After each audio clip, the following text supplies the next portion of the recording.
will be transmitted to our men and women overseas by shortwave and through the worldwide facilities of the Armed Forces Radio Service. Petri Wine brings you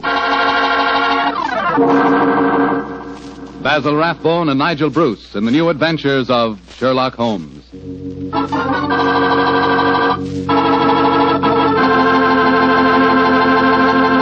The Petri family, the family that took time to bring you good wine, invite you to listen to Dr. Watson tell about another exciting adventure he shared with his old friend, that master detective Sherlock Holmes. I suppose your dinner is well over by now, so now's the perfect time to get out a bottle of that swell Petri California port. You know, Petri port was just made for a time like this, after dinner when you're just taking things easy. If you've ever tasted Petri port, you know what I mean. It's a hearty, full-bodied wine with a deep red color and a flavor that's just about out of this world. I think that if you had only one wine to choose and the whole world to choose from, chances are you'd pick port. Petri port. That's how good I think it is. That's saying plenty, I know, but I think Petri port will easily live up to all I say about it. Try it and see, and share it with your friends. You can serve Petri port proudly because the name Petri is the proudest name in the history of American wines.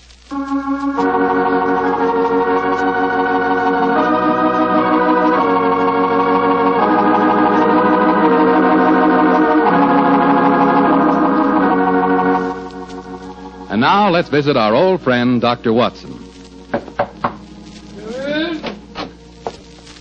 I'm out here on the patio, Mr. Foreman. Come on out and join me. Admiring the sunset, eh, Doctor? Yes, my boy. It's a particularly beautiful one. Where are the puppies this evening? Asleep on a favorite tweed coat of mine that's just come back from the cleaners.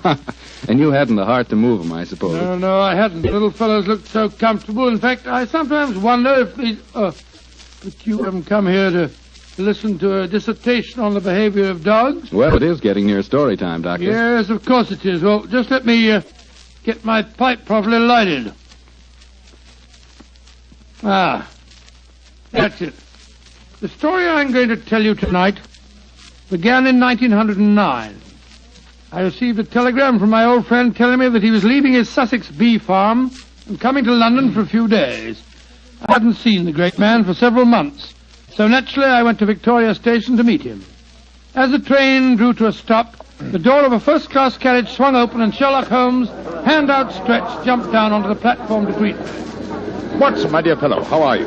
Oh, Holmes, my dear fellow, it's good to see you again. I've missed you. And are you, old chap? Carry your bag, sir? Yes, porter, and get us a hansom cab, will you? Right, you are, Governor. I wish I'd got a spare room for you. Don't worry, Watson. I shall be very comfortable at the Diogenes Club. By the way, I trust you're free this evening. Yes, naturally. What are your plans? I thought we'd go to the theatre. The theatre? Oh, what play do you want to see? Well, I thought we'd go to the Savoy Theatre and see the Sherlock Holmes play. I hear it's enormously successful. Yes, I know it is, but I've avoided it. I'm told that Sir Claude Horton takes great liberties with your character, and as for the actor portraying me, my friends tell me it's a travesty. He makes me nothing but a bumbling old fool. Therefore, a visit to the play might be a salutary experience for both of us. In any case, my trip to London is a response to an urgent telegram from Sir Claude himself. Seems to need my help rather badly. Oh, what's his trouble? Well, he wasn't specific in his telegram. He suggested, however, that we attend tonight's performance and discuss the matter with him afterwards. I see. Well, I suppose if you can sit through it, I can. Of course you can, old fellow. In any case, you yourself are partly responsible for the play's existence. How do you mean, Holmes? Oh, those sensational stories you wrote of my modest problems, I should have seen where they would eventually lead to. In time, no doubt, we shall be portrayed on the cinematograph as well. Nonsense, Holmes. That newfangled thing's only a toy. I think not, Watson. We're on the edge of a strange new mechanical world. In fact, I begin to feel a certain concern about the rumored developments in wireless telegraphy. But enough of these predictions. Here comes our porter with a cab. We'll tell the driver to take us straight to the Savoy Theatre.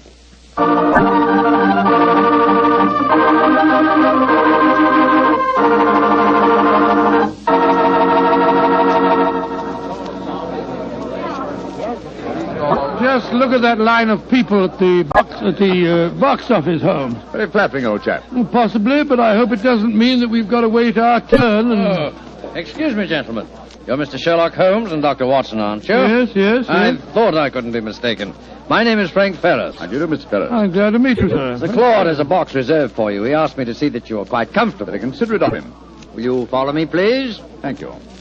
Neither of you has seen the play before, I understand. No, Mr. Ferris, we haven't. I imagine it'll be a strange experience seeing yourselves portrayed on the stage. By the way, I'm playing the part of an old friend of yours, Professor Moriarty. Oh, indeed. I'm looking forward to a very entertaining evening. I presume that you escape our clutches, as usual? Yes, I do, Mr. Holmes. And I've done it nightly now for 137 performances. A record that I'm sure Professor Moriarty himself would envy. Had it not been for his memorable demise at the Reichenbach Falls. Ah, here we are, gentlemen. This is the box reserved for you. And now, if you'll excuse me, I'll go back to my dressing room. Oh, I nearly forgot, Mr. Holmes. Sir Claude asked me to give you this note. Thank you. No, not at all. Well, I'll see you later. Very nice fellow for an actor. Don't be a snob, Watson. Well, what does the Claude note say? I'll read it to you. Dear Holmes, since I telegraphed you yesterday, there have been strange developments. In fact, I've been doing some detective work off stage as well as on. Watch the performance tonight and watch the audience too, particularly the occupant of the box opposite yours. Please come to my dressing room as soon as the last curtain has fallen. He's being very mysterious, and the box opposite ours is empty. No. Look, Watson, look. Someone has just entered. Confound it, the house lights are going out. The first act's beginning, Holmes. The first act, yes. Well, sit back and relax, old fellow. Let's see what they've done to us.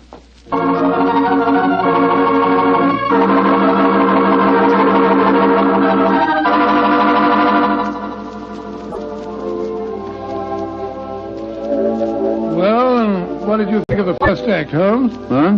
Oh, the first act, yes. I was examining the occupant of the box opposite ours. An attractive young lady, alone and unusually preoccupied in her program. In fact, one might assume that she was trying to hide her face. Yes, but the play, don't you think it's ridiculous? Just imagine a crown jewel being stolen from the Tower of London. Why not? It's been attempted many times. Anyhow, you must admit that the actor who's portraying me behaves like a blithering idiot. And Sir Claude's interpretation of you is pretty far-fetched. Far-fetched, but flattering, Watson. What poise, what suavity, and what a voice. I find myself thoroughly entertained. You're a strange chap, Holmes. No accounting for your tastes. Look, Watson, look. The back of the box over there. Good Lord, I could have sworn a man dodged behind the curtains. I don't think the girl saw him, though. Looked like a foreigner. I think as the young lady's alone, we'll take the liberty of joining her. Oh, dash it, there go the lights again. The second act starting now. And sit down, old fellow. We don't want to attract attention. We'll join her during the next intermission.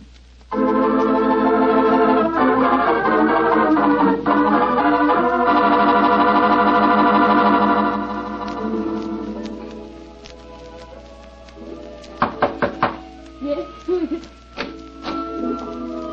Who are you? What do you want with me? My name is Sherlock Holmes, and this is my colleague, Dr. Watson. How do you do, young lady? I hope you'll forgive this intrusion, but Sir Claude requested that I keep an eye on you during the play tonight. Please come in and sit down, won't you? Thank you. Oh, this is very kind of you. You must forgive my abruptness just now.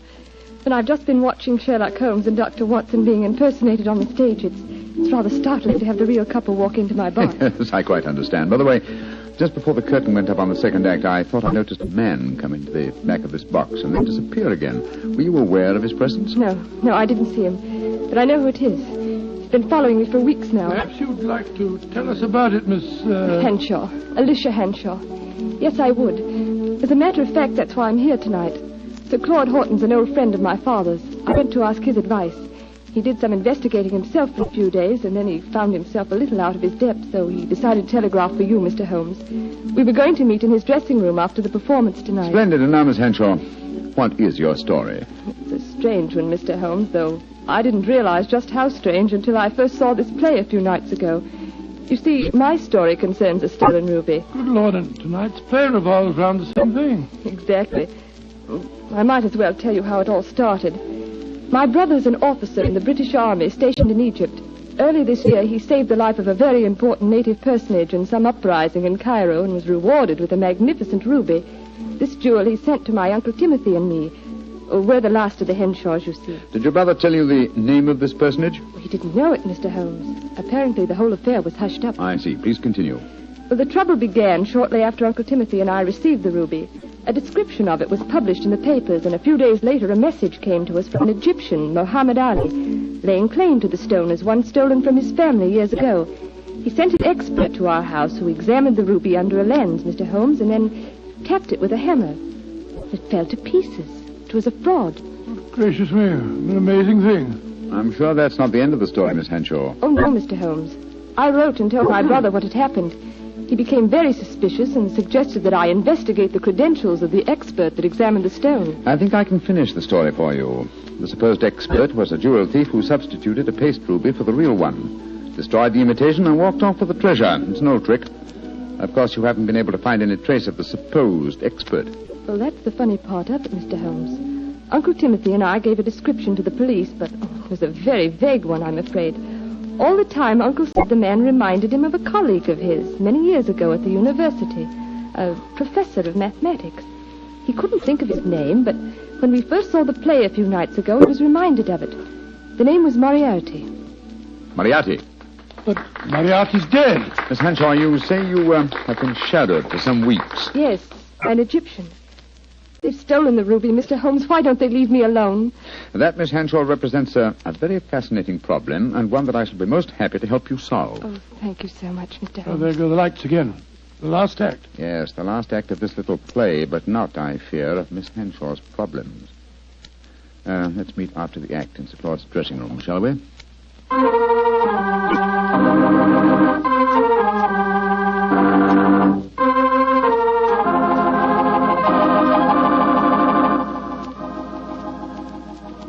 Well, Holmes, how did you enjoy the play? Very much, Sir Claude. May I introduce my old friend, Dr. Watson? How do you do, Sir Claude? How are you, Doctor? I see you've already made the acquaintance of Miss Henshaw, and she, no doubt, has told you her troubles, eh? Yes, Sir Claude. And Mr. Holmes has promised to help me. Splendid. Tell me, Watson, how did you like the play? It was very interesting, Sir Claude. Not quite accurate, of course. Well, you have to allow us a little dramatic license, you know. What did you think of Rodney, the man who was portraying you, Doctor? Well, since you mention it, I think the fellow needs to study diction. He mumbles so much I couldn't understand a word he said. Oh, come now, old fellow. I think there are times when you're a little hard to understand yourself. Oh, rubbish. Sir Claude, I hope you'll meet us at the Diogenes Club, and then we can go out and have some supper. Excellent idea. I'll join you there after I've taken off my makeup. Splendid. I think I should be going home now, Sir Claude. I gave my address to Mr. Holmes so he knows where to get in touch with me. Very well, Miss Henshaw, and don't worry.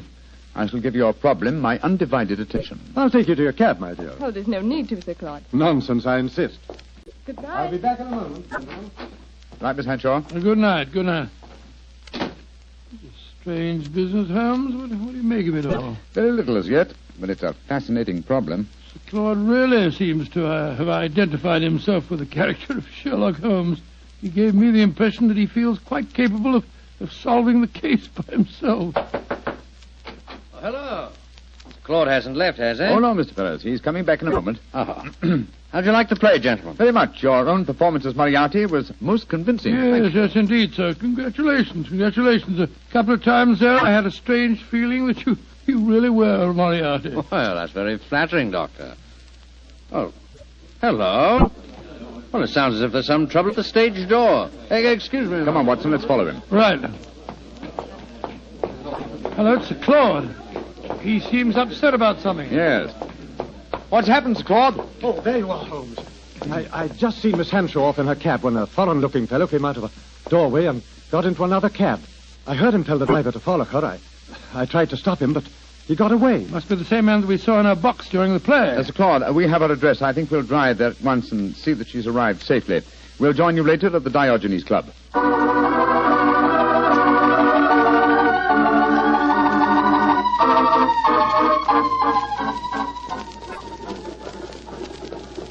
Well, Holmes, here we go.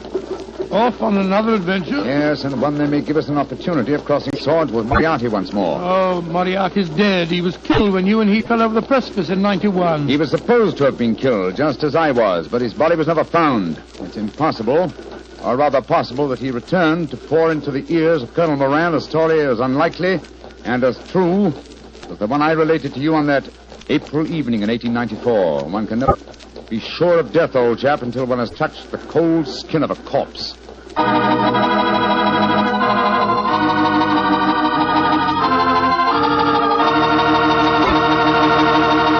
Dr. Watson's story will continue in just a few seconds. Hardly time for me to tell you about a really great Petri wine. Petri California Muscatel.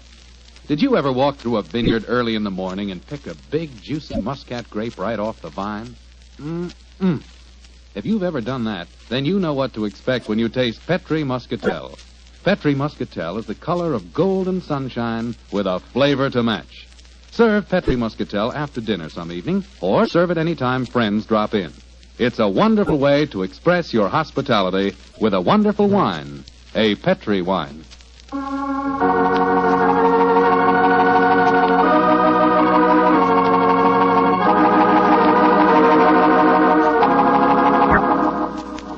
And now back to tonight's new Sherlock Holmes adventure. The famous pair have become involved in a strange mystery concerning a stolen ruby, a frightened girl, and an Egyptian who appears to be shadowing her. As we rejoin our story, Sherlock Holmes and Dr. Watson are standing in a darkened alleyway adjoining the girl's house. Holmes, look. That Egyptian fellow. He's pacing up and down in front of our house. Yes, therefore we may assume she's safely inside. Seems to be giving up. He's coming this way. Flatten yourself against the wall. Good evening, sir. Good evening. Who are you, please? We are friends of Miss Hanshaw, and we're very curious to know why you've been following her. I'm sorry that I cannot answer your question, sir. Now, look here, my man. You're talking to Mr. Sherlock Holmes. You are Mr. Sherlock Holmes? I'm greatly honored to meet you, sir. All my life I have known of you. All my life I have admired you. Then in that case, perhaps you'll answer my questions. Why have you been following Miss Hanshaw? Because it is my duty. What do you mean, your duty? Perhaps I should have said my destiny, Mr. Holmes. For 2 generations now, the family of Arabi, of which I am a humble member, have dedicated their lives to finding the stolen treasure of Asyut. What on earth's all that got to do with Miss Hanshaw? The treasure of Asyut is a giant ruby. It was stolen many years ago from the family of Muhammad Ali. A few months ago, Miss Hanshaw received a mysterious ruby. I have found out many things, Mr. Holmes. I have many sources of information. Then I must regard you in the light of a rival detective in this case. I hardly call myself a detective, Mr. Holmes. My life is dedicated to only one problem. Miss Hanshaw now says the jewel was stolen from her. I do not believe it. That is why I watch her. If I am wrong this time, and I do not think I am wrong, then my quest must go on. Always it will go on. Permit me to wish you the best of luck, sir. Thank you, Mr. Holmes. Good night, gentlemen. Good night. Sure we shall meet again. Oh, why did you let him go, Holmes? Why not? He's frightening Miss Hanshaw. But not molesting her, old chap. In fact, it might be a good thing if someone is keeping an eye on her. In the meanwhile, Watson, let's see if we can find a cab and get back to the Diogenes Club. I don't want to keep Claude waiting.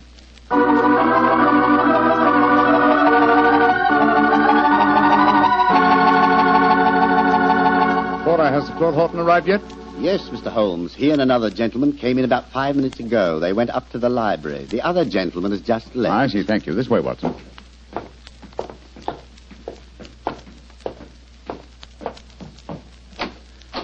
I'm sorry, Sir Claude, to have kept you waiting. We took a little longer, but... Sir Claude! Great heavens, what's the matter with him? Holmes, I found the answer. Too late. It's... No, sir. Don't try and stand up. You're ill. What are you trying to tell me? The ruby. Moriarty. The answer's in the book. In the book.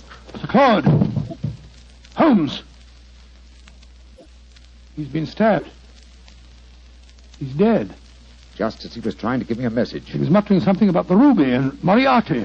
And twice he said, it's in the book. Yes, there's a book still in his hand. It's a copy of the Tales of Edgar Allan Poe. His thumb's marking a page. It's the story of the purloined letter. Thank you, Sir Claude. You delivered your message. Come on, Watson. If we want to catch a murderer and a thief, we must go back to the Savoy Theatre as quickly as we can.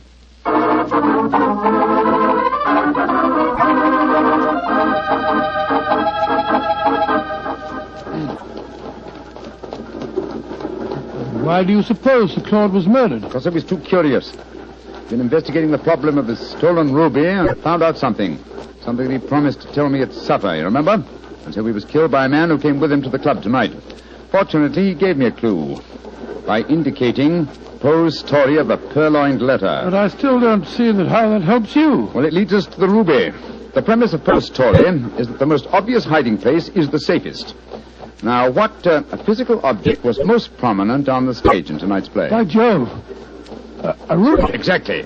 How better can you hide a stolen ruby than by exhibiting it night after night as a stolen ruby before the eyes of thousands? Well, you mean you expect to find it in the property room backstage? Precisely. That and a murderer. Wait for us, Terry. Come on, Watson. You have your revolver, old chap? Yes, I do. Well, keep it handy. Our visit may not be unexpected. Unlocked. That's good. Come on. Look, Holmes, look. The doorkeeper. He's slumped over his desk. He's been given chloroform. We'll take the liberty of borrowing his lantern. It's an eerie atmosphere about a dark and empty theatre, isn't there, Holmes? Now, where would the stage properties be kept, I wonder? Hold the lantern a little higher, will you, old fellow? Yeah. That's it. Aha, look over there. A large cabinet. It's marked Property Department. And it's unlocked. Oh, this is frighteningly easy. Let's look out for a trap. Now, let's see. Look. There's the ruby, lying on that tray. Yes. Hold it up under the lantern, Watson. Exactly. It's as I thought. This is no paste stage property. It's a genuine ruby. In the light of this lantern, it's very hard to... Down, Watson, quick! He nearly got us. Smashed our lantern. Yes, he's got an air rifle, a powerful one, too, confound it. There's no flash to indicate where he's firing from. Of course, he's baited his trap so neatly that he knows exactly where we are. I'm going to take a shot at him. I can't see anything, but at least it'll let him know we're armed. Now, move your position quickly, Watson. Just missed me, Holmes. This is hopeless shooting in the dark. Yes. I've got to switch the stage lights on. Keep him occupied, old fellow, will you? While I try to find the light switches. I've got him. But he can still shoot, confound it.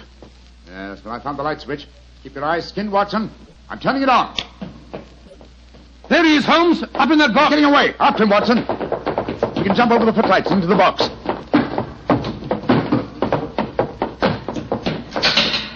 Ah! I'm afraid the bird has flown, Watson. I should have remembered that theatre exit doors always open from the inside. No, he didn't get away, Holmes. Look on the floor there. It's that Egyptian fellow. I hope you haven't wounded him too badly, No, old I chap. don't care if I have. He was trying to kill us. No, it's only a shoulder wound. He's fainted, infernal scoundrel. No, he's a very gallant man. Undoubtedly, he was trying to save us as you shot him just now. Holmes, what on earth are you talking about? Obviously, he's Moriarty. No, Watson, Moriarty just escaped through the door you heard clang a few moments ago. Then what's this man doing here? As a fellow detective, undoubtedly he followed us. Perhaps he preceded us. When Moriarty started shooting, this man tried to capture him and got wounded by you for his pains. Then who is Moriarty? He must be someone connected with this theatre. It's obvious. Moriarty is Moriarty. What? You mean Frank Ferrers, the fellow that played the part on the stage? Again, remember Poe's story of the purloined letter. But why didn't you recognize him? Oh, remember, I haven't seen him for 20 years, and you haven't forgotten his genius for disguise, have you? What incredible audacity. How better could Moriarty conceal himself than by announcing nightly to the theatre-going public that he was Professor Moriarty? Then he killed Sir Claude. Of course he did. Sir Claude must have persuaded Moriarty to go to the club with him. Probably he hoped to expose him in front of me, but Moriarty found out that Sir Claude knew too much. Yes. So he stabbed him. Rushed back here to bait his trap for us. Yes. But how did he know that we'd walk into it? Well, he knew that if Sir Claude had guessed his secret, then I certainly would, and so he was waiting for us. Hello. He's coming too. How are you feeling, my man? The ruby. The ruby. Did you find the ruby? Yes. Here it is, sir. Tell me, is it the ruby of Muhammad Ali? No. It is a fine stone, but it is not the one for which I have searched all my life. And so my endless quest must go on and on. He's fainted again. Poor devil. Fine mess I made of this case, Watson. Oh, I don't know. You've recovered the ruby? Yes, look at it, old fellow. Before I turn it over to Miss Henshaw, look at it well. Probably its every facet stands for a bloody deed. It's a beautiful stone. And yet this lovely bauble has cost Sir Claudy's life. And that devil Moriarty still goes free. But one day, Watson, and may the day come soon, I shall meet Moriarty again. And when that happens and I finally bring him to justice, then and only then can you write fini to the character of Sherlock Holmes.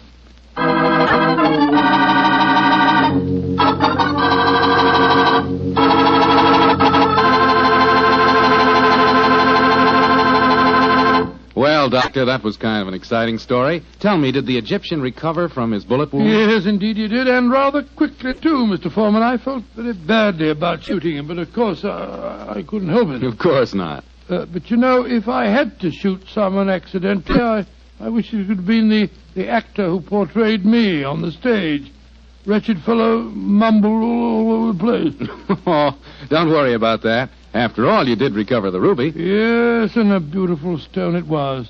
The color of, the color of a fine glass of port when the light shines through it. By a fine port, I take it you're talking about a Petri port?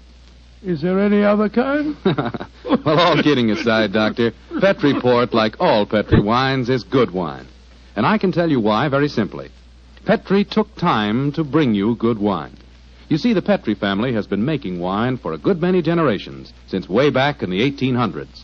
And because the Petri business has always been family-owned, everything the family has ever learned about the art of making wine, they've been able to hand down from father to son. From father to son. That adds up to a lot of skill and a lot of experience when it comes to turning plump, juice-filled California grapes into clear, fragrant, delicious wine. So when you want a wine for any occasion, obviously you can't go wrong with a Petri wine, because Petri took time to bring you good wine. And now, Dr. Watson, what story do you have lined up for us next week? Now let me see. Next week, Mr. Foreman, I'm going to tell you a most unusual adventure that occurred to Sherlock Holmes and me early in the last World War. It took place in Flanders and concerned a famous British general, an actress, and a German firing squad. Boy, that sounds like a real thriller. Well, see you here next week. No. Not here, Mr. Foreman, remember? Oh, of course. Next week, we're going to be at the Paramount Theater in Hollywood for the 7th War Loan Drive. That's quite right. Ladies and gentlemen, I can't invite you all to my home for one of our broadcasts, but we can get together next week at the Paramount Theater in Hollywood. You can get a free ticket for our broadcast by buying a war bond.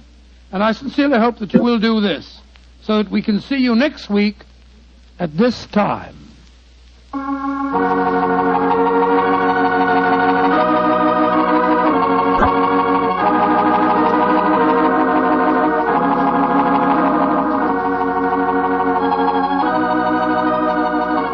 Tonight's Sherlock Holmes adventure is written by Dennis Green and Anthony Boucher and is based on an incident in the Sir Arthur Conan Doyle story, The Adventure of the Second Stain. Mr. Rathbone appears through the courtesy of Metro-Goldwyn-Mayer and Mr. Bruce through the courtesy of Universal Pictures, where they are now starring in the Sherlock Holmes series.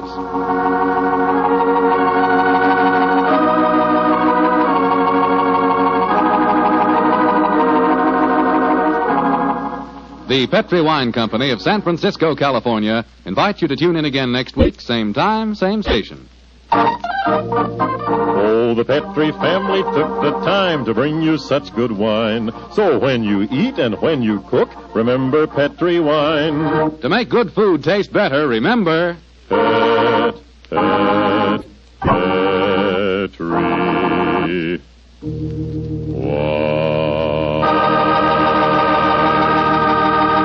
Bill Foreman saying goodnight for the Petri family. Sherlock Holmes comes to you from our Hollywood studios. This is the Mutual Broadcasting System.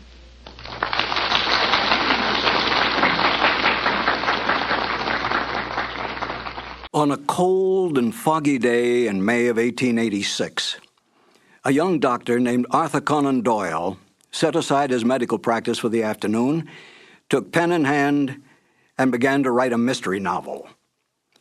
The doctor-turned-writer did not realize then what a lasting effect his works would have on literature.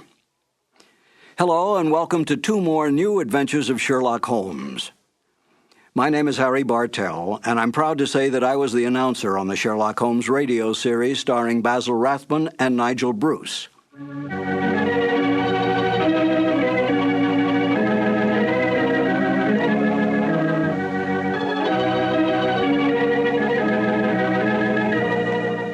There are more true facts available about the real life of Sir Arthur Conan Doyle than all the fictitious conjectures on the written life of Sherlock Holmes.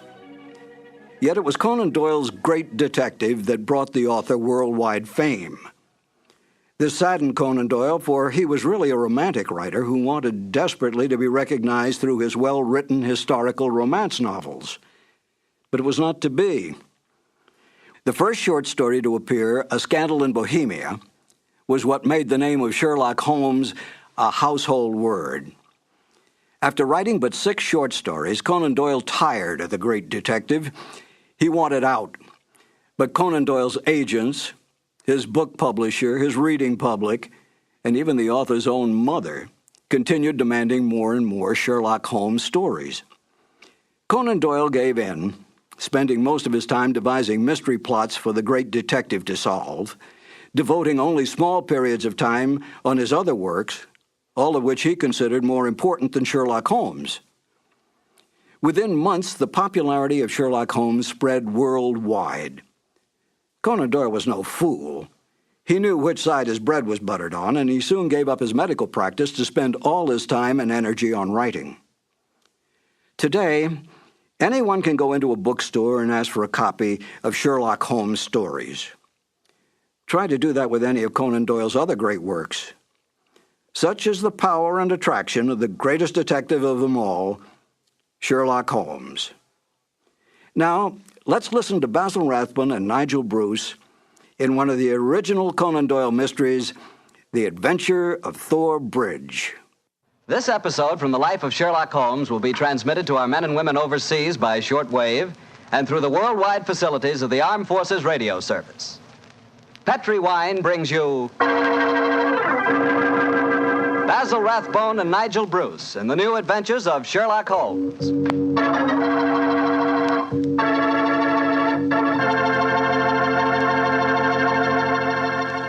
The Petri family, the family that took time to bring you good wine, invites you to listen to Dr. Watson tell us another exciting adventure he shared with his old friend, that master detective, Sherlock Holmes. And while you're settling back comfortably in your chair, mind if I tell you about something I'd like you to share with me? It's a glass of Petri California Sherry. Of course, most people think of Petri California Sherry as the one wine that's really swell any time, but personally, I like a glass of that Petri Sherry just before dinner. You know, that's the time you're a little on edge, you've just finished your day's work, and you're waiting for your dinner, and, well, that's when you want to lean back and take it easy. And boy, that's the time a glass of Petri Sherry tastes like something just too good to be true. Try it. Petri Sherry is the perfect before-dinner wine. And incidentally, if you like your sherry dry, you know, not sweet, then you'll find that Petri Pale Dry Sherry is just made for you. The important thing is the Petri label, because when it says Petri, it always means good wine.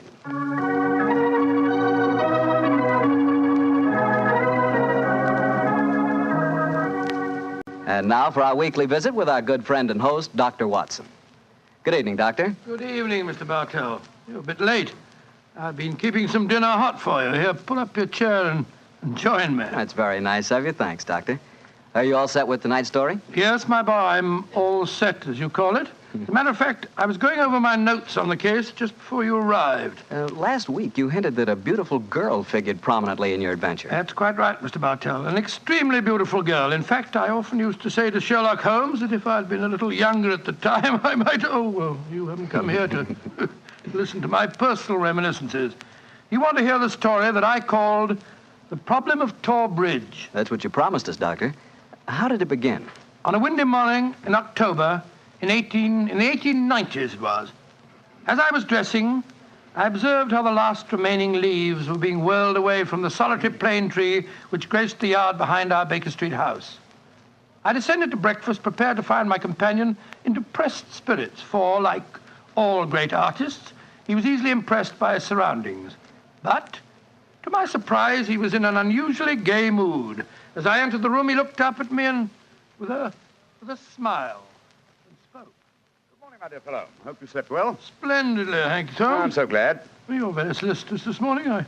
I think you must have got a new case. Am I right? The faculty of deduction is certainly contagious. Yes, I have a new case. After a month of trivialities and stagnation, the wheels revolve once more. Good. Tell me all about it. Well, as yet, there isn't much to tell. Have you ever heard of Neil Gibson? Neil Gibson? Oh, yes. Something to do with gold mining, isn't he? A great deal to do with it, my dear fellow. In fact, he's considered the greatest mining magnate in the world. About 5 years ago, he bought a large estate in Hampshire. Perhaps you've read of the tragic death of his wife. Oh, yes, of course. I remember the case now. She was murdered by a jealous governess who was in her employ, wasn't she? That point will be decided when the lady in question, Grace Dunbar, I believe her name is, comes up for trial at the forthcoming Winchester Assizes. In any case, it's hard for me to see what I can do for my client at this late date. Your client? Oh, yes, I forgot I hadn't told you. I'm getting into your involved habit of telling a story backwards. Better read this letter. Came this morning. Oh, let's have a look. Dear Mr. Sherlock Holmes, Miss Dunbar is innocent. I can't see the finest woman in the world go to her death without doing everything possible to save her. I shall call on you at 10:30 tomorrow morning to discuss the matter. Yours faithfully, Neil Gibson. Good gracious me.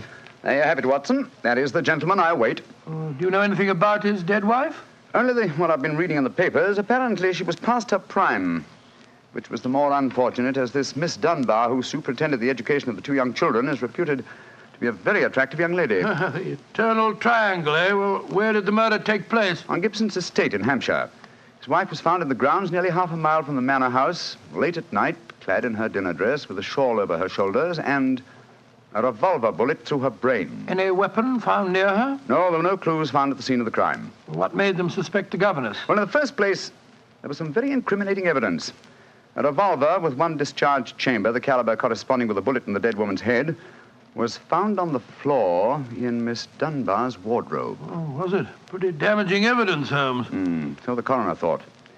And to make the case even blacker against Miss Dunbar, the dead woman had a note on her making an appointment at that very spot. And the note was signed by the governess. It seems obvious that the girl's guilty, and the motive's clear. Mr. Gibson would be a great catch for a young girl. Love, fortune, power, all dependent on one life. Possibly, Watson, but circumstantial evidence can be very misleading at times. There's the gentleman in question, unless I'm very much mistaken, considerably before his time. I can see him from the window here. Formidable-looking fellow. Must be well over 6 foot tall. Judging by the way he's wrenching at that doorbell, he's a man with a violent temper. Mrs. Hudson's opening the door to him now. Meet him on the stairs, will you, old chap? It'll save Mrs. Hudson a journey. Sure. Up here, sir. Thank you, Mr. Hudson. All right. Are you Mr. Sherlock Holmes? No, indeed. I'm his colleague, Dr. Watson. Come along in, won't you? Mr. Neil Gibson, I presume? That's right. So you're the great Sherlock Holmes, huh? The adjective is your own, Mr. Gibson. Sit down, won't you? By the way, you may speak quite freely in front of Dr. Watson. Well, I may as well begin by telling you that money means nothing to me in this case. You can burn it if it's any use to you in lighting the truth. Miss Dunbar is innocent, and it's up to you to prove it. Just name your fee. Mr. Gibson, my professional charges are on a fixed scale. I don't vary them except when I omit them altogether. Very well. I imagine that you've read the newspaper reports of the coroner's inquest? Yes, very thoroughly. I don't see that I can add anything that'll help you. But if there are any questions you'd like to ask, I'll answer them. Thank you. First, what were the exact relations between you and Miss Dunbar? I suppose you're within your rights in asking such a question, Mr. Holmes? We will agree to suppose so, shall we? Then I can assure you that my relations with Miss Dunbar were always those of an employer towards a young lady with whom he never conversed or even saw, except in the company of his children. Oh. Rather a busy man, Mr. Gibson, and I've no time or taste for aimless conversation. I wish you good morning. What the devil do you mean by this, Mr. Holmes? My dear sir, the case is difficult enough without your giving me false information. Meaning that I lie, sir? I was trying to express it as delicately as possible, but if you insist on the word, I won't contradict you. Why, you confounded... Don't be noisy, Mr. Gibson. Please don't be noisy. I find that after breakfast, even the smallest argument is unsettling. I suggest that a stroll in the morning air and a little quiet thought will be greatly to your advantage. I suppose I can't make you take the case, but you've done yourself no good this morning, Mr. Holmes. I've broken stronger men than you. No man ever crossed me and was the better for it. Good morning, Mr. Gibson. You've a great deal yet to learn. Well, my soul, Holmes, you were unusually severe with him. I dislike liars, Watson, and I cannot tolerate arrogance, particularly when it's coupled with great wealth. Well, how did you know about his relations with the governor? I didn't. It was pure bluff. Bluff? It certainly worked. Think he'll come back? Oh, of course he will. He needs my help too badly. He'll probably change his mind before he's halfway down the stairs. Come in. Mr. Gibson. Just saying to Dr. Watson that I was certain you'd be back. I've been thinking it over, Mr. Holmes, and I feel that perhaps I was hasty in taking your remarks amiss. Just the same, I can assure you that the relations between Miss Dunbar and me really don't affect this case. Surely that is for me to decide, Mr. Gibson. You see, Mr. Gibson, my friend is like a doctor. He wants every symptom before he can give his diagnosis. Fire away, Mr. Holmes. What is it you want to know? The truth. I can give it to you in very few words. To begin with, I met my wife when I was gold mining in Brazil. Your wife was Brazilian by birth, wasn't she, sir? Yes, Doctor, and very beautiful. Well, to make a long story short, I fell in love and married her and brought her to England. After a few years, I realized that we had nothing, absolutely nothing in common. And then I suppose this young governess, Miss Dunbar, arrived on the scene. That's right, Mr. Holmes. Well, the story should be obvious to you from there. You fell in love with this girl, I suppose, sir? Who could help it? Did you suggest marriage to her? Yes, though I knew that my wife would never divorce me. I see. Then you made an utterly insincere proposition to her. Now, look here, Mr. Holmes. I came to you on a question of evidence, not of morals. I'm not asking for your criticism. It's only the young lady's sake that forces me to touch your case at all. Now, tell me, sir, what is your own opinion as to Miss Dunbar's guilt? It's very black against her. I can't deny that. One explanation of the tragedy did come into my head, Mr. Holmes. I give it to you for what it's worth. Pray continue, Mr. Gibson. My wife was bitterly jealous. She was half crazy with hatred. She might have planned to murder Miss Dunbar, or we'll say to threaten the girl with a revolver and so frighten her into leaving us. There might have been a struggle in which the gun exploded and gone off and shot my wife, who was holding it. Well, that possibility has already occurred to me. It's the only obvious alternative to deliberate murder. The revolver, Holmes, was found on the floor of the governess's wardrobe. Now, Mr. Gibson, I should like to examine your house and the scene of the murder as soon as possible. Certainly, Mr. Holmes. Sergeant Coventry of the local police is still down there. He'll give you any help you may need. Excellent. Watson, old fellow, out with the timetable. We're catching the next fast train to Winchester.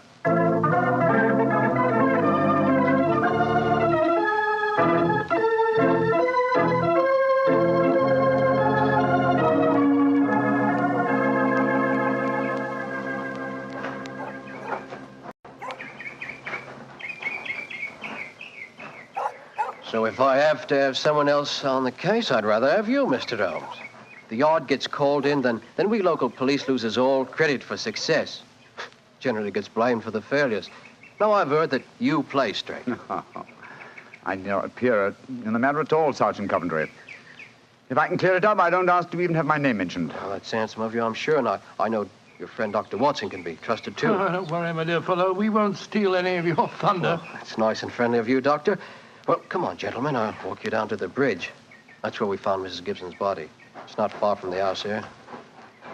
Well, I must say, Mr. Gibson has a beautiful estate. It must be 60 or 70 acres. Oh, nearly twice that, Doctor. The woods back of the house there belongs to him, too. Mr. Holmes. Yes, Sergeant? There's a question I'd like to ask you. A question I wouldn't ask anyone else. Then please ask it. Don't you think there might be a case against Mr. Gibson himself, sir? I've been considering that possibility. That there Miss Dunbar's a bit of all right. If you ask me, he wanted his wife out of the way, and the pistol she was shot with was his pistol, you know. Was that fact proven? Yes, Doctor. It was one of a pair that he had. One of a pair? Where's the other? Well, Mr. Gibson has a lot of firearms. We never quite matched that particular pistol, but the box was made for two. Well, if it was one of a pair, surely you'd be able to match it. Well, we have them all laid out at the house if you want to look them over. Well, we'll do that later. This, I presume, is Tor Bridge. That's right, sir. Found Mrs. Gibson's body lying right here at the approach to the bridge. I see. I gathered from the newspaper reports that the shot was fired at very close quarters. Yes, sir, very close. Near the right temple, wasn't it? Just behind it, sir. How did the body lie, Sergeant? Oh, on its back, Doctor. No trace of a struggle, no marks, no weapon. The note from Miss Dunbar was clutched in her left hand. Clutched, you say? Yes, sir. We could hardly open the fingers to get at it.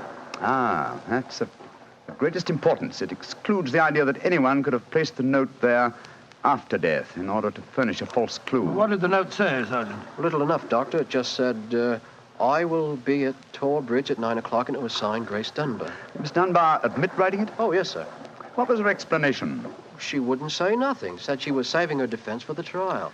Yes, it seems odd that Mrs. Gibson was still clutching that note. Seems perfectly natural to me. Oh, come now, old fellow. Argue the thing out logically. If the letter is genuine, it was certainly received sometime before the tragedy, say an hour or two. Why then was the dead woman still clasping it in her left hand?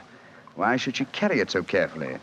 She certainly didn't need to refer to the note at all at the interview. Doesn't it strike you as rather strange? Well, now you put it that way, it does seem a little peculiar. Hello. Did you notice this, Sergeant? Oh, you mean that chip out of that stone on the underside of the parapet of the bridge, sir? Yes, I noticed it. Didn't think nothing of it, though. It isn't a very large chip. Yes, but it's been done recently. Notice how the stonework is white just here. It took some violence to do that. Hand me your cane, Watson, will you? Here you are, fella. Thanks. Yes. It's a hard knock. And in a curious place, too. But it's 15 feet from where we found the body, Mr. Dow. Yes, Holmes, I don't see how it could have any connection with Mrs. Gibson's murder. Possibly it hasn't. But it's a point worth noting. There were no footprints, you say, Sergeant? None, Mr. Holmes. The ground was as hard as iron. It's been a very dry summer, and we haven't had any rain to speak Yes, of. it's a pity. Well, Sergeant, I'm much obliged to you, and now I think we'll get back to the house. Right. Cesar will show you where the firearms are, sir. Oh, who is Cesar? Oh, funny kind of a bloke. Brazilian he is. Brazilian, eh? Like Mrs. Gibson? Yes, Mr. Holmes. Comes from the same town that she does, as a matter of fact. Something very fishy about him, if you ask me. Now, if you'll excuse me, gentlemen, I'm going to take a little stroll around the grounds. You started me on a new train of thought in this case, Mr. Holmes. Oh, I'm delighted, Sergeant. I'll get back to the house.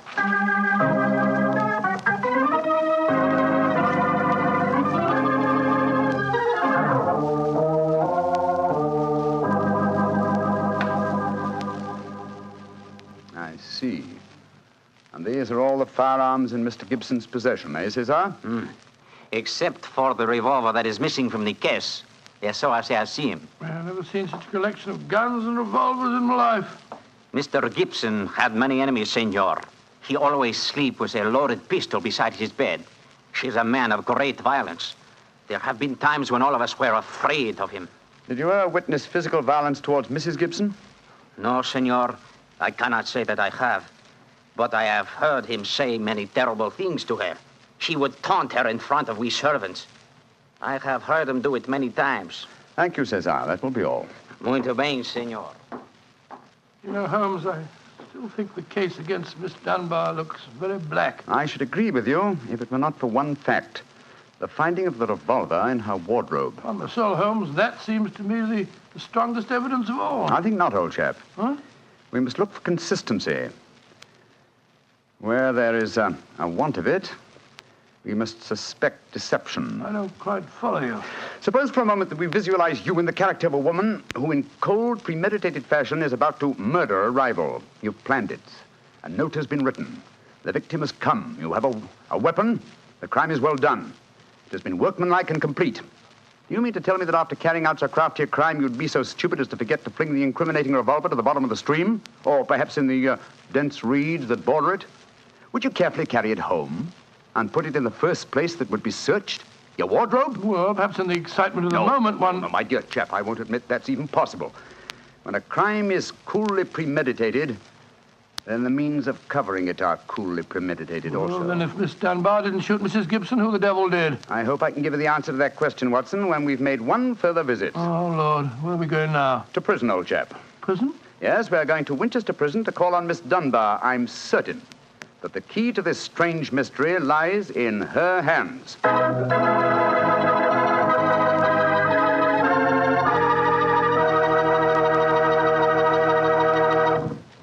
You'll hear the rest of Dr. Watson's story in just a few seconds.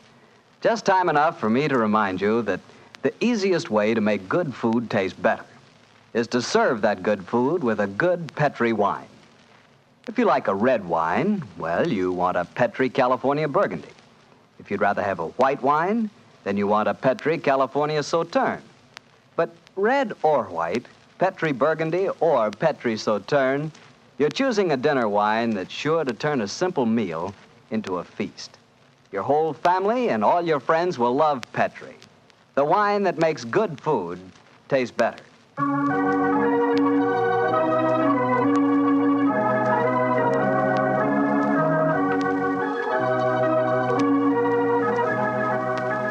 And now back to Dr. Watson and tonight's Sherlock Holmes adventure, The Problem of Tor Bridge. Well, Doctor, did you go to Winchester Prison and see Miss Dunbar? We did, Mr. Bartell. An hour later, found the two of us sitting in a dank and gloomy cell, talking to one of the most beautiful girls that I've ever seen. Her bright, flashing eyes and her air of quiet confidence seemed sadly out of place in such a setting. Holmes spoke to her quietly, soothingly. Dunbar, tell us of your true relations with the dead woman. She hated me, Mr. Holmes. She hated me with all the passion of her distorted mind. Please tell us exactly what happened on the evening of Mrs. Gibson's death. Well, I received a note from her in the morning. A note imploring me to meet her at the bridge after dinner that night. She said she had something important to say to me. Did you keep that note, Miss Dunbar? No, Doctor. She asked me to destroy the note, so I burned it in the schoolroom grate. I saw no reason for such secrecy, but, well, I did as she asked. And yet she kept your reply very carefully. It's interesting. Tell me what happened when you met her that night. When I reached the bridge, she was waiting for me. I won't tell you what she said, but she poured out her whole wild fury in burning, horrible words. I didn't answer. I couldn't. It was dreadful even to look at her. She was like an insane woman, standing there screaming disgusting insults at me. I put my hands to my ears and rushed away. Where was she standing when you left her?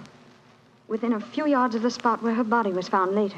And yet, presuming she met her death shortly after you left her, you heard no shot. No, I heard nothing. But I was so upset, Mr. Holmes, that I rushed straight back to my room. Did you leave it again that night? Yes. When the alarm came that Mrs. Gibson was dead, I ran out with the others. Did you see Mr. Gibson? Yes, Doctor. He had just returned from the bridge when I saw him. He had sent for the doctor and the police. This pistol that you found in your room, have you ever seen it before? Never, Mr. Holmes, I swear it. When was it found, Miss Dunbar? Next morning, when the police made their search. It was on the floor of my wardrobe where I keep my shoes. You had no idea how long it had been there? Well, it hadn't been there the morning before. How do you know?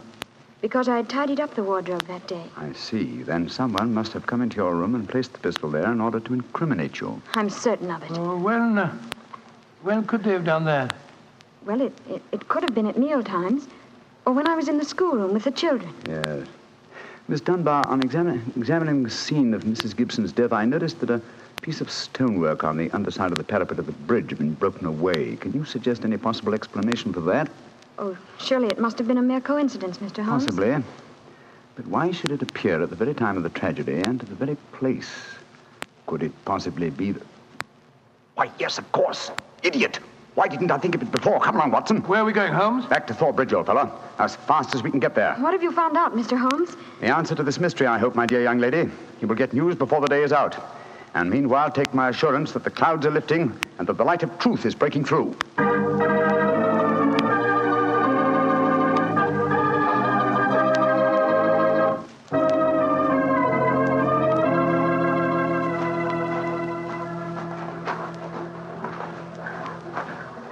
Well, Mr. Holmes, you're soon back here. What have you found out? In a few moments.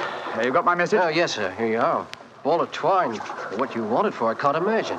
You'll soon see, Sergeant. Watson, I have some recollection that you usually go armed on these excursions of ours. Yes, I'm carrying my revolver. Why? Give it to me, old chap, will you? Thanks. I believe your revolver may have a very intimate connection with the mystery we're investigating. You're joking. Now, Watson, I'm very serious. We have a test to make. If the test is successful, Miss Dunbar will be free before nightfall, and the test will depend on the conduct of this revolver of yours. Yes, I'll take the precaution of unloading it. There we are. Now, Sergeant, ball of twine, please. Wish I knew what you was up to, sir. I tie one end of the twine like this to the handle of the revolver. So. Sergeant, see if you can find me a heavy stone, will you? Oh, right, you are, sir. Holmes, what are you doing? Trying to reconstruct the killing of Mrs. Gibson. But you've seen me miss the mark before, Watson. I have an instinct for such things, and yet it has sometimes played me false. seemed a certainty when it first flashed across my mind in Miss Dunbar's cell. But one drawback of an active mind is that one can always conceive alternative explanations which would make our scent a false one. And yet, oh well, we can but try. Here's a nice stone, Mr. Holmes. Thank you, Sergeant. Yes, now, sir. I tie the other end of the twine to the stone.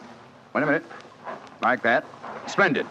Sergeant, will you please take this stone and stretch the twine across the parapet of the bridge there, so that the stone will swing just clear of the water on the other side of the bridge. Right, sir. I'll stand on the spot where Mrs. Gibson's body was found.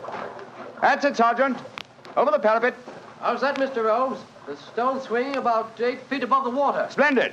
Now, Watson, watch closely. I raise the revolver to my head. Careful, Holmes, careful. Don't worry, old chap's not loaded. Now, let us imagine I am the late Mrs. Gibson. I raise the revolver to my head and fire it. Instantly, my fingers release their grip and... There's your answer, Watson. Great Scott, the revolver flashed back out of your hand, struck the parapet of the bridge, and then the weight of the stone flipped it over into the water. Was there ever a more exact demonstration? Come on, old fellow. You're a blooming magician, Mr. Holmes. That's what you are, a blooming magician. Look at that. Observe the second chip on the stonework of the parapet here. Same size as the first. And the murder of Mrs. Gibson... Wasn't murder at all. It was suicide. What? We can follow the various steps quite clearly. A note was extracted very cleverly from Miss Dunbar, a note which made it appear that she had chosen the scene of the crime. Mrs. Gibson, in her anxiety that the note should be discovered, somewhat overdid it by holding it in her hand to the last. That alone should have excited my suspicions earlier than it did. So she stole one of her husband's revolvers and planted the other one in Miss Dunbar's wardrobe. Exactly. After discharging one of the cartridges, which she could easily do in the woods without attracting suspicion, she then went down to the bridge, where she contrived this exceedingly ingenious method of getting rid of her weapon. When Miss Dunbar appeared, she used her last breath in pouring out her hatred, and then, when the girl had left, carried out her terrible purpose. Then the missing revolver... You'll find it with the aid of a grappling hook at the bottom of the stream, and also the stone and the string, with which this vindictive woman attempted to disguise her own crime and fasten a charge of murder on an innocent victim. Yes, Sergeant, and don't forget while you're at it that my revolver's down there, too. No, don't worry, Doctor. I'll get some grappling hooks right away. I must say, Holmes, you've solved this case brilliantly. Quite brilliantly. I disagree, old chap. And I fear that you will not improve my reputation by adding the case of the Tor Bridge mystery to your annals. Oh, nonsense, but that's ridiculous. Oh, no, it isn't, old boy. I've been sluggish in my mind and wanting in that mixture of imagination and reality which is the very basis of my art. I confess that the chip in the stonework was a sufficient clue to suggest the true solution, and I blame myself for not having attained it sooner. Well, Holmes, personally, I agree with the sergeant's opinion of you. Oh? What was that, old fellow? You're a blooming magician, Mr. Holmes. That's what you are, a blooming magician.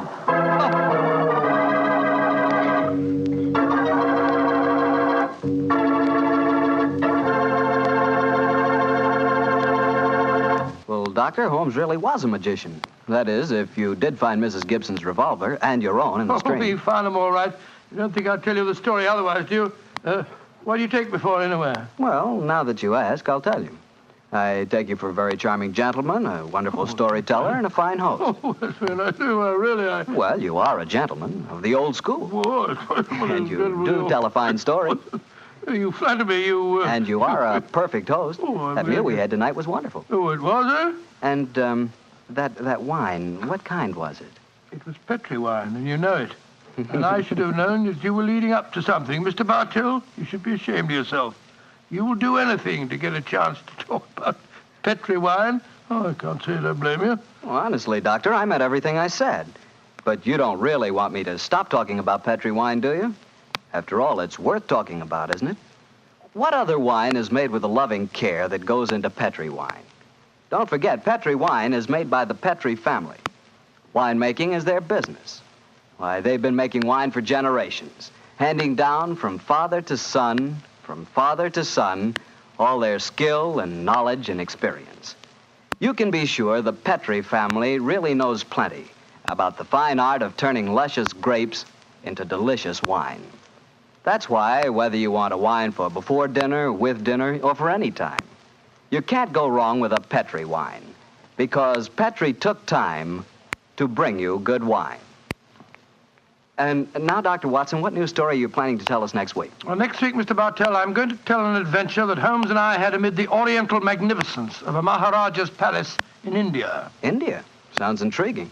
What were you and Sherlock Holmes doing out there, Doctor? Well, we'll have to wait till next week for the answer to that question, my boy.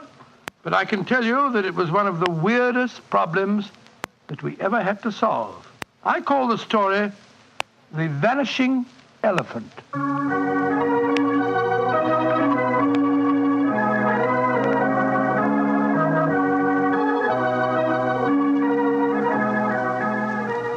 Tonight's Sherlock Holmes adventure is written by Dennis Green and Anthony Boucher and is adapted from the Sir Arthur Conan Doyle story, The Problem of Tor Bridge. Mr. Rathbone appears through the courtesy of Metro-Goldwyn-Mayer and Mr. Bruce through the courtesy of Universal Pictures, where they are now starring in the Sherlock Holmes series. The Petri Wine Company of San Francisco, California, invites you to tune in again next week, same time, same station. Oh, the Petri family took the time to bring you such good wine. So when you eat and when you cook, remember Petri wine. To make good food taste better, remember... Petri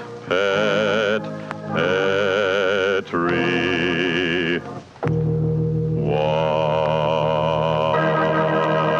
This is Harry Bartell saying goodnight for the Petri family. Sherlock Holmes comes to you from our Hollywood studios. This is the Mutual Broadcasting System.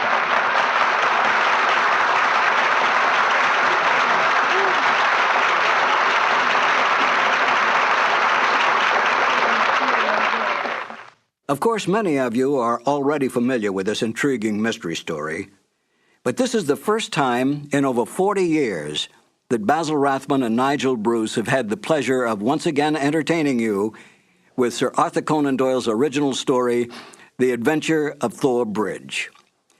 This is Harry Bartell. I'll be right back with more notes on Sir Arthur Conan Doyle and another new adventure of Sherlock Holmes. This episode from the life of Sherlock Holmes will be transmitted to our men and women overseas by shortwave and through the worldwide facilities of the Armed Forces Radio Service. Petri Wine brings you Basil Rathbone and Nigel Bruce in the new adventures of Sherlock Holmes.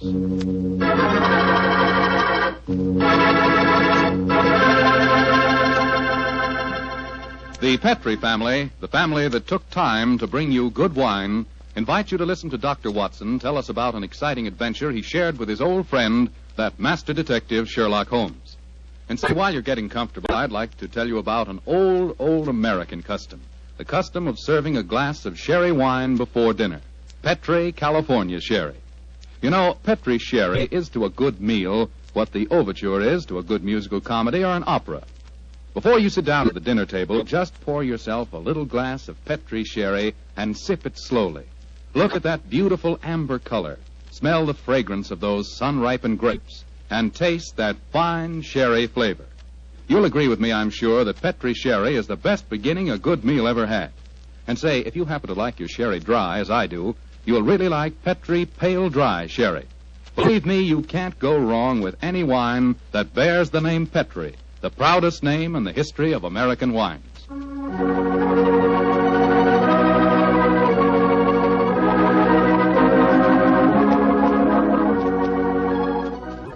And now let's drop in on the good Dr. Watson, who's waiting for us in his California ranch house. Good evening, Doctor. Good evening, Mr. Foreman. Come in and make yourself at home. Thank you, Doctor. Sitting here with the lights off, I see. Have you been getting yourself in the mood for tonight's Sherlock Holmes story? No, my boy, I was watching the sunset. It's quite a beautiful tonight.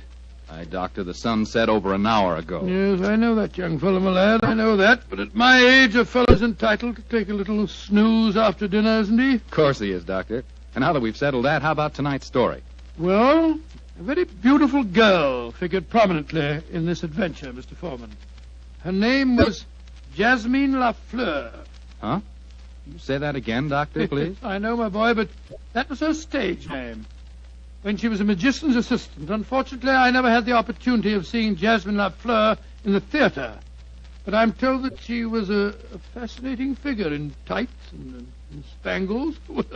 When Holmes and I first met her, however, she was dressed a little more conventionally. And her name was then Diana Vennering.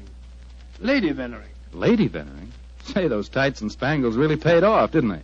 Well, how did you and Sherlock Holmes come to meet up with her, Doctor? In rather spectacular style, Mr. Foreman. Miss Lafleur became something of a femme fatale in the early 1900s. First of all, she married Signor Rossoni, the magician for whom she was working. On the wedding night, he was mysteriously stabbed to death. A few months later, Madame Rossoni, very fetching in her widow's weeds, I'm sure, met Sir Wilfrid Vennering. And, after a whirlwind courtship, she married him. Don't tell me he got murdered, too. He did, Mr. Foreman. Also on the night of the wedding. But this time the police found a suspect. It was a certain Major Beckworth, cousin of the dead man, and an ardent suitor of the fair Diana. The trial at the Old Bailey was one of the most sensational I ever remember. Sherlock Holmes and I, in court on the closing day as a jury, were still considering their verdict. Holmes, the jury's been out over 8 hours. I bet you they can't agree on a verdict and there'll be a new trial. I think not, old chap. Look, here they come now. You know, there's a strong moral probability of guilt, but I'm sure they'll agree that there's insufficient evidence to convict. Oh, perhaps you're right. Just look at Lady Vennering down there ahead of us. What a stunning woman. Yes, and a woman of great poise and courage. Here it comes. Gentlemen of the jury, have you arrived at a verdict? We have, my lord. How say you? Do you find the defendant guilty or not guilty? Not guilty. Exactly. Come on, Watson. Let's get a breath of fresh air. Well, I was wondering perhaps if we shouldn't go over and congratulate Lady Vennering. On what? The fact that our husband's murderer has not been found? Oh, I suppose you're right.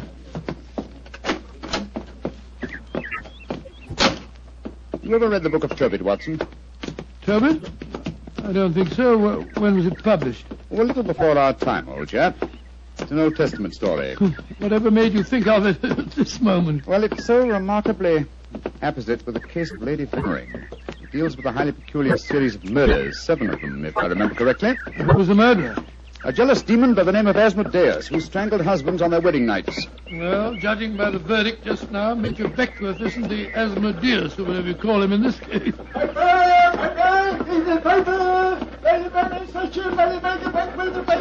Here, now, boy, here. Give me a paper. Thank you, Governor. Thank you. The paper! Well, Holmes, what does it say? Oh, wait a minute. Here we are. Listen to this. Lady Vennering, widow of the murdered man, says that she will marry the suspect. Lady Vennering told newspaper reporters this afternoon that if Major Beckworth is acquitted, she will marry him before the year is out. Oh, upon my soul, Holmes, there's a positive sparkle in your eye as you read about her. I must admit the lady fascinates me, old chap. I hope before she becomes involved in any further tragedies that we may have the opportunity of meeting her, and something tells me that we will.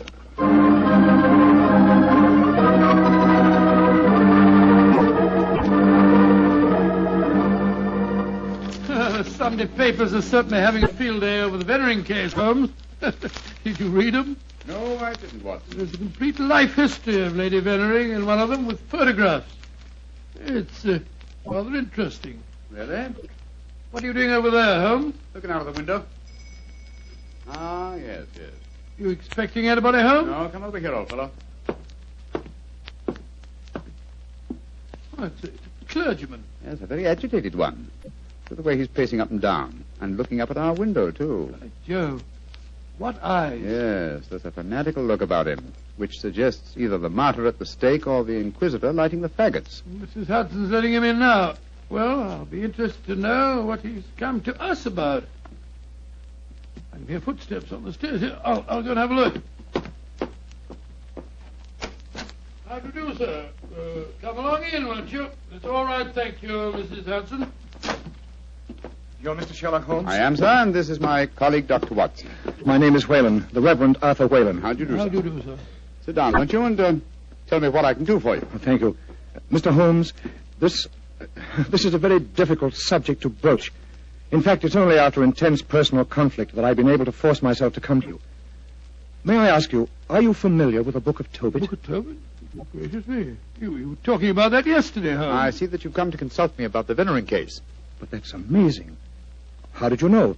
Has Lady Vennering been in touch with you? No, sir, but I'm familiar with the Book of Tobit, and Lady Vennering's case closely resembles that of the woman Sarah in the Old Testament story. More closely than you realize, Mr. Holmes.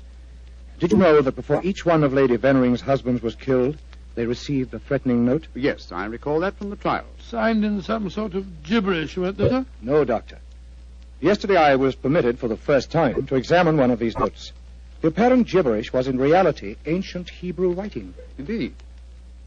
Were you able to translate it? Yes, Mr. Holmes.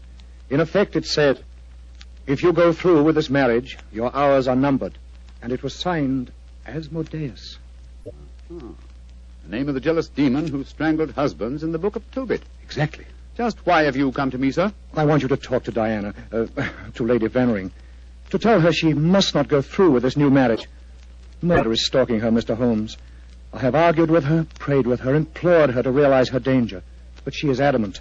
I'm afraid I should feel extremely presumptuous in giving her my advice. No, Mr. Holmes. I have prepared the way for you. You could, I'm sure, make her realize her danger. And she's willing to see me, you say? Willing and anxious. Oh, very well. But I'd like to ask you a few questions first. Anything, Mr. Holmes. What is your interest in her? She's a member of my flock. She needs my guidance. Nothing further? No, Mr. Holmes. By the way, I believe that you performed the marriage ceremony at both of her previous weddings. Yes. Are you proposing to officiate at the ceremony if she marries Major Beckwith? Well, I don't know. I'm hoping that marriage will never take place. And so I want you to help me, Mr. Holmes. Where does the lady live? 47, Berkeley Square. Very well. Dr. Watson and I will call on her this afternoon. Delighted to. I doubt if I can be there myself. In fact, Diana might speak more freely if I'm not. But here's my card. Oh, thank you. You'll know where to get in touch with me if you want to. Very well, sir. Good day to you, gentlemen. And I'm greatly in your debt. Good day, sir. Good day. Strange business, Holmes. I can't believe that Mr. Whalen's motives are entirely impersonal. Nor can I, old chap. What are you laughing about? I was thinking of the Book of Tobit, Watson. In that, the role of protector, the role I have just been asked to take, was played by the Archangel Raphael. I can't help feeling, Watson, that I'm making distinct strides in my profession.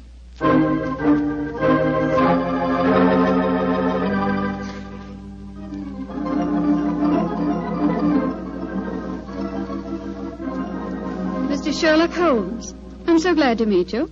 How do you do, Lady Vennering? May I introduce my old friend, Dr. Watson? How are you, Dr. Watson? I'm awfully glad to meet you, Lady Vennering. Let's sit down, shall we? You're just in time for tea. Thank you. You know why we're here, of course. Oh, naturally. Mr. Whalen came round here as soon as he'd left you. You're to persuade me to look after my mortal affairs, while he takes care of my immortal ones. Isn't that it? Well, that's charmingly put, Lady Vennering. Charming. May I say, Mr. Holmes, that I'm flattered that a man of your eminence should be sufficiently interested to bother about me. You underestimate your own importance, Lady Vennering. Though I may mention that if your problem had been as simple as Mr. Whalen made it out to be, I might have been otherwise engaged. You're being very frank and a little mysterious. Are you suggesting that Mr. Whalen didn't tell you everything? I am. And I hope you will be more candid with me. Sherlock Holmes, I like you. You're most refreshing. Milk and sugar in your tea? Just milk, thank you. Here you are. How about you, Dr. Watson? Oh, just the same way, please. Hey, thank you, my dear. And now, Mr. Holmes, perhaps you'll tell me why you think that you haven't been told everything. Before I answer that, Lady Vennering, I wonder if I might ask you some questions. But of course. Anything. When your first husband, Signor Rossoni, was killed, did the police find any suspects? Yes, one. Ferdinand Gautier, a young man who had been an assistant in our Magician's Act. A stupid, good-looking boy who thought he was in love with me. But of course Inspector Lestrade had to release him. There was no evidence. Inspector Lestrade? Well, you can bet that if he arrested him, the boy was innocent. A warning note was found among your husband's effects, wasn't it? Yes, and it was signed in Hebrew with the name Asmodeus. But perhaps you're not familiar with the Book of Tobit. Oh, yes, sir, I am. I'm familiar with it, Lady Vennering. How did you know then that the Hebrew letters signified that name? Mr. Whalen translated them for me. Oh, I see. And also read me the Book of Tobit. He's always been particularly fond of that book. Perhaps because it illustrates his own ideas on the dangers of marriage. Holmes told us that he hadn't seen one of the warning notes until yesterday. Precisely. Lady Vennering, I read in the papers that you intend to marry Major Beckwith, the man who has just been tried for your late husband's murder. Yes, Mr. Holmes. When are you going to marry him, may I ask? When it pleases me. Doesn't it occur to you that a great deal of comment will be caused? Also that Major Beckwith's life is in obvious danger? Of course it occurs to me, my dear man. But because of 2 tragic marriages, am I to spend the rest of my life alone? As Mr. Whalen would have me do? I'm young, alive. Peter, what are you doing here? I just arrived back in England today, Diana. What's this I read about you marrying Beckwith? Peter, I have guests. Mr. Sherlock Holmes and Dr. Watson. This is Peter McComas, one of our most promising young painters. Diana, tell me it isn't true. When I left England, you loved me, and I you. I come back, and what do I find? You're planning to marry Beckwith. Well, I won't stand for it. If you think you can throw me over like some silly boy, you're very much mistaken. I can tell things, you know. I can tell lots of things. Get out of here, Peter. Get out. Diana. And don't come back until you've learned manners and discretion. But Diana... Get out!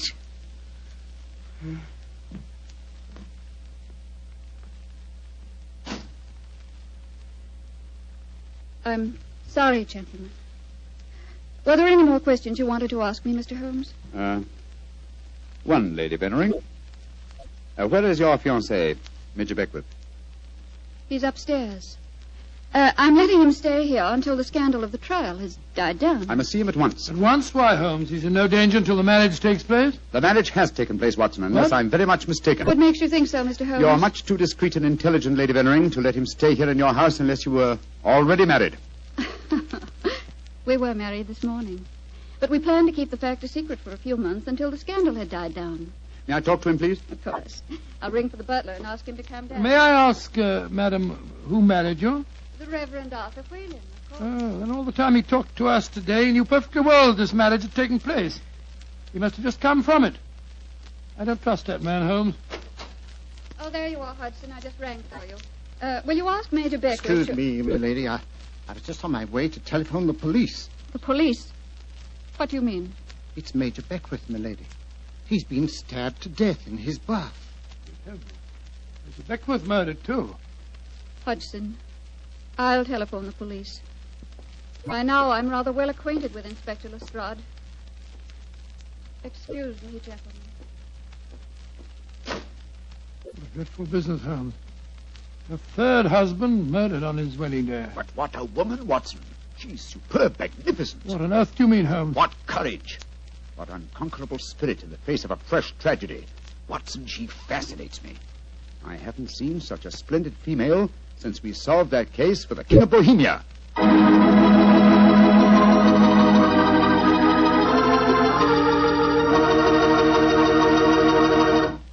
Dr. Watson's story will continue in just a few seconds. Time enough to remind you that the easiest way to make good food taste better is to serve that good food with a swell Petri wine.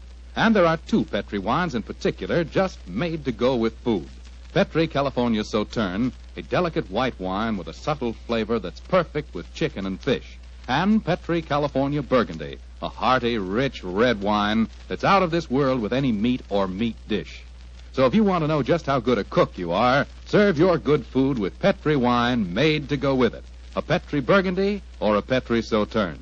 2 swell Petri mealtime wines.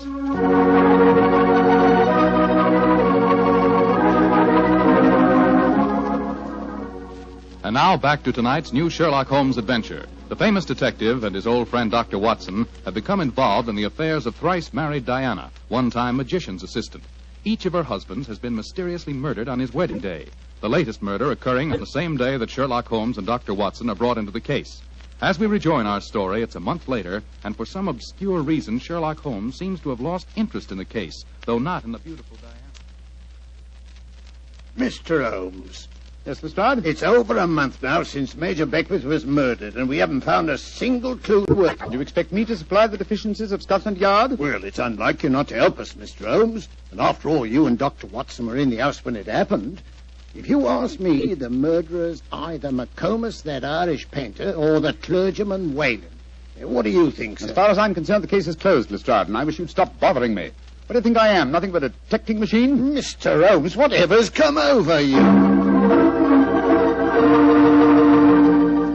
Holmes, Holmes, you're not going out again this evening, are you? I'm afraid so, old chap. Well, this will be the fourth night in a row. I was hoping that we might have a nice, quiet evening in front of the fire. Oh, I'm sorry, Watson, but I promised to take Diana to the horse show at Olympia. I should be home by midnight.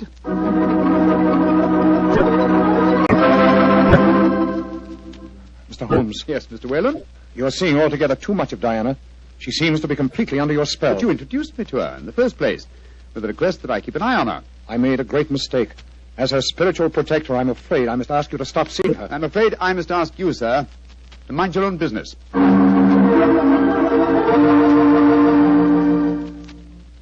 say, Holmes, have you seen in the paper that violinist, this Iway, is playing at the Albert Hall tonight? No, I haven't looked at the paper today. Oh, I thought perhaps that we might go along and see I'm him afraid together. I can't, old chap. No, I'm taking Diana to the French Maid at Dahlia's Theatre. I hear it's a charming musical comedy.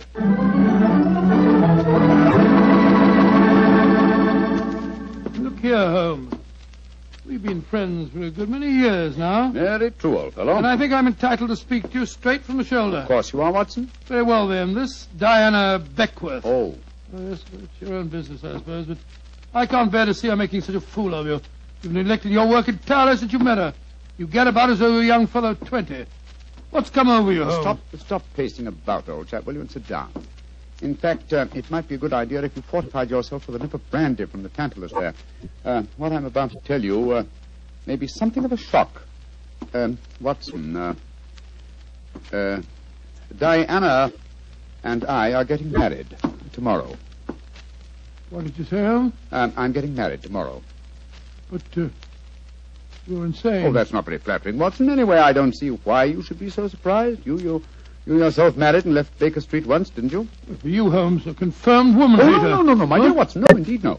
You will remember in our adventure that you titled A Scandal in Bohemia, I met a lady that I have often referred to as, the woman. You mean Irene Adler, but she was a criminal. Exactly, and yet Diana has the same magnificent characteristics. Keen intelligence, courage, and unconquerable spirit. But Holmes, 3 of her husbands murdered on their wedding nights. You're proposing to be the 4th. Oh, rubbish, my dear fellow, because tragedy has attended her previous marriages.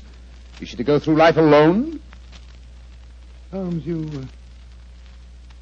really mean it, don't you? Of course I do. I think I will have a nip of brandy. Oh, don't take it so badly, old fellow. We'll continue to see a lot of each other. Diana's very fond of you, you know. Oh, well, I'm glad. Who's going to perform the ceremony? Not the Reverend Mr. Whalen? Oh, no. We decided, in view of Diana's previous marriages, that he might prove to be a trifle, unlucky. A clergyman named Vernet will officiate. Whalen, of course, insists on being present just the same. What time is the wedding tomorrow? 2 o'clock, old fellow. Oh, I should have mentioned this before. I hope your cutaway coat and top hat are in a good state of preservation.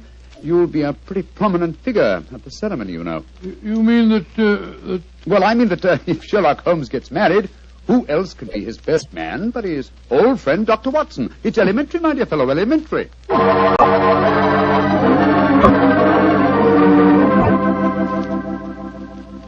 I now pronounce you man and wife, and those whom God hath joined together, let no man put asunder.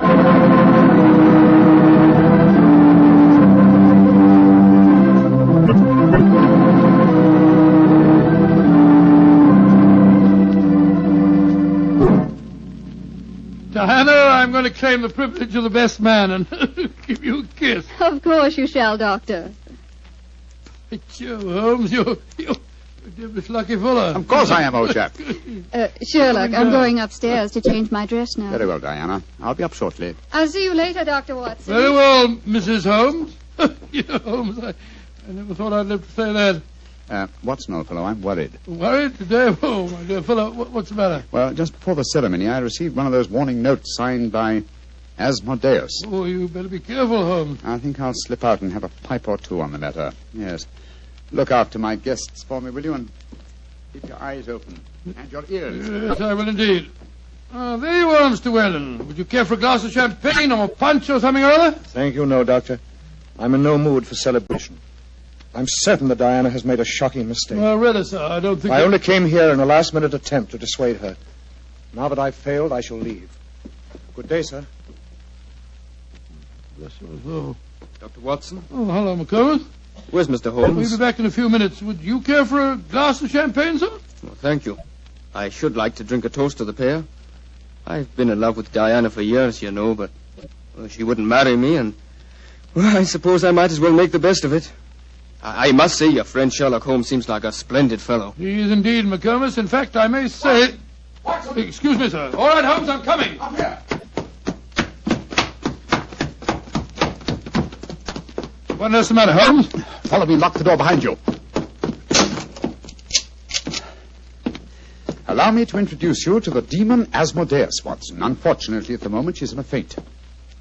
Good Lord. It's Diana. Exactly. Always an impetuous woman, she made the mistake of trying to stab me with that knife. So I bent over to strap up a suitcase. She didn't allow for the wall mirror in which I was watching her. You mean you suspected her all along? Of course I did, old fellow. The problem was to find the proof. I first suspected her when I knew that she had been a magician's assistant. The key to the profession of magic is misdirection, and these murders have been a perfect example of misdirection of motive. How do you mean, Holmes? Well, by creating Asmodeus, thanks to the well-meaning stories of the Reverend Mr. Whalen, from whose theological libraries she must have copied the Hebrew signature, she focused the murders on jealousy, concealing the fact that the one person with a perfect motive was herself, the widow who was to inherit. Oh, why hasn't she been caught before? Because she was clever, devilishly clever. She left no clues except an indirect one that I had once spotted, that the likeliest person to be able to approach a bridegroom unsuspected and stab him is his bride. And now I wish you'd see if you can revive her, old fellow. When the police get here, I should like Mrs. Holmes to be in full possession of all her faculties.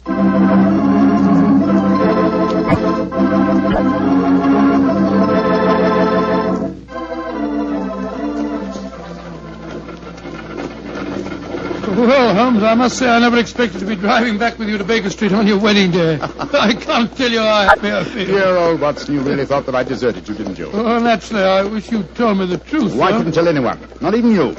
If the faintest shadow of suspicion had entered her mind, I'd never have caught her. Well, it seems to me you paid a pretty high price, Holmes.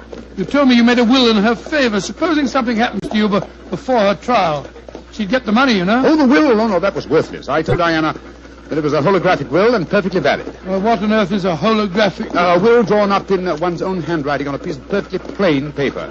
Such a document is quite legal, but I drew mine up on a paper with a letterhead. That made it invalid. Oh, I see, but the fact remains that you are married, Holmes. I really fooled you completely, didn't I, Watson? Didn't the name of the clergyman who married us suggest anything to you? The Reverend Vernet? No, and why not should it? Well, Vernet was a French painter of some note. He also happens to have been a great uncle of mine and Mycroft's. You mean that your brother Mycroft was a clergyman? I mean that Mycroft was disguised as a clergyman. And a very convincing job he did, too. A more satisfactory clergyman than the Reverend Mr. Whalen, no doubt, whose possible complicity may compel him to answer some very awkward questions. Then you're not married. Upon my soul, Holmes, I don't know what to say. Then I suggest that you say nothing, my dear chap. Let's just sit back quietly, as two good friends can, and brood about the mutability of human affairs.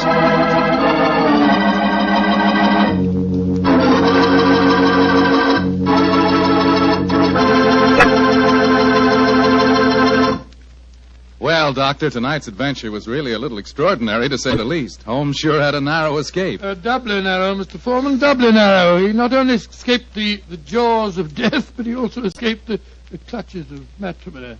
Actually, the story had a happy ending for everybody but Lady Vennering, Jasmine Lafleur. What about that artist fellow, McComas? How did he take it? Oh, very well indeed. In fact, in gratitude, he even painted Holmes's portrait. Not exactly a good likeness, though. One of those modern artists who paints his impressions of a person rather than a portrait. What do you mean? Well, now, let me see. If he were to paint his impression of you, you'd probably end up by looking like a bottle of Petri wine in a sports jacket. Go ahead, Doctor. You can tease me all you want to, but I'll still rave about Petri wine. And why not? The facts bear me out that Petri wine most certainly is good wine. After all, the Petri family knows all there is to know about the art of turning plump, sun-ripened grapes into fragrant, delicious wine. That's because they've been making wine for generations, ever since they started the Petri business way back in the 1800s.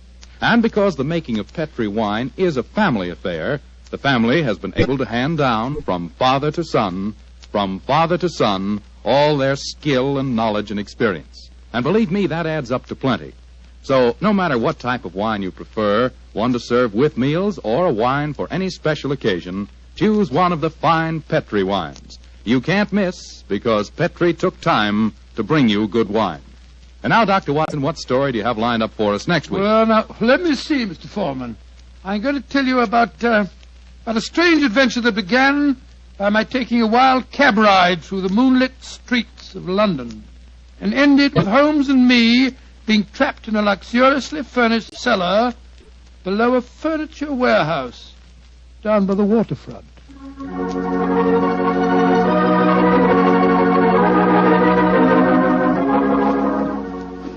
Tonight's Sherlock Holmes adventure is written by Dennis Green and Anthony Boucher and is based on an incident in the Sir Arthur Conan Doyle story, The Adventure of Shoscombe Old Place. Mr. Rathbone appears through the courtesy of Metro-Goldwyn-Mayer and Mr. Bruce through the courtesy of Universal Pictures, where they are now starring in the Sherlock Holmes series. The Petri Wine Company of San Francisco, California, invites you to tune in again next week, same time, same station. Oh, the Petri family took the time to bring you such good wine. So when you eat and when you cook, remember Petri wine. To make good food taste better, remember... Petri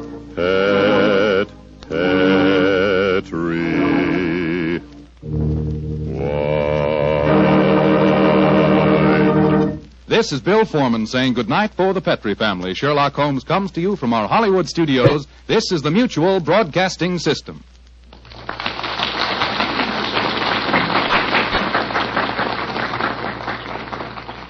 Petri Wine brings you Basil Rathbone and Nigel Bruce in the new Adventures of Sherlock Holmes.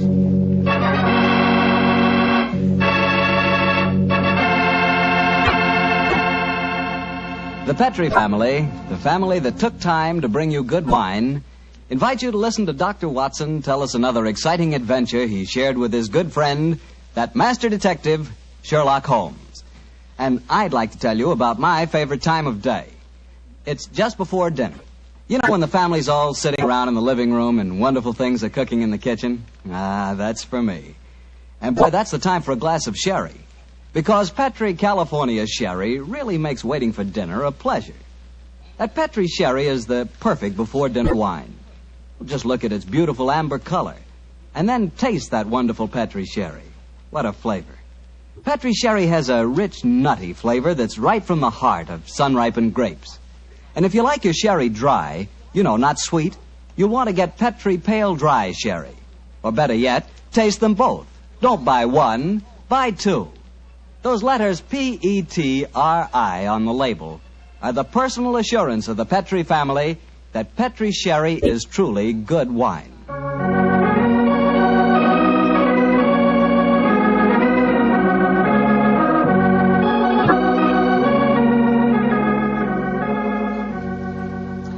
And now it's time to keep the weekly appointment with our good friend, Dr. Watson.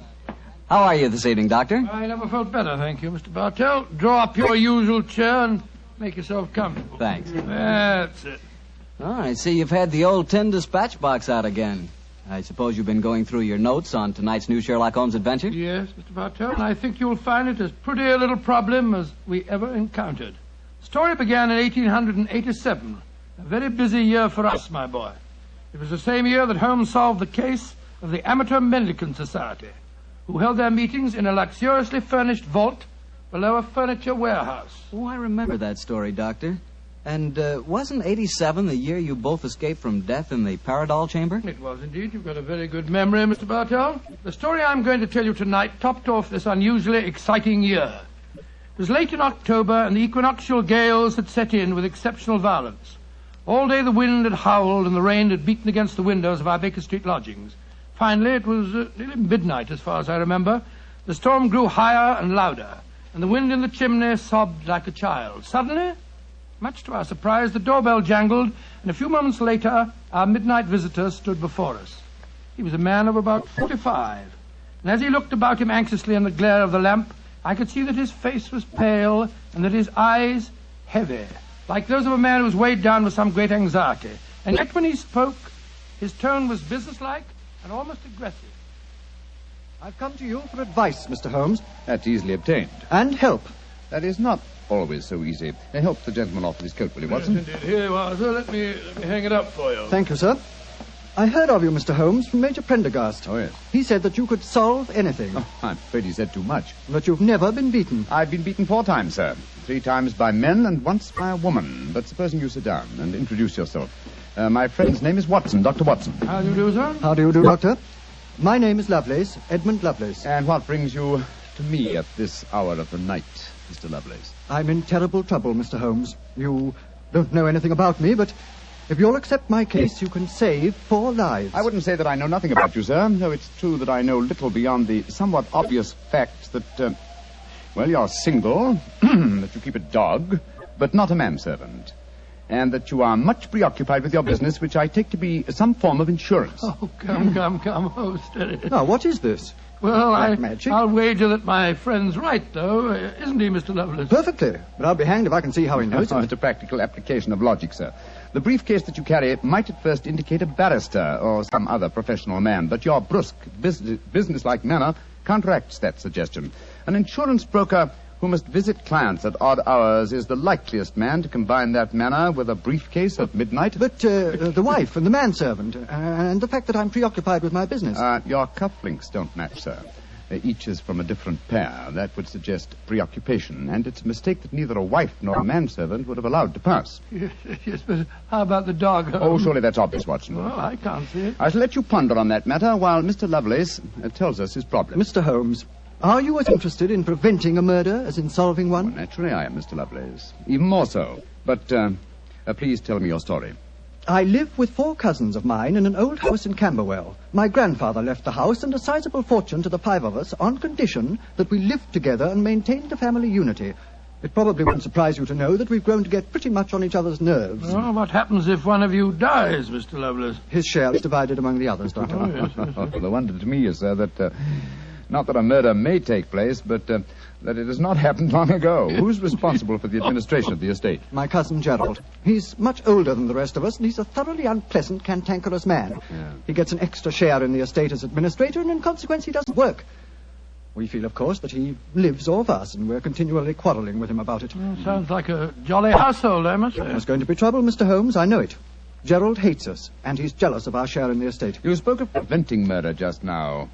Yet I can see that you've selected your cousin Gerald as the potential murderer. Am I right? Yes, you are. Mm-hmm. But don't think it's personal prejudice that makes me suspect him.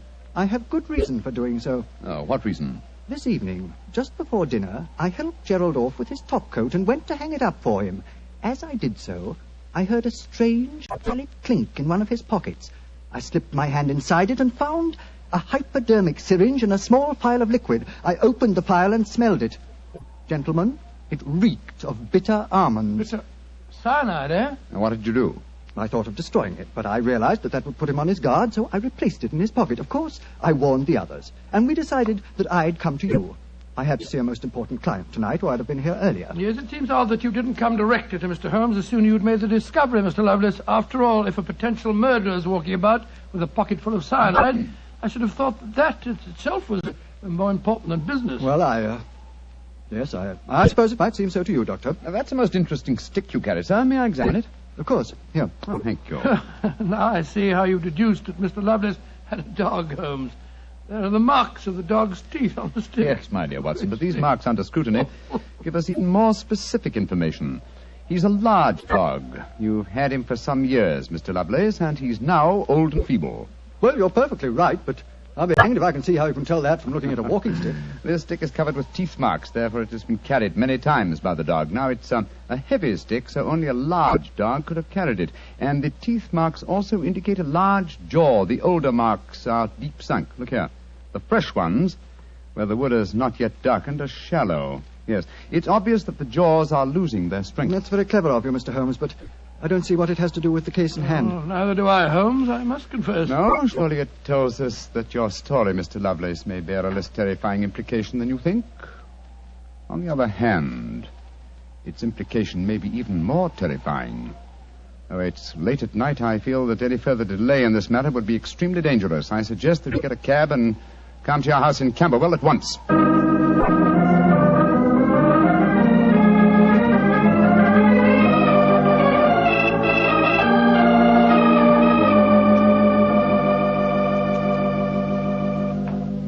Alice, Randolph, I'm glad you're still up. I was able to persuade Mr. Sherlock Holmes and Dr. Watson to come back with me. Gentlemen, this is my cousin, Alice Harley. How do you do? How do you do, Miss Harley? How do you do? And my cousin, Randolph Lovelace. How do you do? How do you do, sir? How do you do, Mr. Lovelace? I've told him about the whole business, Randolph, so we can all speak perfectly freely. Let's begin by sitting down, shall we? Randolph and I had just finished a little cold supper. We've been to the theater tonight. Well, Mr. Holmes, I suppose Edmund told you about finding the hypodermic syringe and the cyanide in Gerald's coat pocket. Yes, indeed. May I ask where your cousin Gerald Lovelace is now? We left the house at 7, but I imagine Gerald went upstairs at 8, as usual. Didn't he, Edmund? On the stroke of 8, Alice. He's very fixed in his habits, Mr. Holmes. He goes up to his room every night at 8. There he reads or works on his accounts and eventually goes to bed any time between 10 and 1. Well, he might still be up. I should like to speak to him a little later. In the meanwhile, may I ask you two young people to tell me quite honestly your feelings about your cousin Gerald? And you might as well be frank. I've kept nothing back. All right. Randolph and I hate him. First of all, we're sure he's jealous of our shares in the estate, and then we... Alice and I want to get married, Mr. Holmes, and Gerald won't hear of it. But you're your cousins, aren't you? Only second cousins, Dr. Watson. Gerald is dreadfully conventional. He's threatened us that if we do get married, he'll go to court and try to have our shares in the estate annulled. And from the way the will is worded, I wouldn't be surprised if he could do it. So you can see why we have no great love for him, and why we're afraid of him. Well, he sounds an extremely unpleasant person to me. You mentioned there were 5 cousins in the house. 3 of you are here. Mr. Gerald Lovelace is upstairs. Who and where is the 5th cousin? The 5th cousin is my brother, Gilly. He's something of a tragedy, I'm afraid. You see, Gilly's 20, but he never developed mentally beyond the age of 8. He had a bad fall in the hunting field when he was a kid. He's been like this ever since. I'm sorry to hear that, sir. But he's the dearest, most gentle boy you've ever met. And, incidentally, the one person in this house who doesn't hate Gerald. The poor fellow doesn't understand the conditions of the will, I suppose. No. But if he did, I don't think it'd make any difference. I swear that Gilly loves every living thing, especially Gladstone. Gladstone is the name of his dog. His dog? Yes.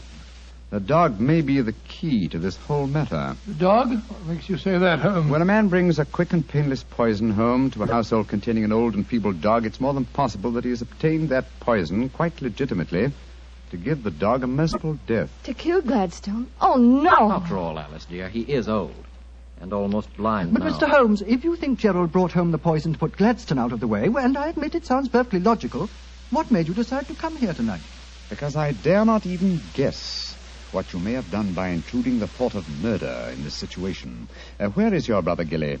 In his room upstairs, asleep. I wonder if we might go up to him. I should like to talk to him, if you don't mind. And after that, I want a few words with your cousin, Gerald Lovelace.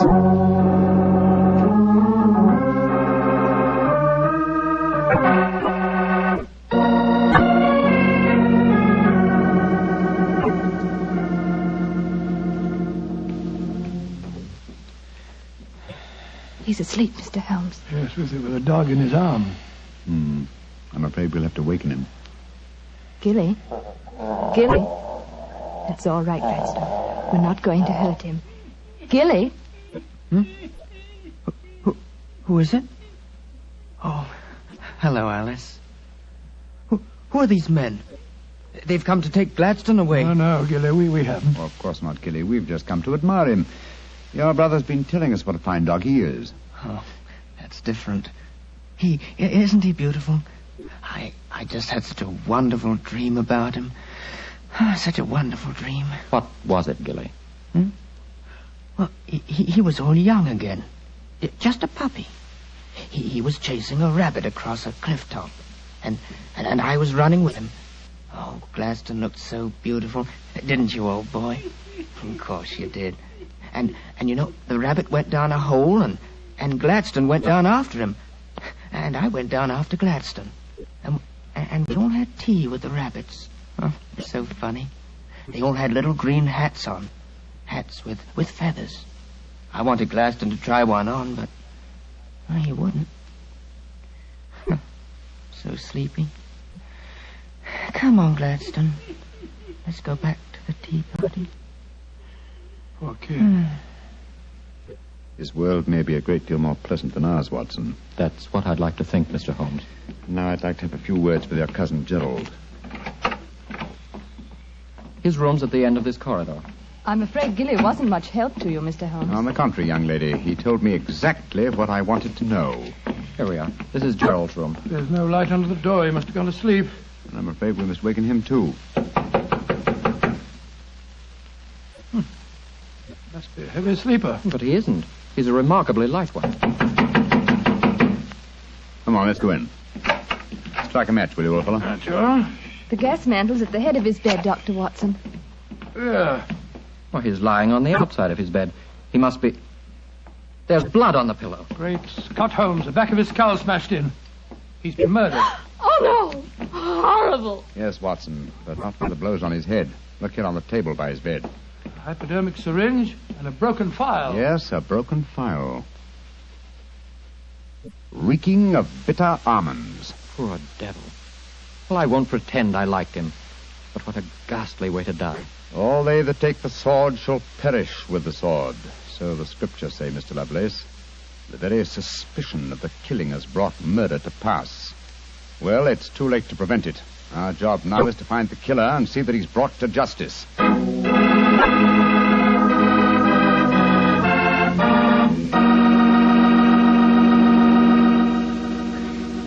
Dr. Watson will tell you the rest of his story in just a few seconds. Just time enough for me to tell you that if there's one wine that's perfect for any occasion, it's Petri California Sherry. With a bottle of that rich, amber-colored Petri Sherry on hand, you can make that time before dinner a main event. And Petri Sherry is the perfect answer to the question of what to serve when company comes. Serve Petri Sherry alone and let its full, wonderful flavor speak for itself, or serve Petri Sherry with hors d'oeuvres or party sandwiches. And remember, you can serve Petri Sherry proudly, because Petri is the proudest name in the history of American wine. Well, Dr. Watson, so you found Gerald Lovelace dead in one of the bedrooms of the house in Camberwell. What did you do? Send for the police? Not at once, Mr. Bartell. Sherlock Holmes persuaded the remainder of the household to give him the opportunity of examining the scene of the crime carefully before the police were sent for. And so, a few minutes before 1 o'clock that October night, Holmes and I stood alone in the room of death. Turn the gas a little higher, will you, old chap? Right you are. You know, Holmes, I think you should have sent for the police right away. In a case like this, Watson, I prefer to be my own police. When I have spun the web, they may take the flies, but not before. What are the results of your medical examination, old chap? Well, it's exactly as you reconstructed it, Holmes. He was first beaten on the head with that poker lying on the floor. Then he had the full phial of cyanide injected into his left wrist. Can you estimate the time of death at all accurately? No, this room's confoundedly hot. He might have died any time from 1 to 5 hours ago. Yes. It's now 1 o'clock, and we know that he was alive at 8. Mr. Edmund Lovelace saw him leave for his room at that hour. Yes, if he was telling the truth. One thing we do know for a fact is that this man was murdered at the exact moment he was going to bed. He's wearing his nightgown and nightcap, but his bed has not been slept in. Well, isn't it possible that the murderer might have killed him shortly after 8 and then dressed him in his nightclothes to confuse us? No, my dear chap. You will notice that the hypodermic needle passed through the sleeve of his nightshirt. Here. Also, the nightcap is crushed and bloodstained from the blows of the poker. No, Gerald Lovelace had prepared for bed. Yes. Look at the glass of water on the night table and the prayer book and the watch. Yes. Signs of a prosperous and meticulous man. Mm-hmm. Very fine gold watch and in excellent condition. Aha. There's the answer, Watson. What do you mean, there's the answer, Watson? I just wound this watch 1 turn, and then it was fully wound. That provides us with a time schedule for our murder. Come on. We'll send a servant for the police, and while they're on the way, if you'll call everyone together, I should like to put a few more questions to this family.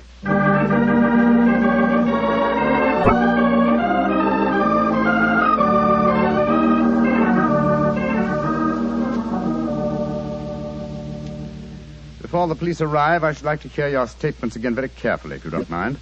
Mr. Edmund Lovelace, what were your exact movements tonight? I left here shortly before 10. From 10 o'clock until the time I came to Baker Street, I was with my client. His name and address, please. Derek Waterlow, 39 Onslow Square, South Kensington. Thank you. Make a note of these, will you, Watson? All right, you're home. You, Miss Harley, and you, Mr. Randolph Lovelace, went to the theater together. Can any independent witness testify as to your movements? Well, yes, Mr. Holmes. We went with friends, the Grant Moresbys. They live at the Clarendon Hotel off Charing Cross. What time did you leave this house? Well, it was about 7:45, wasn't it, Alice? Yes. And after the play, we went to the Café Royal for a little refreshment with our friends and then came back here. I see. And what time did you arrive back at this house? Just a few minutes before midnight. I remember the grandfather clock in the hall striking just as we went into the drawing room. And your brother Gilly, sir. I hate to waken him again. Have you any idea of his movements tonight? Well, he never goes out after dark, Mr. Holmes. But I spoke to the cook as we came in tonight. She says that he played cards with her until just after 10 o'clock. He was fast asleep when I looked in on him shortly after midnight. Thank you. You've made a note of all these facts, Watson? Yes, Holmes, I got them all down. Good. Then let's be on our way to Baker Street. But the police, Mr. Holmes, they're on their way. I know. Please give them my regards, will you? Apologize for my informality and tell them that I shall have the answer to this matter probably in a little over 24 hours.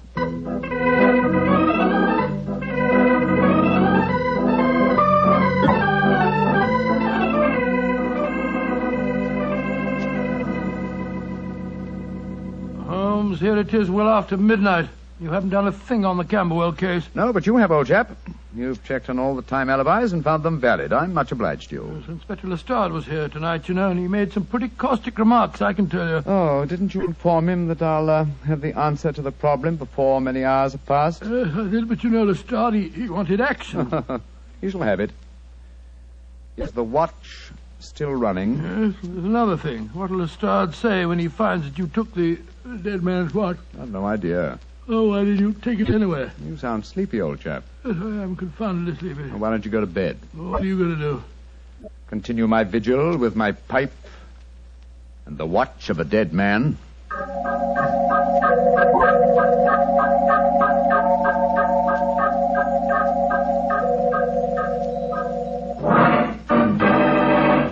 Watson, wake up! What time is it? 5 o'clock in the morning. Good Lord, will you dig up at this hour? The watch has just stopped. I'm about to rewind it. What are you rewinding it for, Holmes? You waited over 24 hours for it to unwind. When I know how many turns it takes to wind it fully, I shall have the answer to the whole business. 10, 11... You're being confoundedly mysterious, as usual. 14 turns, and the watch is fully wound. Get your clothes on, old chap. Well, where are we going on this hour? To the house in Camberwell. Now I know who murdered Gerald Lovelace.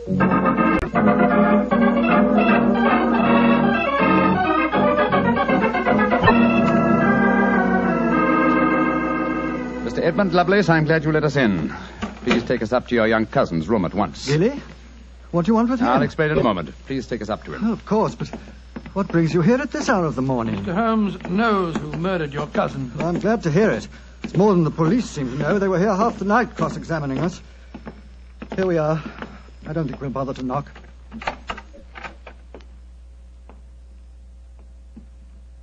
Gilly? Gilly? I'm awake. We heard you coming up the stairs, didn't we, Gladstone? It's the same man again. You're not going to take Gladstone away, are you? Please don't take him away.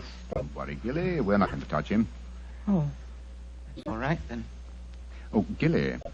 Yes? You really love that dog, don't you? Of course I do. More than anything or anybody. I believe you'd even kill a man who tried to hurt Gladstone. Wouldn't you? Oh, yes, sir. I would. Gilly! No. Great Scott. Gilly, I don't think you'd really kill a man. I don't think you could. Oh, couldn't I, though? How would you kill him? I'd hit him first. I'd take a poker and hit him on the head so he couldn't fight back. And then I'd take the nasty needle he told me he was going to stick in Gladstone, and I'd fill it full of that water he showed me, and I'd stick it in him. That's what I'd do. Then he'd be dead. And he couldn't hurt my Gladstone anymore. Not ever. Let's leave him, shall we? Goodbye, Gilly. Pleasant dreams. Goodbye, sir. Good old Gladstone. You satisfied, sir? Yes. Poor Gilly. There's no doubt about it, of course. Can there be no one who described the murder to him, and yet he's just given an exact description of its method? What'll happen to him? They won't try him. No. A little pressure in the right places, and he'll be released to a private nursing home. I'll do everything I can, Mr. Lovelace. Thank you, Mr. Holmes. Thank you very much.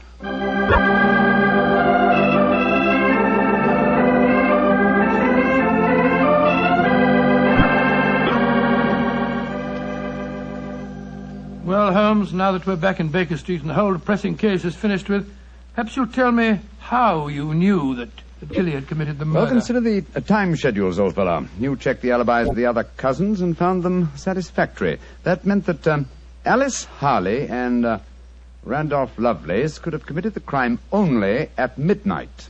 Edmund only before 10. Gilly only around 11. You said that the time of death could have been at any of those hours. Yes, I did. So how did you pin it down to 11? The watch gave me the specific answer. When I picked it up, I unthinkingly wound it.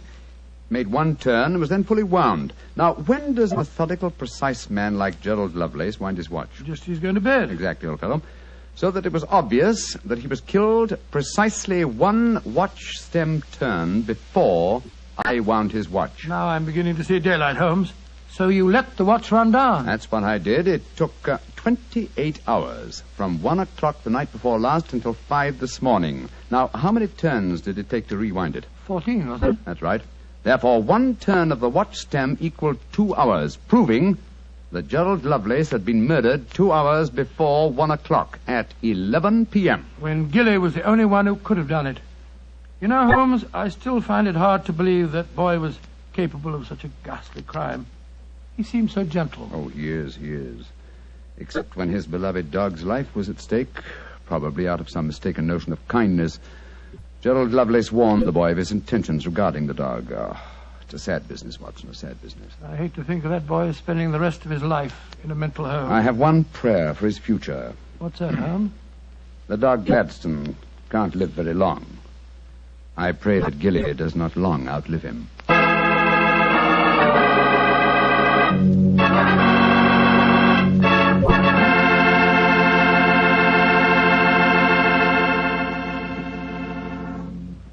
Doctor, that was a remarkable bit of deduction on the part of Mr. Holmes. Yes, extremely clever, wasn't it? Of course, if I may say so, I was of some small help myself. Small help? Why, Doctor, you practically solved the case by yourself. Oh, I wouldn't go as far as saying that. But, Doctor, you did check all the alibis, didn't you? Yes, I checked where each suspect was at various times. Yes, you checked time.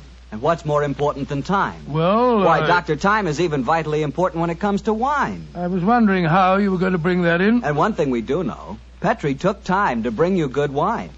So nobody can miss with Petrie wine. It's just got to be good. You know, you can't be in the wine business as long as the Petrie family without really learning all about the fine art of making wine. And don't forget, the Petrie family has been making fine wine since way back in the 1800s.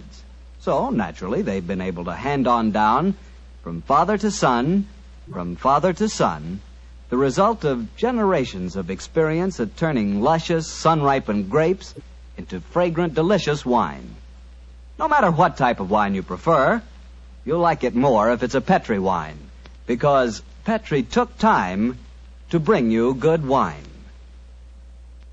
Well, Dr. Watson, what new Sherlock Holmes story do you plan to tell us next week? Well, now, next week, Mr. Bartell, I'm going to tell you a most unusual adventure that Holmes and I had when we were attending a performance at the Opera House in Rome.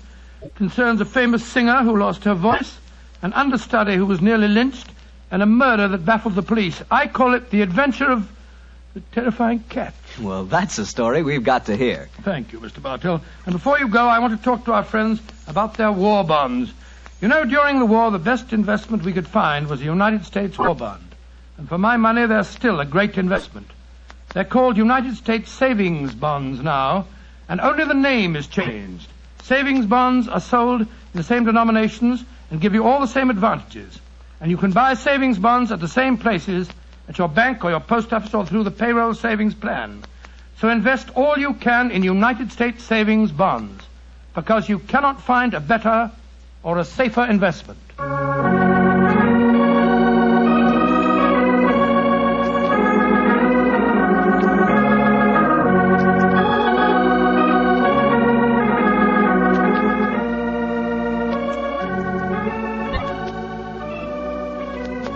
Tonight's Sherlock Holmes adventure was written by Dennis Green and Anthony Boucher and was suggested by an incident in the Sir Arthur Conan Doyle story, The 5 Orange Pips. Music is by Dean Fostler. Mr. Rathbone appears through the courtesy of Metro-Goldwyn-Mayer, and Mr. Bruce through the courtesy of Universal Pictures, where they are now starring in the Sherlock Holmes series. The Petri Wine Company of San Francisco, California, invites you to tune in again next week, same time, same station. Sherlock Holmes comes to you from our Hollywood studios.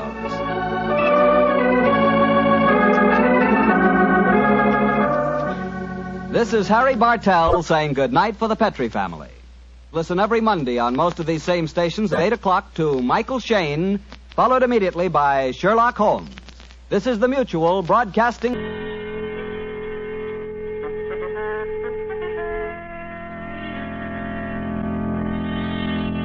The Adventures of Sherlock Holmes, starring Basil Rathbone and Nigel Bruce.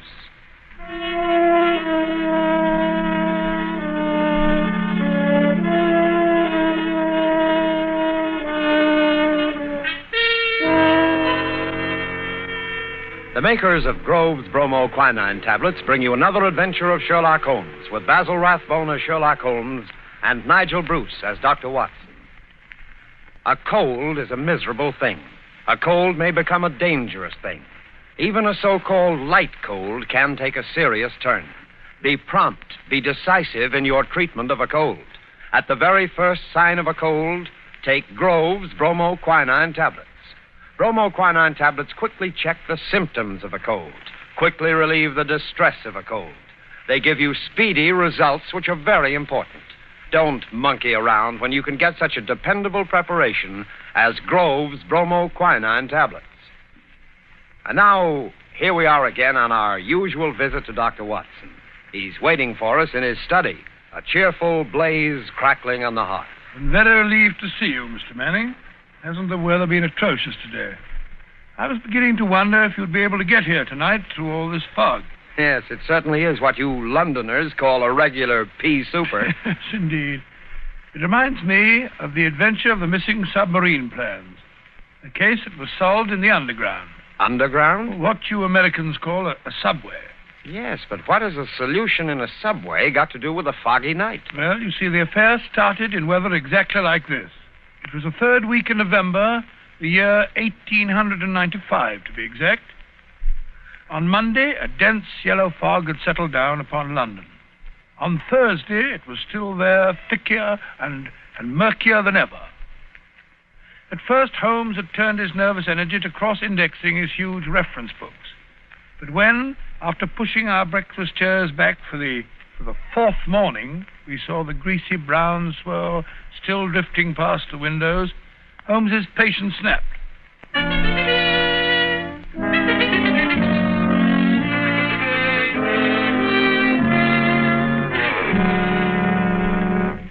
Holmes, if you must pace around in circles, I wish you'd change directions now and then. You're making me dizzy. Bah, it's inexcusable, Watson, inexcusable. No initiative, no imagination. Nothing ever gets done. If you're alluding to the inactivity in this last session of Parliament, my dear Holmes... I'm not speaking of our lawmakers, Watson, but of our lawbreakers.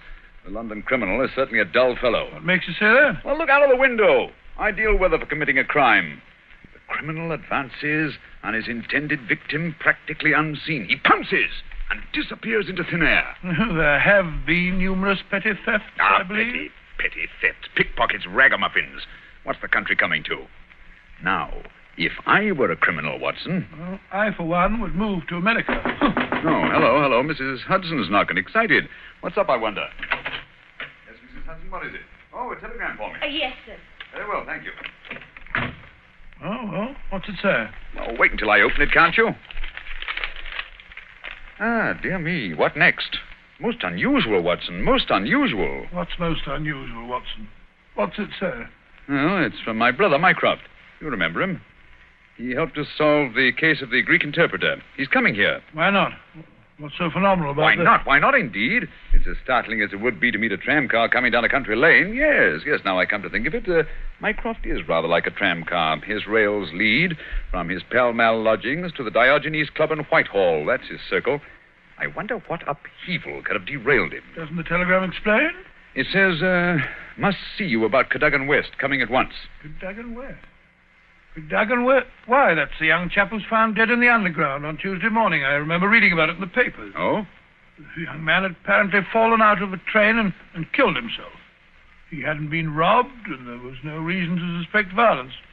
Quite an uninteresting case, if I remember correctly. And yet, it's serious enough to cause Mycroft to alter his habits. No, Watson. This must be an extraordinary event. Do you recall any other facts about the affair?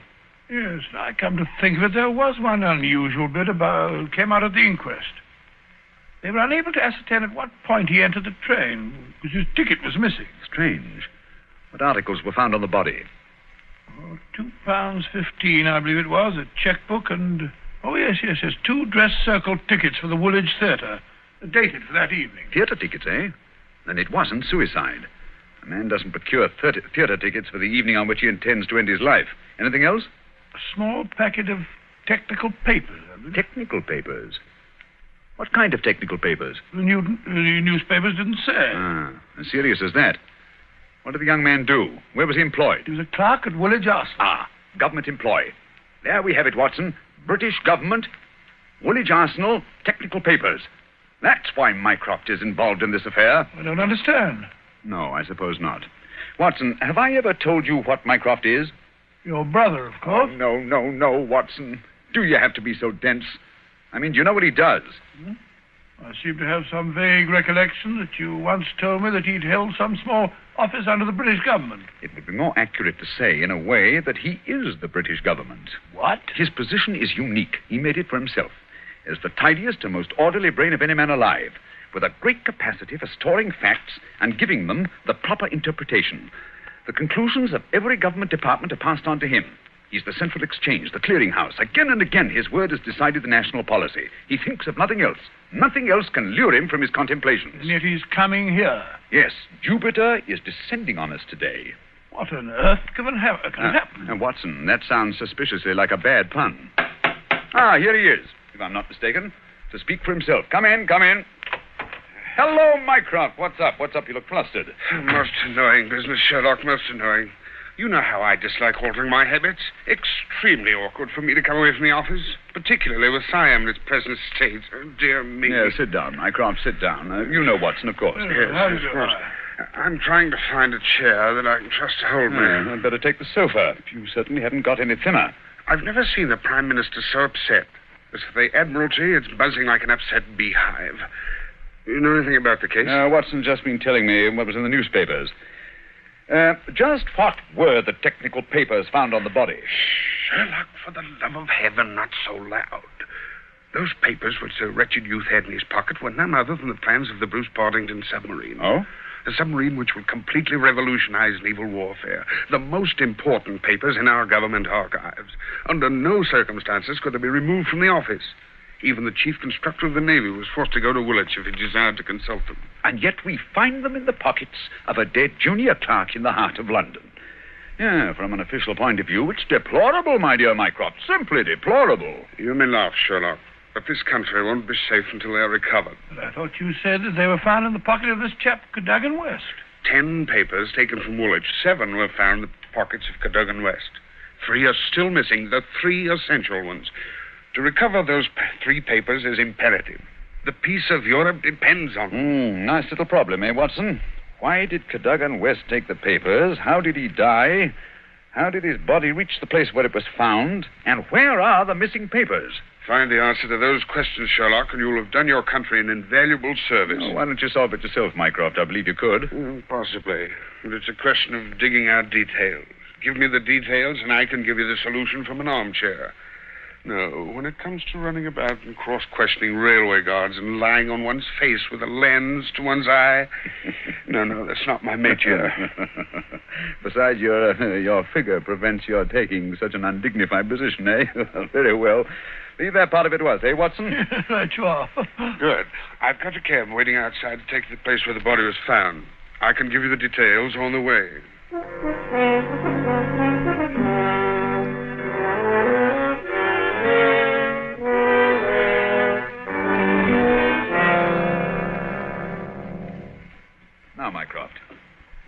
was the official guardian of these famous papers? No less a personage than Sir James Walter, a gentleman who's grown grey in the service. His patriotism is beyond suspicion. A bachelor, if I'm not mistaken. Lives with his brother. Yes.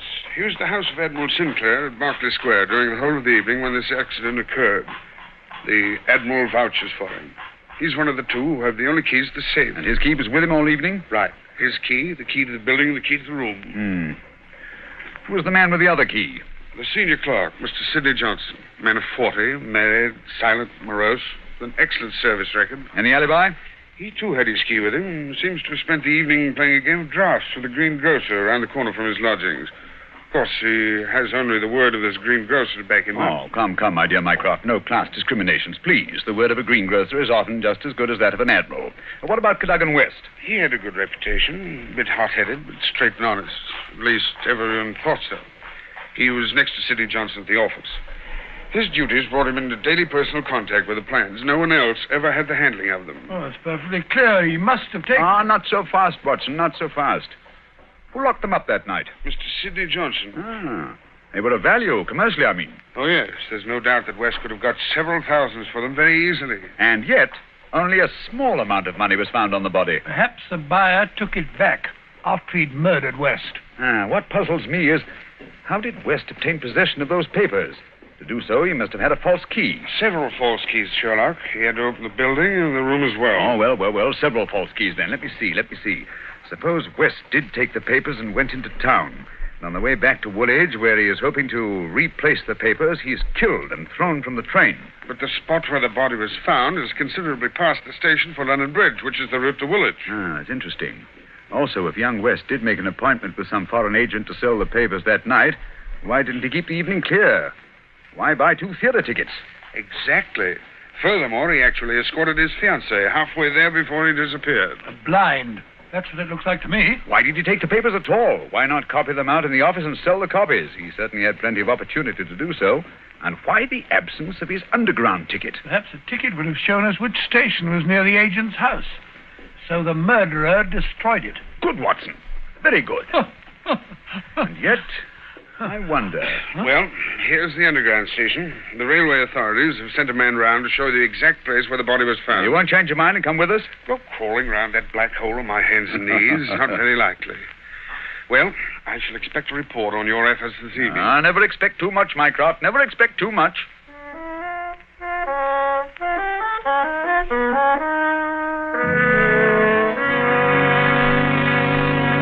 Before we follow Holmes and Watson into the mazes of the London subway system, I have a word of advice. Every year, colds cause a lot of sickness. Every year, they cause a lot of expense and time lost from work. Always regard a cold seriously. Always treat it earnestly. At the first sign of a cold, take Grove's bromoquinine tablets. Bromoquinine tablets are famous relief for the distress of a cold. Their efficacy has been fully established. Bromoquinine tablets go right to work on a cold symptom. They don't waste any time. They don't pull any punches. They quickly relieve the misery of a cold. They help reduce the fever of a cold. Thousands of people keep bromoquinine tablets handy all winter. Thousands of people depend on them as their relief for colds. No other preparation enjoys greater confidence than bromoquinine tablets. Follow the example of millions, and at the first sign of a cold, take Grove's bromoquinine tablets. Get them at any drugstore, a few cents a box. Ask specifically for Grove's, Groves. Bromo, Bromo. Quinine, Quinine. Grove's bromoquinine tablets.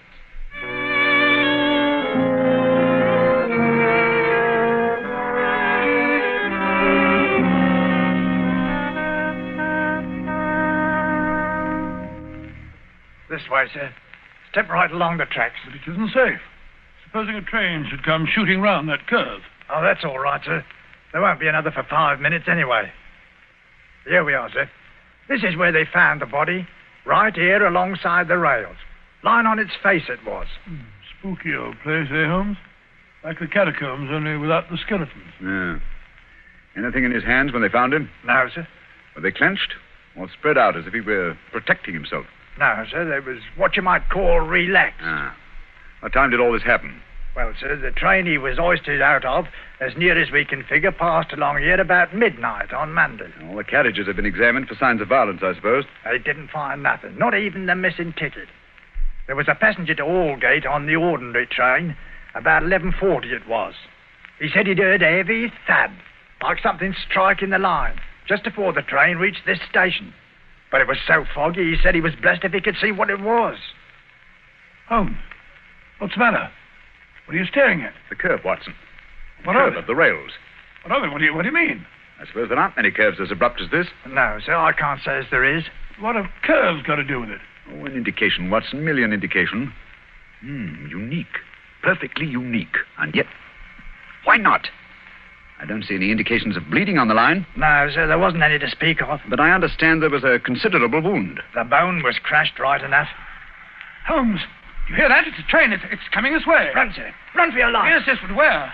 Up ahead. There's a place where the train switches off. Run, Watson, run. It's just around the curve. We'll never make it. Yes, we will. Faster, faster. There's the switch up ahead. Come on. Here comes the train now. We'll make it. Just into Watson, for the love of heaven. You're on the wrong track.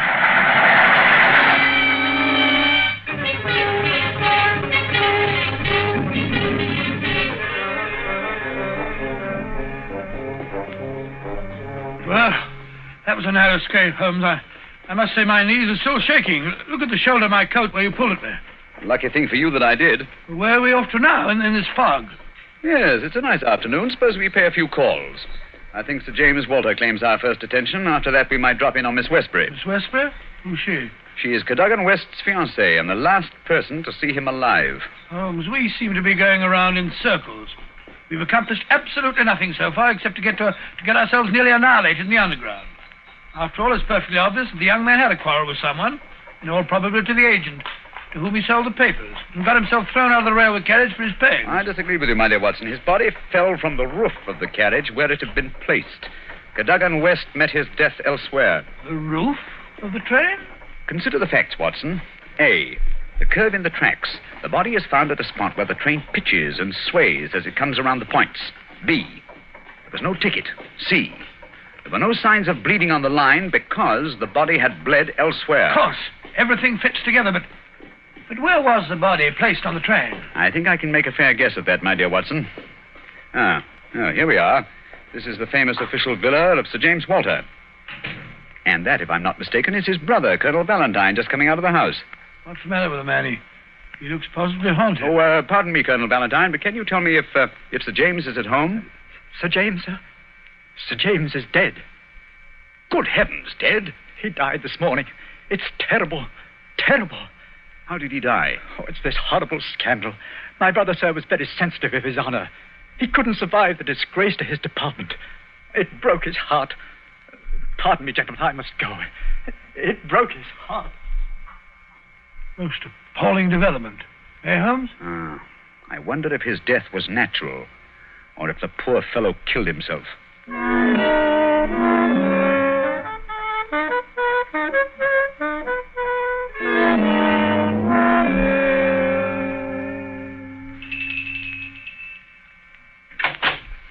Yes?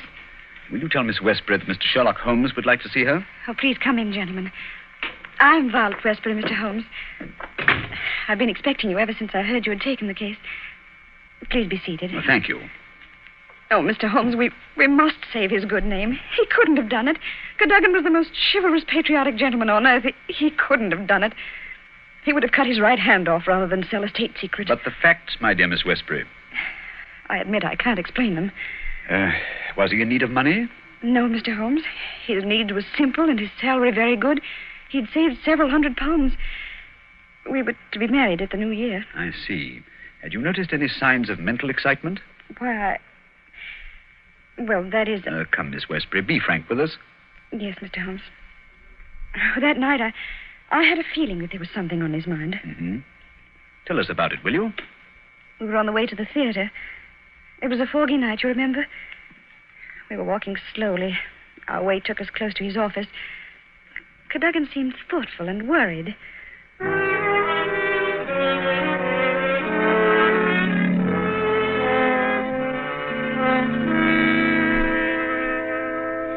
Darling, What's the matter? You haven't said a word for the last 5 minutes. Have I said or done something? Of course not, silly. It's just that I've got something on my mind. Well, why not tell me about it? Perhaps I can help. It's no use, Vi. It's too serious for me to talk about, even to you.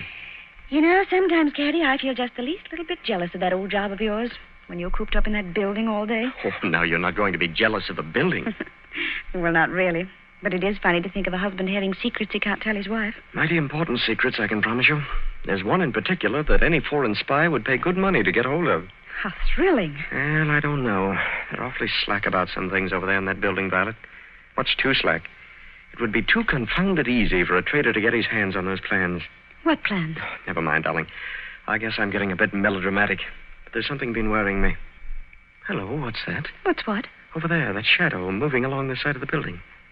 It's a man. So that's it. I always suspected... Oh, what's the matter? You're so excited. What's wrong? Stay here, Violet. There's something I have to find out. Stay here.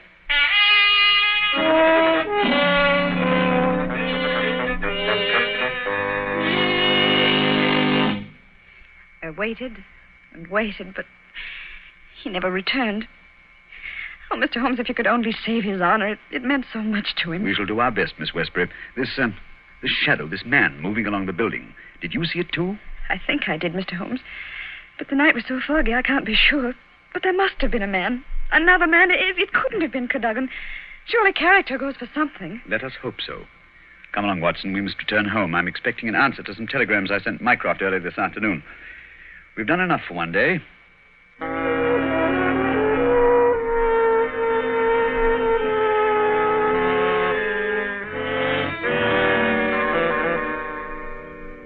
Holmes, where have you been all day? You left this morning before I was up. Now you've come home with your towel awry, your suit torn, and as ravenous as a wolf. Yes, I've had a bit of exercise, my dear Watson. Pass me the tongue, will you? It would have done you good to go along. Yes, what were you doing? Investigating the premises inhabited by foreign spies known to have been in London on last Monday. Mycroft sent me a list of them. Took a bit of doing, too. Climbing walls, breaking into cellars, prowling around rooftops. Well? I discovered there was only one residence which had the proper facilities for disposing of West's body after the murder. Well, whose residence was that? It belongs to a Hugo Oberstein. The address is 13 Caulfield Gardens, Kensington. The gentleman himself has departed for Europe. Gone, has he? And he took the plans with him. It's too late. Not necessarily, Watson. What can we do now? We're going to keep a rendezvous with the gentleman who stole and sold those plans. The assignation will take place at Mr. Oberstein's house this evening at 9. What the deuce are you talking about? These newspaper clippings. I found them in the drawer of Hugo Oberstein's desk. Read them. The Daily Telegraph agony column. The first one says, too complex for description, must have full report, terms agreed to, payable when goods delivered. Signed, Piero. Piero, indeed. Sounds like a Mardi Gras. Now, read on, Watson, read on. Second goes, matter presses, must withdraw offer unless contract completed. Piero again. And the last, dated Monday, the day the crime was committed. Monday night after 9, 2 taps, payment in hard cash. I say, do you think it was a submarine the plans that he was buying? I'm almost positive. And Piero was Oberstein himself. But we'll find out for certain this evening. I've invited the gentleman who sold the papers to meet us. How? I don't understand. I inserted this advertisement in today's Daily Telegraph. Tonight, same hour, same place, 2 taps, vitally important. Your own safety at stake. Signed, Piero, as usual. By George, if he answers that, we've got him. Unless we're too late. Come along, Watson. There's no time to lose. You can take this package for a change. I've been carrying it around all day. What's in it? Oh, just a jemmy, a dark lantern, a chisel, and a revolver. Nice equipment for a respectable citizen to be carrying about the streets of London, I must say. Yeah, you know, Watson, there are times when I suspect we aren't quite respectable.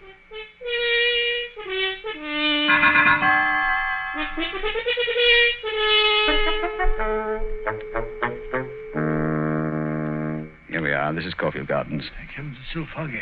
I shouldn't like to be caught in the act of housebreaking. Yeah. Over this wall, Watson. There's a window we can easily pry open in the back. Scale that wall? Oh, come on, hurry up. There's no time to lose. Here. I'll give you a boost. Come on, up you. That's it. Look out, here I come. I must say, Holmes, you're as agile as a cat. It's uncanny. This is the window. Light the lantern and give me the jemmy. 1, 2.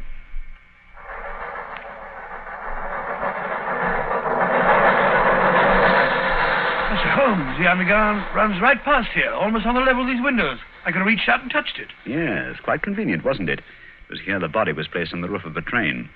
Look out of this, look on this windowsill. You can see the soot is blurred where they rested the body. And here, look here, look. This brown stain is blood. Nasty, eh, Holmes? Let's get on to the house. Very well, then. Come along. The window's open. Easy, don't break the glass. Supposing Overstein should happen to return home. Well, we must take our chances in this business. Come along, Watson, come along. Our visitor will expect to be let in by the front door. I wish these stairs didn't squeak so. 9 o'clock. We can expect him at any moment now. You take your position on one side of the door. I'll be on the other. So we can pounce on him when he enters. I'll throw my greatcoat over his head. I wish he'd hurry. Shh, Watson. What if he doesn't come? There he is. Ready now. I'll open the door. You wanted me? No, you don't. Take that. What the... Easy, Watson, easy. All right, Holmes, I've got him. Well, let's take a look at our catch. Take the overcoat away, Watson. Right. Hi, it's Colonel Valentine Walter, Sir James's brother. Quite. Well, sir, what have you to say for yourself? Why did you steal the Bruce Partington plans? Who are you? What do you know about this? I am Sherlock Holmes, and I know everything. Oh, this is terrible. I'm lost. I didn't realize their importance until my brother killed himself. But I needed the money. I had to have it. Overstein offered to give it to me if I'd let him see the plans. So you took an impression of your brother's key, opened the safe, and procured the papers. Cadogan West saw you leaving the building, followed you here, and you killed him. No, I didn't do that. I swear I didn't do it. No? Then perhaps you'd better tell us who did murder Cadogan West and placed him on the roof of the railway carriage. I'll tell you. I promise you I will. I did the rest. I confess it, but not that. Very well, then. How did it happen? I got the papers, as you've discovered. Made my way through the fog until I reached the door. Once or twice, I fancied I was being followed. I could hear footsteps on the pavement behind me.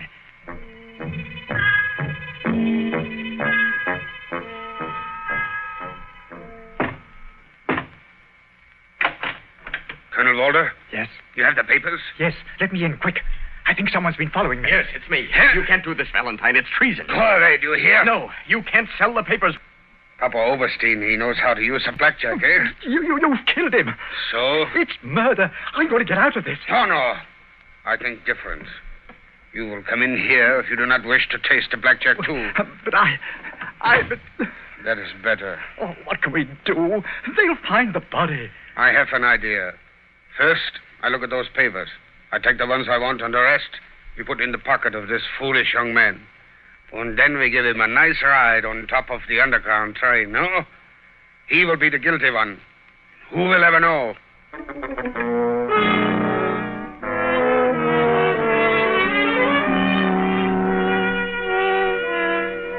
What a thoroughly unpleasant gentleman. What a pity that he got away with the papers, Dr. Watson. Oh, but he didn't. Overstein had left a Paris forwarding address with Colonel Walters. That gentleman sent him a letter dictated by Holmes, saying that he had discovered that one essential detail in the plans was missing, and that he had procured a tracing which would make it complete for a price. And did Overstein swallow the bait? Did he swallow it? He was arrested as he got off the boat at Folkestone. Some weeks later, I learned, incidentally, that Holmes had spent a day at Windsor Castle and returned with a remarkably fine emerald tie-pin. When I asked him where he got it, he answered it was just a small present from a certain gracious little old lady for whom he'd been able to do a small favor. Yes, and I think I can guess the lady's august name. Elementary, my dear Mr. Manning, elementary. I see. Ladies and gentlemen, in just a moment, Dr. Watson will be back to tell us about next week's story. In the meantime, let us repeat. Watch out for colds. At the first sign of a cold, take Grove's bromoquinine tablets. Bromoquinine tablets are made especially for the relief of colds. In other words, they're specialized medication, and that's what you want. Yes, at the very first sneeze or sniffle, go right to your druggist and get a package of Grove's bromoquinine tablets. Now, Dr. Watson, next week?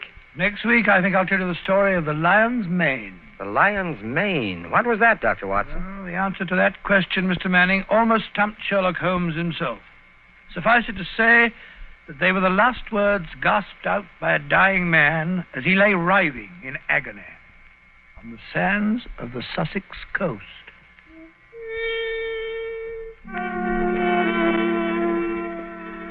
You have been listening to a Sherlock Holmes adventure, adapted from Sir Arthur Conan Doyle's story, The Bruce Partington Plans, with Basil Rathbone as Sherlock Holmes and Nigel Bruce as Dr. Watson. The dramatization was by Edith Miser. This program is presented from Hollywood every week at this same time by the makers of Grove's Bromoquinine tablets. Quick relief for colds. This is Knox Manning speaking.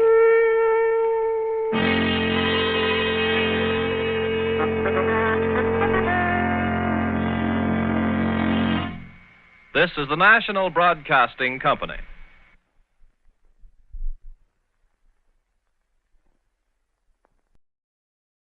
This episode from the life of Sherlock Holmes will be transmitted to our men and women overseas by shortwave and through the worldwide facilities of the Armed Forces Radio Service. Petri Wine brings you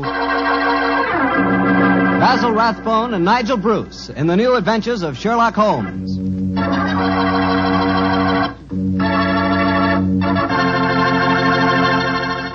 The Petri family, the family that took time to bring you good wine, invites you to listen to Dr. Watson tell us another exciting adventure he shared with his good friend, that master detective, Sherlock Holmes. And if you ask me, the best way to listen to that story is to do it with a glass of port wine right handy. Petri California port. No kidding, that Petri port is just swell for any time good friends get together to talk things over. You couldn't ask for a more delicious wine. Why, just looking at the deep, rich red color of that Petri port tells you that here's a wine with a flavor that comes right from the heart of sun-ripened grapes. If you haven't ever tried Petri port, why not get a bottle and have a glass after dinner tomorrow night? It's a perfect after-dinner wine, you know.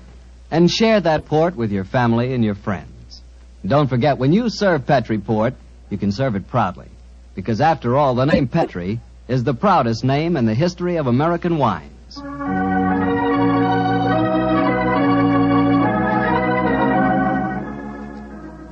And now let's keep our weekly appointment. Good evening, Dr. Watson. Good evening, Mr. Bartell. Draw up a chair. Thank you. That's it. By the way, do you know what date it is? November 5th, isn't it? That's right. In England, it's known as Guy Fawkes Day. Have you ever heard of it? It's something to do with a gunpowder plot, isn't it? Yes, Mr. Bartell, it is. And as Sherlock Holmes and I had a very unusual adventure on the 5th of November many years ago, it seems appropriate that I should tell you about it tonight.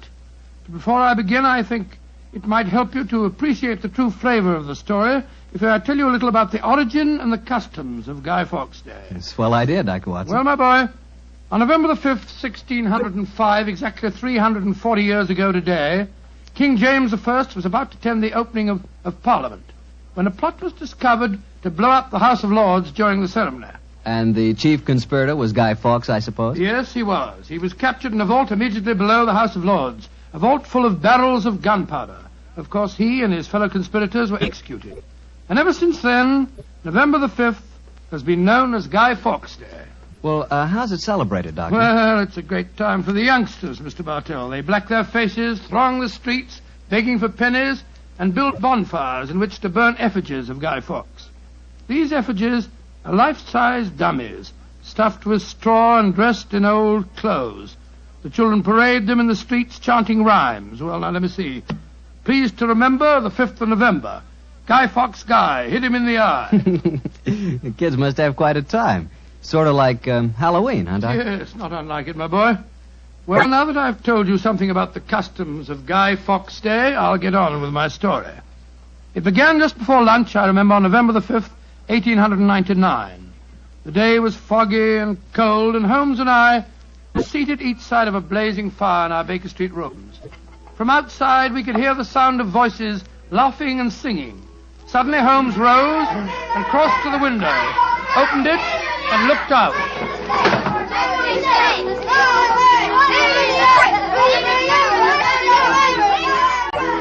Then he turned to me and spoke. Children having a great time, Watson, aren't they? Yes, it cost me a shilling worth of pennies to walk here this morning. Has it occurred to you, Watson, that the gunpowder plot offers very promising material to the speculative mind? In what way, Holmes? I say it's confoundedly chilly in here. Don't you think you might shut that window? Sorry, old chap. As I was saying, the gunpowder plot offers very promising material to the speculative mind. I've made something of a study of the historical records of the case. There is more than a little evidence to suggest that King James was never in any real danger. Never in any danger? Well, what makes you say that? Knowledge of the proposed dastardly scheme came to light early. But James Stuart, King of England, the possessor of a shrewd and diabolical mind, used the spectacular discovery of the plot to try and bolster his waning popularity, as well as to justify increased religious persecutions. Well, that's the first I've heard of it, Holmes. I dare say, old fellow, but it's true just the same. I'm afraid James Stuart, King of England, was an unscrupulous tyrant. Come in. Oh, yes, Mrs. Hudson? There is a gentleman to see you, Mr. Holmes. He said it was very important, and he asked me to give you his card. Oh, thank you, Mrs. Hudson. Oh, ask him to come up, please, will you? Aye, sir. Who is it, Holmes? A gentleman with a remarkably fine sense of timing. Read his card for yourself. Let's have a look.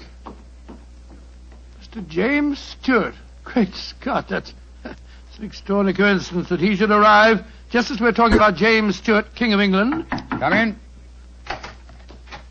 Mr. James Stuart. How do you do, Mr. Stuart? My name is Sherlock Holmes, and this is my colleague, Dr. Watson. How do you do, sir? How do you do? Mr. Holmes, you've got to help me. I'm walking about in mortal fear of my life. You've got to help me. Mr. Stuart, I suggest that you sit down. I'll do anything in my power to help you, but you must compose yourself first and tell me quietly what it is that's frightening you. How can I compose myself when I may be dead within a few hours? No, Mr. Stuart. I'm a doctor. I really think if I were to give you a sedative that you'd find... How can you talk of sedatives when I... My heart. Doctor. My heart. All right. Now, here, let me help you into this sofa. There you are now. Imagine That's brandy it. would be in order, Watson. Yes, Holmes, and I'll give him some digitalis. A fellow with a bad heart like this shouldn't allow himself to get so excited. Here you are, Mr. Stuart. Drink this. That's it. And now this, Mr. Stuart. What is it? It's digitalis. Very well. There now. Feel better, sir? Yes, Mr. Holmes. Yes, I do. You're right. I shouldn't get so excited. My heart can't stand it, you know. Watson, is he well enough to talk, do you think? Yes, if he doesn't excite himself again. I'll be careful, Doctor. I'll take it quietly. Mr. Holmes, when you saw my card just now, did it strike any responsive chord? Naturally, sir. Who could fail to be intrigued when a James Stuart calls to see one on Guy Fawkes Day? It isn't just coincidence that my name is James Stuart. I've got royal blood in my veins. People know of it. And that's another reason they're out to kill me. They're jealous of my heritage. Every instinct I have is a royal one.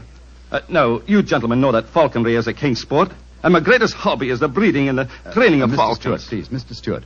Owing to the state of your health, I suggest that you be as economical as possible in your explanation. In fact, I think it might be better if I were to question you. Very well, Mr. Holmes. Now, you say that your life is in danger. What evidence do you have to substantiate that claim? My cousin, Guy Falconby, has threatened it. You see, Mr. Holmes, he and I are the only heirs to a wealthy uncle. His fortune will go to the surviving heir. If I were dead, Guy would inherit everything. Seems to me, Mr. Stuart, that you should have applied to Scotland Yard for protection. I did, Dr. Watson. Only a few days ago I saw a certain Inspector Lestrade, I think his name was, and he laughed at my fears. Oh, Lestrade. And he laughed, did he? Well, then in that case, there may be something in your story, sir. You say that your cousin has threatened to kill you. Has he indicated the method he intends to employ?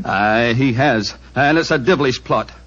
Guy has a bitter, twisted sense of humor, gentlemen, even when he's planning as dastardly a thing as a murder.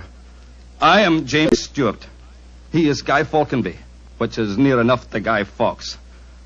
Today is the 5th of November, and he's planning to blow me up. Oh, come, sir. You can't expect us to believe that. But it's true. He warned me. And the celebrations that are going on in the streets of London today would make a rare cloak for his activities. I must confess, Mr. Stuart, that I find your story most unconvincing. All your evidence appears to depend on conversations held between you and this cousin of yours. You have no facts, sir, to substantiate your claims. But I have. Then please let us hear them. I live at 23 Cavendish Square. A week ago, the house next door to me was let to a new tenant. Almost immediately, workmen became very active there. They were digging in the cellars, Mr. Holmes. I could hear the sounds of picks and shovels through the walls. Digging in the cellars? That does sound significant, doesn't it, Holmes? Extremely.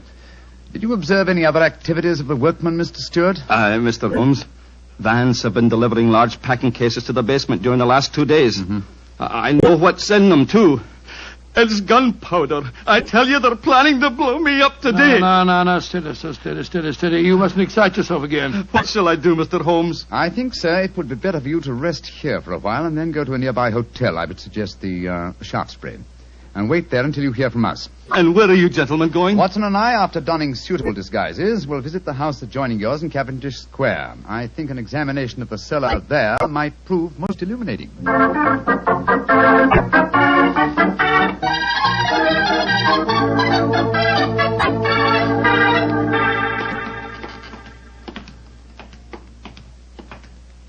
This must be the house, all right, Holmes. The empty packing cases are still by the foot of the basement steps. Come on, Watson. Let's go down and explore. Pardon my soul, I feel a little self-conscious in these clothes. No need to, my dear chap.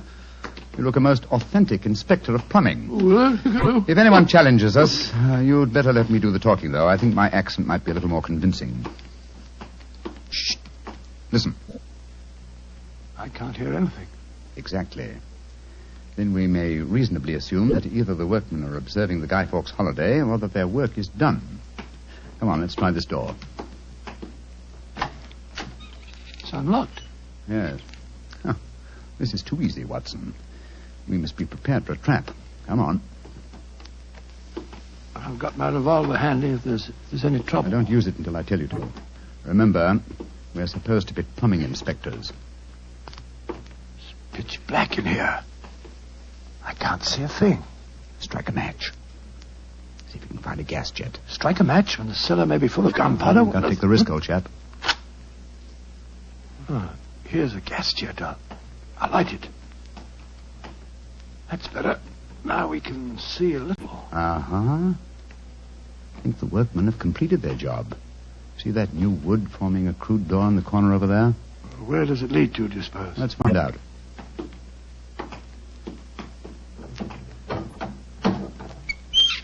Oh, also unlocked. And here's a miner's lantern, waiting conveniently for us on this ledge. Oh, this is ridiculously easy. Now I'm sure it's a trap. I like the lantern. Great Scott, it's a tunnel. Yes, it's a tunnel leading into Mr. Stewart's house next door. Let's explore it.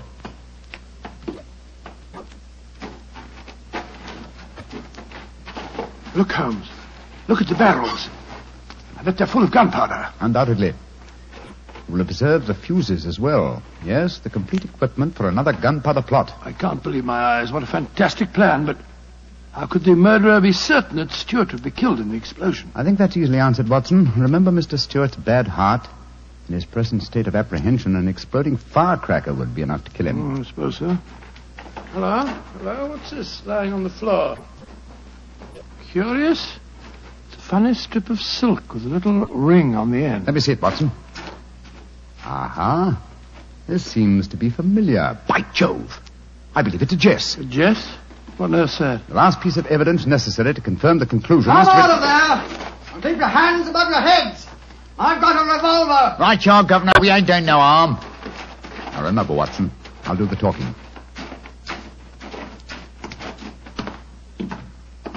Come on! Out you come!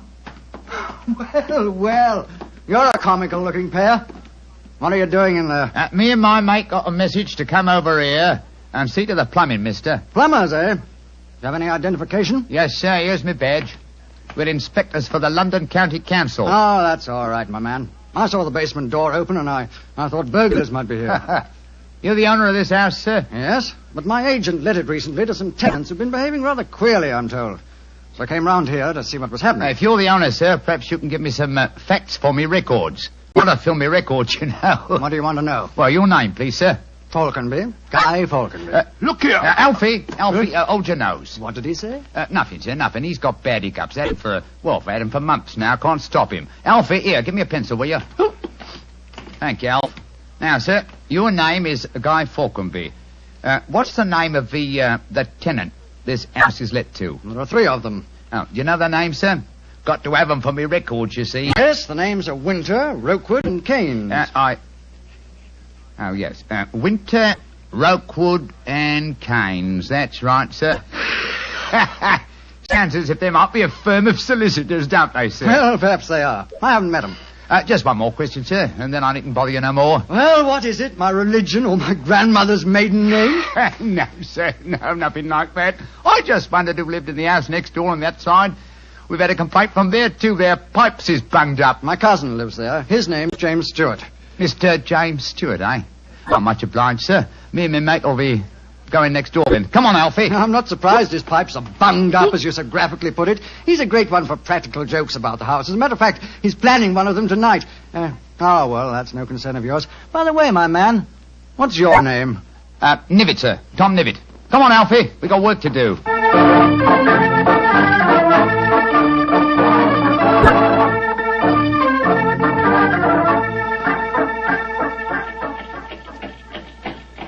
Holmes, I wish you'd tell me what's going on. Why have we taken this cab back to Baker Street? Get out of these clothes. They've served their purpose. Now there's more serious work afoot. Well, I'm still confused about our interview with Guy Falconby. Why did you say your name was Tom Nivitt? More touch of vanity, old fellow. Vanity? How do you mean? Well, consider the names in this case so far, Watson. James Stewart says that he's been threatened by Guy Falconby. A name, as Mr. Stewart points out, not unlike Guy Fawkes. You recall the names of the three tenants that Mr. Falconby gave us a few minutes ago? Yes. Winter, Rookwood, and Keynes. But what's that got to do with it? A great deal, my dear fellow.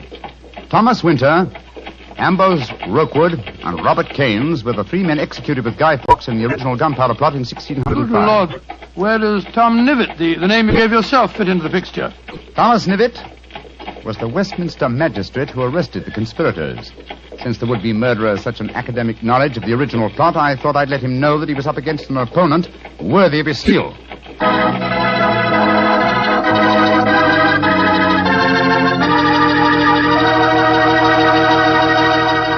We'll hear the rest of Dr. Watson's story in just a few seconds. Just about time for me to remind you that if you want a wine that's sure to please the ladies, you can't mess with Petri California Muscatel. That's because Petri Muscatel is a golden wine with one of the most luscious flavors you ever tasted. Did you ever taste a big, plump muscat grape that's ripened in the sun? If you have, then you know what to expect when you taste Petri Muscatel. It's a wonderful wine, perfect after dinner and swell when company comes. Just remember that, won't you? Petri Muscatel. Well, Doctor, you and Mr. Holmes were certainly having yourselves quite a Guy Fawkes day. What happened when you got back to Baker Street? We quickly changed out of our disguises and back into our ordinary clothes. I was still pretty much in the dark, as usual. And I kept questioning Holmes as to our next move. He was in a state of suppressed excitement. And it was obvious as he spoke to me that he was anxious to be off. What's dawdle? There's so much work ahead of us. What do you mean, don't dawdle? I'm not dawdling. I'm dressing as fast as I can. What's our next move, anyway? Well, we must split our forces. Must get hold of my band of street urchins, the Baker Street irregulars. I'm going to surround Mr. Stewart's house in Cavendish Square, and they'll be invaluable for that purpose. So what do you want me to do? Go to the Shaftesbury Hotel and collect Mr. Stewart, then return with him to his house and wait near there. I shall join you as soon as I've rounded up the irregulars, but I must warn you. Don't leave Mr. Stewart for a moment. Don't let him out of your sight until you see me again. Of course I won't, Holmes, but, I must say, the idea of all that gunpowder in the cellar doesn't make me feel any too have happy. Faith in me, old chap. Have faith in me. You know, I wouldn't expose you to any danger if I could avoid it. And I assure you that I shall join you and Mr. Stewart very shortly. You have your revolver? Yes, of course. Good. And, give Mr. Stewart this revolver, will you? Tell him that I insist that he carries it. I fear that his own has probably been tampered with. Right you are, Holmes. I'll see that he has it. This is a strange business, I must say. That Guy Falconby seemed such a decent sort of fellow. Yes, he appeared to be a most amiable fellow, didn't he? This is indeed an unusual case, Watson. We're up against one of the most sinister and twisted antagonists that we've ever met. Well, old chap, I'm leaving now. I'll join you soon. And don't forget, stay close to Mr. Stewart. Stay very close to him.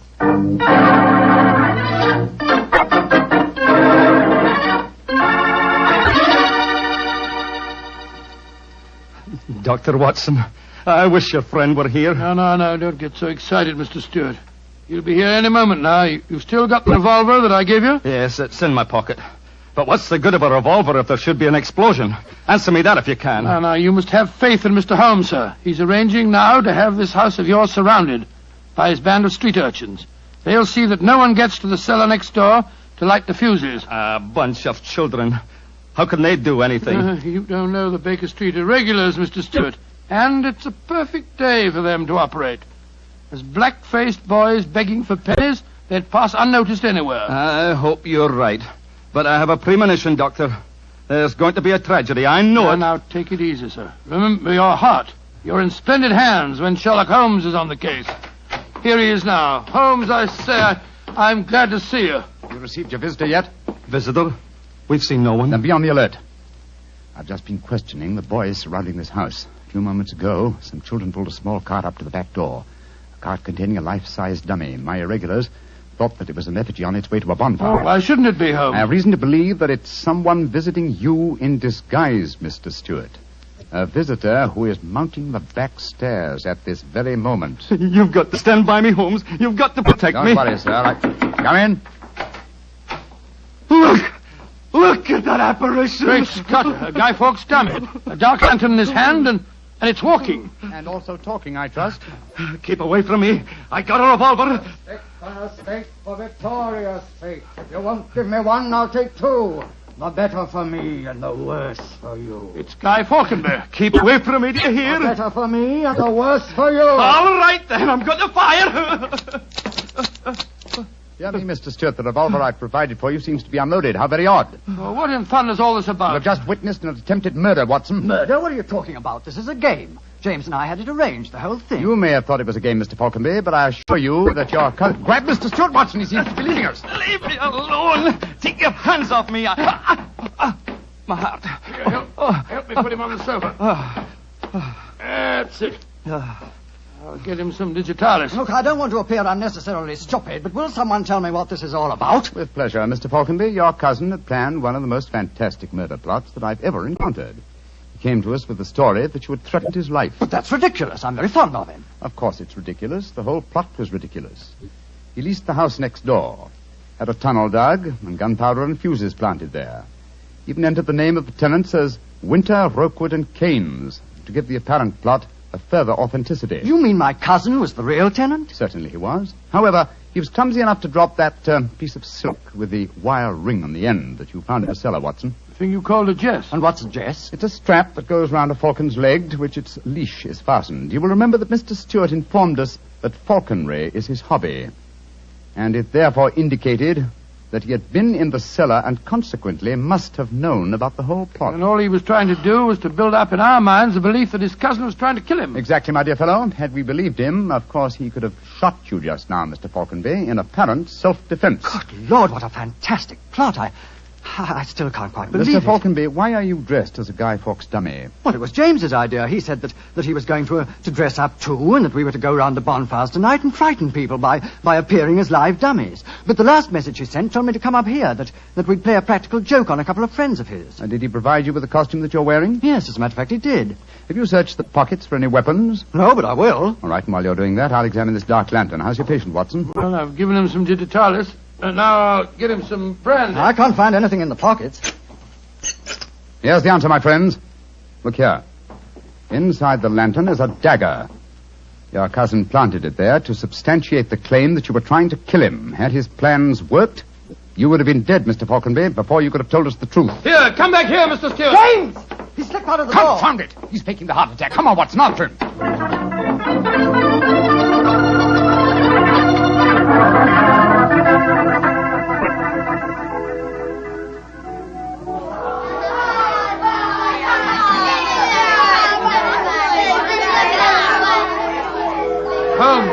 Holmes, where are you? Out of the way, please. Blimey. Here comes the Lord Mayor of London, chums.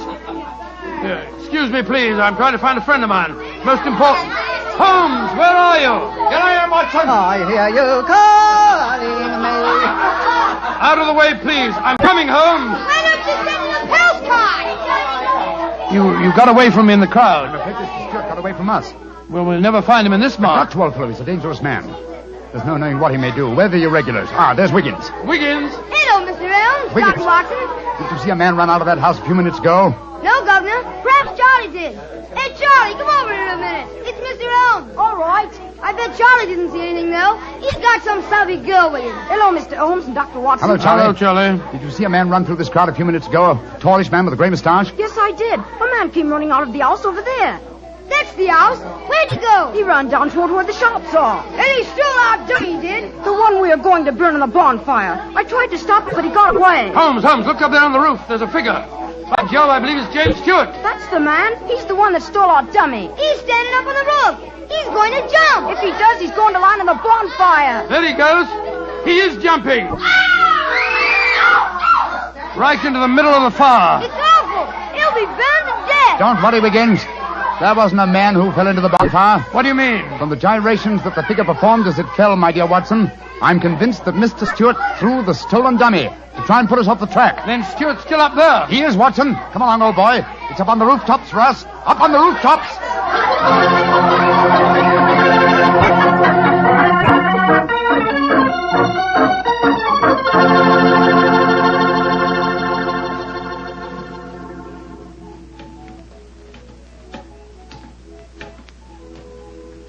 Here, Watson.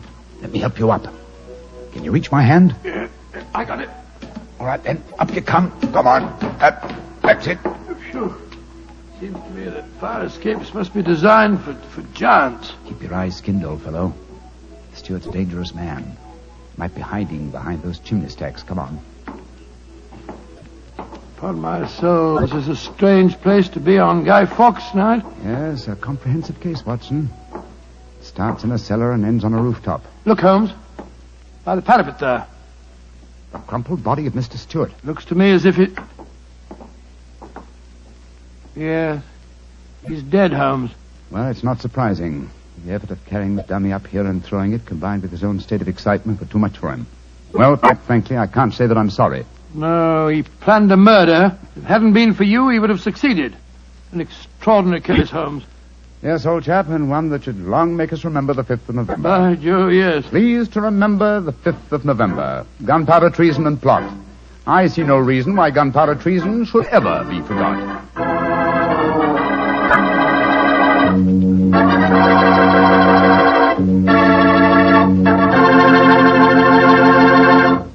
Well, Doctor, as you boys would say, that story was a bit of exciting, what? Yes, and even now I sort of lose my breath when I remember climbing that fire escape. You know, Doctor, those two fellas certainly went out of their way to celebrate Guy Fawkes Day.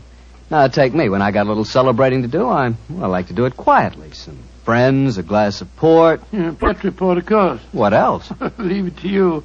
No matter what the occasion is, you can somehow make it a perfect occasion for Petri wine. How do you do it, old fella? Don't ask me how I do it. You mean, how does the Petri family do it? How can they make such swell wine? Well, the answer is experience.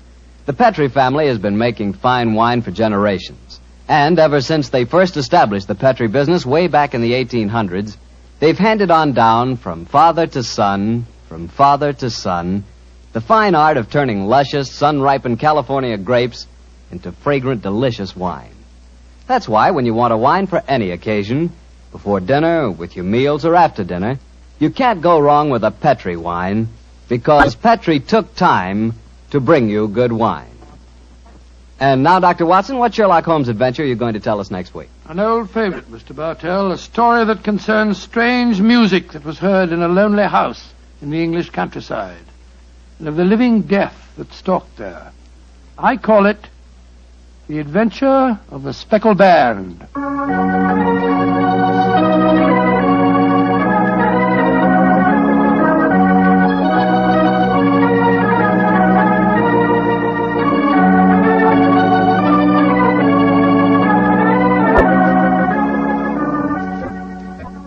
Tonight's Sherlock Holmes adventure is written by Dennis Green and Anthony Boucher and was suggested by an incident in this Arthur Conan Doyle story, The Adventure of the Devil's Foot.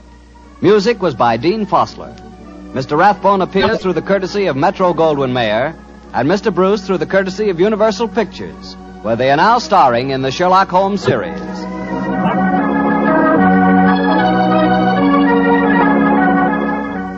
The Petri Wine Company of San Francisco, California, invites you to tune in again next week, same time, same station. This is Harry Bartell saying goodnight for the Petri family. Sherlock Holmes comes to you from our Hollywood studio. This is the Mutual Broadcasting System.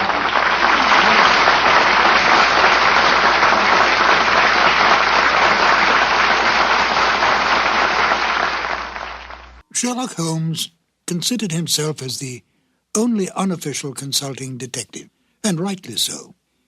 In point of fact, Holmes worked outside the law. If he'd been a policeman working for Scotland Yard, he would certainly not have had the freedom that allowed him to use his unorthodox methods. This both pleased the police and frustrated them.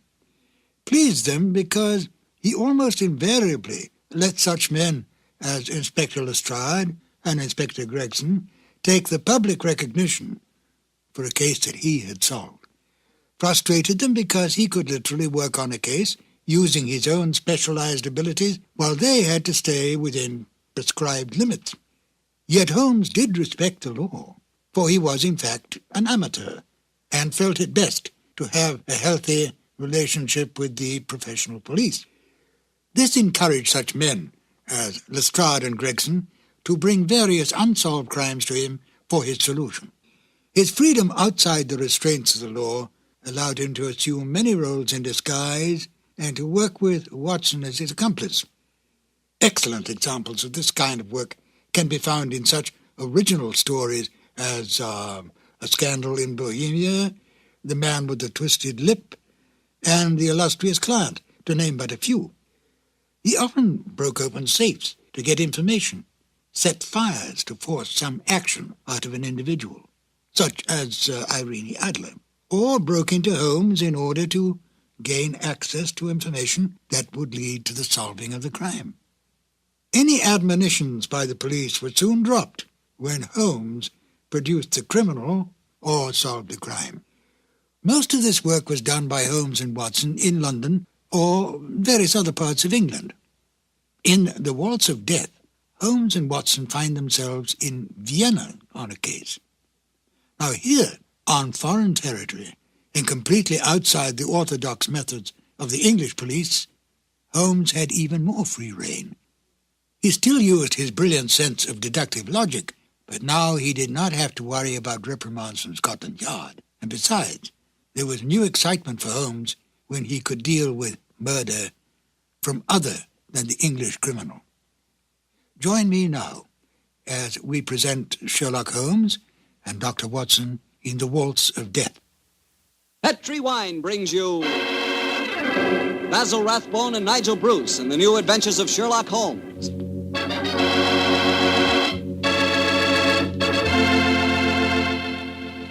The Petri family, the family that took time to bring you good wine, invite you to listen to Dr. Watson as he tells you another exciting adventure he shared with his old friend, that master detective, Sherlock Holmes.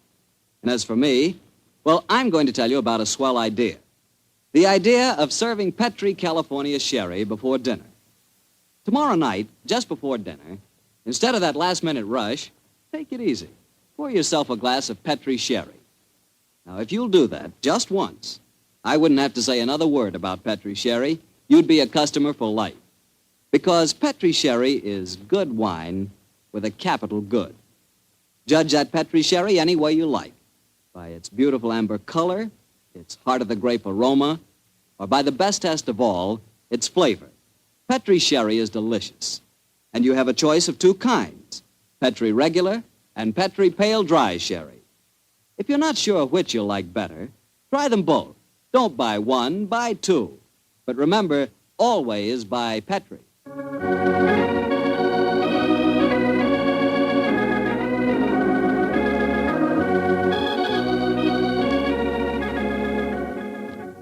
And now I'm sure our good friend Dr. Watson's expecting us. Let's go in and join. Good evening, Dr. Watson. Good evening, Mr. Bartell. All set for tonight's story? Yes, my boy, I'm all set, as you put it. It began in Vienna in 1889. The old Vienna of bright lights, lovely ladies, and lilting music.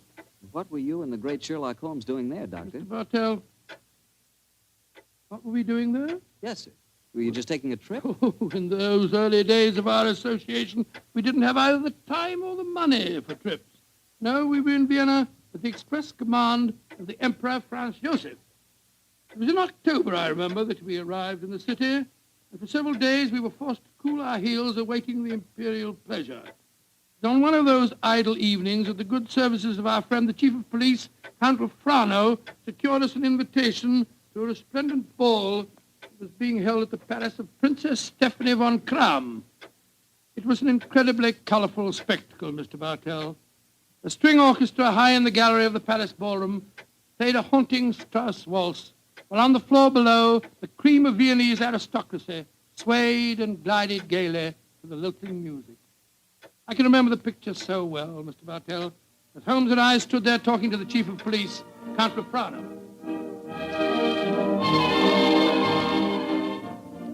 A colorful scene, is it not, gentlemen? Right, George, yes, Count Frano. It must be a real holiday for you and Mr. Holmes. What makes you say that, Watson? Well, it's hard to think of the criminal world when one looks at such a gathering. And yet Count Frano knows as well as I do that the criminal is not confined to class or environment. Indeed, no, Mr. Holmes. I can assure you that every guest here tonight has been scrutinized as he entered. Yes, I imagine that many plainclothes men are present in this room now, aren't they, Count Frano? Oh, yes. We take no chances. I suppose you can't afford to. There's enough jewelry being worn here tonight for a king's ransom, I should say.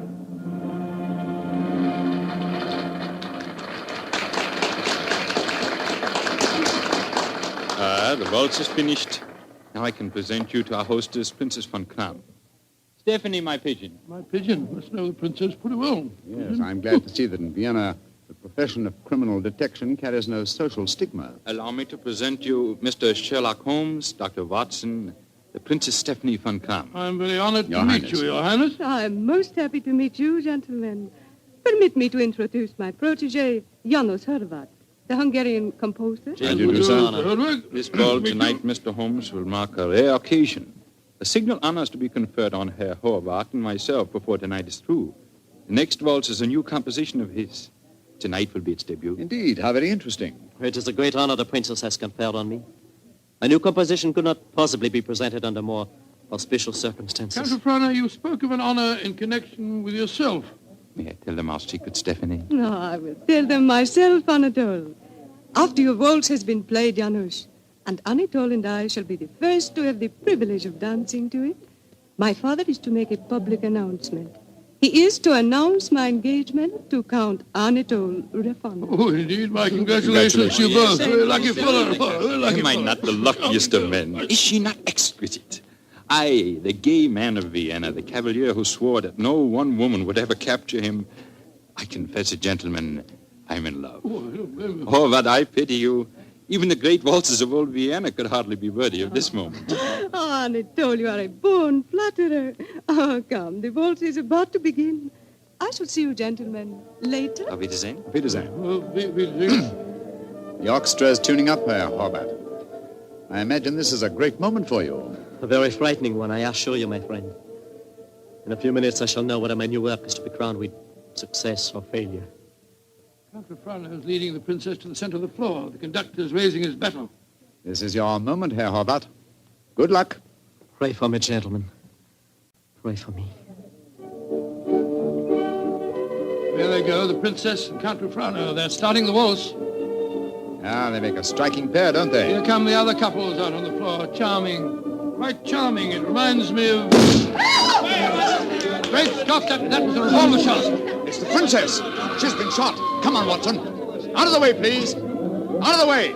Count Frano. What happens? Stephanie, Dr. Watson, see what you can do for her. Count Frano, there's nothing I can do, I'm afraid. She was shot through the brain. She died instantly. Stephanie is dead. Stop that devilish music! Lock all the doors! There's a murderer to be found!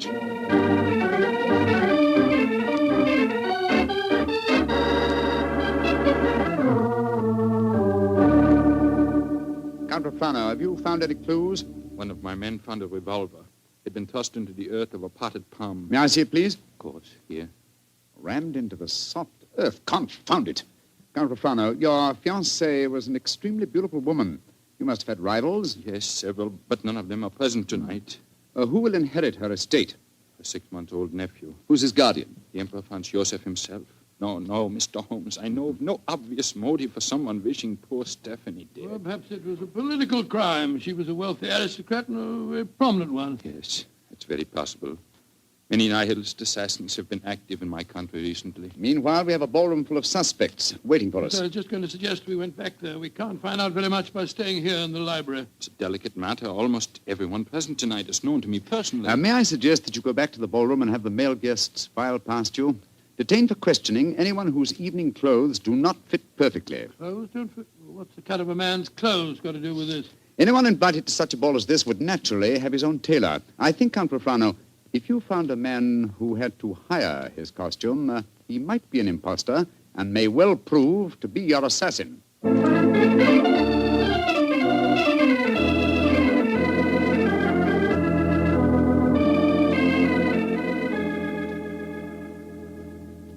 Mr. Holmes, your plan has not been effective so far.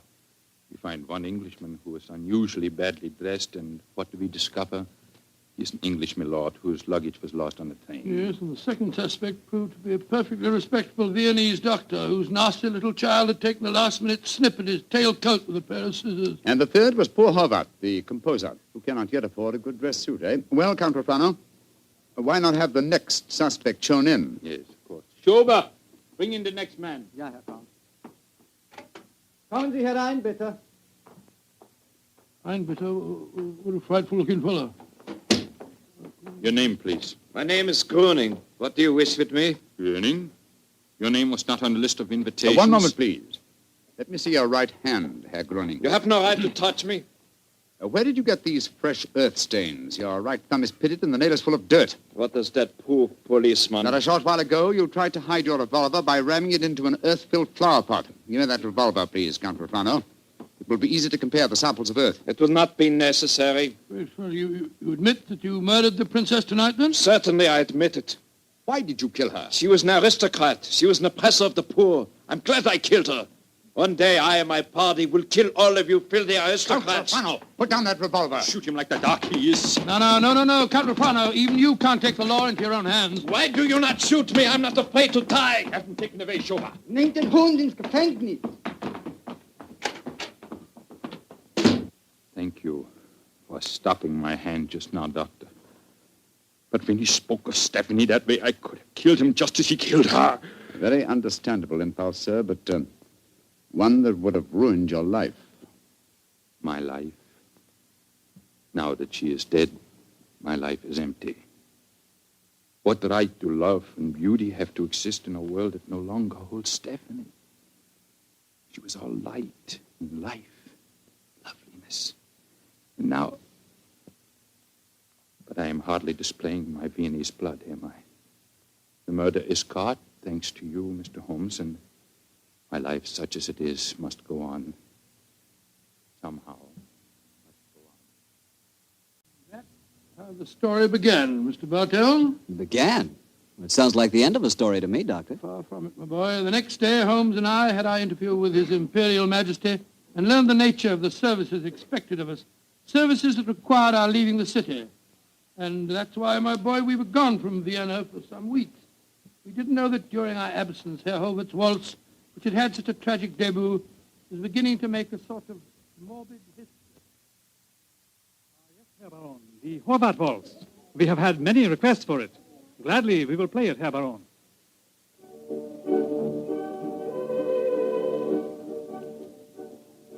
Isn't that the Horvath waltz they are playing? Yes, my dear, and see who is walking onto the floor to dance to it.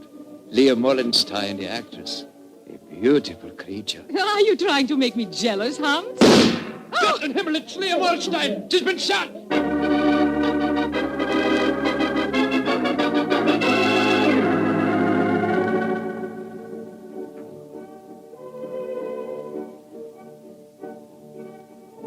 A new ballet, and to the music of the Horvath waltz. Magnificent. Never has Krasnova danced better.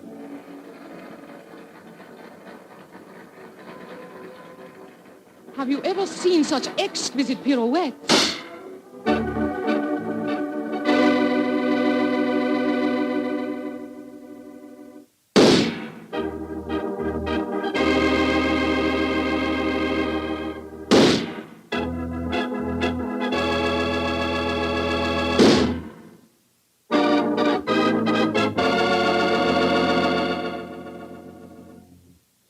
deaths in 4 weeks sober.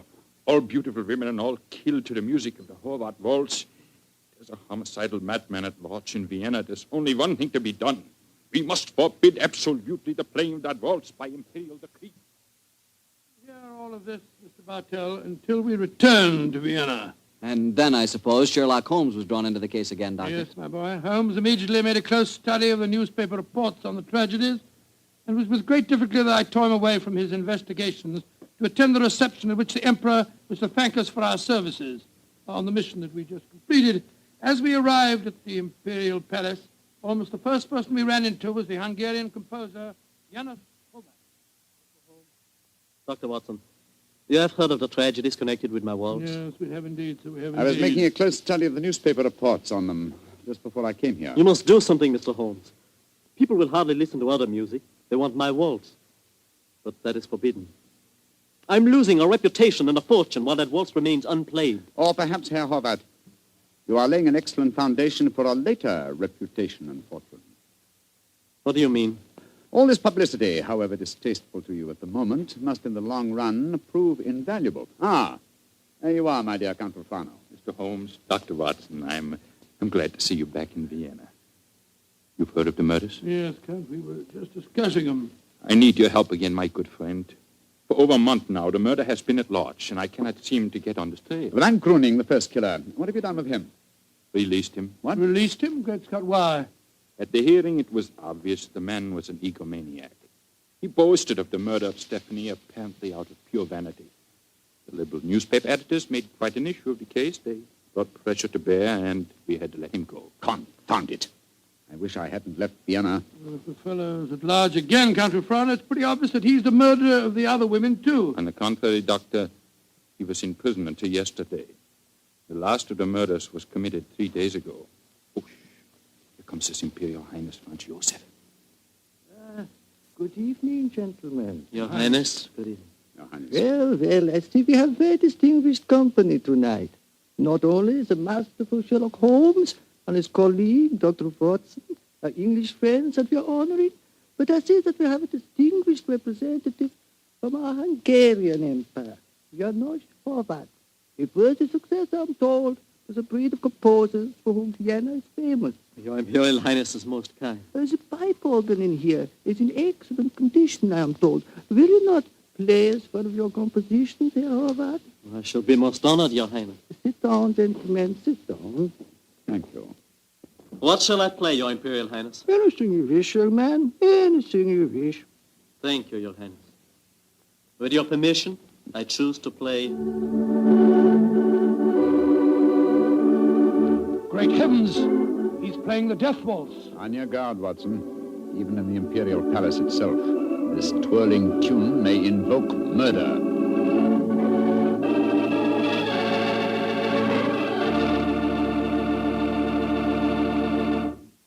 You'll hear the rest of Dr. Watson's story in just a second, which just gives me time to remind you that if any one wine could be called the perfect wine for almost any occasion, that one wine would be Petri California Sherry.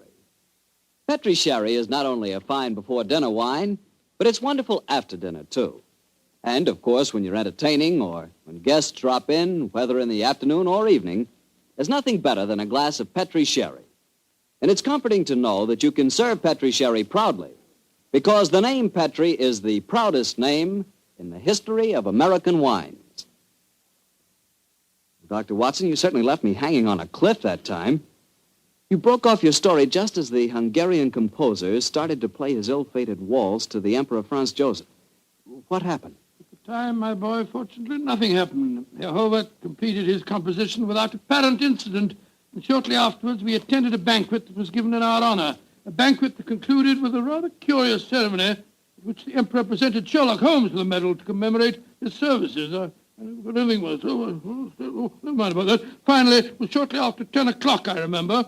Holmes and I, together with Count Rufano, left the royal chambers and started to descend the spiral staircase leading to the main hall. You were greatly honored tonight, Mr. Holmes. I've only known His Imperial Highness to make 3 such presentations before, and they were all to my own countrymen. He might have made another while he was about Please, Watson, please.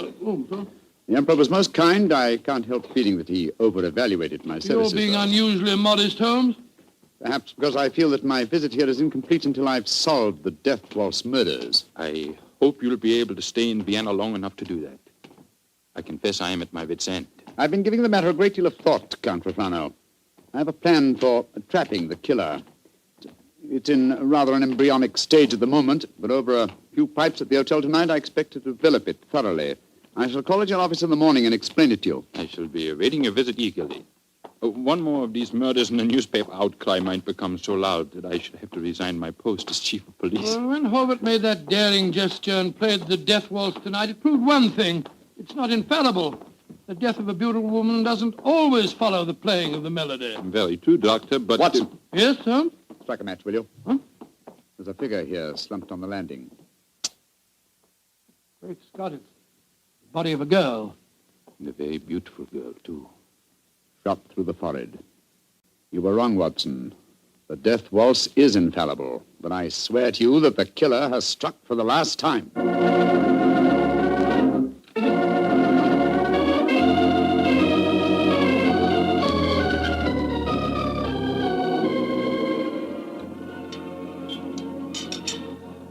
Ah, there you are, my dear Count Rafano. Yes, I followed the instructions you gave me this morning, Mr. Holmes.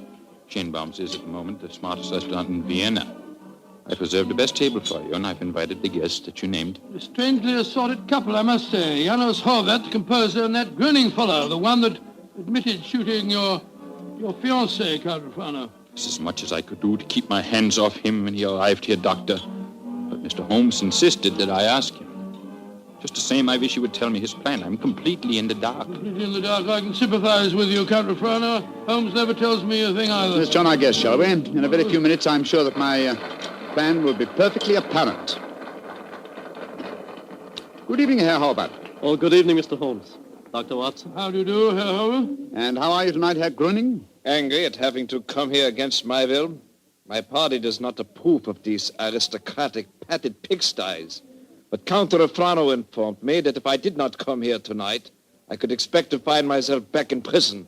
How could I resist such a persuasive invitation? Ah, here comes the third guest for our table. I met her at the hotel a few hours ago. Miss Banks, I'm so glad that you were able to come. Hello, Mr. Holmes. I didn't know this was going to be a party, but I couldn't be happier. Allow me to present you, Count Rafano, Dr. Watson, Herr Horvath, Herr Gröning, Miss Barbara Banks from the United States of America. How do you do?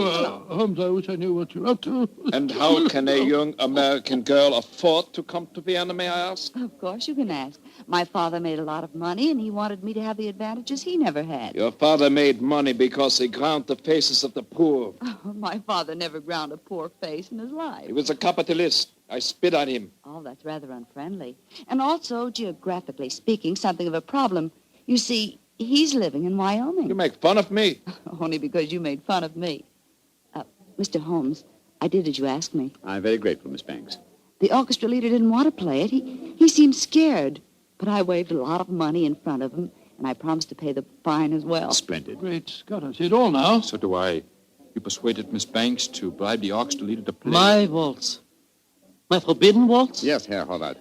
I felt that if the request came from a young American, it might seem quite reasonable. Particularly if the requests were accompanied by American dollars ground out of the faces of the poor. You are being unpleasant to me, aren't you? They're playing it, your waltz, Herr Horvath. The death waltz. Mr. Holmes, this is against the law. The Horvath waltz is forbidden by imperial decree. True, nonetheless, my dear Count, I implore you not to arrest the orchestra leader until after the waltz is completed. In which case, since I requested it and it's still playing, I'd like a partner. Will you dance with me, Count Rafano?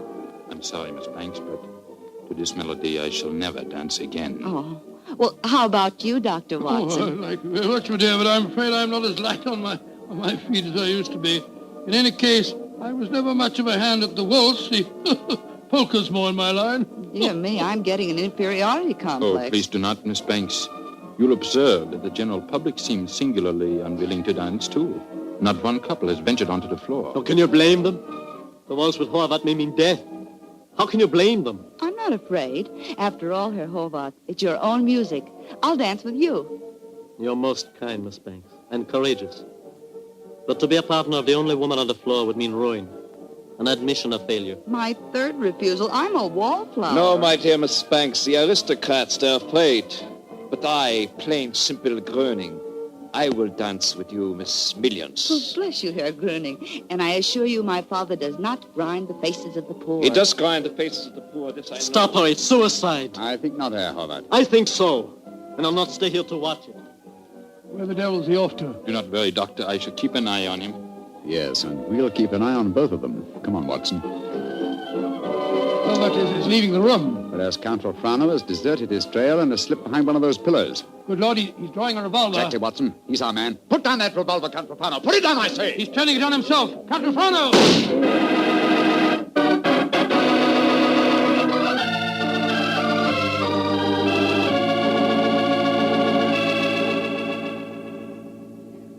I still can't believe it, Holmes.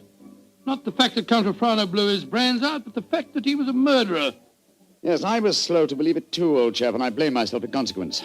Two things should have been instantly apparent about the madman who killed beautiful women when he heard the Horvath waltz. Firstly, he must have had some motivation which drove him to such an act. Secondly, he must have carried a revolver with him at all times, since he was invariably armed when the occasion presented itself. Exactly, and that factor made me think of the police official. Then, of course, I saw Rolfrano's motivation. He loved the Princess Stephanie dearly.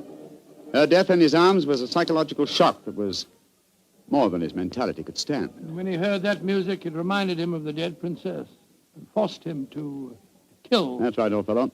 You will recall that what he said to us after his fiancée's death. What right do love and beauty have to exist in a world that no longer holds Stephanie? When he heard the music, he couldn't bear to think that other loveliness existed, and so, well, he destroyed it. But who killed the Princess Stephanie? The man who was first arrested for it, Herr Gröning. He admitted it after a little persuasion when the police arrived. Taken back to prison in the carriage that just took Count Rolfrano's body. It's shocking to think that 7 innocent women have been murdered before this case is solved. Yes, a fact that will be a constant reproach to me, I assure you. Oh, I didn't mean that, my dear fellow. We weren't even in Vienna when 5 of the killings took place. Hello. Here comes Miss Banks. Mr. Holmes, what happened to that funny little man who danced with me? Herr Gröning? Mm-hmm. He went to prison, Miss Banks. He was a murderer. Well, I must say this is a strange kind of a party you asked me to, Mr. Holmes. One of the guests blows his brains out, and the other, the only man who danced with me, turns out to be a murderer. Oh, I see now why Father sent me to Europe. An evening like this could never happen in Wyoming. Look. Helvet's walking out in front of the orchestra. Ladies and gentlemen. Shh. Listen. Ladies and gentlemen, I, Arnold Horvath, wish to assure you, upon the word of the great English detective Sherlock Holmes, that never again shall my new waltz be an accompaniment for murder. Henceforth, its melody will be for life and love and laughter.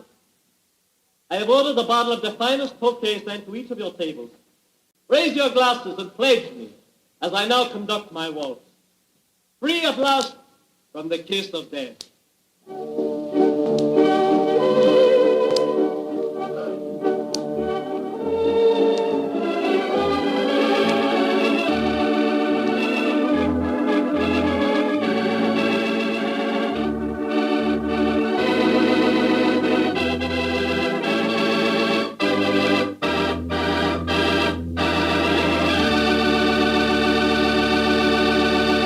Say, Doctor, I really like that story. That was a baffler. Yes, wasn't it? A highly placed police official is the last person in the world you'd think guilty of murder. I must confess I wasn't of so much help to Holmes in solving that case. Oh, don't let that worry you, Doctor.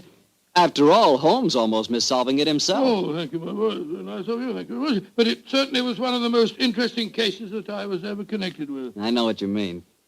You know, I came across quite an interesting case myself the other day. Oh, you don't say where? Right in my own house. Oh, that's interesting. What kind of case? Sherry. Oh, good gracious me, sherry. That's right, a case of Petri California sherry. You see, I buy it by the case, Doctor, because that Petri wine is really extraordinary. But all Petri wine is unusual wine, unusually good, because the Petri family has been making wine for generations. Because this is so, and because the Petri business has been owned and operated by the Petri family ever since its beginning, and is today the largest independent family-owned wine company in America, naturally the name Petri on a bottle of wine is more than a trademark. It's the personal assurance of the Petri family that every drop of wine in that bottle is good wine. Naturally good wine because Petri took time to bring you good wine.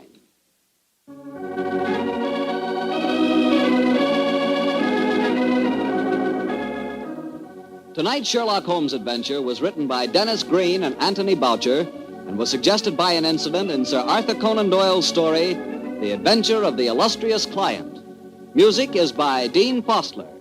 Mr. Rathbone appears through the courtesy of Metro-Goldwyn-Mayer, and Mr. Bruce through the courtesy of Universal Pictures, where they are now starring in the Sherlock Holmes series. The Petri Wine Company of San Francisco, California, invites you to tune in again next week, same time, same station. Sherlock Holmes comes to you from our Hollywood studios. This is Harry Bartell saying good night for the Petri family. This is the world's largest network, the Mutual Broadcasting System.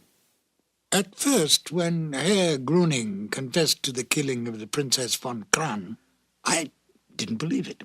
When the other women were killed, I felt sure that Herr Gruning was innocent. I at least suspected Count Refrano of having committed the other murders. But then, that's exactly what Dennis Green and Anthony Boucher wanted, don't you think?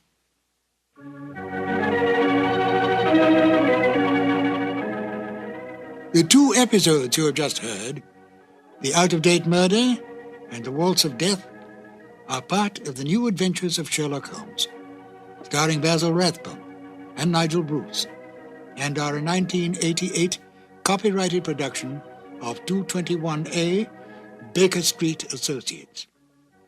The Sherlock Holmes stories and the characters of Sherlock Holmes and Dr. John H. Watson were created by Sir Arthur Conan Doyle and are used with the kind permission of Dame Jean Conan Doyle. This is Ben Wright. Won't you join me again soon for more new adventures of Sherlock Holmes? Thank you for listening.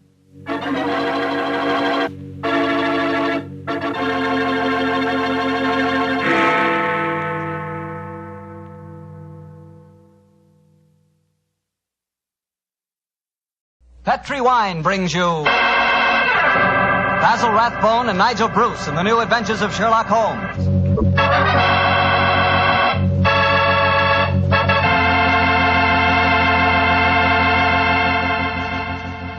The Petri family, the family that took time to bring you good wine, invite you to spend the next half hour listening to Dr. Watson tell us another exciting adventure he shared with his old friend, that master detective, Sherlock Holmes. And I'd like to tell you about something you ought to share with your family before dinner. And that's Petri California Sherry. Because Petri Sherry can make that time before dinner a high spot in your day. That Petri Sherry is a truly fine wine. Its color is a deep amber, rich and inviting. And the wine is wonderfully smooth and full-bodied. Flavor, just swell. Honestly, I mean it when I say the best beginning a good meal ever had is a glass of Petri Sherry. Oh, and look, if some of your family like their sherry dry, you know, not sweet, they'll really like Petri Pale Dry Sherry. So to be sure you please everyone, don't buy one, buy two. Buy the regular Petri Sherry and Petri Pale Dry Sherry. And be sure you look for those letters P-E-T-R-I, because they spell the proudest name in the history of American wines, Petri.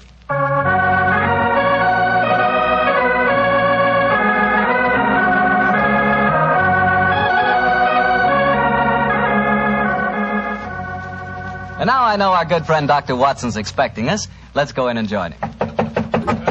Come in. Good evening, Doctor. Good evening, Mr. Bartell. Say, how are you feeling, Doctor? All over that attack of flu you had? I'm feeling very much better, thank you, my boy. I'm still a little weak. We old fossils take much longer to get over that sort of thing than you young fellows. Well, you take good care of yourself, Doctor. You've got a lot of friends, you know. Oh, I'm very glad to hear that. Thank you, Mr. Bartell. And now settle yourself down, and I'll get on with tonight's new Sherlock Holmes adventure.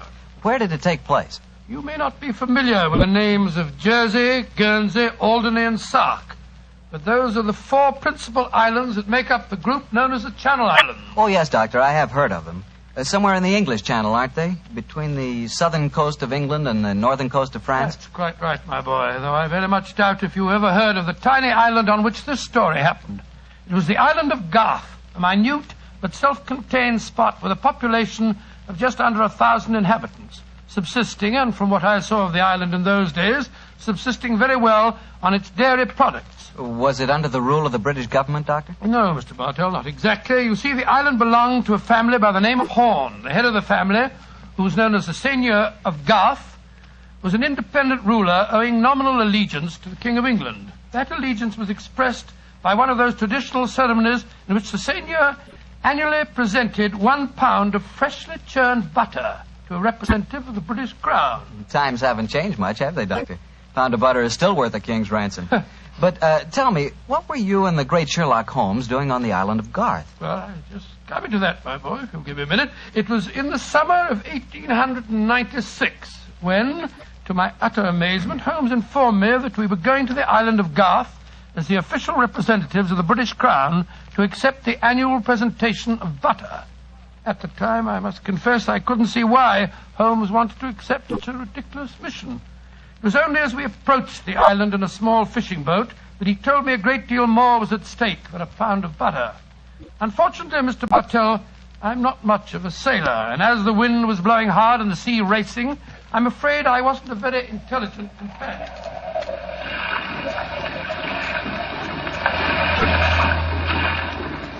Cheer up, Watson. We'll soon be there. I hope so. I feel wretched, Holmes. I must say the whole trip seems utterly ridiculous to me. Plunging and bobbing about in a little boat in a raging torrent just because somebody wants to give somebody else a pound of butter. Dear old Watson, you don't really think our mission is so innocuous, do you? Then why are we going to the island of Garth? We're going to the island of Garth at the express wish of its present ruler, Martha Horn. Martha Horn? I never heard of her. She's an extremely spirited old lady, and the only woman who dared tell a certain resident of Windsor Castle that she looked devilishly dowdy for an empress. Great Scott, you mean that I mean, Watson, that Martha Horn's behests are not lightly disregarded. Obviously, she wishes to see me urgently. Also, my brother Mycroft put pressure on me. He reminded me that a visit to Garth might be closely allied to this emerald tie pin I wear. Of course, you recall the origin of this pin. Well, naturally. That lady at Windsor Castle gave it to you after our little trouble last year over those stolen plans for the Bruce Partington submarine. Exactly, my dear fellow. But remember that the spy Oberstein had put those plans up for auction in all the naval centers of Europe. Some hint of their nature must have leaked out. It's even possible that other powers may be able by now to duplicate the pride of our submarine fleet. And whoever controls the channel, Watson, controls England.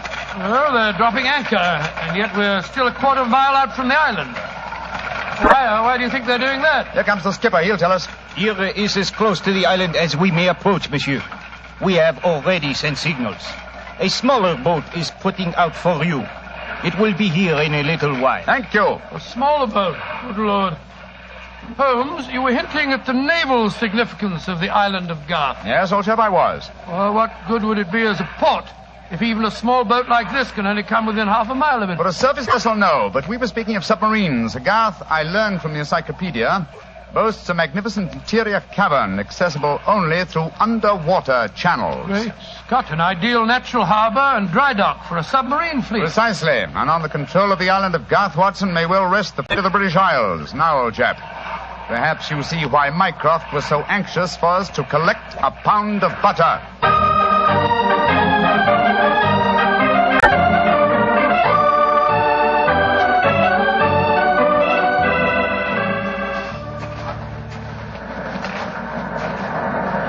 Holmes, doesn't it seem wonderful to be on land again? First the fishing smack, and then that wretched little rowing boat. Then the bucket swinging us up the face of the cliff. Now at last I can stretch my legs. Steady, old chap, steady. Let me give you a hand. You'll soon get your land legs back again. Thank you. I'm a bit shaky, I must confess. Hello? Who's that couple walking towards us? Our welcoming committee, no doubt. How do you do? Mr. Sherlock Holmes and Dr. Watson. Permit me to present myself. I am Dr. Hugo Oberwald. How do you do, sir? How do you do, Doctor? And this is Mrs. Reeves, the housekeeper at Horton Castle, where you will be staying. How do you do? How do you do, Mrs. Reeves? Welcome to the island of Garth, gentlemen. We were deputed to come and greet you and take you back to the castle. We can walk there across the cliff tops. It isn't very far. Splendid. I think my friend will appreciate traveling on terra firma once again. Dear me, Herr Doctor. You are not a good sailor, perhaps? No, perhaps about it, sir. I had a miserable crossing. I am sorry to hear it. I trust your short stay at the castle will be some recompense for the journey. The formal presentation of the butter will take place tonight. There will be no reason why you gentlemen cannot return to the mainland tomorrow. Oh, thank you, Mrs. Reeves, but it's more than likely that we shall stay on for a few days. Oh, it will be quite unnecessary. I'm afraid that is a matter for Mrs. Horn and ourselves to decide. I'm afraid that Mrs. Horn is incapable of making any further decisions. Oh, what do you mean, madam? Obviously, you have not heard, but the news is slow in reaching the mainland. Mrs. Horn died yesterday. Died? Good Lord, a natural death, I suppose. But, of course, I attended her myself. A simple case of heart failure. the poor lady died in her sleep. Shall we begin our walk to the castle? By Jove, Holmes, this changes things. You suppose it was a natural death? I suppose nothing, old fellow. But in almost 20 years of practice, I can recall precisely 3 clients, actual or potential, who died natural deaths. Come on, let's follow them.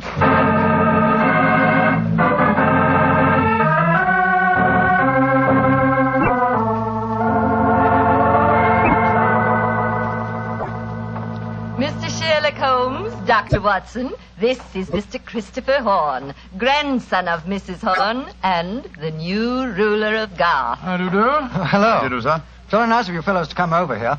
Too bad you had to arrive just as the poor old gal kicked the bucket, though. Allow me to offer my condolences on your grandmother's death, sir. Yes, yes, indeed, Mr. Horn. Thank you. It was a ghastly business. I found her, Christopher. Frightful sight. There was an awful silly grin on the old dear's face, and...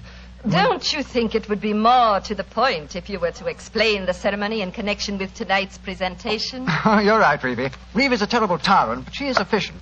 Don't know what I'd do without her. Always ran everything for poor old Granny. Why, when the old girl was ill, she... Christopher, I gave you a schedule of the ceremonies this morning. What did you do with it? Dash it, Reevy, I don't know. Must have lost it. And I have my own copy in the study. I swear I don't know what I'd do without you. Excuse us a moment, gentlemen. I'll be back in a jiffy. Holmes, what in thunder's going on here? That boy's completely under the thumb of Mrs. Reeves. He was trying to tell us something, but that frightful woman kept changing the subject. He spoke of an awful, silly grin on the dead woman's face. Didn't that suggest something to you? By Jove, that's one of the characteristic symptoms of strychnine poisoning. Exactly, old fellow. And perhaps he was going on to mention the equally characteristic arching of the body. We've got to get Mr. Horn to ourselves for a little while, and you've got to examine the body of the dead woman. And it's going to be difficult.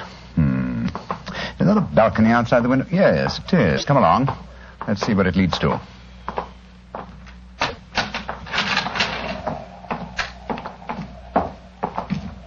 The balcony seems to lead right round this particular wing of the castle. Must have served as a lookout in the olden days. I wish the balcony were a little wider. Must be a sheer drop of a couple of 100 feet down to the rocks below. Yeah. Hello. These must be the windows of the room adjoining the one we just came out of. Let's go a little closer, shall we? We may be able to find out something. Can you see anything? Yes. They're in there. Mrs. Reeves and the boy. She's leaving the room. Now's our opportunity. I'll tap on the window. He's seen us. He's coming to open it. What are you two doing out there? Admiring the view? Yes, my boy. It's quite beautiful. Mr. Horn. Yes, Mr. Holmes? I was a great admirer of your grandmother. I was interested in what you were telling me of her death. She had a grin on her face, you said. Yes, it was awful. Her body was all hunched up like a croquet hoop. Really? Of course, Dr. Oberwald said it was perfectly all right, but I must say it seemed dashed odd to me. Yes, it was far from all right, I assure you. And you started to say something else. What was it? Let me see. You said, when she was ill... Oh, yes, that was a silly business. When she was ill, she thought she was in danger from poisoning, so she made Mrs. Reeves taste all her food and drink. Did she really? Where is your grandmother's body now? In the West Wing. The funeral's to be tomorrow morning. I see. Where did Mrs. Reeves go? I'm here on the balcony behind you, gentlemen, listening to your conversation with the greatest interest. Christopher, let me warn you. These men are the emissaries of the British government. They would stop at nothing to take the island over. These men are trying to influence you against me, against Reevy, who has looked after you ever since you were born, and who tries to protect you now that your grandmother has gone and you are alone. Yes, I know, Reevy, but after all... That is your pride as the head of the Horn family, the Seigneur of Garth. The Garth that I'm trying to save for you. This man is completely unscrupulous. He was about to accuse me of murder. Weren't you, Mr. Sherlock Holmes? The thought had occurred to me, Mrs. Reeves. Of course it had, because you wished to poison Christopher's mind against me. Well, Mr. Holmes, we have no police on the island of Garth. Our only law is the word of the Seigneur, and Christopher now holds that title. Seigneur, what do you say? Will you allow an Englishman to blind you by accusing me of being a murderess? Mr. Holmes, Dr. Watson, I shall meet you at the ceremony tonight. Beyond that, I don't care to speak to you again. Good day. A shame to spoil your plans, isn't it, Mr. Holmes? Well, upon the soul. Magnificent, Watson. Magnificent. A murderess who seeks to defeat me by accusing herself. Superb. It's a new game, my dear fellow, and one that must be played to a finish.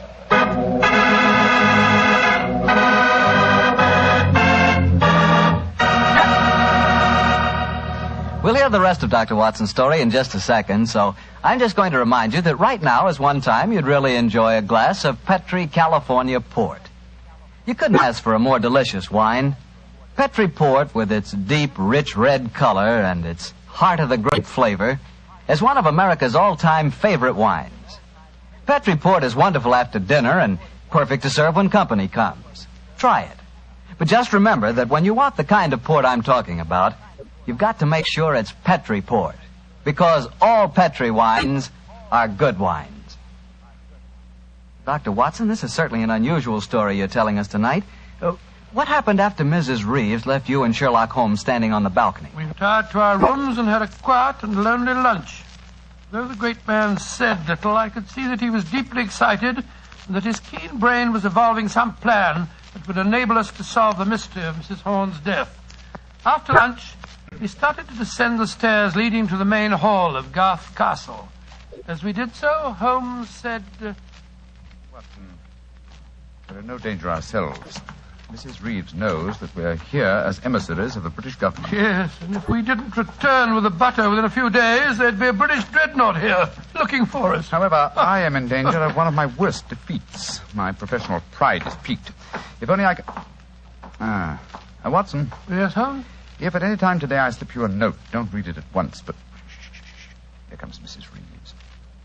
Precisely, Watson. I entirely agree. If I do not make the test on Mrs. Horn's body within 24 hours of her death, it will be useless. I must make it by 3 o'clock this afternoon. Mr. Holmes. Oh, yes, Mrs. Reeves. I want to apologize for my behavior before lunch. I was intolerably rude. Oh, please, no. Whatever my quarrels may be with British politics, I at least owe to both of you the duties of hospitality. That's very gracious of you, Mrs. Reeves. I wonder, would your hospitality also include a personally conducted tour of the subterranean caverns for which this island has become internationally famous? Would they really interest you? Well, I'm afraid that my friend and I won't have the time. Oh, yes, not at all, Watson, not at all. We have plenty of time, as long as we're back here by 3 o'clock. I'm sure Dr. Oberwald would be delighted to join us. He has made quite a study of the unique rock formation. Oh, that's splendid. It should prove a most interesting excursion. But, Holmes, why do we want to go stomping around a lot of damp and smelly caves? Well, the exercise will do us good, old fellow. Will you lead the way, Mrs. Reeves? And please remember that it's most important that I return here... I remember, Mr. Holmes. You must be back here by 3 o'clock.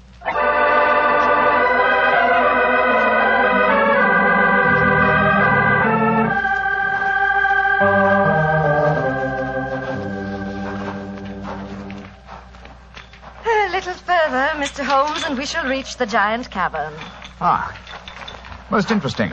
Watson and Dr. Oberwald seem to have lagged behind us somewhat. They will be here in a moment.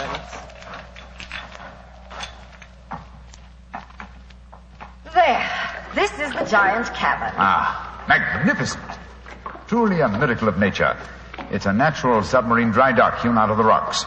Yes, Mr. Holmes. And in the olden days, only the smugglers who inhabited this island knew the entrance that leads to this cave. The first seigneur of Garth found a cache of untold wealth hidden here. Really? Silks, jewels. There are still the remains of some of the finest Calvados brandy stored among these rocks. Indeed. An incomparable drink. Would you care for some? It is our custom whenever visitors honor us with their presence to offer them a glass. I should be delighted. There is a natural shelf here in the rocks. Perfect hiding place. Here you are, Mr. Holmes. And here is a glass. This is a rare privilege. I imagine that very few people have been offered it. Only our most distinguished visitors, I assure you. This cabin is completely inaccessible from the outer sea, I presume. Completely. Unless, of course, ships could swim under the sea. Which, as you know as well as I, they can, Mrs. Reeves. Even outside the imaginings of Jules Verne. Indeed. Would you care to explore a little deeper? The others will be with us soon.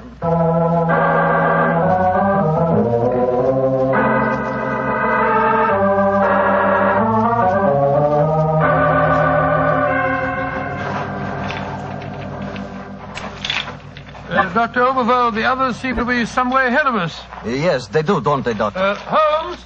Holmes! Where are you? Dear me, I'm afraid we cannot follow them. Huh? What do you mean? The next cavern is already cut off by the rising tide. Great Scott, you mean that they're cut off? I am afraid so. But do not worry here, Doctor. In a few hours, the tide will recede. They are in no danger. Just, shall I say, temporarily marooned.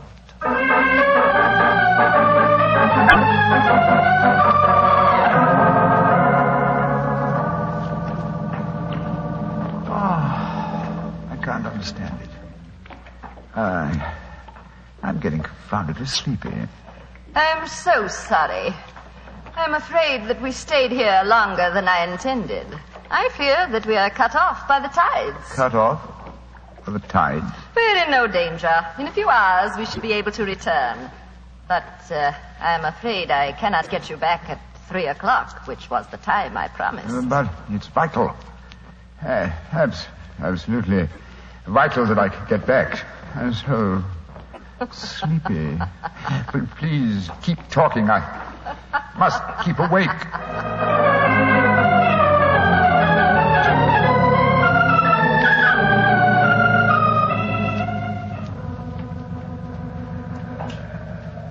Dr. Overveld, I must get to Sherlock Holmes at once. I am sorry, Herr Doctor, but we are not able to control the forces of nature. We cannot force the water to recede. Your friend is in no danger. No, but he's got a most important test that he must make by 3 o'clock. I am afraid that will be impossible. I've got to do something. I should have come to these blasted caves in the first place. I don't know what on earth I ought to do. By Jove, that note that Holmes gave me, he told me to open it if... where did I put it? Ah, here it is. A note from Mr. Sherlock Holmes, eh? Vital that you make medical test. Great Scott, Dr. Overall, it's absolutely necessary for me to return to the castle at once. Indeed. A note from Mr. Sherlock Holmes, and now it is most important that you return to the castle. No, my fine English friend. I am afraid I cannot allow you to. Oh, I don't know how you propose to stop me, sir. You see this revolver? And do you see this stick? I warn you, Herr Doctor. Oh, no, you don't. I'm sorry you can't hear me, Dr. Overveld, but when Sherlock Holmes gives me orders, I carry them out.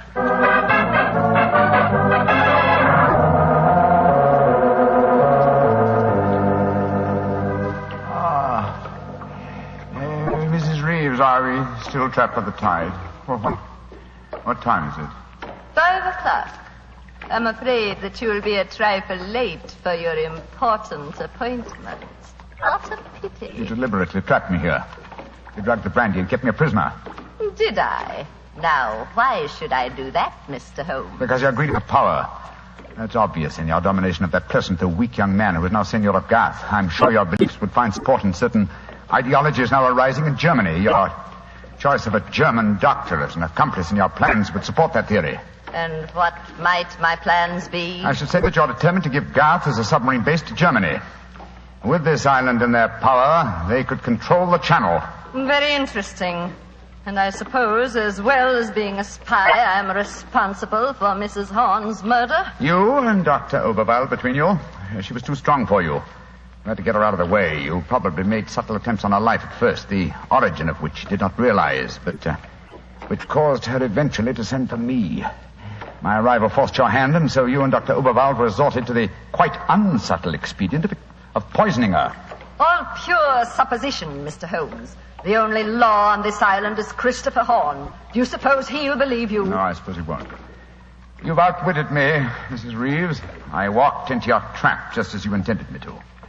Then in that case, you may collect your pound of butter tonight and return to the mainland tomorrow. Mrs. Reeves, how much longer do we have to wait for the tide before we can make our way back to the castle? We can leave now. We could have left at any time. There's another secret entrance that is above the tide level. I merely had to make you overstay the hour of your test. I could not risk Christopher's seeing definite proof. Come now. I shall lead you back. You fool.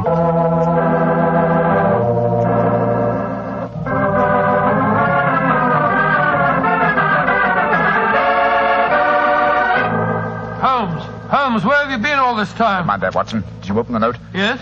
Followed my instructions? Yes, it was, as you suspected. Thank heaven, old chap. Then now we can hoist her with our own petard. Shh. Here she comes. I'm glad to see, gentlemen, that you have assembled here in the seigneur's room. The ceremony of presenting the butter traditionally takes place here. As soon as Christopher arrives, we will explain our customs in this matter. Dr. Watson, I trust that Herr Oberwald proved an interesting companion on your excursion this afternoon. Yes, indeed, most interesting. We had a discussion of the relative merits of the walking stick versus the revolver. I think I was able to make my argument fairly convincing.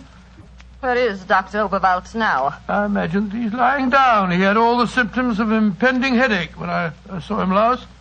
Why are you smiling, Mr. Holmes? What's been going on? I'm afraid, Mrs. Reeves, that your plans have misfired rather badly. As soon as Mr. Horn arrives, I expect you will be under arrest for murder and high treason. Christopher would never believe you. Wouldn't I? Mrs. Reeves, you poisoned my grandmother. Christopher, what lies have these men been telling you? You're the one that's been telling me lies. I believed you when you said you'd been tasting the old lady's food. But when Dr. Watson showed me the results of his test this afternoon, it was as clear as daylight. But the tests could prove nothing after 24 hours had passed. You said so yourself, Mr. Holmes. A deliberate lie, Mrs. Reeves. I'm afraid that I invented that mythical 24-hour test. I knew that as soon as I mentioned it, you would attempt to prevent my carrying it out. So I was delighted when you fell into my trap. You thought that you were shanghaiing me, whereas in reality I was shanghaiing you. My job is to prove your guilt to the Seigneur. With your dominant presence away from the household, it was easy for Dr. Watson to make his test. You devil. You knew all the time. Oh, of course I did. But I had to deceive you. I'm glad my performance was sufficiently convincing. By the way, Mrs. Reeves, the drugged brandy was dreadfully clumsy. You didn't drink it home? Why, of course I didn't. But it was very unflattering to me that Mrs. Reeves thought I might. Mrs. Reeves, you realize what this means, don't you? I'm going to ask these gentlemen to take you and Dr. Oberwald back to the mainland with them tomorrow. And stand trial in a British court? Never. I was born on the island of Garth. I have lived here all my life, and I shall die here. What are you up to? Stop her. She's going out on the balcony. One day, Garth will belong to Germany. One day, the whole world will belong to Germany. Goodbye, you meddling fool. Goodbye. Great Scott, she's gone. It must be a couple of 100 feet to the rocks below. What a dreadful thing. I still can't believe she was a murderess and a traitor. Now, it's shocking. A shabby finish to a shabby business. Mr. Horn, I suggest that we make sure Dr. Oberwald does not escape justice, and that we then perform the ritual presentation of the butter. Yes, Mr. Holmes. The island of Garth will still pay tribute to England, and I think it always will.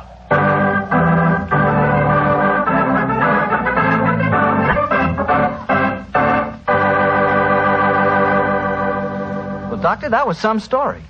So Germany didn't get the island of Garth after all. No, Mr. Bartell. In fact, in after years, the island proved to be an invaluable submarine base for England. Say, what about the pound of butter? Did Holmes get it? Oh, yes. But why are you so interested in the butter? Are you kidding? In our house, butter is our second most favorite topic of conversation. Your second most favorite? Well, what's your favorite topic of conversation? Remember, you asked me. Petri wine. Oh, as if I didn't know. Doctor, that Petri wine is something to really talk about. You know, the Petri family has been making wine for generations. Why, the art of making fine wine is their heritage, handed down from father to son, from father to son. Believe me, when it comes to turning luscious, sun-ripened California grapes into fragrant, delicious wine, the Petri family really knows how.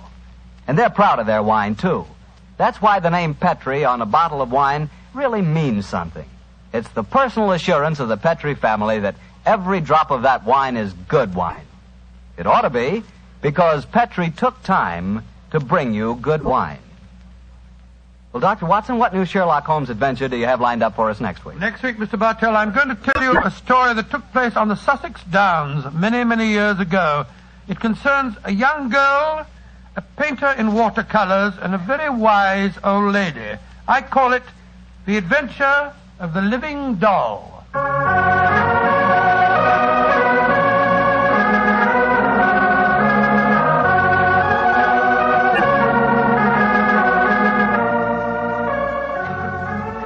Tonight's Sherlock Holmes adventure was written by Dennis Green and Anthony Boucher and was suggested by an incident in the Sir Arthur Conan Doyle story, The Adventure of the Bruce Partington Plans. Music is by Dean Fosler. Mr. Rathbone appears through the courtesy of Metro-Goldwyn-Mayer, and Mr. Bruce through the courtesy of Universal Pictures, where they are now starring in the Sherlock Holmes series.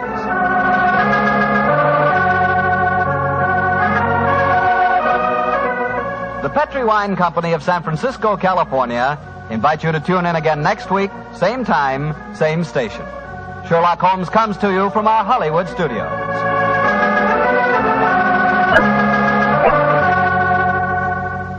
This is Harry Bartell saying goodnight for the Petri family. For a solid hour of exciting mystery dramas, listen every Monday on most of these same stations at 8 o'clock to Michael Shayne, followed immediately by Sherlock Holmes. This is the Mutual Broadcasting.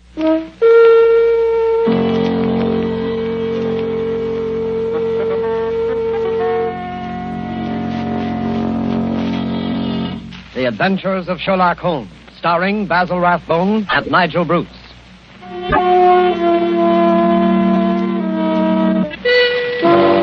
The makers of bromoquinine cold tablets bring you another adventure of Sherlock Holmes with Basil Rathbone as Sherlock Holmes and Nigel Bruce as Dr. Watson. Watch out for colds, ladies and gentlemen. They're very prevalent now, and a little cold may be the start of a serious illness. What you want to do at the first sign of a cold is take famous bromoquinine tablets. Bromoquinine tablets are made for one purpose and one purpose only, and that is the relief of colds. They act fast, give you speedy results, and that's what you want when you have a cold. Bromoquinine tablets are known the world over for their efficacy. Trust to reputation when buying a medicine. Do this when you feel a cold coming on, and you'll ask for bromoquinine cold tablets. And now, as we make our way through the night to Dr. Watson's hospitable door, we notice a feeling of spring in the air. The buds are swollen on the trees, still black and dripping from the rain. There's the smell of warm, damp earth. Delicious. Hey, Mr. Manning? Well, hello, Dr. Watson. I didn't see you in the dark. Yes, I've been out checking up to see if my magnolias survived the winter. Any casualties? No, they all seem to be fairly bursting with buds. There's nothing as delicious as that first faint whiff of spring. All is treacherous. Come along to the house before we both catch our death of cold. After you, sir. Not at all, my boy. None of that age before beauty nonsense. I'm not as decrepit as all that. Oh, what's this? The front hall littered with trunks and suitcases? Oh, yes. I'm afraid my annual wanderlust has broken out rather early this spring. I'm off on a little jaunt first thing tomorrow morning, but come along into the study. Does that mean that this is the last of our storytelling evening? For this winter, yes, I'm afraid it does. Well, I trust I'm not too forward if I hope to be invited back again in the fall. Oh, of course not. You know we'll be waiting for your return. Oh, thanks very much. It's very, very decent of you to put up with the meanderings of an old fellow like myself. I appreciate it, you know. But sit down, Mr. Manning. Sit down there, over there, in the usual chair. Let's get on with our story before I get all glittery and sentimental. You're going to tell us about Professor Moriarty tonight, aren't you? Well, I had intended to, but I've changed my mind. I'm going to tell you the adventure of a retired colorman instead. Retired colorman? Isn't that a military term? No, it isn't. Mr. Josiah P. Amberley had been the junior member of Brickfall and Amberley, manufacturers of artistic paint boxes. He made quite a tidy little fortune. Retired from business at the age of 61, bought a house at Lewisham, and then settled down. Early next year, 1897, I think it was, the old fool married. Married? Yes, married. And the woman 30 years his junior. Yes, that's always a bit risky. Risky? Risky. Within 2 years, he was as miserable a creature as crawls beneath the sun. Oh, dear me, I'm jumping ahead in the story again. As I was saying, it was the 23rd of April, 1899, and a rainy and disagreeable April it had been. Holmes was in a melancholy and philosophic mood that morning as he stood by the window, watching the raindrops chasing one another down the pane. Rain had always depressed him when he was not working on a case. When he was working on a case, I don't believe he realized that there was such a thing as weather.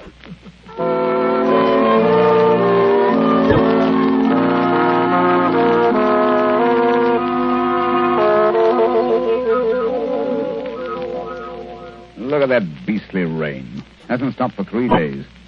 Might as well be another flood. Well, heaven only knows what transgressions could have brought it on. That's been a really first-class crime for months. Oh, cheer up, Holmes, cheer up. It's probably good for the crops or something. The shortage in crime? No. The rain, of course. Probably makes the little buds sprout and the little shoots shoot. Oh, don't be so blasted optimistic. More likely rotting all the seed that's already been planted. Rain, where the deuce does it all come from? This confounded English climate? Why any man with half a brain stays on this rain-soaked, mist-bound island is beyond me. I doubt if the men have anything to do with it. It's the ladies, God bless them. This climate gives them perfect complexions, and with so many lovely creatures about, what Englishman would think of quitting the country? So much beauty, such exquisite... Oh, rubbish, Watson, rubbish. The spring has given you a temporary softening of the brain. I regret to say it seems to have that effect on most impressionable males. Impressionable nonsense. When a woman's concerned in one of your cases, you never even notice whether she's 16 or 60, and then you don't care whether she's got a well-turned ankle or whether she's flat-footed. Oh, why should I? Holmes, there are times when I think you're a cold-blooded fish. Possibly, Watson, possibly. Why do you suppose the fool doesn't show up? What fool? Josiah P. Amberley. Oh, is he one of your clients? Oh, I suppose I may call him so. He's been sent to me by Scotland Yard. Oh, by Scotland Yard. Quite, by Lestrade, to be exact. You must consider the case fairly hopeless if Lestrade hands the matter over to me of his own accord. Look, Holmes, there's a cab drawing up in front of our front door. He must be your client, Mr. Amberley. Yeah. Strange-looking individual, eh, Watson? He's quite an old fellow. Looks literally bowed down with care. Ah, but no weakling. Look at those shoulders and that chest. The framework of a giant. He's arguing with the cab driver about the fare. Huh. Watches the pennies, eh? I must say I don't like his face. So fierce and eager, and the way those snaky locks of grizzled hair stick out from under his hat. I wonder what he's worrying. What's worrying Mr. Amberley? Willing to bet it has something to do with money. I imagine nothing else could upset him to any great extent. Nonsense, Holmes. You always look on the base side of human nature. Here he is now. Come in, come in. Which of you is Sherlock Holmes? I am. This is my friend, Dr. Watson. How are you? I'm a broken man. He's robbed me, the swine. Taken everything I had in the world. I thought he was my friend, and he took everything. Right from under my nose, in my own house. Robbed me, he did. Yes, I felt sure it was a question of money. Money? Who said money? He stole my wife, the light of my life, the apple of my eye. It's true she was very expensive, but after all, she was my wife, and he stole her. Now, Mr. Amberley, my beautiful blonde wife, hair like gold, and my securities. The money I saved up with years of hard work. Gone. All gone. Yes, thank you. First, tell us about your wife. How long have you been married? 2 years. 2 years, and she's tired of me already. 2 little years. Easy now, good man, easy. More facts and fewer recriminations if we're to get to the bottom of this case. Well, 3 years ago I retired. Bought a house. Big house at Lewisham. Cost me plenty of money, that house did. Well, sir, I'd never lived alone in a big house before, and got sort of lonely. House began to need looking after, so I thought I'd start looking around for a wife. Nice, healthy, young wife to look after me. Then I met Ella. Handsome girl she was, too. A good cook. Hair like gold. Could bake a beef and kidney pie that would melt in your mouth. So I thought I might as well get married. Yeah, very practical, I'm sure. Yes, that's what I figured at that time. But, Lord, Mr. Holmes, the money a woman runs into. They made my heart bleed the way the money went. I should have thought you'd have been glad when the other fellow took it off your hands. But who was this... This wolf in sheep's clothing? Yes. His name was Dr. Ray Ernest. A young fellow. Used to come over at night and play chess with me. I see. He stole your wife? Yes, and my securities. Yes, but surely the securities are registered. You can hardly hope to convert them. Maybe not, but I must have them back. And you've got to find those securities for me, Mr. Holmes. You've got to find them. And your wife, of course? Well, of course. Wherever she is, they are. Ah, quite. On the other hand, Mr. Amberley, I confess I don't see that I can be of much service. It's a routine matter, and I'm sure that Scotland Yard would be only too glad... They haven't found a thing, not a single security. Oh, very well. And we'll do our best. Dr. Watson will take a run down to your house at Lewisham to look over the grounds. Oh, really? Oh, yes. I hardly expected you to come yourself. After my heavy financial loss, nobody cares if an old man's heart is broken. Oh, stop that blubbering. I'm not coming myself because I'm preoccupied with the case of the two Coptic patriarchs. This particular case doesn't seem to be very complicated. I'm sure, Mr. Amberley, that Dr. Watson can handle it as well as I could myself. Well, if that's the best that you can offer, I suppose I must be satisfied. Huh? Pampered, that's what she was. And that young man, that dirty pickpocket, I treated him like my own son. He had the run of the house. And now look how they've treated me. Me, who never harmed a soul. Quite. And now, good day, Mr. Amberley. Oh, yes. Well, good day, Mr. Holmes. And I shall expect Dr. Watson this afternoon. You have my address, I believe. Oh, the ingratitude, the rank ingratitude of it all. I must say, Holmes, I like the way you shoved all this off onto my shoulders. Coptic patriarchs, indeed. You just don't want to go. Right, Watson, right the very first time. You've been begging for a case all to yourself for months. Well, here it is. Yes, and a nice case you've given me, I must say. That old skinflint. Oh, my daughter, oh, my ducats, eh? With the emphasis on the ducats, if I'm not mistaken.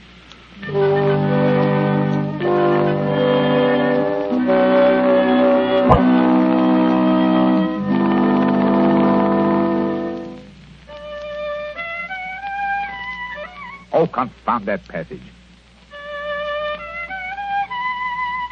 There.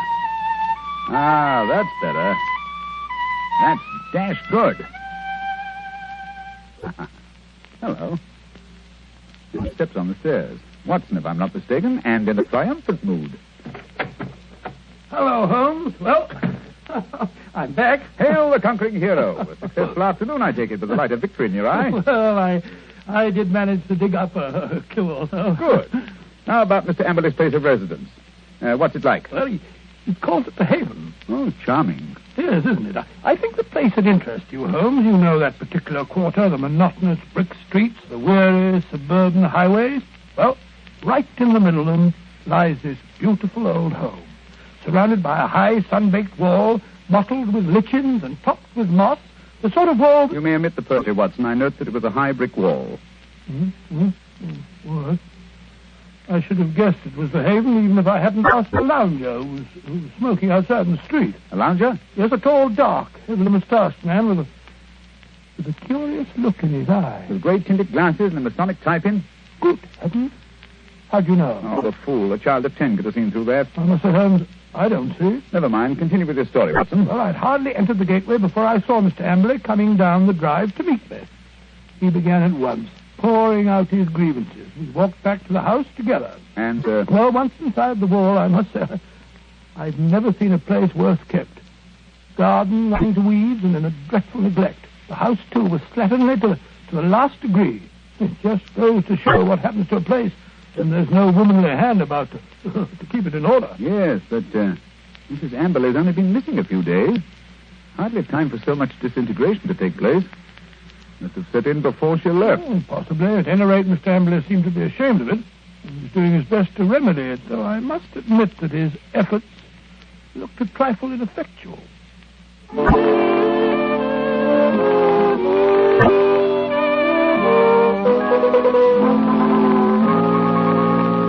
What's to become of me? What's to become of me? My wife gone, most of my fortune stolen. Oh, come in, Dr. Watson, come in. Here you see what remains of what used to be called my home. An Englishman's home is castle, so they say. But home is where the heart is. And my heart... Look out, Dr. Watson, look out. That woodways just been... Oh, look at that. My best pair of trousers. Too bad. Careful. You almost stepped in that pot of paint. Oh, dash it all, Amber. This is absolute limit. Sorry, I shouldn't have left that pot of paint in the middle of the passage, I suppose. But when one's alone in the house, one forgets. Well, alone? So you've been doing this painting yourself? It must strike you a strange occupation under the circumstances. One must do something to ease an aching heart. Step in here, Dr. Watson. This is my study, my sanctum sanctorum. Oh, sanctum sanctorum. I see you've just finished painting woodwork in this room, too. What a smell of paint. Yes, it's not dry yet. That's why I have a fire in here. Now, let me see. Where did you keep your security? In the safe in that wall. This room is really a strong room, like a bank, with an iron shutter on the window and an iron door, burglar-proof. Ah, that's the irony of it. No thief from without could have taken my money, but my wife, my own wife. There's a picture, Dr. Watson, on the mantel, taken in a wedding dress. Nice-looking girl, Emily. It doesn't look the sort... the viper, the ingrate. Oh, really? Why, that very night, I bought 2 upper circle seats at the Haymarket Theatre. Wanted to give her a treat, I did. Oh, didn't she go? No.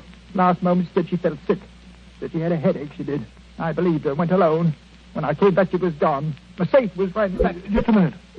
What night was that, Mr. Emily? Last Thursday. Oh, Thursday, was it? Yes, an unused ticket. Money wasted. She was always wasting money. May I have that ticket, Mr. Emily? Hold on. You thrown it in the fire. Now, why? I wanted to get rid of it. I want to get rid of everything that reminds me of her. Here, give me that picture. Well, I say... There, into the fire she goes, Cursor.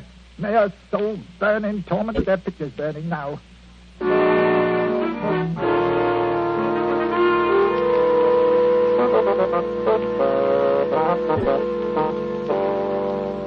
Unpleasant fellow, eh, Watson? This case begins to look more somber than I suspected. If you could only have brought me that ticket, Watson. Oh, I did my best, Holmes. I may not have the ticket itself, but I did notice the number of the seat. Oh, bravo, Watson. How did you happen to remember it? Well, as a matter of fact, it was my place in form at school, 31.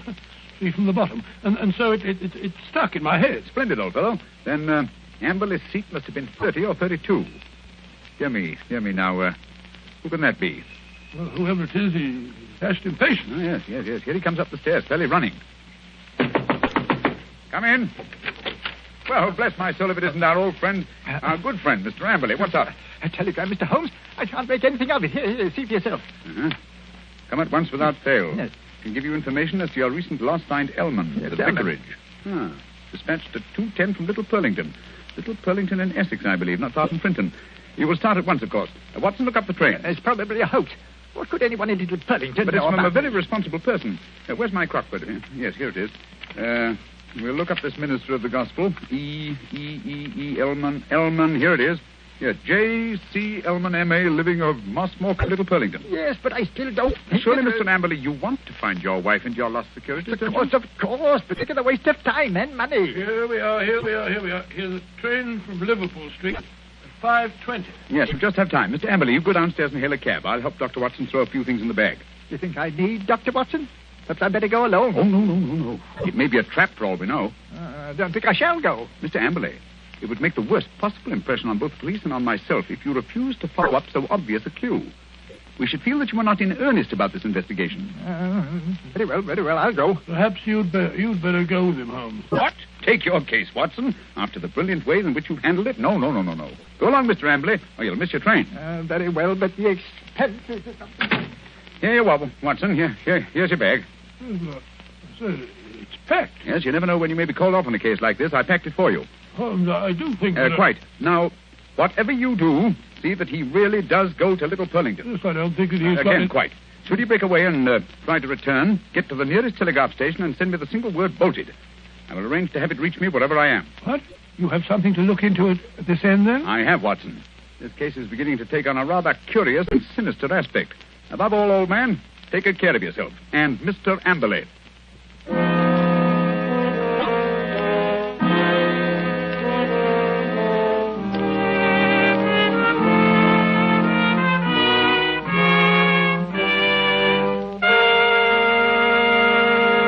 Before we find the outcome of Watson's curious mission, ladies and gentlemen, I have a few words to say. Here's what you want to do when you feel a cold coming on. Here's what you want to do at the very first sign of a cold. Take famous bromoquinine cold tablets. Bromoquinine tablets don't fool. No, sir, they get right after a cold symptom. They get right after a cold's misery. They relieve the headache and other pains that go with a cold. They relieve that stuffiness and feeling of depression that accompanies a cold. They help reduce the fever that goes with a cold. Bromoquinine tablets are fast and decisive in their action. First, because they're made especially for the relief of the common cold. And secondly, because they act internally. You can take lots of things for the relief of a cold, but nothing more reputable and reliable than famous bromoquinine tablets. Get them at any drugstore at the first symptom of a cold. Ask for Bromo, B-R-O-M-O, quinine, Q-U-I-N-I-N-E, bromoquinine cold tablets.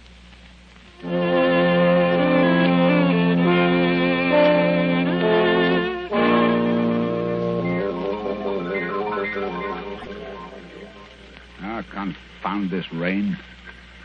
Everything's as dark as a black hole of Calcutta. Yeah, the haven. Shitty little haven this is. I can find a window unlatched. Not much chance on the first floor. The old boy's 2 quarters. Ooh. Second story window, perhaps. Now, if I can manage to scale this porch pillar.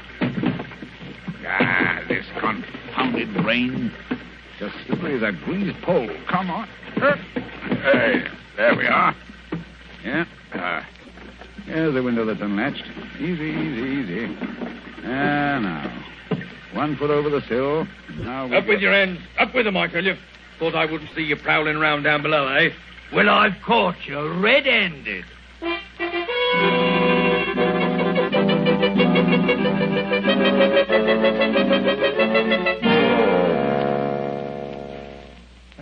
Nice wild goose chase that turned out to be. That friend of yours, Sherlock Holmes, is a fool. I'm sure, Mr. Ambley, if you'll call and see him, he can explain. Explain nothing. That vicar had never seen that telegram before. The way he treated us. You might have thought we were suspicious characters. Then missing the last train and having to sit up all night in the confounded station with the rain dripping through the roof. Well, we could have gone to an hotel. Gone to an hotel? That costs money. Gone to an hotel, indeed. Well, here's your house, Mr. Ambley. I think I'll go along home now and get some breakfast. You will not. I'm going to come into the house and see if everything's all... I look up there. The window over the porch. It's open. Perhaps you left it like that yourself. Rubbish. I tell you, I don't like the looks of this. Where's my key? Here it is. We'll soon find out. I say, it's gloomy, isn't it? Look. Someone's been here rising up. Footprints on the fresh paint. I'll find them if I have to tear the place apart. No need for that, Mr. Ambley. We're here waiting for you in the study. Holmes! Good heavens, what a start you gave. How did you get in here? Climbed in through an upstairs window. That's burglary, young man. Yes. Burglary has always been an alternate profession, and I cared to adopt it. I'll admit I was glad I hadn't when I walked into Inspector Lestrade's gun last night. He thought I was a burglar, too. But come, we're keeping him waiting. He's in the library. Here they are, Lestrade. I told you we could expect them back before 10. No, but look here, that's not Lestrade. That's the man I saw loitering in front of the gate yesterday afternoon. The fellow with the black moustache and the glasses. Yes, that's right, Dr. Watson. Yes. Lestrade fondly imagines that's the disguise. Oh, now look here, It's as obvious to anyone who takes the trouble. Look here, I've had enough of this. I won't have 2 busybodies prowling around my house in the middle of the night. And what's more, Mr. Sherlock Holmes, I suspect you sent that telegram yourself. Very clever of you, Mr. Amberley, very clever. You look a trifle pale. I thought a night in the country might do you no, good. enough of that. What kind of a fool do you take me for? I'll have you put behind the bars, all of you. Oh, surely not Inspector Lestrade. Why, he's from Scotland Yard. I don't care if it's from the House of Lords. Yeah, none of that. You're all disgraced, publicly disgraced. Breaking into my house in the middle of the night. Oh, I'll get you for that. What were you doing in here last night? Answer me that. Looking for the bodies. What? Looking for the bodies of your wife and Dr. Ernest. What have you done with them? How dare you? You murdered them in this room. We have ample proof. Why, you... Stop him, Watson. Stop him. He's got a capsule in his hand. It's poison. He's got to swallow it. No. Come on, get that out. Spit it out. Spit it out. Spit it out, or I'll choke you. No shortcut, Mr. Ambley, if you please. Everything decently and in its proper place. Take him away, Lestrade. Right, come along now. No more monkey business. I won't put up with that. All right. Phew. What a scene. So that old brute Ambley's a murderer, eh? How did you find it out? Well, the first clue was the theater ticket, which he didn't use. We found that out. Oh, that destroyed his alibi. Yes, the theater people assured us that there had been 2 empty seats, not just 1. The second clue was the smell of fresh paint. What was he trying to hide by that? Yes, what? Gas. He asphyxiated his wife and Dr. Ernst in this room. Good heavens. His strong room, which was as near airtight as anything could humanly possibly be. But how? Well, that's what I wanted to find out. That's what I was looking for when I broke into the house last night. And what did you find? Look here. Notice the gas pipe along the skirting here?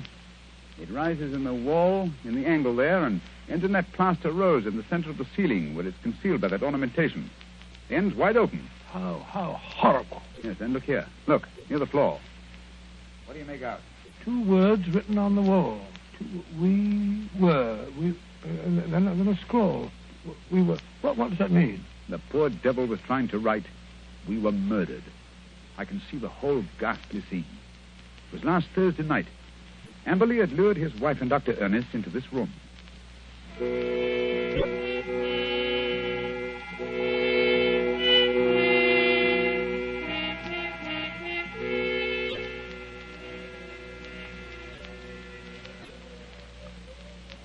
Listen to that wind. I wish it would stop.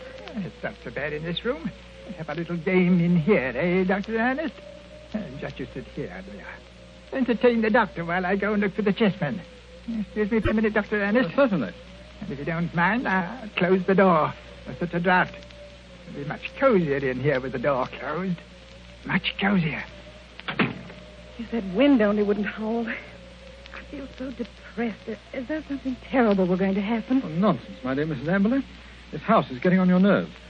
Is it any wonder? He gets worse and worse. Oh, Dr. Ernest, I'm so frightened. You must go away. What? Now, don't be alarmed, Mrs. Amberley. I've had your husband under observation for some time. I'm afraid he isn't quite normal. It isn't safe for you to stay here any longer. But, Dr. Ernest, don't you understand? I can't leave my husband. Heaven knows what would happen if I left him alone. We could get a nurse to take care of him. You can't stay here with him. What was that? Josiah, he heard us. He was outside the door listening. Oh, Dr. Ernest, this is terrible. What can we do? Listen. You hear that? It's the gas. Someone's turned on the gas. I can smell it. Hurry, we've got to get out of here. What? Oh, the door's locked. He's locked the door. Amberley! I say, Amberley, open the door. Quick, the window. No, that's locked, too. The iron shutters. Amberley! Amberley, let us out! You realize what this means? He's going to kill us. He must have gone mad, I'm afraid. Yes, it's what I was afraid of. He's a maniac. A homicidal maniac.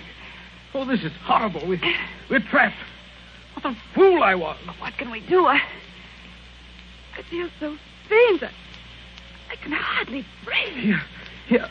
Lie down on the floor. The air's better down here. It's no use.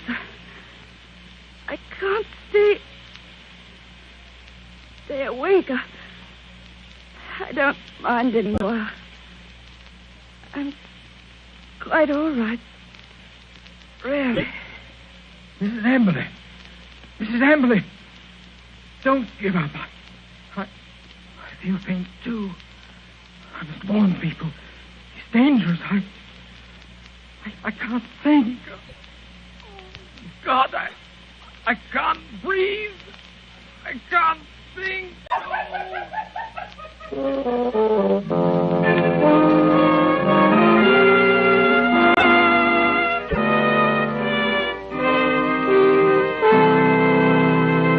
What a tragic story, Dr. Watson. And was Mr. Amberley insane? They decided he was. He ended his days in an asylum. Did they ever find the bodies? Yes, at the bottom of an old well, the opening of which had been cleverly concealed by a dog catcher. I see. And now I'm afraid it's time to say goodbye. Well, not goodbye, Dr. Watson. Au revoir. Oh, just as you say, Mr. Manning. Anyway, in conclusion, I want to thank you and our radio audiences who so patiently listened to the reminiscences of a sentimental old fellow. And I want to wish you all, old and young, an extremely happy summer. Thank you, Dr. Watson. Ladies and gentlemen, in just a moment, Basil Rathbone would like to say a few words to you. But first, may I give you a word of advice? Remember the danger of the so-called common cold. Remember the sickness it can cause and the bills it can cost. Act promptly, decisively, at the first sign of a cold.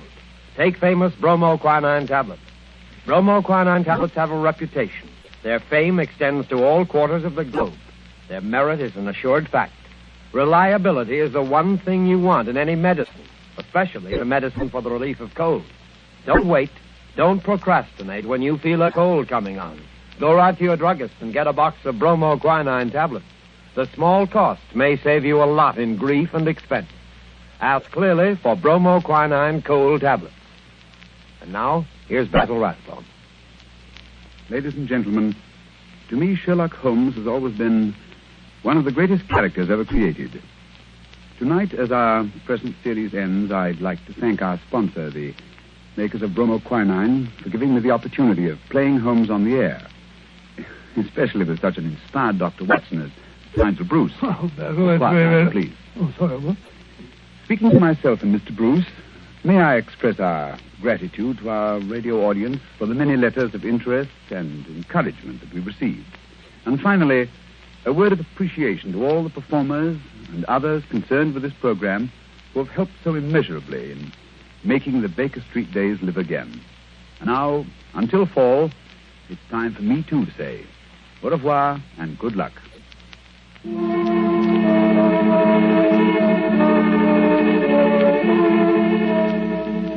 You have been listening to a Sherlock Holmes adventure adapted by Edith Miser from Sir Arthur Conan Doyle's story, The Retired Colorman, with Basil Rathbone as Sherlock Holmes and Nigel Bruce as Dr. Watson.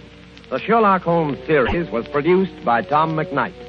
This program was presented from Hollywood by the makers of bromoquinine cold tablets, quick relief for colds. This is Knox Manning speaking.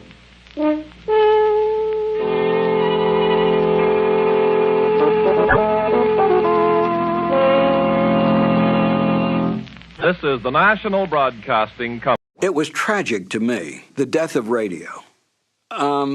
Radio was sold down the river. It needn't have disappeared. It didn't disappear in England. It didn't disappear in France. And it needn't have disappeared in the United States. They took the networks primarily, took the proceeds of radio advertising, built up their television networks, and then dumped radio as though it had simply ceased to exist.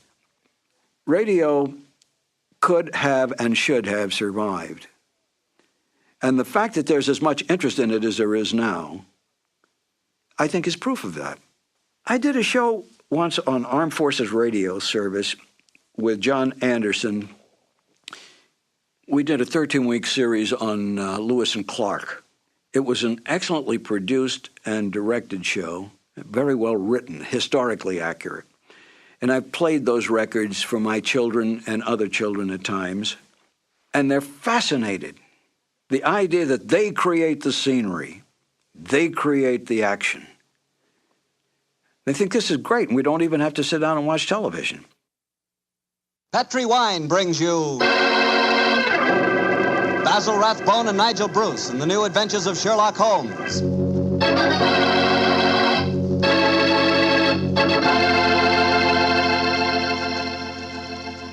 The Petri family, the family that took time to bring you good wine, invites you to listen to Dr. Watson tell us another exciting adventure he shared with his old friend, that master detective, Sherlock Holmes. You know, the lives of Holmes and Watson were not always filled with action. They spent many a quiet evening at home in Baker Street, discussing the problems of the world over a glass of port. You know, it seems that no wine is more expressive of friendship and hospitality than port.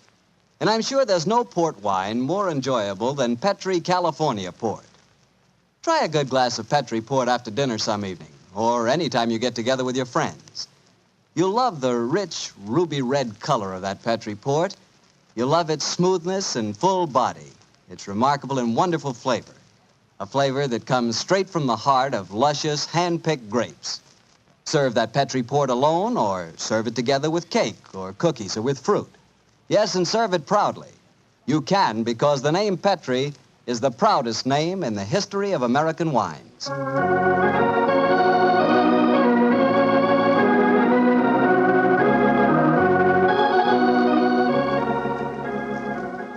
And now I'm sure our old friend Dr. Watson's expecting us. Let's tap on his study door. Come in. Good evening, Doctor. Good evening, Mr. Bartell. Come over here by the fire. I was just having a cup of coffee. Would you care to join me? Thanks, that'd be nice. It'll prevent you falling asleep during my story tonight. There's no chance of that, Doctor. From the hints you gave us last week, it sounded like quite a story. It began in a circus in Paris, you told us? Yes, my boy, the circus. A colorful world of sawdust and spangles. A world, Mr. Bartell, that I may tell you confidentially, always held an irresistible fascination for me when I was a youngster. Me too, Doctor. In fact, when I was 8 years old, I fell desperately in love with a lady bareback rider. A stunning creature who wore pink silk tights with gold sequins on them. Unfortunately, my mother caught me writing her proposal of marriage, and I'm afraid that, that's another story, and one that you probably wouldn't find very interesting. I'm sure I would, Doctor, but I think it would be safer to stick to your Sherlock Holmes story. Yes, you're probably right, my boy. Well, it was a winter in the 1890s, and Holmes and I were in Paris. On our second day there, Holmes suggested we attend that night's performance of the Cirque Royale. Needless to remark, I was delighted, Mr. Bartell. And shortly after 9 o'clock that night, I found myself seated beside Holmes in a box near the ringside.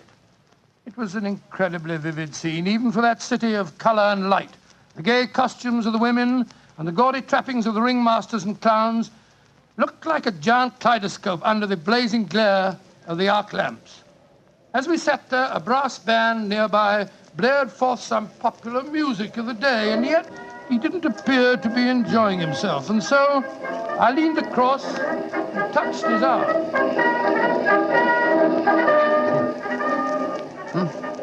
What is it, Watson? Well, you're very quiet, Holmes. Aren't you having a good time? A good time, I suppose, old chap. I was just wondering where Mr. Edwards is. Mr. Edwards? Who's he? An extremely distinguished client who was to meet us in this box at 9 o'clock. Client, so this little excursion was on business after all. Yes, I might have known it. Don't worry, old fellow. In your case, I think you'll be able to combine quite a little pleasure with the business. Well, can't you be a little more explicit, Holmes? Shh. Here comes the ringmaster. Mesdames et messieurs, j'ai l'honneur de vous présenter ce soir la grande vedette du cirque, Mademoiselle Gisèle Girondet, équestrienne incomparable.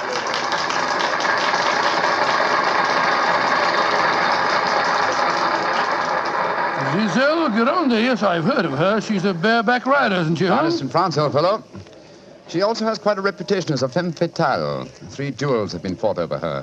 A young English officer in the Grenadier Guards committed suicide last year because of her. And a famous French banker is at present languishing in prison because her extravagances drove him to appropriate funds that did not belong to him. Yes, Watson, she's an extremely colorful personality. You know, Holmes, it's a funny thing. When I was 8 years old, I fell violently in love with a lady bareback rider. She wore pink silk tights with golden sequins on them, but unfortunately... Yes, she is, old fellow. Yes, she is.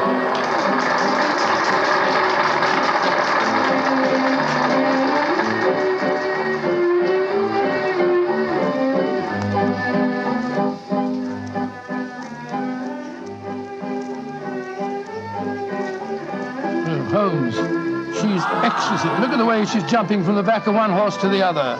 Sheer poetry of motion. The lady appeals to you, Watson. By George, yes, indeed she does. In fact, Holmes, I don't mind telling you that if I weren't a married man and a poor man... you'd like to court the lady, eh?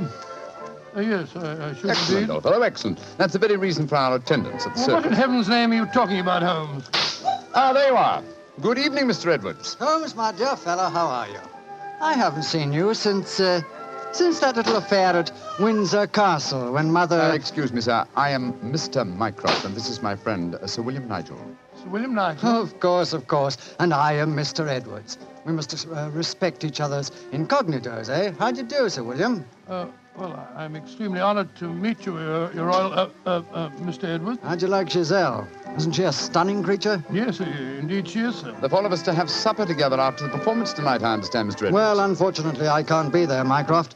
There's some stupid affair at the embassy which I have to attend. We must postpone the dinner until tomorrow night. Oh, very well, sir. Come over to my hotel a little early and we can discuss the whole business. Personally, I think a lot of fuss is being made about nothing.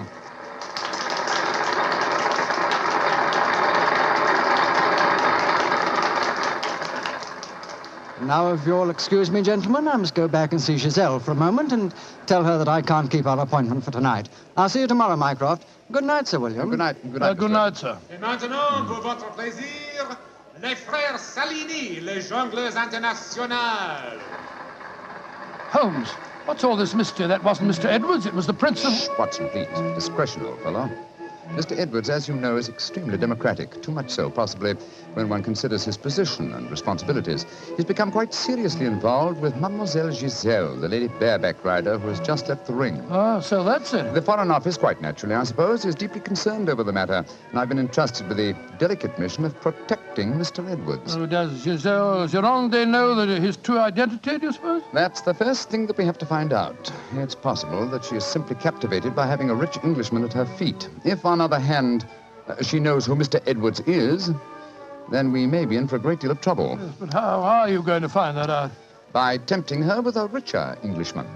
And one with a title. That, my dear fellow, is why you are Sir William Nigel. You mean that... your job, old fellow, is to do your utmost to steal Giselle Gironde from Mr. Edwards. But, I don't even know the girl. We shall remedy that defect in a few minutes. As soon as the performance is over, my dear chap, I shall take you to her dressing room and arrange an introduction.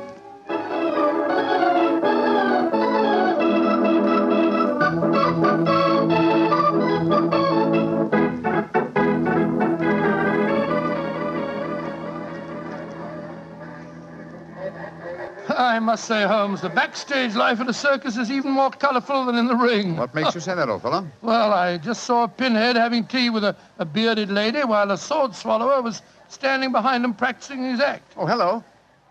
See that man standing talking to the girl in tights? Yeah, attractive, isn't she? The gentleman is Inspector Vernet of the French police, an old friend and a distant relative of mine. Vernet, how are you? Ah, Holmes, mon cher ami, comment ça va? No, Vernet, please. On this occasion, my name is Mycroft, if you don't mind, and this is my friend, Sir William Nigel. How do you do, Inspector? Enchanté, Sir William.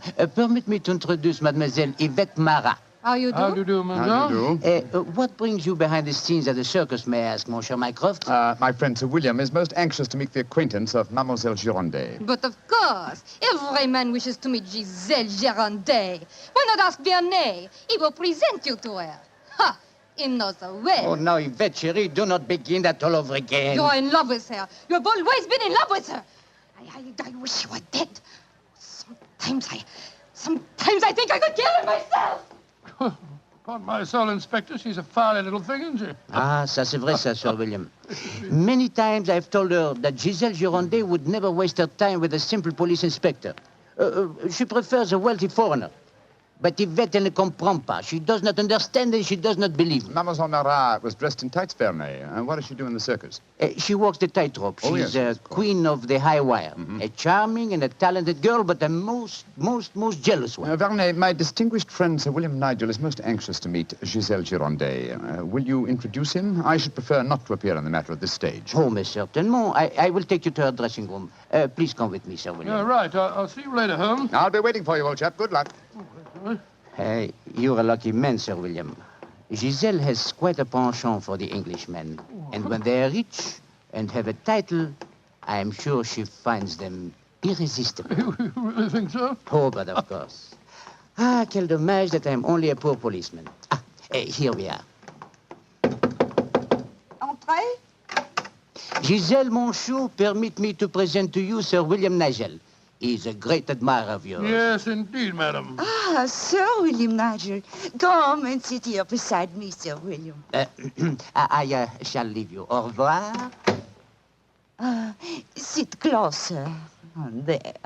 That is much more cozy, no? Oh, it's very nice of you to see me, Mademoiselle Gironde. Oh, don't be so formal, my Englishman. You may call me Giselle, and I shall call you... Let me see, I shall call you Sir William... Willie! I shall call you Willie. You do not mind? Mine, I think it's very delightful. Quite delightful, my dear. I was hoping perhaps that you'd care to have a little supper with me tonight, Giselle. So what about some oysters, a cold pheasant, and a bottle or two of Pomeranian Green 72? And you get to taste rather well, don't you think? Oh, Willie, I can see you are a perfect host. I don't know about One that. moment, I get my cloak. Well, you know, Giselle, it's a funny thing. What is a funny thing, Willie? When I was 8 years old, I fell violently in love with a lady bareback rider at a circus. History seems to be repeating itself. Here. Alfieri, do you no longer knock when you come to my door? Who is this man? My name is Nigel, Sir William Nigel, my good man, and who may you be? I am Alfio Alfieri. I am Alfio Alfieri. And what is he? Huh. A trainer of wild animals. An imbecile. Va-t'en! You must not speak to Alfio in that way. You belong to me. Send these stupid Englishmen away. Confounded impudence. Grossier. Belong to you. Giselle belong to no one. Do I have to take my whip to Put you? down that whip. Put it down, you scoundrel. Next time it will be your face, Carla. You infernal blackguard. Raising your hand against a woman. Shocking. Bravo! Mon cher Willie has knocked him down. He certainly deserved it. Oui. And you in turn deserve something, Willie. Oh, what was that? Come close, Willie, and I give it to you. A little kiss. Oh, kiss? Thanks awfully. Oh,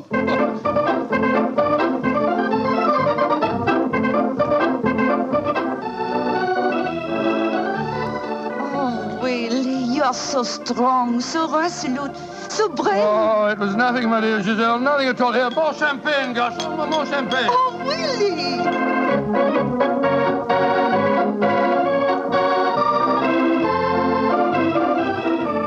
Giselle? Oui, Monsieur Edwards? I have a box for the opera tomorrow night. I was hoping that Oh, perhaps... I'm sorry, Monsieur, but my time is occupied. I am showing the delights of moment to mon cher Willie.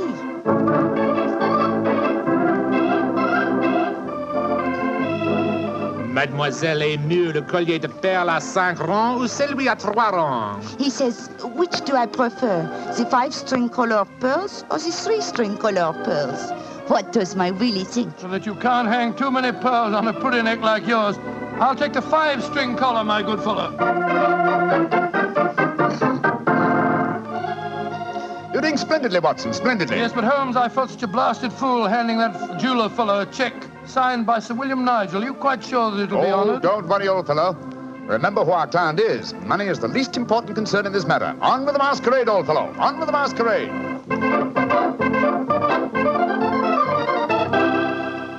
More champagne, Garçon.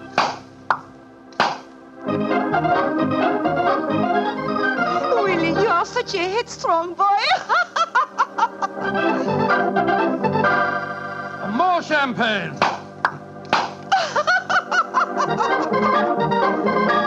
Citadel, you dear little thing.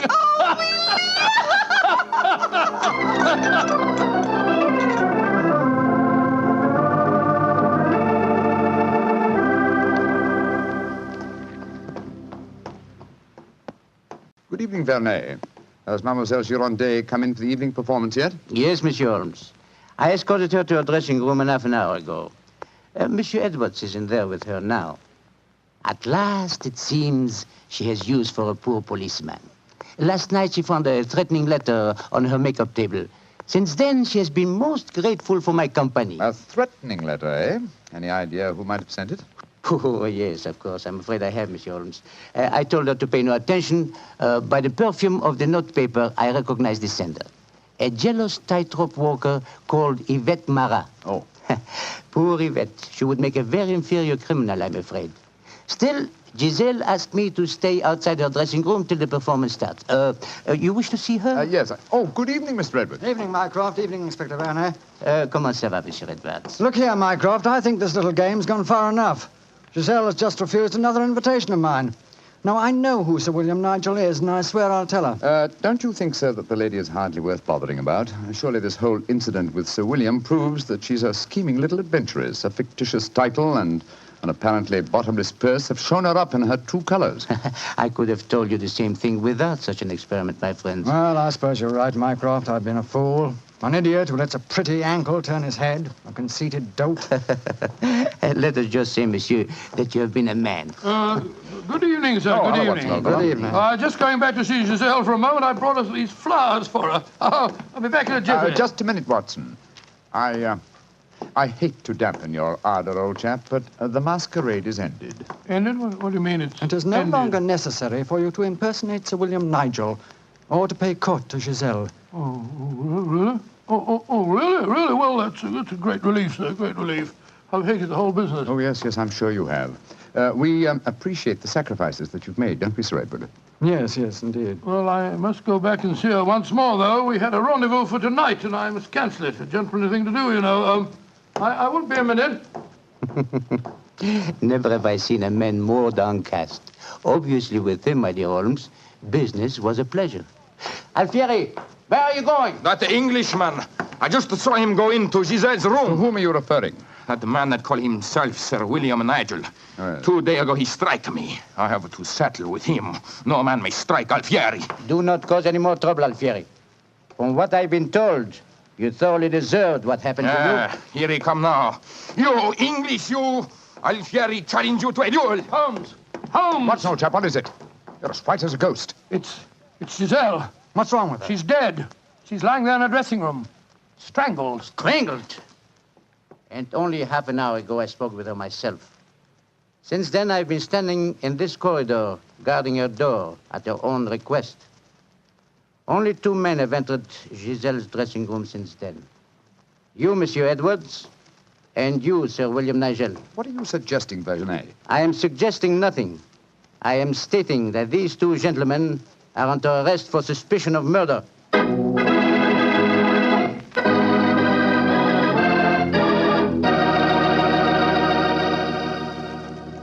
Dr. Watson's unusual story will continue in just a few seconds. Time I'd like to take to remind you that one wine that seems to be the outstanding favorite among the ladies is Petri California Muscatel. That's probably because, like a beautiful woman, Petri Muscatel is subtle and intriguing. Petri Muscatel is the color of burnished gold, and its flavor, well, it's the flavor of big, plump Muscat grapes, picked by hand carefully and tenderly when they're just full of wonderful, delicious juice. If you want to show that you really know the wine that women prefer, serve Petri Muscatel. Serve it after dinner or later in the evening. It's wonderful. And why shouldn't it be? It's a Petri wine. Well, Dr. Watson, so you and the mysterious Mr. Edwards got yourselves arrested on suspicion of murder, huh? Yes, Mr. Bartell. Holmes did everything in his power to persuade Inspector Vernet to release us, but it was useless. And so, while Mr. Edwards and myself were languishing in detention cells at the local Sûreté, Holmes and the French inspector were examining the dressing room of the dead woman. I'm sure, Inspector Vernet, that being as keen a detective as you are, you must suspect the true identity of Mr. Edwards. Of course, Monsieur Holmes. But that is the danger of incognitos. If he chooses to assume the identity of plain Monsieur Edwards, then he must run the risks of plain Monsieur And Edwards. you're convinced that either he or my friend strangled Mademoiselle Girondet? It is obvious. Then I'll have to prove to you that they didn't. Let me examine the body again, will you? If she had been strangled by either of my friends, why would her body be lying here under the window? It's as far away from the door by which they left this room as possible. That proves nothing. No, but it's odd. Giselle was a strong girl. There might easily have been a struggle. Perhaps she tried to get away through the window. And yet there are no marks of violence on her throat. Just this piece of very fine cord that did its deadly work so cleanly. Cut with a knife. Please do not remove the cord, Monsieur Holmes. The body has not yet been photographed. Dear me, Vernet, you're making it very hard for me, aren't you? You notice, of course, that the window is open. Yes, but we have examined the snow outside. There were no footprints within 3 yards of the window. The murderer must have entered by the door that I was watching. Yes, it would be hard, even for a professional acrobat to jump in. An acrobat? Vernet, your young friend, Mademoiselle Yvette Marat, is a tightrope walker. Yvette, but... Yes, she certainly had a motive. She'd even sent a threatening letter. I heard her express hatred and jealousy for this dead woman. It's conceivable that she could enter a room by a window without leaving footprints in the snow. Where was she at the time of the murder? I do not know. I was waiting for her in the corridor. Then I suggest that we investigate her alibi at once. And after that, Inspector, I must pay a visit to the Sûreté. I don't want my friends to think that I've deserted them.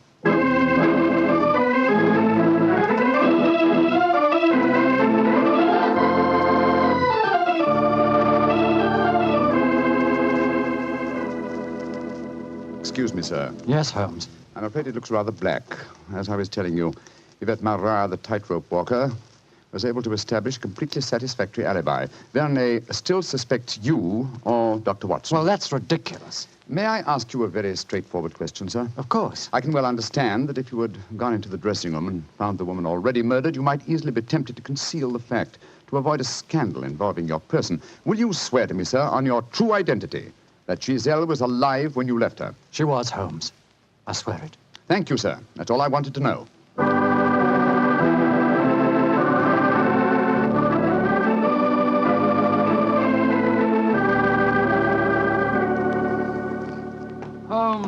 glad to see you. You know, I've been thinking. All this depends on Vernet's evidence. But supposing he was the murderer? He told us that Giselle had turned him down, you know. I'd thought of that, but Mr. Edwards swears that Giselle was alive when he left the room. And yet that means that Mr. Edwards... Oh, no, it's unthinkable. Holmes, you're not suggesting...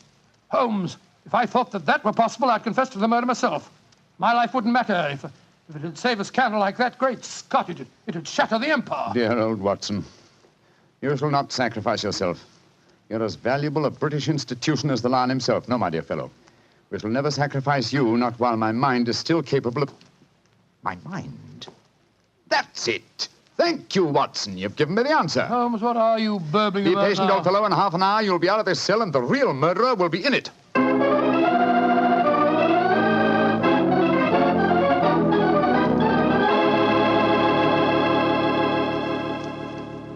Questions. Why must Alfieri answer so many questions? Because he will not yet tell the truth. You murdered Giselle Girondet. How many times I have to tell you I did not kill her? Why should I want to harm her? Because you were jealous.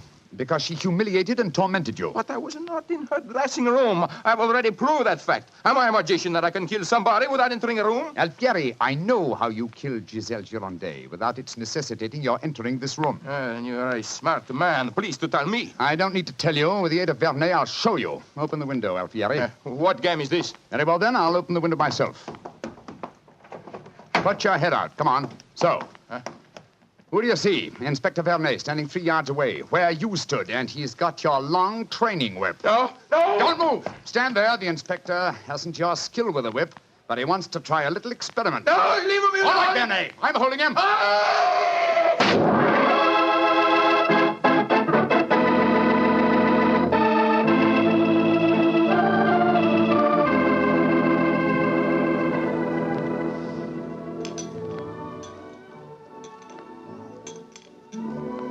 Well, Mr. Edwards, I mean, well, sir, this is a pleasant change from a prison cell, isn't it? It certainly is. Holmes, I can't tell you how grateful I am.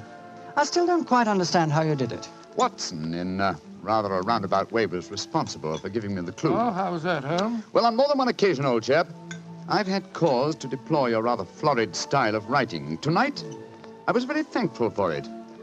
When I began to speak of the capabilities of my mind... suddenly I remembered a phrase of yours in which you referred to its whip-like rapidity and accuracy. That, of course, made me think of Alfieri, the animal trainer. Exactly how did he kill the poor girl? Well, sir, he stood outside the window, far enough away to leave no incriminating footprints. Called to Giselle, probably persuaded her to lean out, then snapped the whip around her neck, pulling it tight and strangling her. And then I suppose he cut the cord and let the body fall back into the room. Precisely, old fellow. We found a whipstock among his tackle, a whipstock from which the lash had been cut. The stub of lash left matched the cord around the dead girl's throat. Amazing business. And I don't mind telling you, fellas, I'm very thankful to be through with it. Yes, so am I, sir. In fact, I wouldn't be at all surprised if this whole incident cures me of my love of circuses. Oh, I didn't know you had a predilection in that direction, Watson. Oh, yes, sir. Yes, if you don't mind my saying so. When he was 8 years old, he fell in love with a lady bareback rider. Didn't you, Watson? Indeed. What happened? Well, sir, I don't remember her name, but she wore pink silk tights with golden sequins on them. And I wrote her a rather hot-headed letter. Unfortunately, my mother...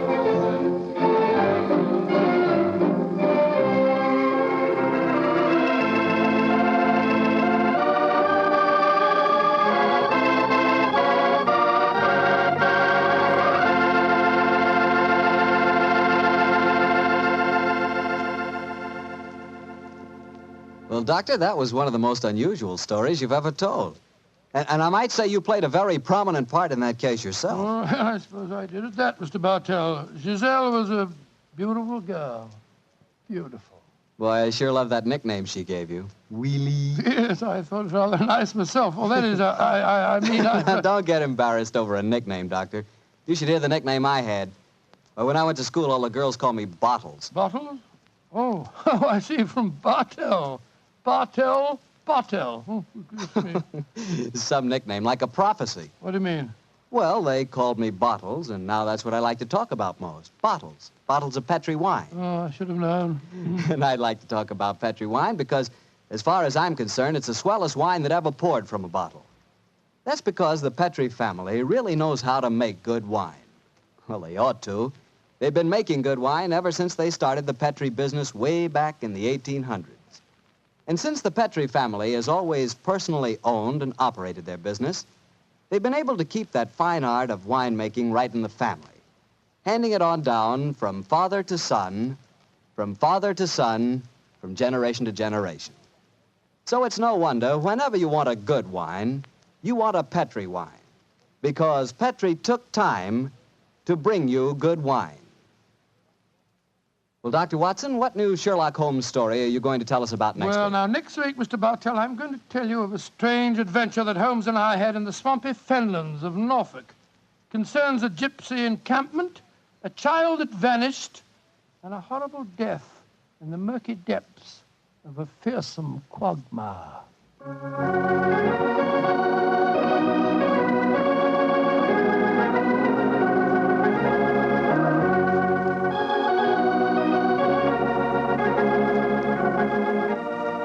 Tonight's Sherlock Holmes adventure was written by Dennis Green and Anthony Boucher and was suggested by an incident in the Sir Arthur Conan Doyle story, The Adventure of the Three Students.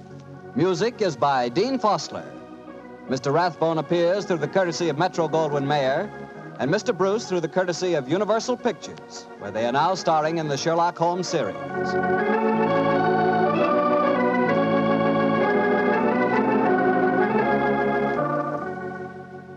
The Petri Wine Company of San Francisco, California, invites you to tune in again next week, same time, same station. Sherlock Holmes comes to you from our Hollywood studios.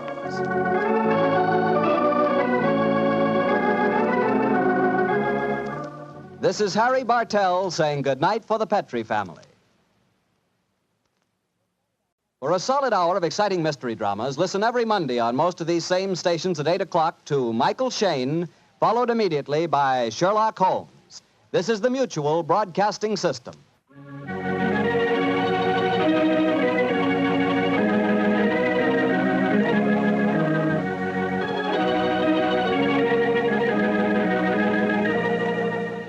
The two episodes you've just heard, The Telltale Pigeon Feathers and The Indiscretion of Mr. Edwards, are part of the new Adventures of Sherlock Holmes starring Basil Rathbone and Nigel Bruce, and are a 1989 copyrighted production of 221A Baker Street Associates. The Sherlock Holmes stories and the characters of Sherlock Holmes and Dr. John H. Watson were created by Sir Arthur Conan Doyle and are used with the kind permission of Dame Jean Conan Doyle. This is Harry Bartell. I want to thank you for letting me share those wonderful times on dramatic radio. I'll be back soon on another cassette where I'll present Sherlock Holmes and Dr. Watson in The Adventure of Thor Bridge and The Double Zero. Thank you for listening.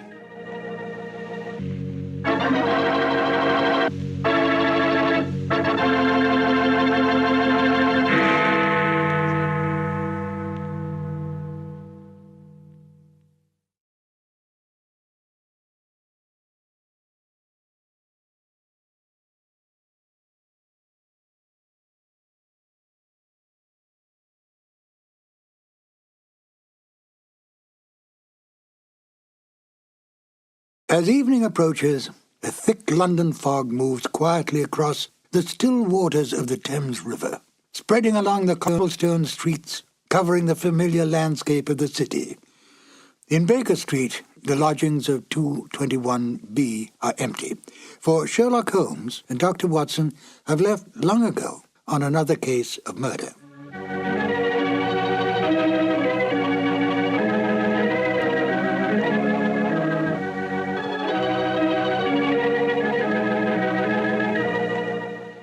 Hello, my name is Ben Wright. Welcome to the new Adventures of Sherlock Holmes. The radio play you're about to hear was originally broadcast on the 7th of June, 1945. At that time, the war in Europe was almost over. We were, however, still fighting in the Pacific, and it was essential during the war years that radio do everything in its power to keep up the morale of the people, to make them conscious of the need to give and give freely to the war effort that all men could remain free. It was no different for the Sherlock Holmes radio series.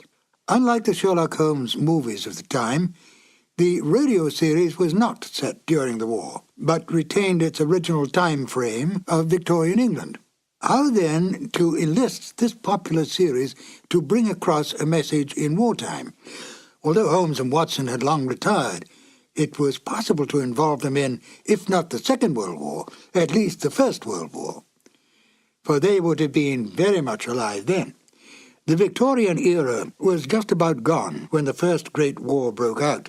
In fact, the war effectively killed it. But thanks to the cleverness of Denis Green and Anthony Boucher, Sherlock Holmes and Dr. Watson could once again come to the aid of their country. The broadcast of In Flanders Fields was made part of a war bond rally in order to raise money to continue the fight against the enemy in the Pacific. I think it's an interesting note that Denis Green and Anthony Boucher met at an earlier and similar war bond rally a few years earlier. It was a stroke of luck, for the two became not only good friends, but wrote some of the best of the new Sherlock Holmes adventures.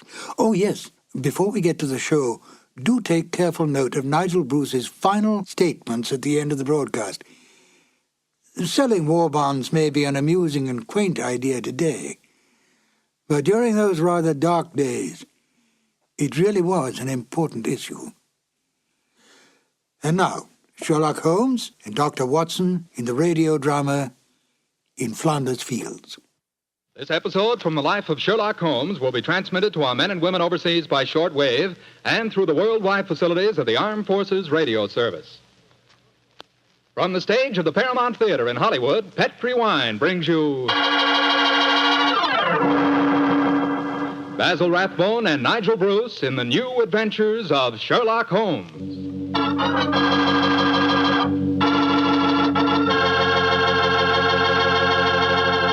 The Petri family, the family that took time to bring you good wine, invite you to listen to Dr. Watson tell us about another exciting adventure he shared with his old friend, that master detective, Sherlock Holmes. You know something? If right now it were possible for me to ask every one of you what you had for dinner this evening, I'll bet a good many of you would say chicken. Chicken is an all-American favorite. But boy, you just haven't tasted chicken till you've tried it together with a glass of well-chilled Petri California Sauterne. Petri Sauterne is a perfect mealtime wine, just made to go with chicken. That Petri Sauterne is a white wine, delicate in color, and what a flavor. A flavor that comes right from the heart of luscious, sun-ripened grapes. You can just taste those wonderful grapes. And I'll tell you something, that Petri Sauterne is pretty much on the terrific side when served with fish or any kind of seafood, too, and that's a fact. But say, whenever you serve that Petri Sauterne, remember you can serve it proudly, because the name Petri is the proudest name in the history of American wines.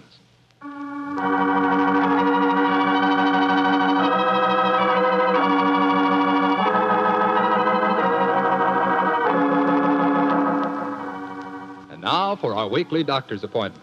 Let's knock on his library door and see if... There's no point in doing that, Mr. Slattery. I'm right behind you. Oh, hello, Dr. Watson. Don't tell me you've been stalking me. No, my boy, I was on the patio and I heard your footsteps, so I thought that I'd come in and fetch you. Let's go back and sit out there, shall we? It's a beautiful evening. That's fine with me, Doctor. Here we are. Now, settle yourself down in a chair and light a cigarette, if you have one. And I'll get on with my story. Well, last week you told us it concerned an adventure that you and Sherlock Holmes had in Flanders during the First World War. That's right, Mr. Slattery, did. I thought that you and the great man had retired at that period. We had, my boy, but it was only natural that as soon as the war broke out, we both offered our services in any capacity that might help our country. Of course. And how did tonight's story begin, Doctor? It was in the winter of that first year. Things weren't going very well for the Allies. The Germans were advancing on Paris, and the picture was looking very black. It was just 24 hours before the famous Battle of the Marne began, the battle that changed the early course of the war, when Holmes told me that we had to go up to the front lines on a secret mission. We'd been in Paris for several weeks, where Holmes had just solved the case of the missing aide-de-camp. I was anxious to get back to England and my work in the war hospitals, but of course this new summons was in the nature of a command. And so, late on a rainy September afternoon, Holmes and I, with the boom of gunfire in our ears, found ourselves in the front seat of a staff car, sloshing and jolting its way towards the battlefield. Am I driving too fast for you, gentlemen? No, Sergeant, not at all. No, you're doing a splendid job. Oh, my man, look out considering the state of the road. Thank you, sir. Hello? The gunfire's getting nearer, Holmes. Yes, old fellow. I imagine we haven't much further to go, have we, Sergeant? No, sir, we're nearly there. Did you notice the two civilians in the back seat, Holmes? Yes. Handsome woman and a distinguished-looking man several years her senior. I wonder who they are. I'll tell you. He's a Shakespearean actor of some note, though he never achieved the fame to which he thinks he's entitled. I shouldn't be at all surprised if he feels that he's been slighted in not receiving a knighthood. But, Holmes, that's amazing. How can you possibly deduce all that from just looking at the man as we got into the car? Elementary, my dear fellow, I didn't deduce it. We saw him twice last year in the London Theatre, if you remember. What? His name is Maitland Morris. As for his biography, he's a friend of my brother, Mycroft's. He told me about him. Well, what do you suppose he's doing up here near the front line? His brother is General Sir Stanley Morris, who's in command of this particular front, and it would seem reasonable to presume that his brother has come up here to give a performance for the frontline troops. I suppose this hut is as far as we can drive, Sergeant. I'm afraid so, sir. We're 4 miles from the front line now.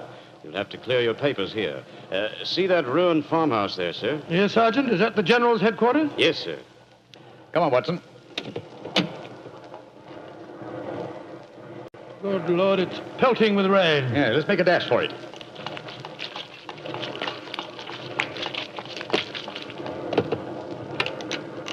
Oh, who goes there? Friend? Give the password. St. Crispin. Pass, friends, and show your papers. How did you know the password, Holmes?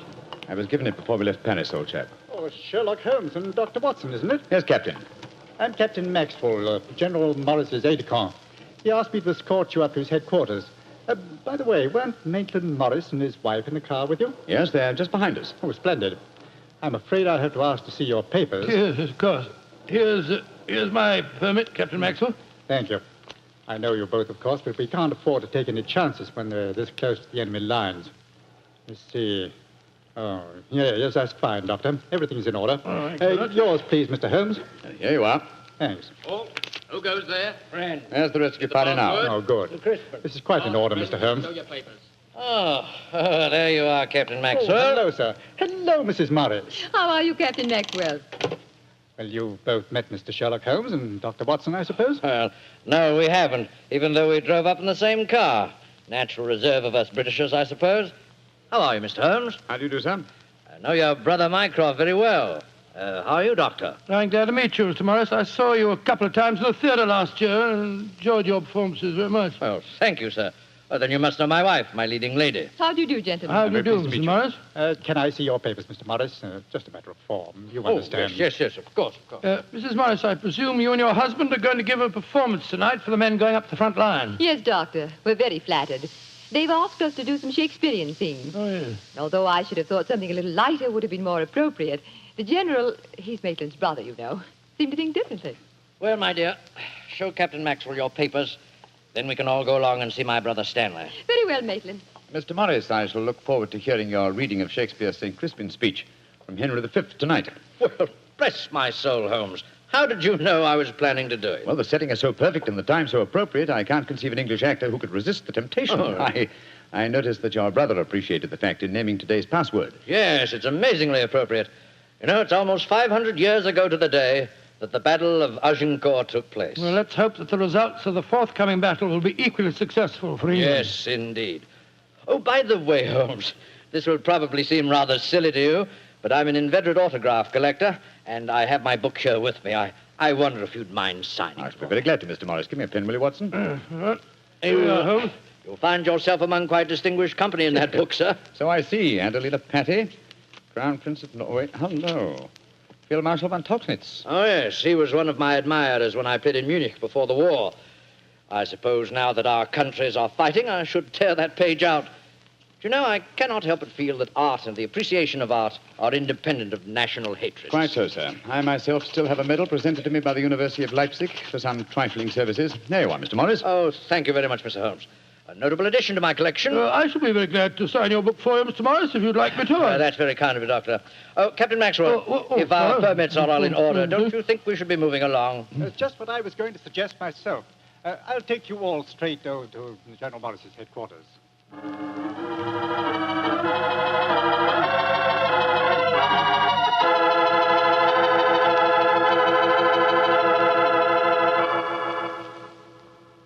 General Morris, may I introduce Mr. Sherlock Holmes and Dr. Watson? How do you do, sir? How are you, General? How do you do? Know a lot about you. Long way from Baker Street, isn't it? Yes, indeed, sir.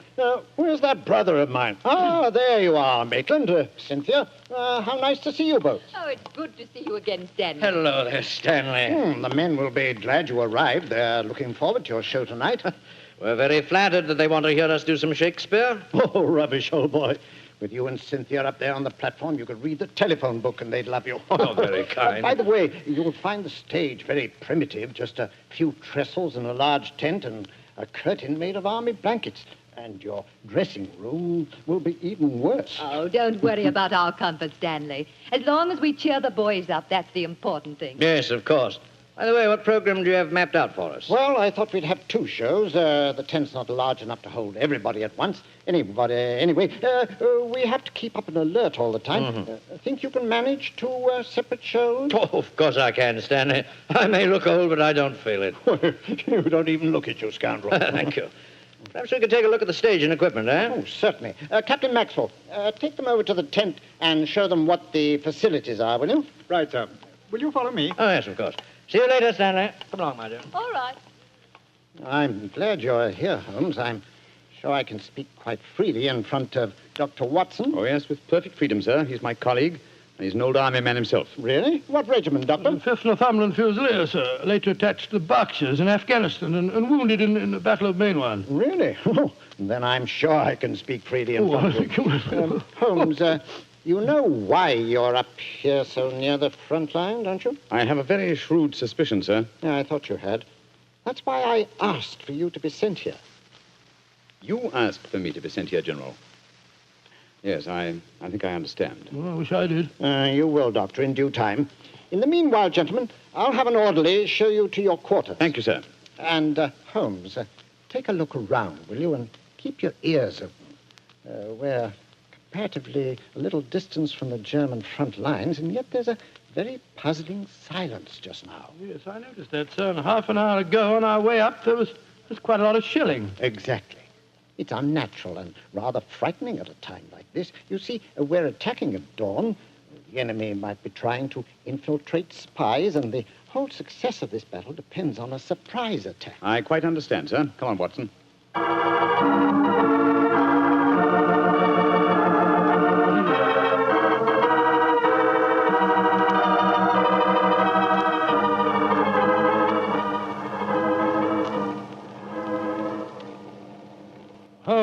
Holmes, the first performance starts in a few minutes, you know. They're all there waiting. Why are we tramping about out here in the mud and the rain? I thought a pipe or two in the open air would clear our brains. Yes, a pipe in the open air is one thing, but a pipe in a downpour of rain's another. Was it raining? Oh, didn't even notice it. I was listening to the silence. What do you mean? Thousands upon thousands of Germans. Armed Germans.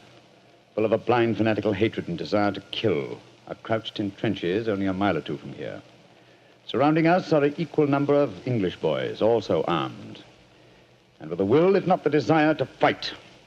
Because they know their cause is the cause of freedom and justice. All these thousands poised, ready to pounce on each other and fight to the death. And yet, beyond that patter of rain, there isn't a sound to break the stillness of a September evening. Strange world we live in, old chap. You're being unusually rhetorical, Holmes. Yes, I am, aren't I? Let's be a little more practical, shall we? I wonder what is wrong with the actors tonight. Why do you ask that? Well, a little while ago, I noticed Mrs. Morris in a great state of excitement, going towards the farmhouse where the General is. Then she went back to her own quarters, and now she seems to be headed in our direction. Is anything wrong, Mrs. Morris? It's Maitland. What's wrong with him, madam? He's disappeared. Disappeared? What's happened? We were in the tent together, making up for our performance, when an orderly came in with a message. Maitland said it was from his brother. Slipped on a raincoat and went out. saying he'd be back in a few moments. I waited and waited, and after a while I got worried, and I went over to see the General myself. He said that he'd sent no message, and that he hadn't seen any sign of Maitland. Good Lord, what could have happened to him? I don't know, Doctor, but I'm frightened. What shall I do, Mr. Holmes? You're a brave woman, Mrs. Morris. Brave? I don't know, Mr. Holmes. Why? Because the show must go on.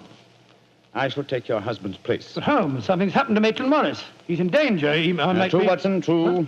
But 1,000 men inside that tent are in mortal danger, too. Tomorrow morning, many of them may be corpses on the fields of Flanders. But tonight, they've been promised a show. Do you think that you can do it, Holmes? Oh, I think I can, with the help of Mrs. Morris. I can't do it, Mr. Holmes. You can, Mrs. Morris, and you will. If only to uphold that great tradition of the theater, that the show must go on.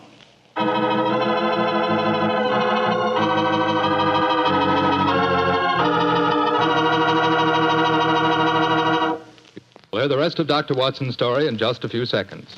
Time I'd like to take to tell you that if you've got a butcher who has meat and you've got the points to get that meat, don't forget to bring home a bottle of Petri California Burgundy. Tell you why. That Petri Burgundy is a rich red mealtime wine that's wonderful with any meat or meat dish. That's a fact. Petri Burgundy can make a banquet out of a hamburger. And boy, Petri Burgundy and old-fashioned Irish stew are bosom companions. Just get yourself some Petri Burgundy and share it with your family. Petri Burgundy is the best friend a good meal ever had.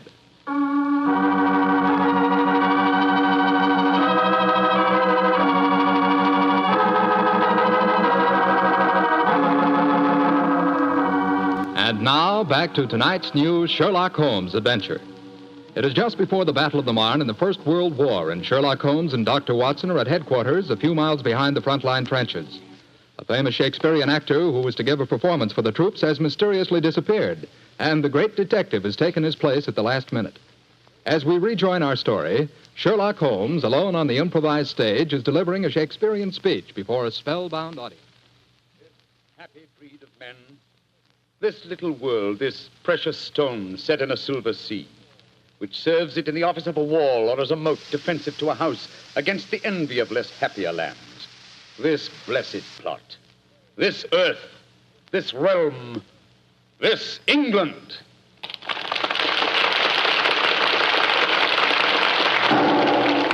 Holmes! That shot, are you all right? Yes, old chap.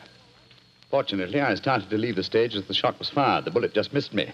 I heard it splinter some wood nearby. But who on earth would want to shoot you? That's what we've got to find out, though I think it more likely that the shot was intended for me. It was not intended for me, but for Maitland Morris, the man for whom I'm substituting. Well, even so, who'd want to shoot him? Oh, don't ask me so many questions, old fellow. Let's see what clues we can find. Now, the shot was fired from outside the tent from behind me. Yes, look there. See the hole in the tent there? By Jove, yes. The footlights would outline your shadow on the back of the tent. Whoever it must have fired at your silhouette. The question is, where did the bullet embed itself? Aha. Look here, Watson. You got a penknife? Yeah, wait a minute. Here, Holmes. This shouldn't be hard to extract. Look at this splintered tent pole. Wait a minute. There we are. Excellent. Huh. Very interesting. Well, what's so interesting about it? Just a revolver bullet, isn't it? No, it isn't, Watson. Huh? It's far from just a revolver bullet. This bullet was fired from a German Luger pistol. A German pistol? There must have been a spy here behind our lines. That's a reasonable enough assumption. Yes, we may be sure that no English soldier would carry such a weapon and face inspection. Come on, I want to talk to Mrs. Morris.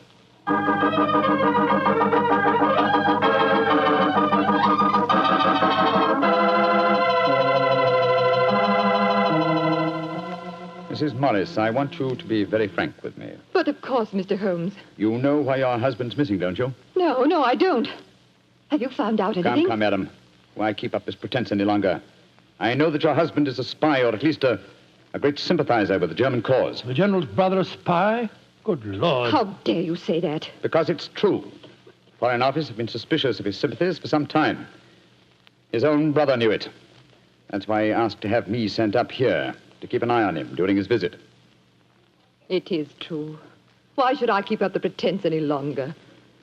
You see, Maitland was a disciple of Stuart Houston Chamberlain. Oh, who was this Stuart Houston Chamberlain? An Englishman who married one of Richard Wagner's daughters and became a German citizen, and an arch-enemy of England. I tried to dissuade Maitland. I implored him to consider his British heritage. his brother's name and mine. But Maitland was a strange man. His life was one of frustration and envy. Envy of his brother, I suppose? Yes. When Stanley was knighted, it hurt Maitland terribly. He said it was typical if the English would knight a soldier and yet leave a great artist like himself unrecognized. That in Berlin, they really understood and rewarded the artist. Well, if the authorities knew that, it's amazing they allowed him to come so close to the front lines at a time like this. Oh, it was at the general's request. He wanted to plead with my husband, to warn him that his secret was known. And now Maitland's gone over to the German lines. Oh, it's terrible. It's worse than that. It's disastrous. He can give them information as to the strength of our troops here. He knows the password. He might even know the hour the attack is timed to start. How did your husband expect to enter the German lines in safety, Mrs. Morris? He speaks fluent German, Mr. Holmes. I fancy the autograph book he was carrying, containing the signature of Field Marshal von Tauchnitz, was in reality his pass through the German lines. You've told the general that his brother was gone, of course. I haven't been able to. He moved up to the front line position immediately after the first performance, though I had warned him what I thought Maitland was planning to do. I think he intended to give his performance first, then cross the lines immediately afterwards. But something must have made him change his mind.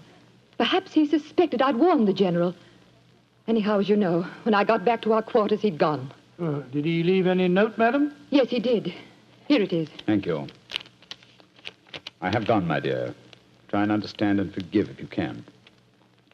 You wouldn't come with me, and so I'm taking what is left of my heart and my hopes where they belong, among the friends that understand and appreciate me. It is something stronger than love and blood and country that makes me do this. It is something dearer to me than life itself. Dearer to me than life itself. Oh, how could he? How could he? The shame of this will kill poor Stanley. Mr. Holmes, will you break the news to him? I know it's cowardly of me, but I just can't tell him myself. Don't worry, Mrs. Morris. I'll tell him. Dr. Watson and I will ask Captain Maxwell to escort us to the General's frontline headquarters. In the meantime, try and keep calm. We'll tell him.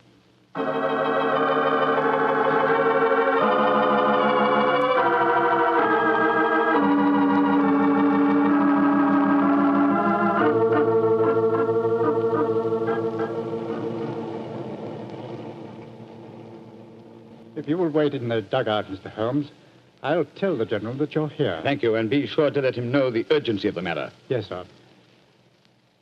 Holmes, this is a dreadful business. Yes, it is, Watson. Though if my plans work out correctly, I think the success of tomorrow's battle may not be imperiled. What plan? Listen.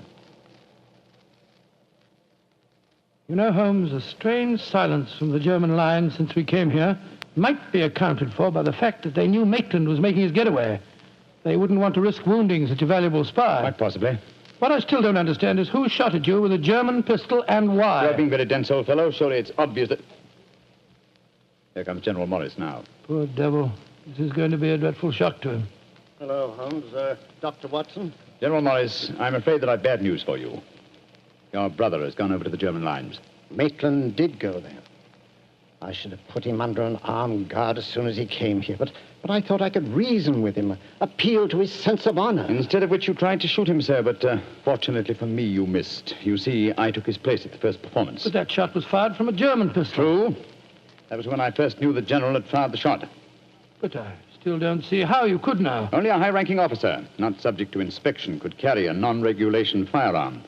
You're an old army man, you should know that. In any case, you'll observe that the general carries a Luger at his waist. Great heavens, Holmes, I thought I was firing at Maitland. I had no idea that it was you. You intended to kill your own brother, sir? Yes, and I'm sorry I failed. I'd rather see my brother dead than alive and a traitor to his country. But now he's safely in the German lines. Heaven knows what secrets he may be imparting. One thing we can be certain, our chance of a surprise attack in the morning is gone. Possibly not, sir. Oh, what do you mean? You see, I took the liberty of altering your brother's credentials quite extensively. How, Holmes? I knew of his German sympathies. Mycroft had given me a great deal of information about him, and so I took it on myself to decide that it was unsafe to allow him so near the enemy lines with his own identification on him. Well, what did you do, Holmes? I took the liberty, sir, of stealing his autograph book, the one containing the magical signature of Field Marshal von Tauchnitz. I have it in my pocket now. I think we shall find within its pages a code concealed in the various autographs, giving valuable information to the enemy. Good Lord. I also switched military permits on him. I felt that in the event that he did go over to the German lines, his welcome might be less cordial if they were under the impression that they'd captured Sherlock Holmes. To make that identification doubly sure, I also slipped in his pocket a slight souvenir of my own. By Joe Holmes, you mean that medal that was presented to you by the University of Leipzig? Exactly, old fellow. I no longer wish to own a decoration given me by a country of barbarians, and it seemed a rather neat and effective way of returning it to them. So the Germans will think they've captured Sherlock Holmes? Yes, sir, and unless I'm much mistaken, he'll receive very short shrift at their hands. Yes, they hate you. There's your answer, sir. I'm sorry. Well, don't be sorry, Holmes. It's better that way. Now his secret can die with him. Excuse me, sir. Yes, Maxwell, what is it? Would it be in order for me to return to headquarters now, sir? It's very nearly time for the second performance, and I've still been unable to trace the whereabouts of your brother. Well, my brother will not be acting tonight, I'm afraid. Holmes, I wonder if I might ask you to take his place once again. If you want me to, General. I do. Maitland had planned to do the St. Crispin speech from Henry V. He knew how much I loved him. I realize that, sir. When I was told the password up here. Well, can you remember the speech, Holmes? Oh, I think so. At any rate, I can try. Then do it for me, my dear fellow, will you? For me. I'll be very proud to do it, General. Goodbye and good luck. Thank you, Holmes. Captain Maxwell, take them back to headquarters, will you? The men will be waiting for the performance.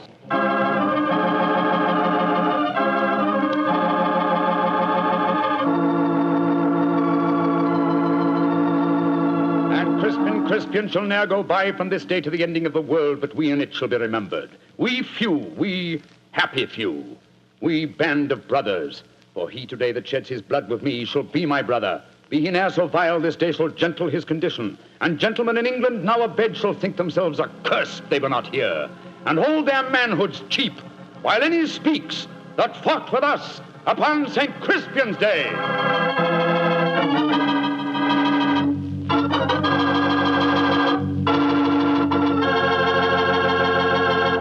Well, Doctor, that was a bit of an exciting adventure you You know, I can still remember that awful feeling I had when I heard the shot in the tent and realized someone had tried to kill Holmes. He did have a narrow escape, didn't he? Well, Holmes always said there was no such thing as a narrow escape. He said you either escaped or you didn't. If you did, well, why worry? And if you didn't, you couldn't worry, so what? Quite a philosophy. I'd like to discuss it with you further. Over a bottle of wine? How else? What kind of wine? Naturally. Naturally. You couldn't ask for a more delicious wine than Petri. That's because the Petri family knows how to make good wine. They ought to. They've been making fine wine ever since they started the Petri business way back in the 1800s. And because the business has always been family-owned and operated, well, they've been able to hand on from father to son, all they've ever learned about the art of turning luscious grapes into fragrant, delicious wine. That's why no matter what type Petri wine you buy for any occasion, you can be sure it's good wine because Petri took time to bring you good wine.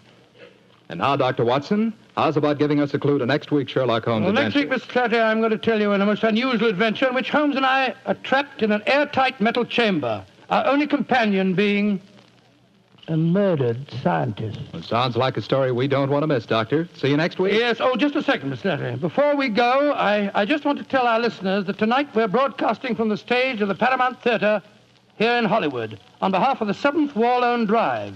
The ticket of admission to the theater was a war bond. I'm mentioning this to remind you, our friends, that you have an important part to play in making the 7th War Loan a success. Buy more and buy bigger bonds than ever before. They're needed to pay for new super forts, new jet-propelled fighters, newer and bigger weapons to lick Japan. Remember, in spite of the magnificent achievements of our forces in the Pacific, the Japanese war has just begun. So let's go all out for the mighty 7th War Loan.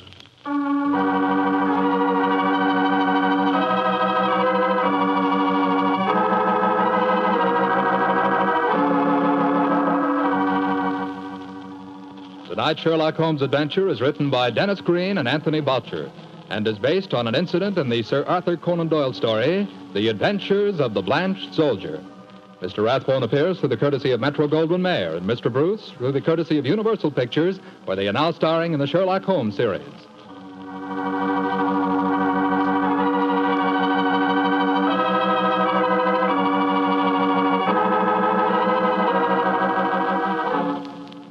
The Petri Wine Company of San Francisco, California, invites you to tune in again next week, same time, same station. Oh, the Petri family took the time to bring you such good wine. So when you eat and when you cook, remember Petri wine. To make good food taste better, remember. Petri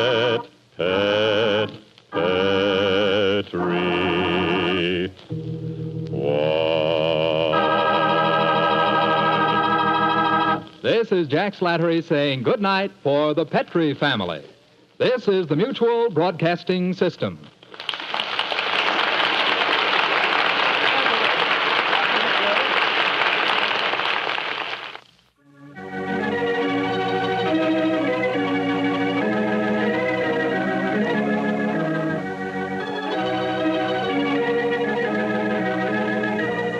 It was only a short time later that calls for the sale of war bonds would come to a complete halt.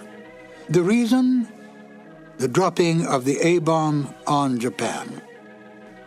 Not only did this bring the Second World War to an abrupt end, but it changed the entire life and rhythm of the world. I often feel that life might be richer if we could have grown into this atomic age at a slower pace. Still, we can go back in our imagination to an easier, slower time, a less violent time. The time of Sherlock Holmes and the Good Doctor. This is Ben Wright, and I'll join you again shortly with another new adventure of Sherlock Holmes.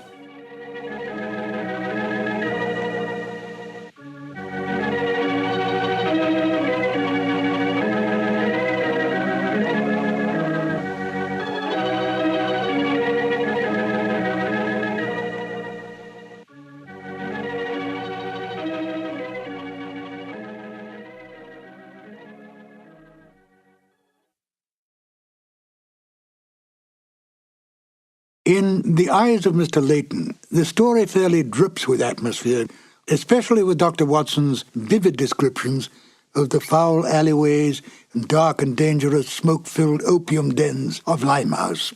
It is some of the best of dramatic radio's way with the listener's imagination. Basil Rathbone has always been underestimated as a fine character actor. Although he was more than happy to be a leading man in films and on the stage, it is such disguised characters as those he portrays in The Eyes of Mr. Layton that gave people a chance to see his true range as an actor. It was Rathbone's intense desire to stretch his acting ability in other areas that made him decide to leave the series, much to the dismay of Nigel Bruce. Nigel Bruce was extremely easygoing and a great fun-loving prankster, quite beloved by all who knew him. He adapted easily to any role he played, and especially loved the part of Dr. Watson, even though he himself knew that the Good Doctor was not at all like the person he portrayed in the Sherlock Holmes films or the radio series. It doesn't seem to matter, for Bruce's interpretation of Dr. Watson has been accepted and embraced by the public. It's interesting to note that Rathbone, by his very nature, was not unlike Sherlock Holmes. Rathbone's clipped tones and natural logic added to the picture of Holmes, and Bruce's casualness and his loyalty to Rathbone was much like Dr. Watson's attitude to Holmes. At the end of the 1945 radio season, Basil Rathbone was offered a very lucrative 7-year contract to continue as the great detective. He turned down the offer, and when Rathbone left the series, Bruce went on for only one more season as Dr. Watson, to a Sherlock Holmes portrayed by Tom Conway. But it wasn't the same, and Bruce graciously bowed out of the series after that. At least thanks to the discovery of these long-lost radio shows, we can once again listen to Basil Rathbone and Nigel Bruce at the top of their acting ability, portraying the world's most famous detective and his loyal companion. Now, if you will, join me as we listen to The Eyes of Mr. Layton. This episode from the life of Sherlock Holmes will be transmitted to our men and women overseas by shortwave and through the worldwide facilities of the Armed Forces Radio Service. Petri Wine brings you Basil Rathbone and Nigel Bruce in the new adventures of Sherlock Holmes.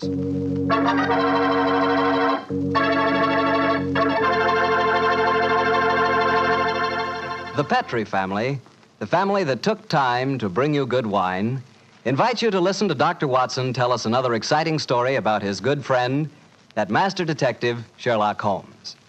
And I'd like to tell you something that maybe you already know. The fact that America's favorite wine is port wine. Did you know that? If you didn't, you'll know why port is the way out front favorite if you'll just sample some Petrie California port. You just look at that Petrie port and you know it's good. That wonderful, deep, rich red color. And Petrie port is so clear. Just hold it to the light and you can sort of see right through the glass. But what you want to know really about a wine is how does it taste? And I'll tell you something.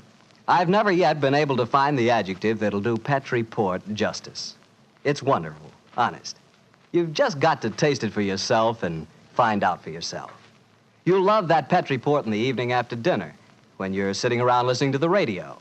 And it's perfect to serve your friends when they come over. You can show them that Petrie label, too. In fact, you can show it proudly, because the name Petrie is the proudest name in the history of American wines.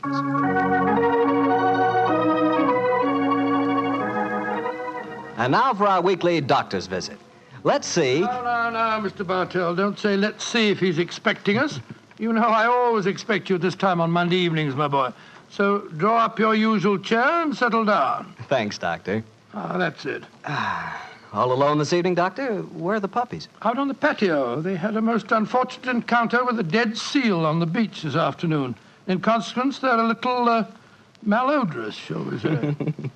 In that case, Doctor, perhaps we'd better change the subject. So, suppose I ask you about tonight's new Sherlock Holmes adventure. Well, my boy, as I told you last week, the story took place in the foul alleyways of Limehouse. It was there on a foggy December evening in 1890 that my story began. An old friend and patient of mine, Isa Whitney, had disappeared, and his distraught wife had come to me for help. Knowing the man to be the victim of the shocking habit of taking opium, I suspected that I might find him in one of the vile dens inhabited by the dregs of the waterfront. And so, Mr. Bartell, about 5 o'clock on that December evening, I began my search.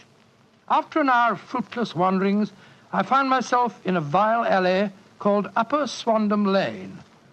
I could hear the distant moans of the riverboats as I walked, eyes alert, and hand on the revolver in my coat pocket.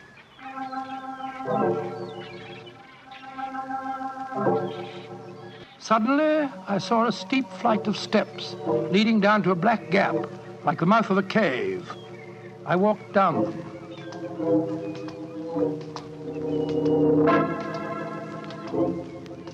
The steps were worn hollow in the center by the ceaseless tread of stumbling feet. I reached the bottom. A door faced me, and above it, a flickering oil lamp winked warnings at me. I found the latch and lifted it. The door squeaked open protestingly. And I entered.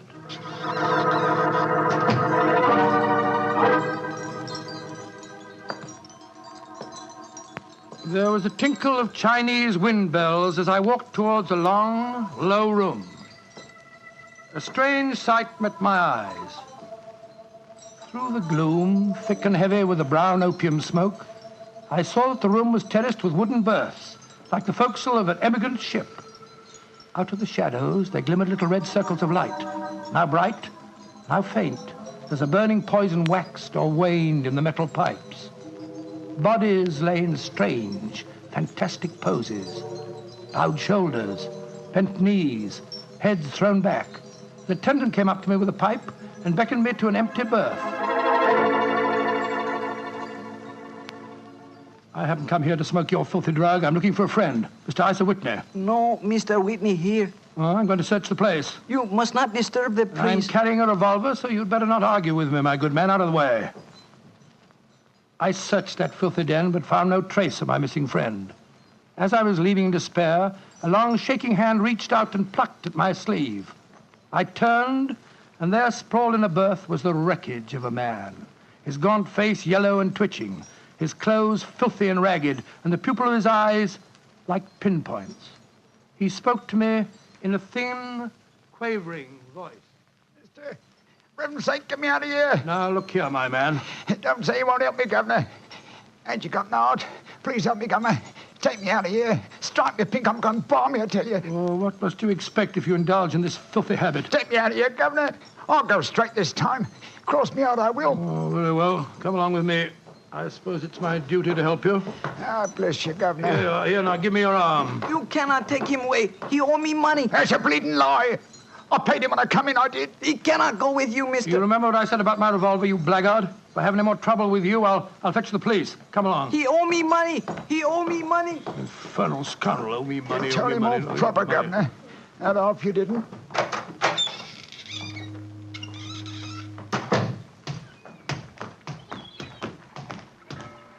Now, look here, my good man. I'll give you a square meal, some advice, and some medical attention. But the rest... Never mind the advice, Watson, but I'll take you up on that square meal.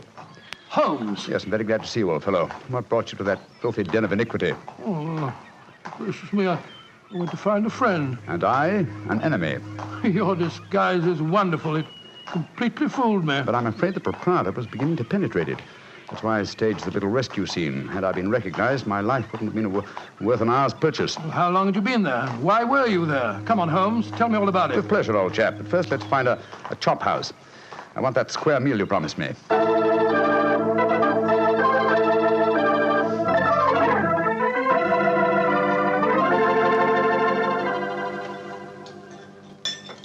An excellent meal, Watson. Yes, they're surprisingly good for such a shoddy-looking place. Well, Holmes, now perhaps you'll tell me what you were doing in that opium den. I've already told you my story. I'm shadowing a most unusual criminal. A man who haunts the opium dens. And yet I know that he himself is not an addict. Well, I don't see anything very criminal about that. He might be looking for a thrill, or perhaps he's one of those writer fellows or something. But this man pretends to be an addict. I've watched him closely. He fakes his smoking, and grease paint has enabled him to simulate the characteristic pallor of a drug victim. He even affects the typical mannerism of nose scratching, but it's his eyes that give him away. The pupils are wide open, I suppose. Exactly, old fellow. Whereas, if he were really addicted to the drug, they would, as you know, be contracted. I myself always treat my eyes with a special kind of drop on the occasion when, I have to enter these dens. Well, why does a man haunt an opium den in order not to smoke? That, my dear Watson, is the problem that I intend to solve. Well, perhaps the fellow's a policeman or a private detective like yourself, Holmes. I've already checked on those possibilities. No, Watson, I believe there is only one answer. I believe the man is planning a murder. A murder? It's a tempting setting for a murder. Your victim is an addict, drugged and helpless. Your witnesses are in an equal state of befuddlement. The proprietor is anxious to cover up the crime because of the police. Bet you. Yes, Holmes. Now, the question is, who is the intended victim? That, my dear Watson, is why I've been shadowing this man. Unfortunately, he was not present in the den we just left, but I intend to continue my search. Holmes, can I help you? My wife's away, you know. You know, it's a long time since we were on a case together. I should be delighted, my dear chap. I've missed you sadly during the past few months. And are you, Holmes?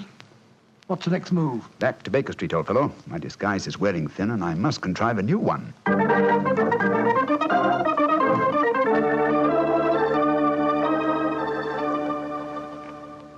New disguise, eh?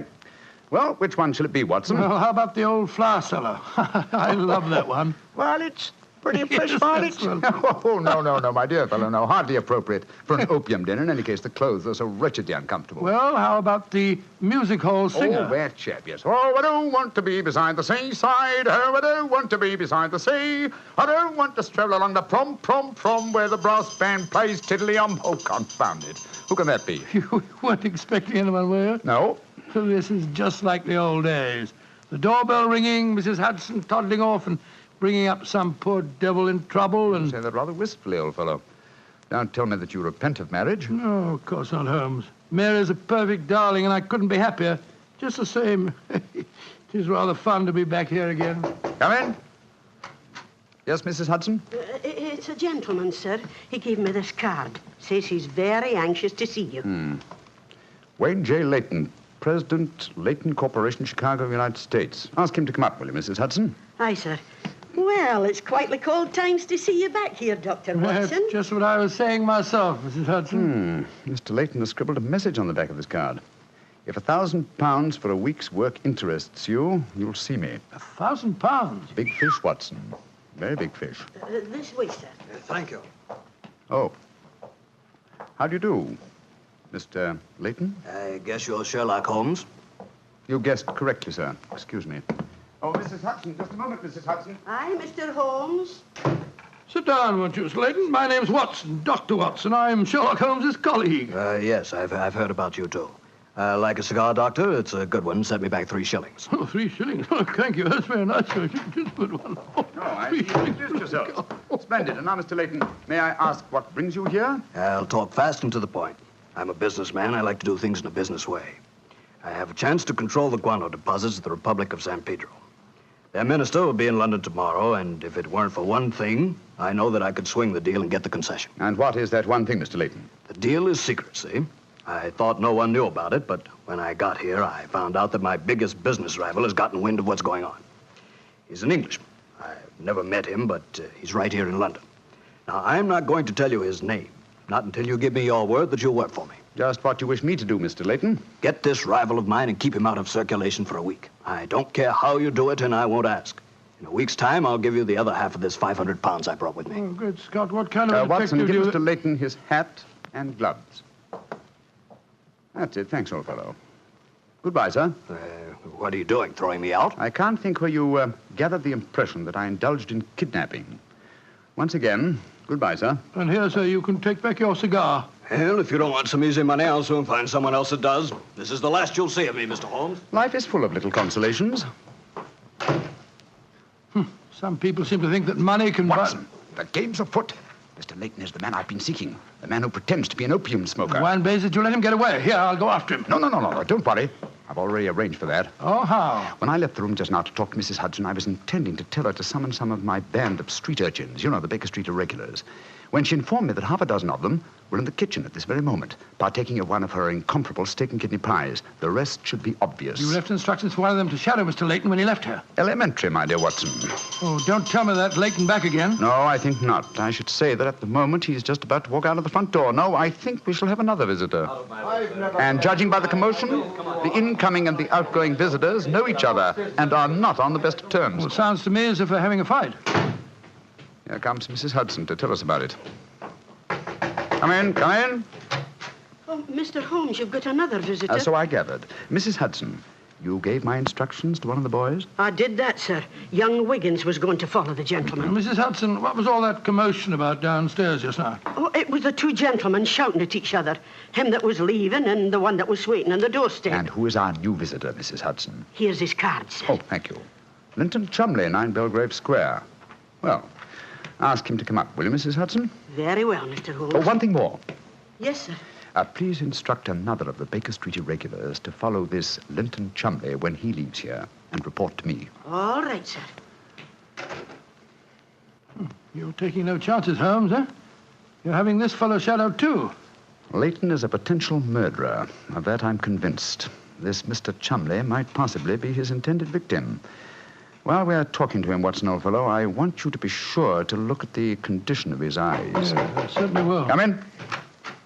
Oh, good evening, Mr. Chumley. Are you Mr. Sherlock Holmes? I am. This is my colleague, Dr. Watson. How do you do, sir? That was Wayne Layton that was just left here, wasn't it? Won't you sit down, sir? Thank you. I don't want to sit down. All right, you needn't answer my question, but I know it was Layton. I've never met him, but I've seen his picture in the newspapers. Oh, very well then, sir. It was Wayne Layton. I know why he came to you. He's trying to have me put out of the way while he closes that deal on the San Pedro and Guana concession. Now, look here, Holmes.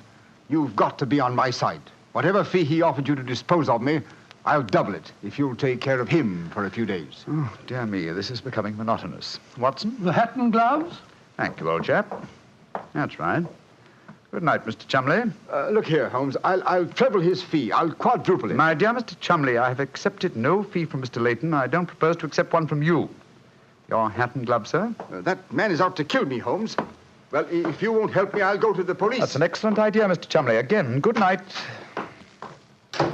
Did you notice his eyes, Watson? Yes, the pupils were contracted. He's obviously an opium addict. And also a potential corpse. What do we do now? Wait for the irregulars to report? No, you'll return home for your medical bag. I have a feeling that you'll need it before the night is out.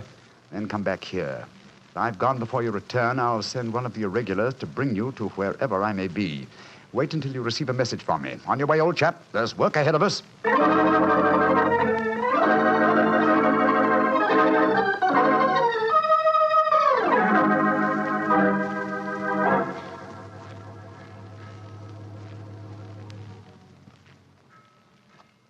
Wiggins, you're certain that this is the place that Mr. Holmes told you to bring me to? Oh, yes, Dr. Watson. The corner of Swanham Line and Brixton Street, Mr. Holmes said. Yeah, well, this is the spot, all right.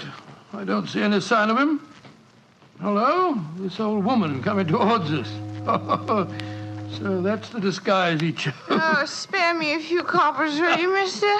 My feet hurt something awful, and I ain't had a bite of food all day.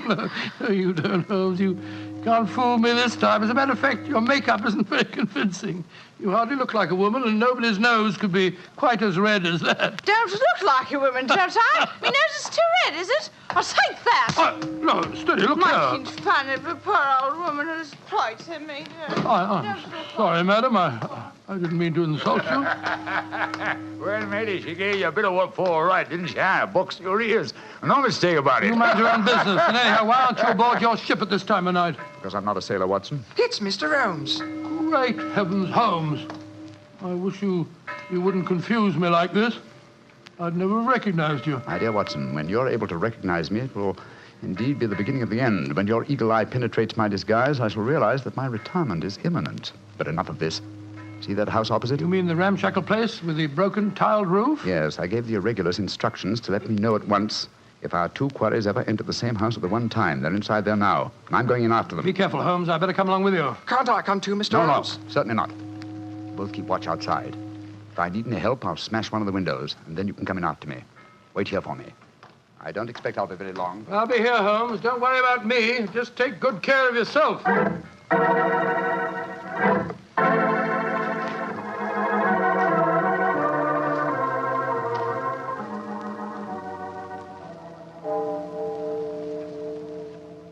It's 1 o'clock, Doctor. Yes, I know, Wiggins. He's been in there half an hour. I'm beginning to get worried. Start going after him, sir. No, Wiggins. You know Mr. Holmes. When he gives orders, he likes them. There's the signal for help. Keep watching the house, Wiggins. I'll be out in 5 minutes. Go for the police. Right you are, sir. All right, Holmes, all right. I'm coming.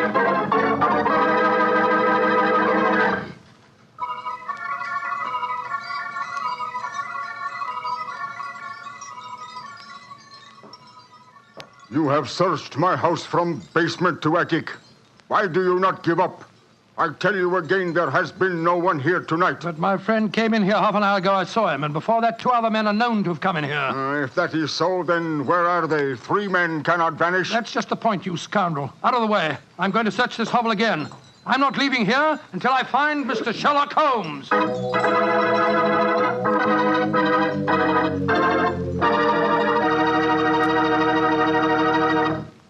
You'll hear the rest of Dr. Watson's story in just a second. And if you don't mind, I'll take that second to say just one word to the ladies. And that word is muscatel. Petri California muscatel. I want you women to know about it because Petri muscatel is one wine that practically every woman likes. Maybe because it's such a beautiful color, like pale gold. But I guess really because Petri muscatel brings you the wonderful flavor of luscious, sun-ripened muscat grapes. And that's a flavor. Try Petri muscatel after dinner, or any time as a change from Petri port. Remember, if it's a Petri wine, you know it's a good wine.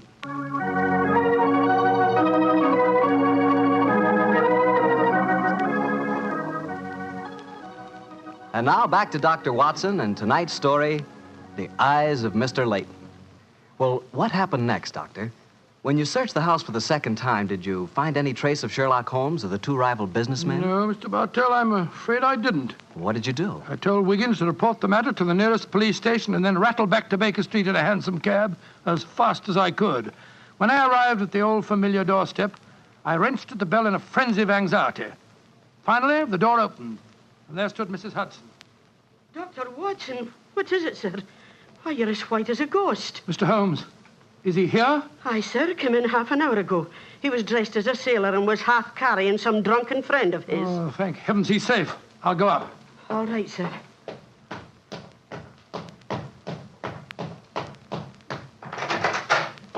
Watson, old chap. There you are. Holmes, I can't tell you how glad I am to see you. Who's that lying on the sofa? Well, up with your bag, Watson. Though I'm afraid the poor devil's done for. Great Scott, it's Wayne Layton, the American fella. With a knife wound between his ribs. See what you can do for him, will you? All right. This is extraordinary, Holmes. You said that Layton was a potential murderer, and now he's a victim himself. The biter bit, eh, old chap? Yes, he's still breathing, but he hasn't a chance. I'll try him with an injection of strychnine. Holmes, how did you get his body out of the house? I searched the place from top to bottom. I found no trace of any of you. When I went in, I found the stabbing had already taken place. The proprietor then bribed me, or rather the broken-down sailor he took me for, to smuggle the body out through the secret stairway leading to the wharves at the back of the house. Well, there's no trace of Chumley there? No, he must have left before me by the same exit. Well, then you smashed the window and bolted. Yes, I knew that I could count on you to hold the fort while I was getting the body away. Mm-hmm. Just tried to say something, Watson.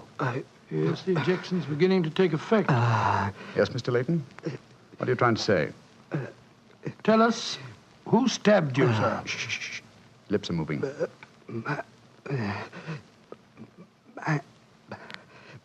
Mandalay.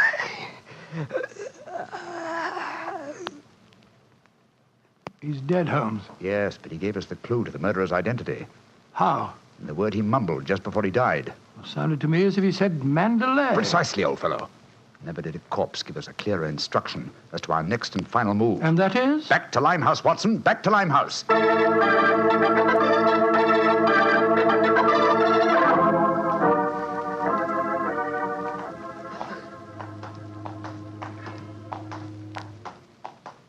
Here we are. This must be the place. What's this? Another opium den? Yes, I knew that since Chumley refrained from smoking earlier on in the night, in order to keep his faculties alert for murder, that an enormous reaction would set in. He'd have to find a den at once, and beyond question a different one from that in which the murder was committed. But how do you know that he's inside here? Well, just before you returned to Baker Street tonight, I had a message from one of my irregulars.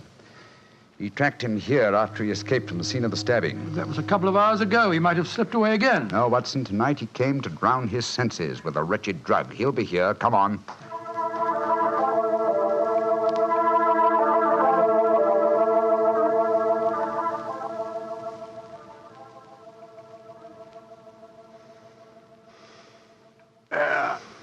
That second injection of caffeine should bring him round. He's heavily drugged, but I think it'll work. Surprising what a £5 note will do, isn't it? Yes, the proprietor let us bring Chumley into this private room, and Look, he's coming to. Who are you? What do you want? You remember me, sir? I'm Sherlock Holmes. Oh, yes, I remember you. You're in serious trouble, Mr. Chumley. Very serious trouble. Trouble? What trouble? Wayne Layton didn't die. Oh. He's badly wounded, but he's going to live. He's at Baker Street now. He wants to go to the police and give evidence. You've got to get me out of this, Holmes. I'll pay you anything. 10,000, 20,000. Why did you stab Layton? He was in my way. I wanted the San Pedro concession. I meant to kill him. But we can fix it up now, can't we, Holmes? We can fix it up now. Yes, we can fix it beautifully, sir. As neat a murder confession as ever I listened to, Holmes. Exactly. Come along, Mr. Chumley. I think some night air will be good for you. We'll take you for a nice drive to Scotland Yard.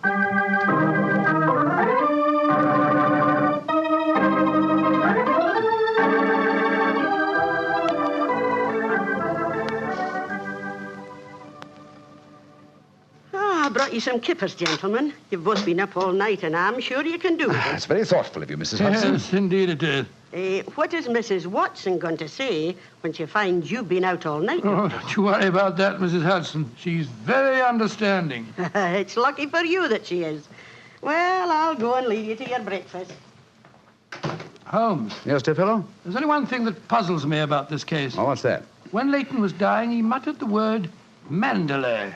How did that give you the key to the murderer's identity? Oh, the dead American had never met Mr. Chumley, you remember, except when they bumped into each other in our hallway. Yes, he told us that he recognized him from the newspaper photographs. Being an American, he had no reason to know that the name Chumley is in no way pronounced the way it is spelt. Oh, Joe, I never thought of that. Chumley. That name's spelt C-H-O-L, Chol, M-O-N, Mon, D-E-D-L-E-Y. Cholmondeley. Mondeley. Precisely, old fellow. What you thought to be Mandalay was really Mondeley, the name of the murderer. Amazing case. You did a remarkable job, Holmes. I'm beginning to be confoundedly sleepy. Why not sleep, old chap? Your old room's all ready for you. Are you going to take a nap? Oh, dear me, no. I have much too busy a day ahead of me. Let me look at my engagement book. Baxter Square murder. I've put the police on the track. The Duchess of Ferrers. I've got her material. The princess who was about to run away from home. Good gracious me, let her run. The Pope's cameos. Ah, yes. His Holiness must not be kept waiting. Can I help you again, Holmes? Mary doesn't return until tomorrow. Well, I thought you were sleepy, old fellow. Sleepy rubbish. I never felt more wide awake in my life.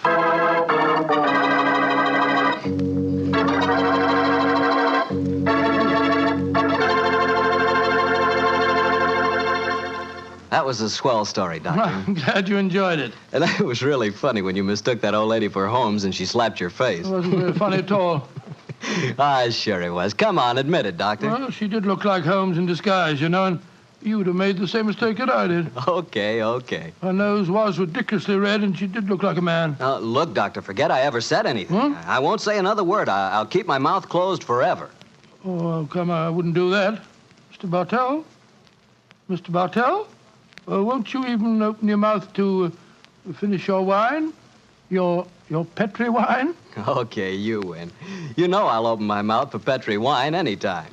That Petri wine is always good wine. And for good reason, too. The Petri family has always owned and operated the Petri business. They've been making fine wines for 3 generations, since way back in the 1800s. That adds up to a lot of experience. Experience handed on down from father to son, from father to son.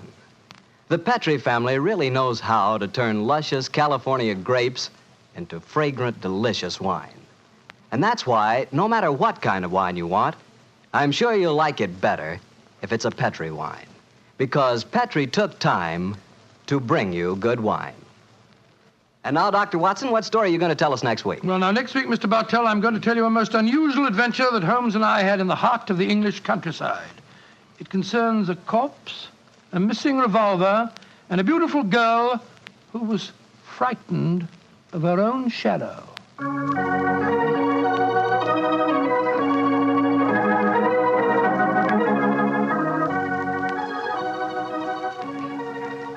Tonight's Sherlock Holmes adventure is written by Dennis Green and Anthony Boucher and is based on an incident in the Sir Arthur Conan Doyle story, The Man with the Twisted Lip.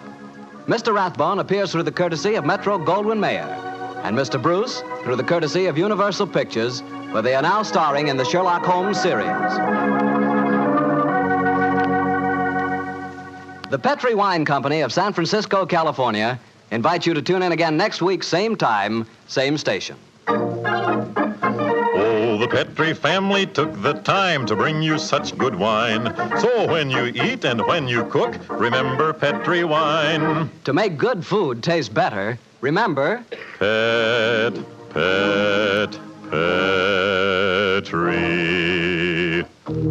wine.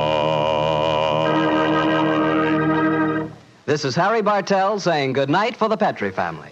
Sherlock Holmes comes to you from our Hollywood studios. This is the Mutual Broadcasting System.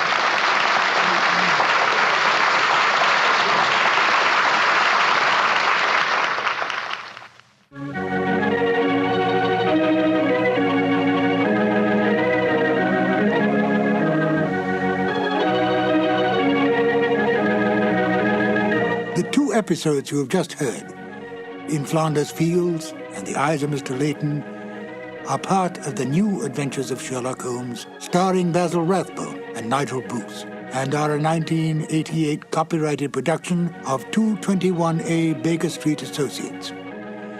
The Sherlock Holmes stories and the characters of Sherlock Holmes and Dr. John H. Watson were created by Sir Arthur Conan Doyle and are used with the kind permission of Dame Jean Conan Doyle.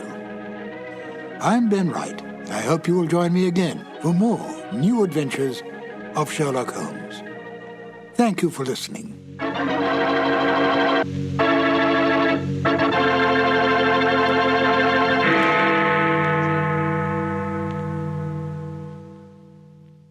Good evening, Doctor. Good evening, Mr. Bartell. Draw up your usual chair. Thank you. That's it. Well, did you enjoy the Christmas holidays? Well, I've had a whale of a time, thank you, but I don't think I can face a turkey or a mince pie for at least another year. How about you, Doctor? Oh, I had a very pleasant week, too, my boy. Parties, visitors, and a flattering number of Christmas messages to be answered. Oh, say, you got a new pipe. Is that a Christmas present? Yes, new pipe, new tobacco pouch, and a pound of my favorite tobacco. All of them sent to me from London by an old client and a friend of mine, Sir Ian Dunbar. An old client, huh? Well, do you mean he was one of your patients, or was he someone that you and the great Sherlock Holmes helped? The latter, Mr. Bartell. As a matter of fact, it was receiving this gift that reminded me of the story I've decided to tell you tonight. A story in which Sir Ian Dunbar played a prominent part. And how did it begin? The day before New Year's Eve in 1899. Sherlock Holmes and I sat in opposite corners of a first-class railway carriage as we sped towards Edinburgh in the Flying Scotsman. What took you and Sherlock Holmes up there, Doctor? It started off as a holiday visit, Mr. Bartell. My old friend Sir Walter Dunbar had asked Holmes and me to spend a few days with him at Dunbar Castle, about 20 miles outside Edinburgh. After we left King's Cross Station, Holmes, his sharp, eager face framed in his deer-stalking cap, dipped into the bundle of fresh papers which he'd brought with him. We'd left Bedford far behind us before he thrust the last one of them under the seat, leaned across, and offered me his cigar case.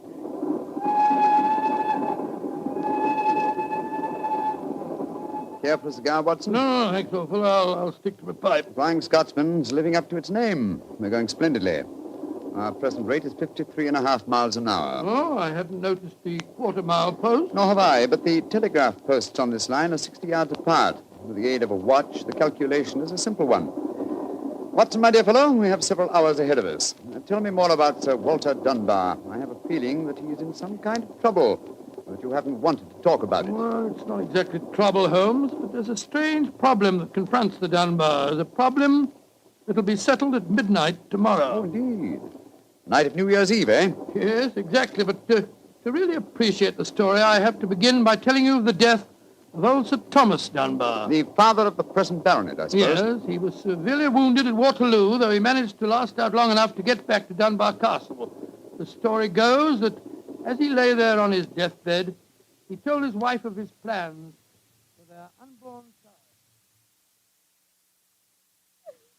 child. Dinna grieve, lass. I've fetched the baronetcy home from Waterloo. What if I fetch the mortal wound as well? Oh, hush, lass. I'm no afraid to die. All that niggles me is that I shall ne'er see the child you bear. The Sir Wattle Scott no coming yet.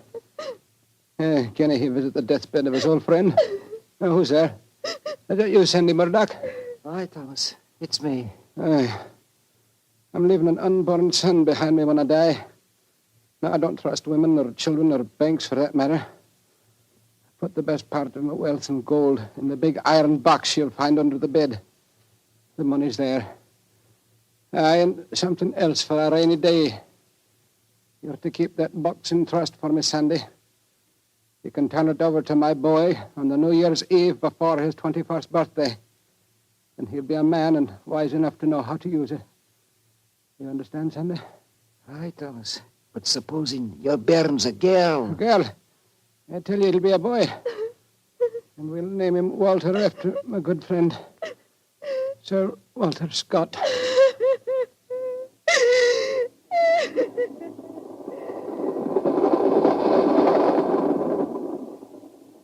Very interesting story, Watson. And that child, of course, is the gentleman we are going to see now, Sir Walter Dunbar. Exactly. And the first baronet was a friend of Sir Walter Scott, while his son can boast of your acquaintance. Why, it's a family singularly rich in literary friendships. That's not very funny, Holmes. To continue, I suppose you can guess what happened. Sir Thomas carefully drew up a document to specify the New Year's Eve before the baronet's 21st birthday. And the poor child was born on February the 29th. It was a leap year. Oh, so poor Sir Walter is still waiting for his iron box full of gold. Yes, he'll be 84 next year, and yet legally, with only one birthday every 4 years in the eyes of the law, he'll at last be 21. A most amusing situation, though I'm afraid Sir Walter finds it far from entertaining. The lawyers must have been extremely scrupulous in abiding by the letter of the document. Yes, old Sandy Murdoch is dead now, of course. But he, too, is a great-grandson, William Murdoch, who still handles the Dunbar estate. He'll be at the castle tonight to formally hand over the iron box. I'm delighted you accepted the holiday invitation of Sir Walter. My dear fellow, I've needed a rest, but I've always loathed too strict a one. This situation may pose a nice little problem for me. Problem? Yes, I'm reasonably certain that the aged Sir Walter Dunbar will not get his iron box full of gold on this New Year's Eve either. But we shall see, old fellow. We shall see.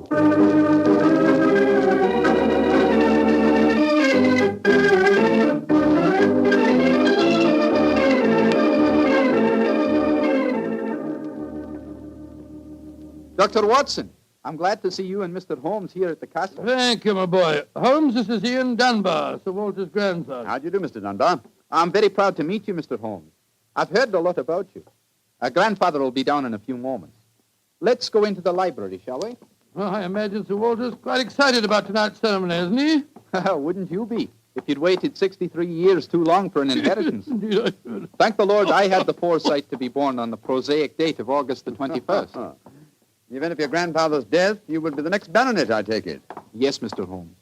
You see, my father was killed 2 months ago at Mafeking. Yes, I read about it in the papers, my boy. I'm very sorry. Thank you, Doctor. The opening of the box isn't going to be the only ceremony at midnight. Dorothy and I are announcing our engagement. Dorothy? Dorothy Small. She and her father are staying here, too. My congratulations. Yes, indeed, Ian. Indeed, mine, too. Thank you. It's been quite a battle with her father, though. He's a businessman and isn't impressed with titles when they aren't accompanied by a suitable income. But when we told him about the inheritance, he relented and gave his consent. Here's Dorothy now. Dorothy, darling, I want you to meet 2 friends of mine, Mr. Sherlock Holmes and Dr. Watson. How do you do? Now, how do you do, Miss Small? How are you, my dear? From what this young man's been telling us, I gather that congratulations are in order. Thank you. I finally persuaded Father that Ian would make a worthy son-in-law.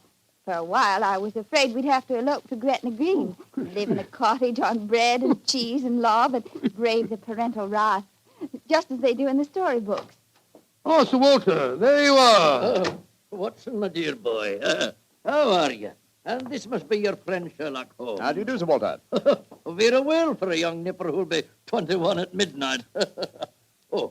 Gentlemen, may I introduce Mr. Herbert Small? How do you do, sir? I believe that we have to congratulate you on the engagement of your daughter. That was supposed to remain a secret until midnight. The Dunbar box was finally opened. Don't be grouchy, Herbert. The children are in love, and I'm going to settle money on Ian, and it's New Year's Eve. Let's enter into the spirit of the occasion. Bring out the glasses, Ian. I've had some bottles of my special pride put out. It's the finest port in Scotland, the cream of Dunbar. Aye. My father laid the first bottle down the year before I was born. And a drink of the brew will surely warm the cockles of your heart. Well, my mouth's watering already, Sir Walter. When is this lawyer fellow, young Murdoch, getting here? Oh, any moment, Herbert. As soon as he arrives, we'll have dinner, and then we'll be ready for the evening ceremonies. He's bringing the famous iron box with him, Sir Walter? If he doesn't, they won't get any dinner, Holmes. Ian, pass the glasses around, my boy. There you are, Murdoch. Good evening, Sir Walter. Oh, you've got the box with you, I see. Now the party's complete. Oh, let me introduce you. Miss Small, her father, Mr. Small, my grandson, Ian, you know. Mr. Sherlock Holmes, Dr. Watson. How do you do, sir? I'm sorry I'm late, Sir Walter. My train was delayed. Oh, that's all right, Murdoch. You're here, and you brought the box. That's all that matters. Ian, give our young lawyer a drink. Here, I'll help you pour it. I must say that this is rather exciting, Holmes, the famous iron box with its inheritance of gold. Yes, and from the size of the box, at a rough guess, I should estimate its cubic content in gold at around 5,000 pounds. Not a vast sum, perhaps, to a businessman like Mr. Small, but a windfall to an impecunious Scottish baronet. Yes, I suppose it is. A strong young man, Mr. Murdoch. How do you mean strong, Holmes? A box that size, full of golden sovereigns, would weigh a considerable amount. And yet the lawyer carried it single-handed. Now that we're all assembled, I'm going to propose a toast. Though it's still some hours off yet, let's drink to the new year. It means a lot to some of us. To 1900. 1900. We should toast more than just 1900, Sir Walter. We should drink to the new century that's about to begin. Good idea, Dorothy. Well, I'm afraid that wouldn't be quite appropriate, Miss Small. To be accurate, the 20th century won't begin until January the 1st, 1901, and not 1900. Of course. That's it. Dorothy, I'm afraid your wedding can't take place for some time yet. Father, what are you talking about? I read an article in The Guardian the other day that said just the same thing as you, Dr. Watson. And what's more, it said something even more important. It said that 1900 is not a leap year. Oh, rubbish. Leap year comes every 4 years. There was one in 1896, then obviously 1900 is one. I think Mr. Small may be right. What do you say, Mr. Holmes? Do you know? Well, I hope no one would bring up this point, but it's the little problem I referred to on the train, my dear Watson. Yes, I remember. Holmes, for heaven's sake, answer. Is 1900 a leap year or no? I'm afraid it's not, Sir Walter. No? Because of a slight imbalance that would otherwise be produced in the calendar. Of the even century years, only those divisible by 400 are leap years. In other words, 1600 was a leap year, the year 2000 will be a leap year, but 1800 and 1900 are not leap years. Then you have no birthday next year, Sir Walter, and I'm afraid I can't open the box tonight. And the Dunbars won't get their inheritance. And you, my dear, don't marry for a few more years. I won't allow you to marry a pauper. Mr. Holmes, are you sure of your facts? I'm very much afraid that I am, young man. Oh, this is terrible. I can't stand any more. No, don't take it too bad, Mr. Walter. Here, drink this. There. That's it. After all, you only have to wait another 4 years. Another 4 years? At my age, young man, at my age. Oh, no, I shall never live that long. Aye, what is it, Angus? Dinner is prepared, Sir Walter. We can serve it as soon as you're ready, sir.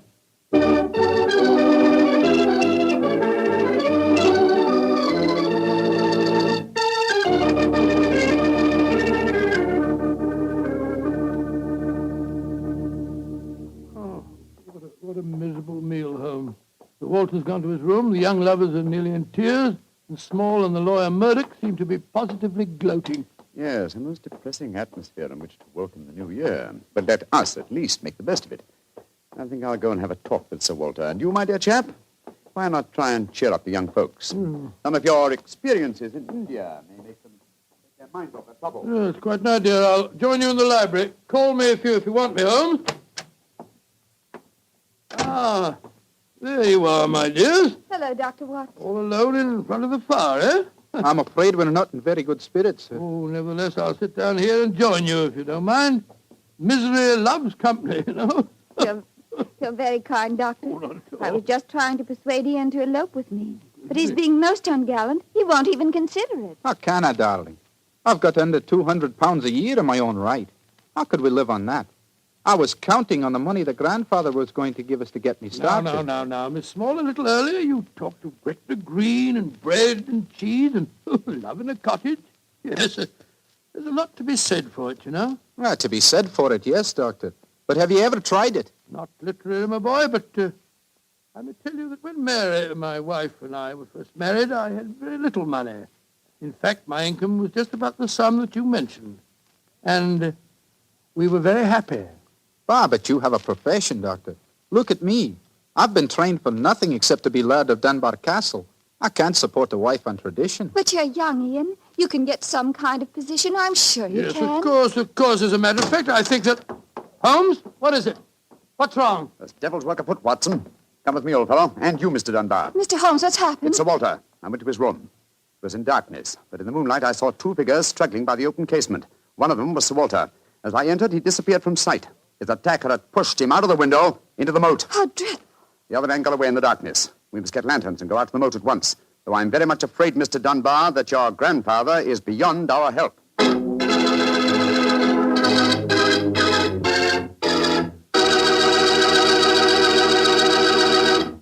Dr. Watson will be back in just a second, so I'd just like to remind you that if you want to serve a wine over the holidays that you're sure the ladies will enjoy, serve Petri California Muscatel. Petri Muscatel is a golden wine with a wonderful flavor. The flavor of big, plump Muscat grapes. And you know what a flavor that is. I'm sure you'll find that Petri Muscatel is the favorite wine of all women, just as Petri Port is the favorite wine with men. And incidentally, if you're not sure which to get, Petri Muscatel or Petri Port, don't buy one, buy two. Get them both, and you'll be sure to please everyone. Now, to get back to our story, someone had pushed poor old Sir Walter out of his bedroom window and into the moat below. Isn't that right, Dr. Watson? Yes, Mr. Bartell. Of course, we grabbed lanterns as fast as we could and rushed outside, but it was a hopeless task. The water was 8 or 10 feet deep, and it seemed obvious that the elderly Sir Walter wouldn't have a chance of saving himself. But we searched on, the flicker of bobbing lanterns and the scurrying figures in the frosty moonlight, forming a weird, fantastic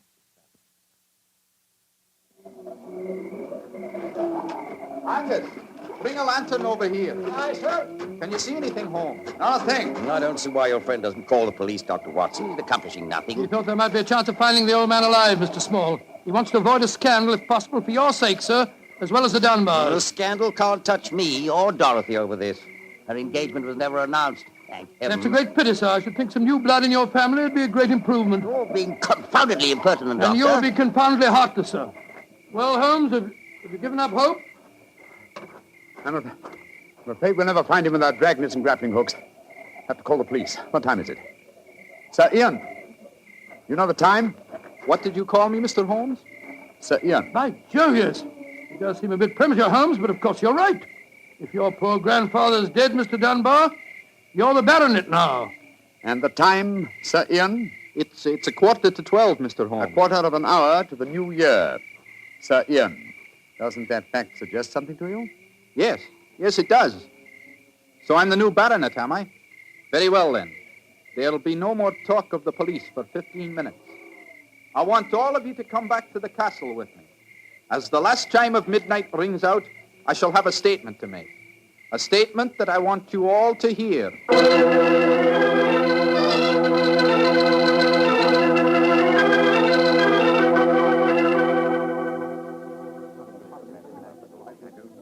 What you brought us all back here for, Holmes? There's something very funny going on. I tell you, I don't like the look of it. And I, Watson, like the look of it very much. I wish you wouldn't be so dashed mysterious. What are you up to? You haven't taken a step yet towards finding the murderer. Haven't I? And I wonder what causes the beads of perspiration on Mr. Small's brow. Small? You mean that Small... Yes, and I wonder what causes the singular look of apprehension on the face of Murdoch, the young lawyer. You remember, of course, on my remarking how easily he carried the large iron box. Good Scott, yes. And it took a strong man to throw Sir Walter out of the window. Watson, huh? The new year is approaching. Ladies and gentlemen, in view of our recent tragedy, this is one New Year's Eve when none of us feels like song and jollity. But there still remains a ritual duty for me to perform. Mr. Murdoch, open the iron box, please. But I can't do that. It was only to be opened for your grandfather. No, Mr. Murdoch. The phrase was that it was to be opened on the New Year's Eve before the baronet's 21st birthday. I am now the baronet, and I shall be 21 next year on August 21st. Open the box, please, Mr. Murdoch. Ian, darling, how frightfully clever of you. Good lad. I hoped you'd think of it. Sir Ian. Murdoch, open that box. Very well, Sir Ian. But I'm afraid you're in for something of a shock. Great Scott, the box is empty. Except for a sheet of notepaper in the bottom. What's the meaning of this, Murdoch? Read that paper, Sir Ian, and you'll understand. I owe you 4,000 sovereigns. And it's signed Alexander Murdoch on behalf of Murdoch and Murdoch, lawyers. You'd better explain this. It's the family skeleton, Sir Ian. That note is signed by my great-grandfather, the one that witnessed the original deed concerning the box. As soon as Sir Walter was born on that February the 29th, my great-grandfather realized the money wouldn't have to be produced for 84 years. And so he stole it. He borrowed it. He always intended to pay it back, but he was never able to. When he died, he told my father of his secret, and my father in turn told me. We've always planned to put back the money, Sir Ian, but we've never been able to. This is daylight robbery. You should prosecute them, Ian. The firm's still in business. You can ruin them. You can sue them for every penny they have. Mr. Small, you've already shown a marked aversion to my family. I suggest you allow me to handle their affairs. Bravo, Ian. How dare you, Dorothy? Go to your room. No one's going to their room. No one's leaving here until the police arrive. I'm convinced that one of you murdered my grandfather tonight. And if you ask me, it's obvious who that someone is. Who, Dr. Watson? You, Mr. Murdoch. You came here planning to kill poor old Sir Walter because you never intended to open that box.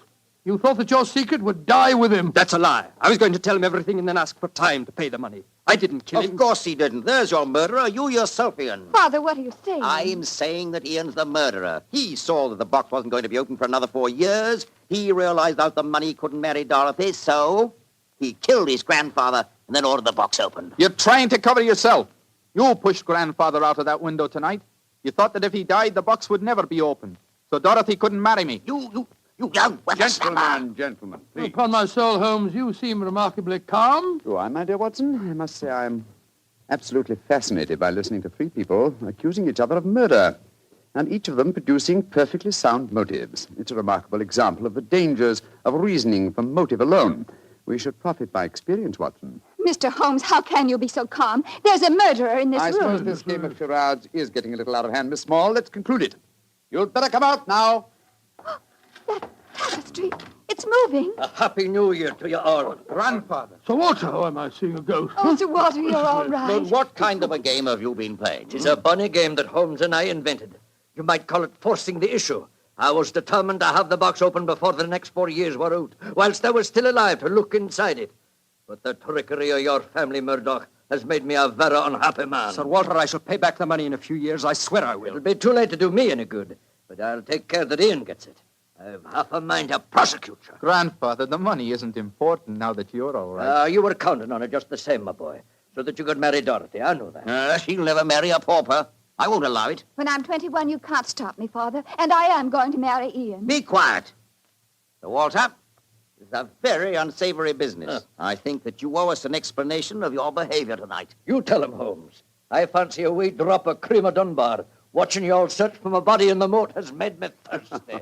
The explanation is a very simple one, ladies and gentlemen. When you arrived here tonight, Mr. Murdoch, I knew from the way you handled the box that it could not contain the sum of gold it was supposed to. And so you suspected fraud and devised a plan to force the opening of the box. Yes, and Sir Walter was an eager conspirator. Of course I was. Ian is 21 next August. Supposing I had died after he came of age, and before my next birthday, 4 years hence, the box would never have been opened. And so we invented the fake murder story. By the way, Ian, I must congratulate you for grasping the possibilities of the situation so speedily.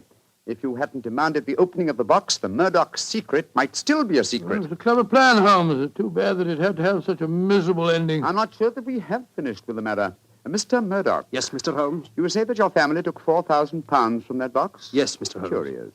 I would have sworn from its size that it would hold closer to 5,000. And in your account of the legend, Watson, you told me that Sir Thomas Dunbar stated on his deathbed that he had put something else in the box. Right. Something for a rainy day, is that it? Mm-hmm. Did the Murdochs find that extra something? No, Mr. Holmes. They found nothing but the gold. Oh, that's very odd. I think I'll take a closer look at that box, if you don't mind. Since this seems to be a night of telling secrets, I think you might as well know, Father, that if you don't give your consent, I shall elope with him. Oh, bravo, my dear, bravo. No such thing. I admire your resolution, young lady, but I hardly think it will be necessary. What do you mean, Holmes? Permit me to show you all the treasure of the Dunbars. What have you found, Holmes? Something for a rainy day that old Sir Thomas spoke of. You see, since the cubic contents of the box obviously differed from my calculations, I deduced the existence of a false bottom. I was correct. And in that space, I found this. Oh, it's a manuscript. Quite so, the manuscript of a book. Look at the title page and see the author's name. History of the Dunbar Family by Sir Walter Scott. Scott. I think, Sir Walter, that an original and unpublished manuscript by your distinguished namesake will prove worth several times the gold that is missing from that box. You've saved the day for us, Holmes, my boy. God bless you. Oh, this has been a stranger new year as ever I knew, but it's turned out to be a bonny one, thanks to you, Holmes. Well, fill up your glasses. We're going to drink a toast to the new year. By Jove, yes, Sir Walter. This is really a happy occasion. Then let's complete it by singing the traditional song of the season, Auld Lang Syne. And in this case, when we sing, Should Old Acquaintance Be Forgot, I feel that in our hearts we should be thinking of Sir Walter Scott. He died over 60 years ago. He's made us all very happy here tonight. Should old acquaintance be forgot and never brought to light.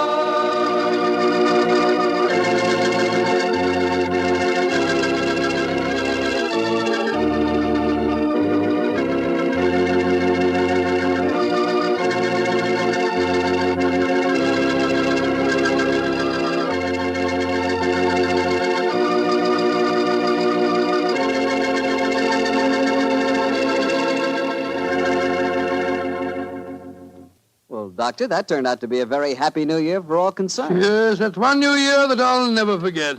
Well, I sure hope you'll always remember this one, too. Oh, just a second, my boy. That calls for a glass of port. Fine. Well, to a happy new year, my boy, for you and for our many friends listening in. And to you, Doctor. Oh, thanks, boy. That's good. Doctor, this has indeed been a pleasant association for me. Oh, I'm glad to hear. You're the best storyteller I've ever known, and the Petrie family makes the best wine I've ever tasted. I hope that, just as they've been making wine for generations in the past, the Petrie family will continue to make fine wine in the future. And Mr. Bartell, I know that you'll always be here to tell us just how good that Petrie wine is. Well, I hope so, Doctor. And I hope you'll always be right here beside me to tell another swell story about Mr. I hope Holmes. so too, my boy. Oh, and incidentally, Doctor, what new adventure are you planning to tell us next week? Next week, Mr. Bartell, I'm going to tell you a weird story.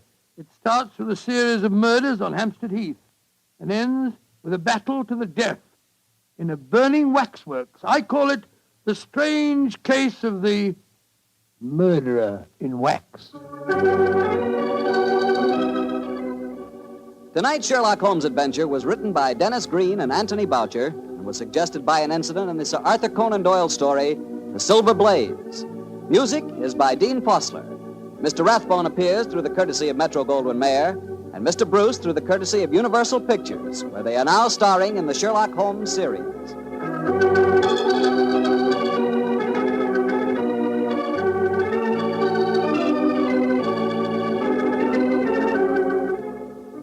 The Petrie Wine Company of San Francisco, California, invites you to tune in again next week, same time, same station. Sherlock Holmes comes to you from our Hollywood studios.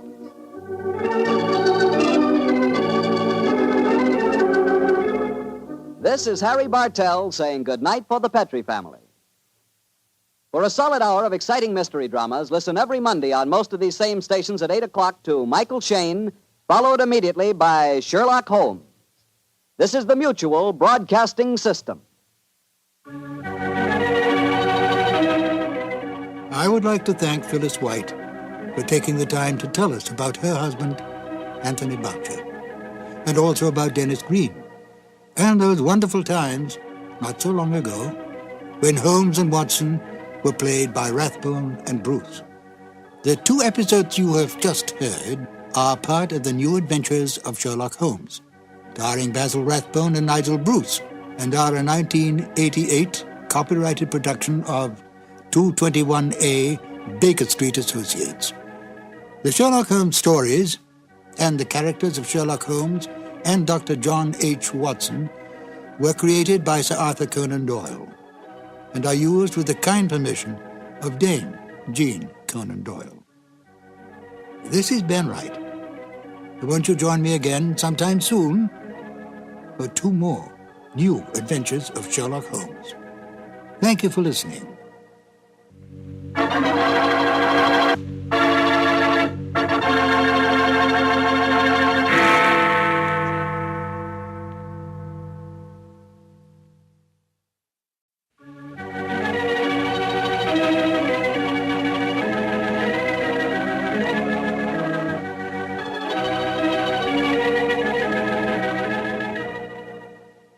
Once again, it's time to walk down Baker Street with its swirling fog, its passing hansom cabs, and bustling London life.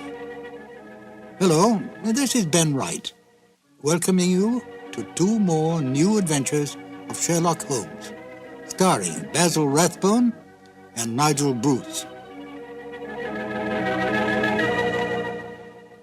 At the end of each broadcast, the announcer says, tonight's episode was written by Dennis Green and Anthony Boucher. Both men, although they are no longer with us, were married. Dennis Green's widow, Mary Green, lives in New York and is still active in theater and dance. And Phyllis White, Anthony Boucher's widow, lives in San Francisco and makes numerous guest appearances at Mystery Club gatherings and at the meetings of the Baker Street Irregulars. Well, tonight it is my pleasure to present Phyllis White, who will tell you a little about what her husband and Dennis Green did for the Sherlock Holmes radio series. Phyllis? I've been asked to give an account how it happened that my husband got involved with the Sherlock Holmes show. The way his career developed was not according to any underlying plan. Whenever he turned a corner and moved into a new field, it was brought about by chance. And this was a good example of that. He was at the time a mystery reviewer for the San Francisco Chronicle. Well, this time he went over to the book department office, got his books in his mail, and found among the mail an invitation to a cocktail party. It was in honor of Basil Rathbone and Nigel Bruce, who had come to San Francisco to do a war bond promotion. The party was going on right then, so he could quite easily have learned about it too late. But he trotted right over, and aside from meeting Rathbone and Bruce, there were other people who had come along from the radio program. There was Glenn Hall Taylor, who was the producer, and there was Dennis Green, who was one of the writers. He was writing in collaboration with Leslie Charteris. Well, as it turned out, the Greens were staying on a little longer in the Bay Area. My husband invited them to come over to Berkeley and have dinner with us and see his Sherlock Holmes collection. Well, they went back to Hollywood, and not long after, it turned out that the program was in need of a new writer. Dennis suggested Boucher. Well, it turned out that it meshed just beautifully as a collaboration. Here was a noble project working with gifted colleagues, something that they could all feel affection for and respect, and a lot of fun along the way, too. Thank you, Phyllis. And now, Sherlock Holmes and Dr. Watson in Colonel Warburton's Madness. Petri Wine brings you Basil Rathbone and Nigel Bruce in the new adventures of Sherlock Holmes.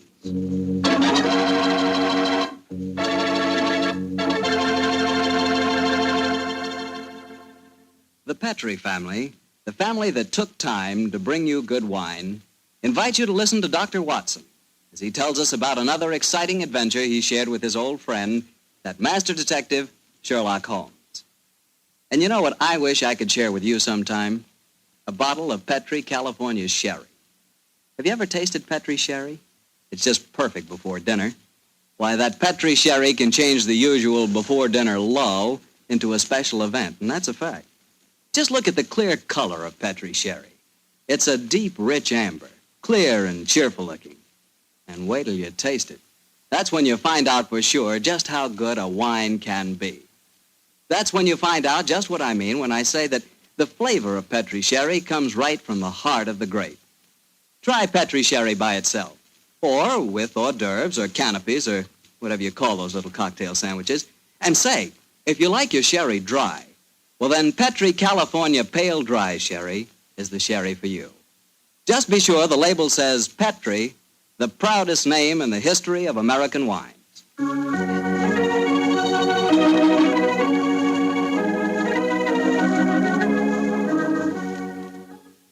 And now let's look in on our old friend, Dr. Watson. Doctor? I'm out here on the patio, Mr. Bartell. Come out and join me. Quiet, Winnie. Quiet. Down, Monty. I see the welcoming committee's here. Yes, little scoundrels. They begin to think they own this patio. Scoop them off the chair, Mr. Bartell, and settle yourself down. All right, off you go, boy. Off you go. Go on, off you go. That's it, my boy. As a matter of fact, it's rather appropriate that the puppies should be here tonight. As in the story that I'm going to tell you, a dog played a most prominent part. A dog? What kind of a dog, Doctor? No, my boy, don't get me anticipating my story. For once, I'm going to start at the beginning. Which was? On a summer morning in 1890, not long after my marriage. I'd gone back to my private practice, you know, and Sherlock Holmes was living alone in our old Baker Street rooms. You still saw him, I suppose. Indeed I did, Mr. Bartell. In fact, occasionally I even persuaded him to forego his bohemian habits so far as to visit my wife and me. But to get back to my story, I'd been exceptionally busy that summer. In consequence, was feeling rather, shall we say, nervy and run down. So much so that Mary, Mrs. Watson, persuaded me to take a fortnight's holiday. We went down to the charming little village of Taplow on the lower reaches of the River Thames. But, as so often happens, The best laid schemes of mice and men gang after glay. I guess the holiday backfired on you, Doctor, and you found yourself involved in a mystery? Maybe a mystery calling for the aid of your old friend Sherlock Holmes? Quite correct, Mr. Bartell. We'd only been down there a couple of days when the trouble began. In fact, the whole thing became so involved that I thought the best thing to do was to put the whole strange story in a letter to Sherlock Holmes. This I did. And I can imagine how he chuckled when he read my news. Dear old Watson. Seems to be a little out of his depth. My dear Holmes, I need your help, or at least your advice. 2 days down here, and I've become involved in a most unusual problem. It began this morning when Mary and I were out for an after-breakfast stroll. The sun was shining, the birds were singing, and there seemed every indication of it being a happy and carefree. You know, Mary, I've always thought up to now that balmy was rather a silly word. I still do, John, dear. Nevertheless, it's the only possible word that describes a day like this adequately. Very well, dear, it's balmy. Personally, I'm so happy to see you relaxing that I don't care what the weather's like. You've been working much too hard. Yes, it's been a busy year. Yes, and last year Sherlock Holmes monopolized most of your time. At least I've got you to myself for once. You dear little thing, you've always been rather jealous of my association with Holmes, haven't you? Not jealous, dear, but I must confess his influence on you wasn't entirely for the good. He had a habit of keeping you out all night. Well, you should be used to that, dear. After all, it happens often enough in my practice. True, John, but on those occasions I know where you are and don't worry about you. And again, you've copied so many of Mr. Holmes' eccentricities. Keeping your tobacco in a Persian slipper, for instance. And, oh, John, look down. Look, do you see that woman walking across the field towards us? Yes, what's the matter? Do you know her? I'm not sure, but I think it's Ellen Warburton. I believe she does live somewhere near here. And who is Ellen Warburton? An old friend of mine. She's frightfully clever and advanced. She's interested in women's suffrage and all sorts of things. Oh, sounds dreadful. Imagine giving women the right to vote. Their place is in the home. It is Ellen. Ellen Warburton. Oh, how are you? Mary Watson. How very nice to see you again. I'm Mary Watson now. This is my husband. How do you do, Miss Warburton? How do you? How do you do? Mary, I'd heard that you'd married. Aren't you a medical detective or something, Mr. Watson? Not quite, dear. I hold the degree of Doctor of Medicine from the University of London, madam. But he's helped the great Sherlock Holmes on many of his cases. That's how I've heard of him, then. Do you mind if I walk with you a little way? Of course not, Ellen. Come along. Do you live near here, Miss Warburton? About 4 miles away, Doctor, at Chevy Grange. I'm a glorified housekeeper for my uncle, Colonel Warburton. Oh, dear, that sounds rather dull for you. As a matter of fact, the state of my uncle's health at the present moment makes it anything but dull for me. That's why I asked if I might walk with you for a way. Well, what's the matter with him, Ellen? He's going mad. Before my eyes. And I can do nothing to help him. Mad? Oh, come now, Miss Warburton, surely you... Doctor, I'm not an hysterical girl. In fact, I regard myself as something of a scientist. I studied physics for a number of years at Bristol University. And I tell you that my uncle is going insane. What are the symptoms? Most of the time, he's perfectly normal. But when these attacks are on him, he gets in the most frightful rages and says the strangest things. He's even complained of hearing a shrill piping whistle that comes out of nowhere. I can't hear it, nor can anyone else. But Uncle gets into the most dreadful state. I wonder, would you have a look at him for me, Dr. Watson? Well, I don't hardly Of course, feel... John will do everything he can. Thank you so much. Then supposing you both come over... So, my dear Holmes, at 7 o'clock this evening, we found ourselves approaching Chevy Grange. It was rather a forbidding-looking place, covering a little more than an acre, I should say. As we stood waiting for admittance, I must confess that I was not entirely... Gloomy-looking place, isn't it, Mary? It is a little forbidding, John, dear. Oh, dear, what's that? Sounds like a tom-tom. Someone singing a weird chant. Seems to be coming from the direction of that barn over there. It doesn't seem quite appropriate, dear, does it? I mean, not in the heart of Buckinghamshire. Why not knock on the door again, John? Yes, it's all right, I will. Perhaps they didn't hear us. Oh, they did. Who is it? Oh, it's guests. It's Dr. and Mrs. Watson, my good man. Acker's the name, sir. Come in, please. Colonel's expecting you, sir. He's in the study. This way, sir. By the way, Hacker, as we were waiting outside the front door, we heard a strange chant, and it sounded as if someone was beating a tom-tom. Oh, that's her. That was Miss Nada. You'll be hearing more of her. Promising beginning. Let's see what happened next. This very unpleasant fellow Hacker showed us into the study where we met Colonel Warburton. First, it was hard to believe that he was a sick man. He looked well enough, and his conversation was sprightly. Spent most of his army life in Africa as military governor in a Zulu district. And the African spears and other trophies that lined his study walls bore mute evidence to his past life. He encouraged me to tell him some of my own army experiences. Oh, dear, poor fellow. It was really rather flattering. There I was, Colonel Warburton, on the howdah of this wretched elephant. The river was a raging torrent, and I couldn't get the confounded animal to budge. Well, I'm a pretty strong swimmer, you know. Won several cups of swimming, as a matter of fact. Of course, I was a much younger man then. And John, dear. Yes, ma'am? You interrupted Colonel Warburton's story, Oh, dear. sorry. I thought this little incident would be interesting. Do go on, Colonel. Yes, Your please story go was on, so all right, interesting. all right. You were telling us that you were intercepted by an African drum code message. Oh, yes. Well, I don't want to sound conceited, but I doubt if there was another Englishman in the world who could have told you what those particular drum beats meant. Oh, I don't doubt that, Colonel Warburton. Well, I'd spent a good number of years studying the native customs. I spotted the code right away. It meant that an uprising was planned to start throughout the whole province at noon the next day. Of course, there it is again. The devilish whistle. Can you hear it, Dr. Watson? Mrs. Watson? I can hear nothing, sir. Nor can I. Of course not. No one can hear it but me. Now, Colonel Warburton, don't get so excited, It's sir. black magic, that's what it is. Oh, really, sir, black you magic. must realize that the powers of jungle witchcraft are completely unknown in this country, Dr. Watson. But I know of them, and I can think of many people who might wish to employ them against me. Come in. Oh, it's you, Nada. Great Scott, she's very beautiful. Nada, I want you to meet some friends of Ellen's, Dr. and Mrs. Watson.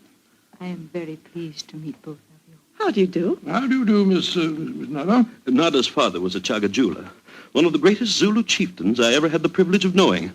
He did me the rare honor to swear blood brotherhood. So when the missionary sent Nada to England to complete her education, I insisted that she spend her first few months here under my wing. Listen. What is it, Colonel? It's that whistle again. For heaven's sake, say that you heard it this time. Please say that you did.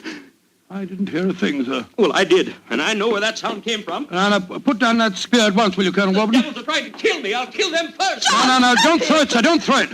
Someone's opening the door. Uncle! It's Ellen. Great Scott, the spear missed her by an inch. Uncle, what is it? Whistle. I heard it again, Ellen. And I'm going to find where it came from. Poor Uncle.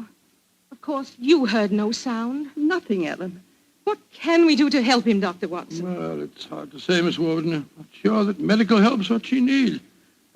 He seems perfectly sane and lucid except for these strange outbursts. But we must do something. I propose to, madam. As soon as I get back to the inn, I think I'll write to my old friend Sherlock Holmes and ask his advice. There's a problem. I can't feel that the man should be committed to an asylum, and yet obviously when these attacks are on him, he's as mad as a hatter. Well, fascinating problem, and one that calls for speedy action. I think a telegram to my friend Watson might help to clarify some aspects of the case. Yes. Let's see. Dr. John H. Watson, Red Lion Inn, Taplow, Bucks. I suggest that you ascertain one important fact. Does the Warburton household have a dog? Telegraph reply, Holmes. Upon my soul, Mary, that's a cryptic answer to my letter. Yes, dear, it is. I'm afraid Ellen will be disappointed. She's coming over to join us for lunch to see if you have any news. What on earth can dogs have to do with the case? I can't possibly... Here's Helen now. Good morning, Ellen. Hello, Mary. Good morning, Doctor. Good morning. I suppose it's too early to have received any reply from Mr. Holmes. Well, as a matter of fact, I just got this telegram from him. You can read it if you like. I can't see it makes much sense, myself. But that's extraordinary. I did have a little dog. He was killed a week ago. But it didn't occur to me to tell you about it yesterday. Oh, that's amazing. How could Mr. Holmes have known about it? There's very little that Holmes doesn't know, my dear. How was your dog killed, Miss Warburton? I found him in the grounds with his head smashed in by a stone. Oh, how dreadful. Who do you think did it? It might have been a poacher. And then again, it might have been... Your uncle? It's possible. When he's in those rages, I don't think he knows what he's doing. That's very important. I think I shall go and send Holmes a telegram at once. Don't wait lunch for me.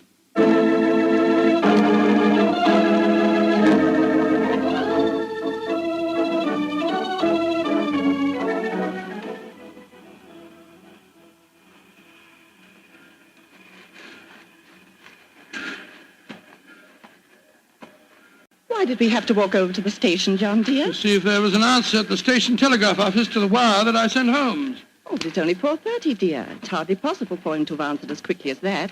In any case, they delivered the telegram to the hotel, you know. Well, it was a nice walk, my dear. Hello, there's a train in the station now. I wonder where it's from. Why don't you ask that porter, dear? It's not a bad idea. Porter, what train is this? Oh, it's the London train, sir. Right on time. Next stop, ready? Not many people getting off here, are there? Great Scott!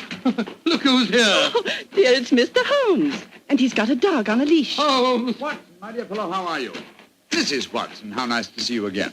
Thank you, Mr. I'm Holmes. delighted you're here, old fellow. We walked over to the station to see if you'd answered my telegram, and here you are in person. It occurred to me that I could be down here in the same time that it would take a telegram to reach you. And I decided that a day or two in the country would make a pleasant change, apart from the fact that Colonel Warburton's problem interests me enormously. Why on earth did you bring a dog? I felt that this was a case in which a dog would be of invaluable assistance. Oh, be careful, John. Yes, look out, old chap. I think it would be safer not to pat him. I picked him up on the Mile End Road for a couple of florins, and I fear he's a dog that should have remained in London. A singularly unattractive nature seems to have been entirely ruined by an hour's train ride. Unpleasant brute. Isn't he? By the way, Holmes, what do you make of the case from my letters? Well, I should prefer to reserve my judgment until I've met the Colonel. However, I will vouchsafe one opinion. Oh, what's that? To paraphrase a proverb, don't disbelieve all you don't hear.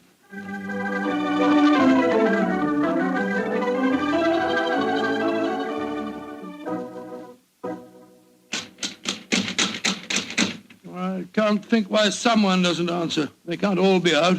Well, while we're waiting, I think I'll tie the dog up to this tree here. I don't want my arrival to cause too much commotion. Quiet! Quiet! Don't you think perhaps we could try the door, John? Yes, certainly. It's a good idea. Hello. It's unlocked. Then let's go in, old fellow. Let's go in. Colonel Warburton? Colonel Warburton? Ellen? Ellen? What was the name of that butler fella? Hacker. Yes, of course, that's it, Hacker. Hacker! Hacker! We appear to be in an empty house. The dog! Oh, fool that I am, I shouldn't have left him here. Come on!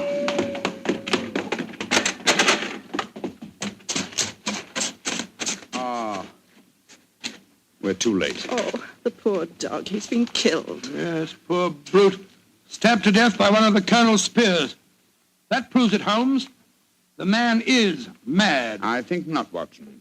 I think it proves that Colonel Warburton is a great deal more sane than some of the members of his household.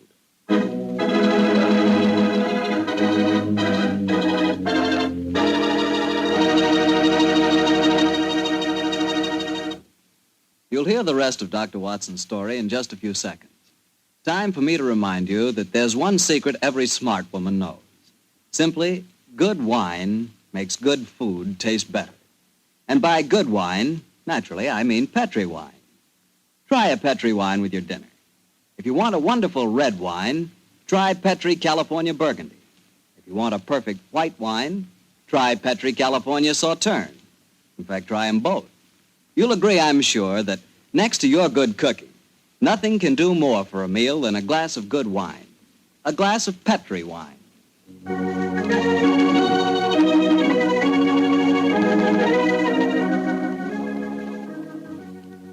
And now back to tonight's new Sherlock Holmes adventure, the story of Colonel Warburton's madness. Holmes, why are we heading for this barn?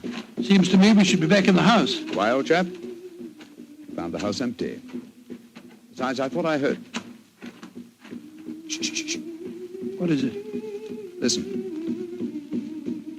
same sound that Mary and I heard yesterday. Oh, once more, it's coming from the barn. Come on, Watson, but quietly.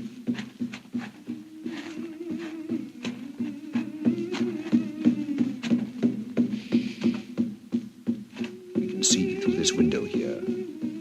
It's that Zulu girl, Nada. She's beating a drum and chanting. Who's the man with her? It's Colonel Warburton. No, it isn't. It's that servant fellow, Hacker. What in thunder's he doing here? Apparently assisting Miss Nada in some of her African mysticism. It's black magic they're dabbling with, just as the Colonel said. Let's go in and catch them red-handed. No. Stay quiet. We'll talk to them soon enough. At the moment, I feel it's much more urgent that we find Colonel Warburton. Come on.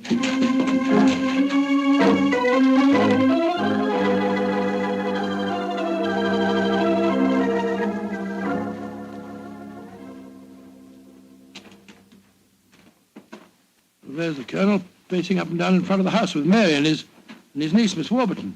We shouldn't have left the women alone with him, you know. The man's dangerous. I don't think the women have been in any danger, Watson. John, dear, where have you been? Oh, well, Holmes and I decided we'd take a little walk. It proved very interesting. Miss Warburton, this is Mr. Sherlock Holmes. How do you do, Mr. Holmes? I'm so glad you're here. How do you do, Miss Warburton? And this is Colonel Warburton, Mr. Sherlock Holmes, eh? I suppose you think I killed your wretched dog. Well, I might have done it. When I hear that whistle, something seems to snap in my brain. I might have killed it. Why doesn't your doctor friend certify me as insane? Send me where I belong before I do any worse damage? Poor man. Isn't there anything you can do for him, Mr. Holmes? I most certainly will try to, Miss Warburton. Watson, old fellow, I wonder if you'll follow the Colonel and give him a sedative. I'm afraid he has quite an ordeal before him. Of course I will, Holmes. Miss Warburton, where were you when my dog was killed? Down in the greenhouse. As soon as I heard the poor animal yelping, I ran up to the house. I see. Mr. Holmes, you are going to be able to help the Colonel, aren't you? I'm convinced of it, Mrs. Watson. That is why I brought a dog with me from London. But now that he's dead, I must obtain another one before I can proceed further with the case. Now, I wonder where on earth I can find a dog. Look, Huh? down by the gate. There's a little girl walking with the dog. That's Sarah Entwistle, the daughter of our neighbors. Sarah, eh? Oh, excuse me, will you? Just a moment. Sarah! Sarah! Yes? Oh, Sarah. Sarah, my dear, what a pretty dog you have there. What's his name? It's a her. Her name's Boojum. What's your name? Holmes. Sherlock Holmes. Sherlock? That's a funny name. Yes, it is, isn't it? Look here, Sarah. Here's a nice, shiny half-crown for you. Why are you giving me money? Well, because I love dogs, and I want to borrow, what did you call him? Boojum. Boojum, oh, yes. I want to borrow Boojum for half an hour. Why? Well, I want to play with her, Sarah. You can play with her here. She's awfully friendly. Well, you see, I really want to take her for a nice walk. Why? She's just had one. Now, look here, Sarah. It's a beautifully shiny half-crown. Mommy's told me I mustn't take money from strangers. But I'm not a stranger. I'm a friend of Colonel Warburton. Having trouble, Mr. Holmes? Yes, I am, Mrs. Watson. You see, I want to give Sarah half a crown for borrowing Boojum for a short while, but she doesn't want to do it. Sarah, does Boojum like bones? Oh, yes. Loves them. We've got a lot of bones up at the house we'd like to give her. Have they got plenty of meat on them? Plenty. She can have a wonderful feast, and then we'll bring her back in half an hour. All right. Go on, Boojum. Now, promise you'll bring her back in half an hour. We promise. Yes, Sarah. And Sarah, what about the half crown? Well, I'll take it home and ask Mummy if I may keep it. Good.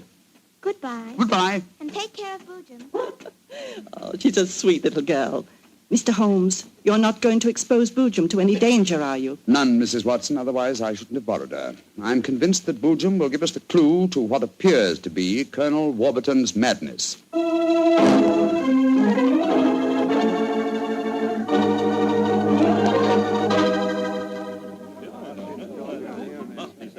Now, let me see. We're all here. Miss Warburton, the Colonel, Miss Nada, Hacker, and the dog Boojum. Yes. Now, ladies and gentlemen, I propose to conduct an experiment. Before I conduct it, I should like to point out the chronology of the events in this case. First, Miss Nada arrived here. Mr. Holmes, you're not suggesting Please let me finish, Miss Nada. First, Miss Nada arrived here. Second, the Colonel first heard the mysterious whistle. Third, your dog was killed, Miss Warburton. Fourth, the whistling set in dead earnest.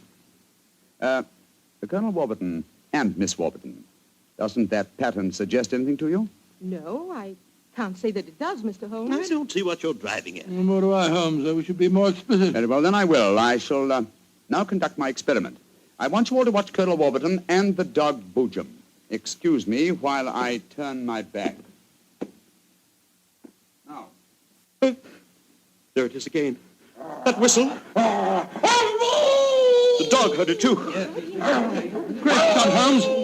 What does it mean? It means that this wooden whistle in my hand is the answer to the mystery. The sound made by this cunningly designed instrument is above the normal range of pitch. You see, the Colonel has hypersensitive ears. But the dog heard it. Perhaps I should have said the normal human range of pitch. Then do you suppose someone has deliberately been trying to drive the Colonel mad? Of course, Mary. That's why the dogs were murdered. Whoever it was knew that a dog would give the game away. And it's not hard to guess who that someone is.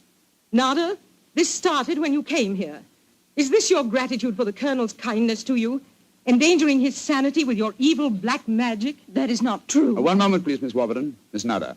Yes, Mr. Holmes. Dr. Watson and I watched you in the barn some 3/4 of an hour ago with Hacker. Were you engaged in practicing any form of black magic? No.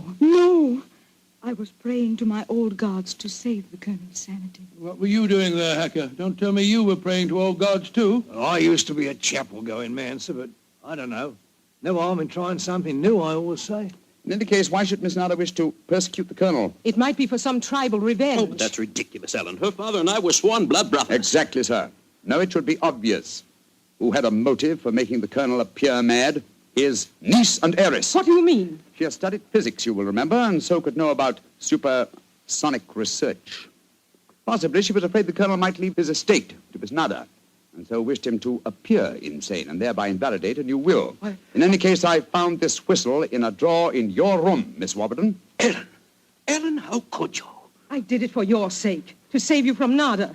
She's just an adventuress, only you won't see it. Colonel Warburton, what action do you wish me to take regarding your niece, Miss Warburton? My niece?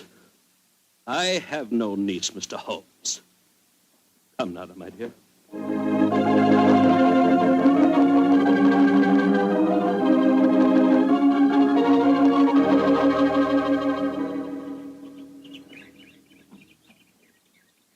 Oh, what an amazing case, Holmes.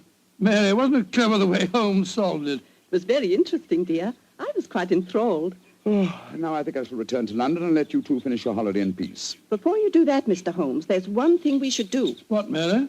Boojum. We promised, you know. Oh, yes, of course. I think the three of us might walk her home. But before we do that, I suggest we rummage through the kitchen. The kitchen? What on earth for? Bones, dear. Exactly. And bones with plenty of meat on them.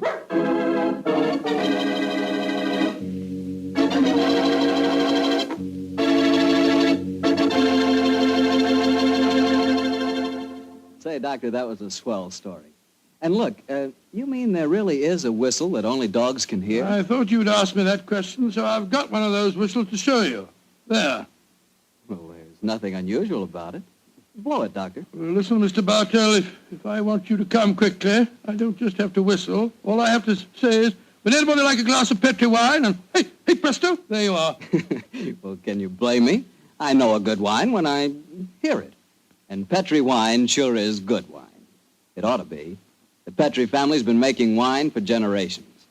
As you know, ever since they started the Petri business way back in the 1800s, that business has always been family-owned and operated.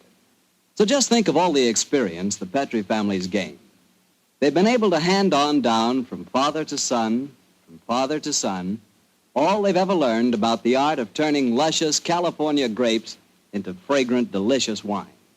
So whenever you're choosing a wine to serve before dinner, with dinner, or at any time, you can't go wrong with a Petri wine.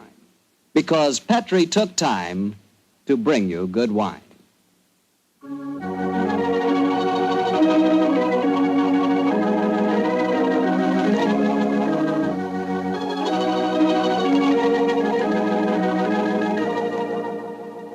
Tonight's Sherlock Holmes adventure is written by Dennis Green and Anthony Boucher and is based on an incident in the Sir Arthur Conan Doyle story, The Engineer's Thumb.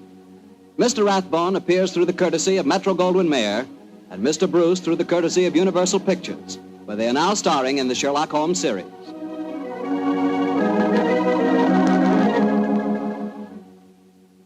The Petri Wine Company of San Francisco, California, invites you to tune in again next week, same time, same station.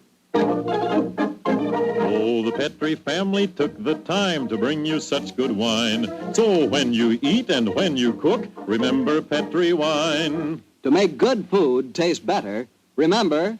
Petri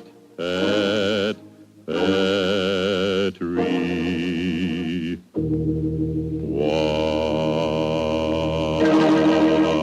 This is Harry Bartell saying goodnight for the Petri family. Sherlock Holmes comes to you from our Hollywood studios. This is the Mutual Broadcasting System.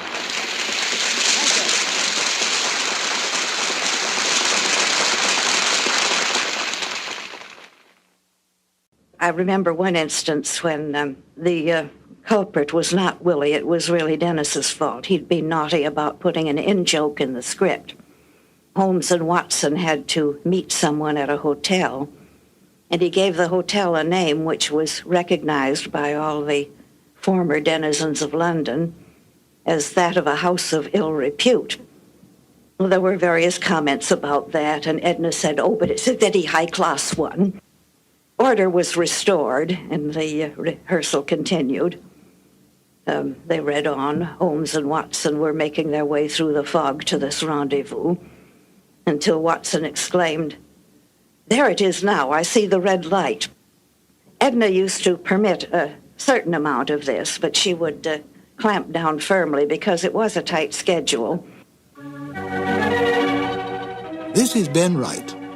Phyllis White and I will return shortly with another new adventure of Sherlock Holmes.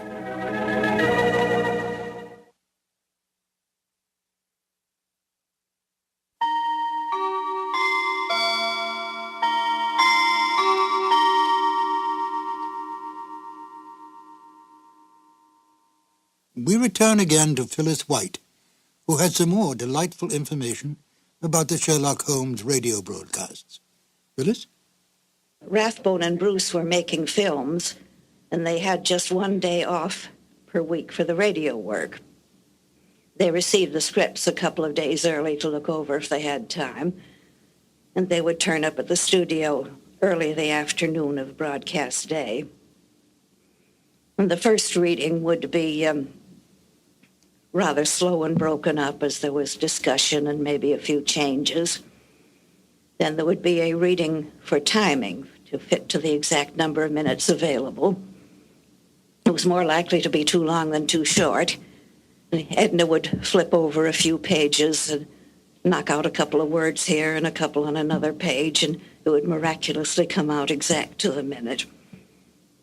And so they went through the rest of the afternoon as the tempo and pressure increased and the show sharpened up. At the end of the afternoon, they went on the air for the eastern United States. Then there was a couple of hours break, and everybody would go out to dinner. Then they would come back and do it all over again for the West Coast. I feel very thankful now that these live and ephemeral shows were captured on disc and that they could now reach a new audience. Now, please join Phyllis and I as we listen to The Iron Box. This episode from the life of Sherlock Holmes will be transmitted to our men and women overseas by short wave and through the worldwide facilities of the Armed Forces Radio Service. Petri Wine brings you Basil Rathbone and Nigel Bruce in the new adventures of Sherlock Holmes.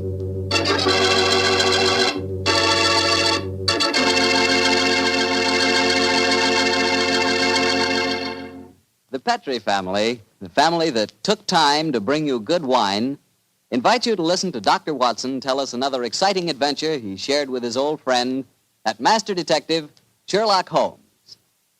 Well, this is it, New Year's Eve. And I wish you could be here with us this evening so we could toast each other with a glass of Petri California port. As you know, port wine has long been a favorite wine for celebrating a happy occasion. That's because port is a wine rich in tradition. And you couldn't ask for a more delicious port than Petri port. Petri port is a deep, glowing red color, beautiful to look at and wonderful to taste, with a hearty, full flavor that's right from the heart of the grape.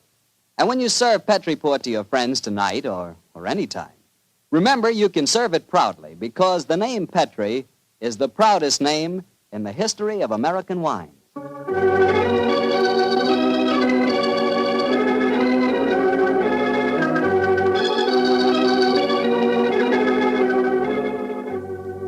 And now I'm sure Dr. Watson's waiting for us, so let's drop in. Sir Arthur Conan Doyle claimed he based the character of Sherlock Holmes on a teacher of his, Dr. Joseph Bell, whose real powers of deductive logic awed all who knew him.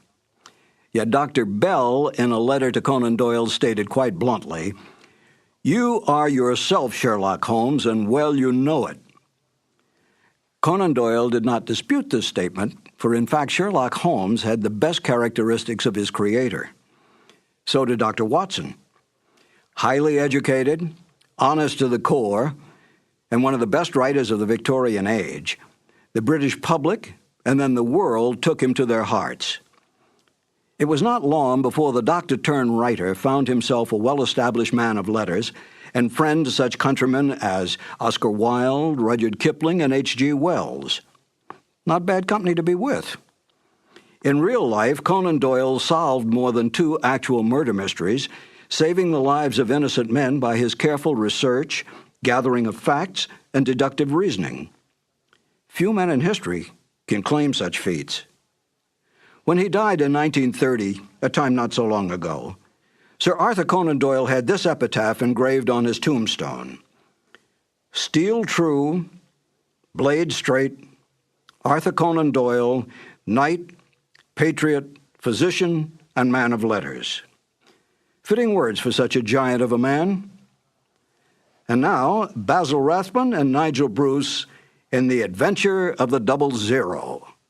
This episode from the life of Sherlock Holmes will be transmitted to our men and women overseas by shortwave and through the worldwide facilities of the Armed Forces Radio Service.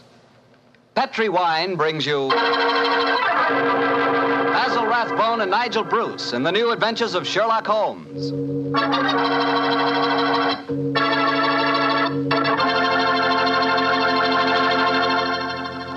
The Petri family, the family that took time to bring you good wine, invites you to spend the next half hour listening to Dr. Watson tell us another exciting adventure he shared with his old friend, that master detective, Sherlock Holmes. And say, let me tell you something I found out just the other day. Steaks are really back again. Good, thick, juicy porterhouse steaks. That's for me. A thick, tender steak on the rare side, together with a glass of Petri California Burgundy. You know, Petri Burgundy is a perfect mealtime wine. And with meat or any meat dish, it's the very last word in good eating. Honestly, when you taste the wonderful flavor of that rich red Petri Burgundy, you're tasting one swell example of the art of winemaking. It's full-flavored and just about the most delicious wine that ever poured from a bottle. Try it the next time you have steak or chops, or the next time you have hamburger or pot roast. Believe me, Petri Burgundy is the best friend a good meal ever had.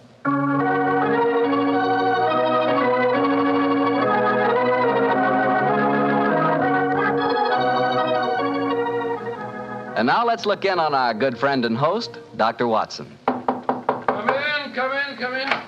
Ah, there you are, Mr. Bartell. Evening, Doctor. Just in time to join me in a cup of coffee. Draw up your chair, young fellow, my lad. Thank you. Ah, that's it. Well, Doctor, you told us last week that tonight's new Sherlock Holmes adventure takes us to the south of France. That's right, Mr. Bartell. The south of France in the year 1900. A beautiful playground bordered by the bluest of blue seas and populated with an extraordinary cross-section of cosmopolitan Europe. Rich man, poor man, beggar man, thief. All of them attracted by that Riviera paradise.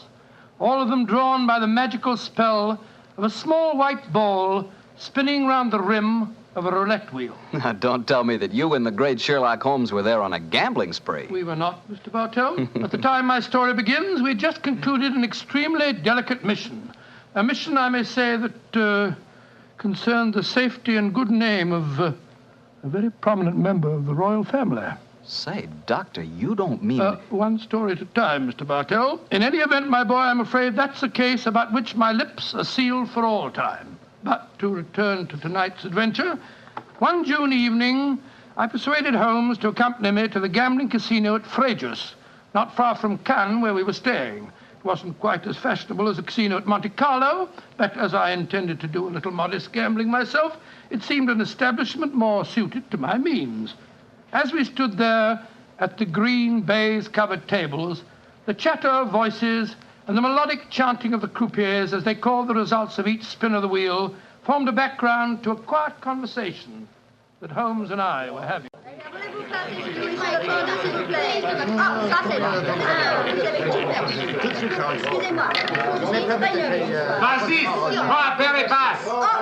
Lost again, Watson? Oh, confounded. That number 10 must come up soon. Oh, why not cut your losses, old fellow, and come for a stroll with me on the waterfront? Well, just a big wait. A couple more bets, Holmes. I have a feeling that 10 is bound to come up in a minute. Watson, I believe the blood of a gambler courses through your veins. Oh, there's no harm in taking a little flutter once in a while. Why don't you risk a few francs, Holmes? Oh, thanks you, my dear chap. The law of averages convinces me that my money is safer in my pocket. In any case, I'm a little dubious as to the integrity of this particular casino. Well, what makes you say that? Well, you will observe that this roulette wheel has a double zero. Most continental wheels have only a single one. It would indicate that this house is extremely concerned with its percentage. Mesdames et messieurs, faites vos jeux. Oh, just 2 more turns of the wheel, Holmes, and I'll take that walk with you. Oh, you müssen Sie hier spielen. Why do you not play from the other side of the table? Why must you always stand next to me? Hello. What's the trouble up there? I've placed my bet, so let's go and see. I ask you, so why do you play here beside me? I'm afraid I don't see any reason why I can't play wherever I wish. You've broken my luck. Ever since you come to the table, I've done nothing but lose. Please to move away. Well, move away yourself if you don't like my company. Heinrich, why do you not stop now? You've already lost more than we can afford. One more throw, Elsa. I can win it all back if only this young man will move away. Why should my husband move? He's had a bad run of luck, too. Rien ne va plus. Neuf. Rouge, impériment. Ah, you've lost again, Watson. Heinrich, you must stop now. I must stop, Elsa, because I've lost everything. I hope you're satisfied, Mr. American. You've broken my luck and ruined me. I hope that you and your turn will be ruined, too. Heinrich! Heinrich, wait for me! I never heard such rubbish in my life. Were you listening to him, sir? I heard his last few remarks, Mr. Gilbert. Roger Gilbert. And this is my wife, Helen. How do you do? My name is Holmes, and this is my friend, Dr. Watson. How do you do? How do you do? Didn't you think his remarks were a little out of place, Doctor? I certainly did, Mrs. Gilbert. I don't see how he can possibly blame your husband for his run of bad luck. I didn't like the look on his face as he left the table, though. Have you any idea who he is? His name is Schneemann. He's staying at the same hotel as we are. I've never spoken to him, but I've heard him being paged there. Well, he shouldn't gamble unless he can afford to lose. Well, I'm losing, darling, and I can't afford it. Oh, but I can let you have more money. You know that. Oh, no, Helen, I may have married an heiress, but I'm not going to use her fortune to gamble with. Oh. I'll lose my own money, and then I'll quit. Mesdames et messieurs, faites vos jeux. Your last bet, Watson? Yes, Holmes. This time I know that number 10 is going to come up. It's got to.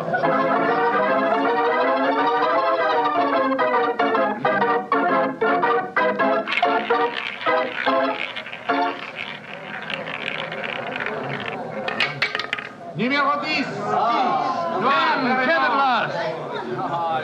I've lost again, darn it.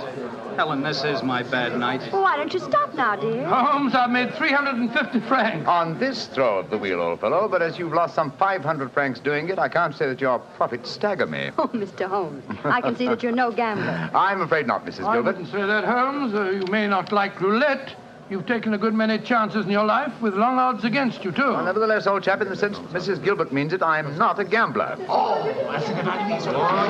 what's the commotion over there? That German woman with a crowd forming around her. Yes, the wife of that man that said I ruined him. Attention! Attention! Est-ce qu'il y a un docteur dans la salle? There must be trouble. He's asking for a doctor. A doctor? Come along, then. Will you excuse me, please? Thank you. Excuse me, madame. Mon ami est docteur.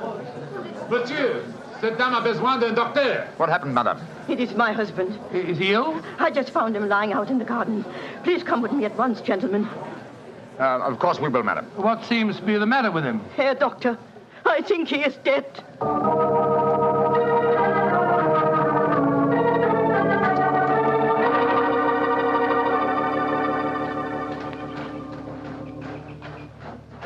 He's lying by that tree, Doctor. Please see if you can help him. Somebody else seems to be on the scene before us. Who are you, sir? I am Monsieur Chevray, director of the casino. Do any of you know this poor man? I am his wife. Is he dead? I am afraid so, madame. Let me look at him. I'm a doctor. Was your husband gambling in the casino tonight, madame? Yeah, he was. Poor Heinrich. He lose everything that we have. I'm afraid he's dead, madam. Shot through the heart. Oh, du lieber Gott. Suicide, Watson? Yeah, looks like it. Yes. Powder burns on the shirt front, revolver clutched in the right hand, fingers in a natural position. The angle of the wound settles it. Obviously self-inflicted. I missed you as you slipped out of the casino. What's wrong with him? I'm afraid he's dead, Mr. Gilbert. Yes, he committed suicide. I hope, young man, that you are satisfied. All night you brought him bad luck. He asked you to move away from him to change his luck, but no, you could not do it. Oh, Frau Schneemann, I'm terribly sorry, but I really don't see how you can blame me. I do blame you, and I also blame you, Monsieur Chevry. Me?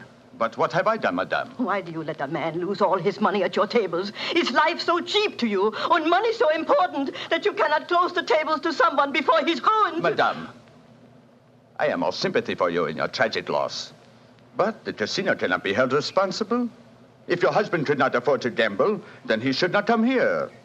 How are we to know the financial limitations of our customers? You say that your husband lost everything you had tonight, madam. Yeah, everything. Then how do you account for this sheaf of banknotes in his breast pocket? Good Lord, must be several thousand francs, sir. Then he wasn't ruined. And his suicide, therefore, cannot be blamed on his losses at my casino, madame. How do you account for this money, Frau Schneemann? Well, I do not understand. Heinrich kept nothing from me. I know that he had not so much money on him when he started tonight. Well, why do you all look at me like that? Is it that you think? You think... Quick, Watson, she's fainted. I've got her. Let's get her to her room. You can take her to my suite in the casino. No, let's take her to the hotel. My wife will look after her. Poor woman, she's had a dreadful shock. She can probably do with another woman's company. That's very considerate of you, Mr. Gilbert. Where are you staying? At the Hotel Crillon. It's quite near here. I'll get a cab, and while I'm doing that, Watson, see if you can revive her, will you? Yes, Then we'll take her to the Hotel Crillon.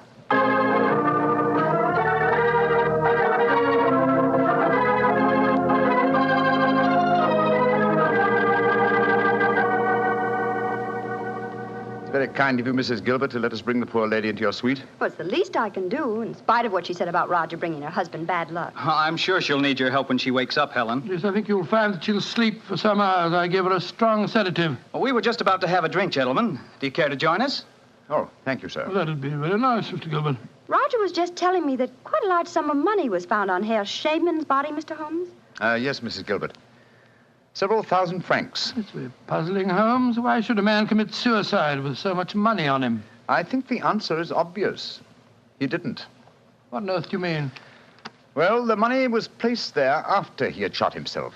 The banknotes were in his breast pocket, if you remember. Hardly the usual place to carry money, though it is the easiest pocket for someone to insert it without disturbing the body. But why on earth should someone place money on him after his suicide?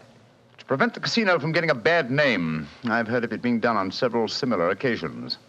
Gives the impression that the unfortunate victim had other motives than gambling losses to account for his suicide. Great Scott, you mean that one of the casino employees found the body lying there and slipped the money in his breast pocket before we arrived on the scene? As you know, my dear Watson, I'm not a gambling man, but I'll lay you 100 to 1. That is what happened. Well, that's a new one. Well, here are your drinks, gentlemen. Thank you. Thank you, sir. Thank you. Say, Helen, Mr. Holmes has given me a brainwave. Another one? What is it this time, Roger? Now, I've been losing very heavily tonight. Roger, I've told you, if you need money, I'll be only... But I don't. I've got a scheme for making some. I'm going to gamble again tonight after dinner. If I lose, here's what I'll do. I'll stain my shirt front with red ink, walk out in the grounds, fire a shot, and lie down as though I'm dead.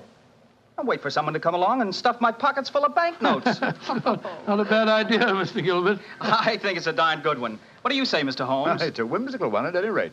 Who knows? You might even be successful. Roger, you're not really going to do it, are you? Sure. Perhaps I'll get some of my losses back that way.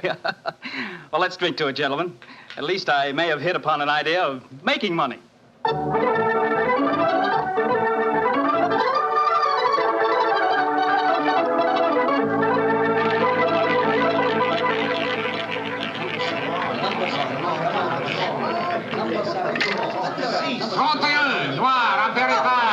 My dear Watson, you'll have to work hard at your practice when you get back to England.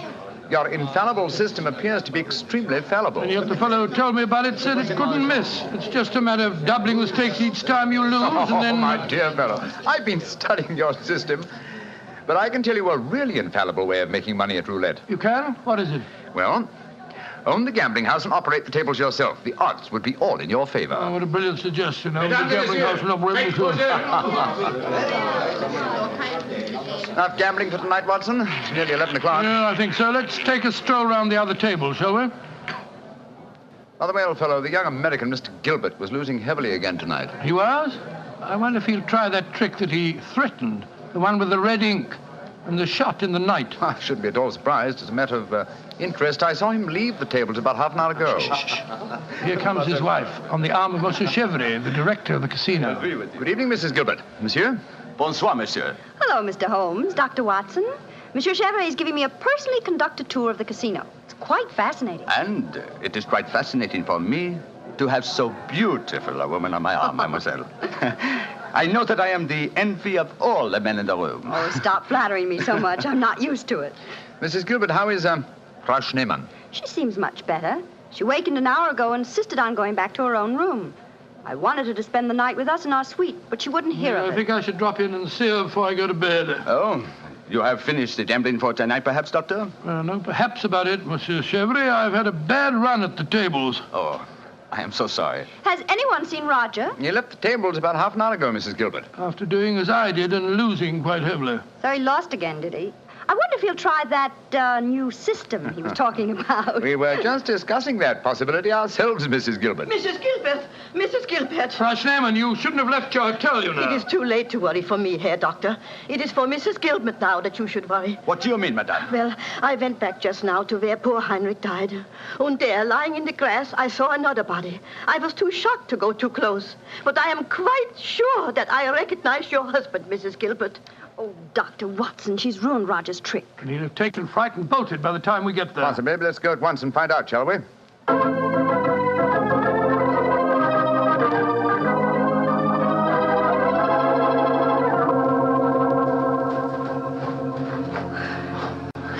He hasn't gone. He's still lying there. It's a most convincing spectacle. That red ink really does look like blood. Yes. And blood sometimes looks like red ink. Mr. Gilbert. Roger, get up. The joke's spoiled. Roger, get up! I'm afraid that's impossible, Mrs. Gilbert. He's dead.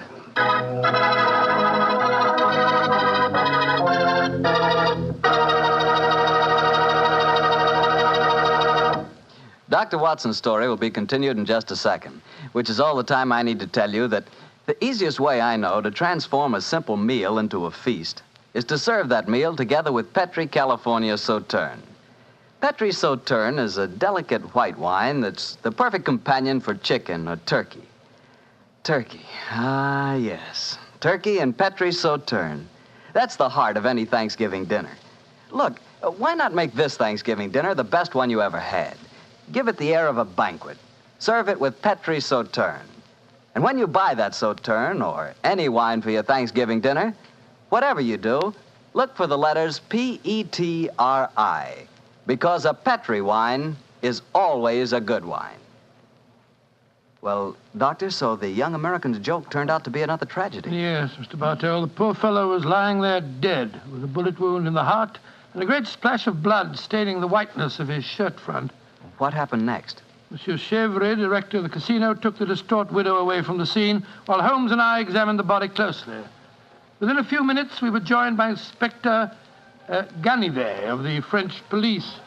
As we stood there in the moonlight, the sounds of music could be heard from the casino. It was hard to believe that two men had died in that lovely garden since the moon had risen.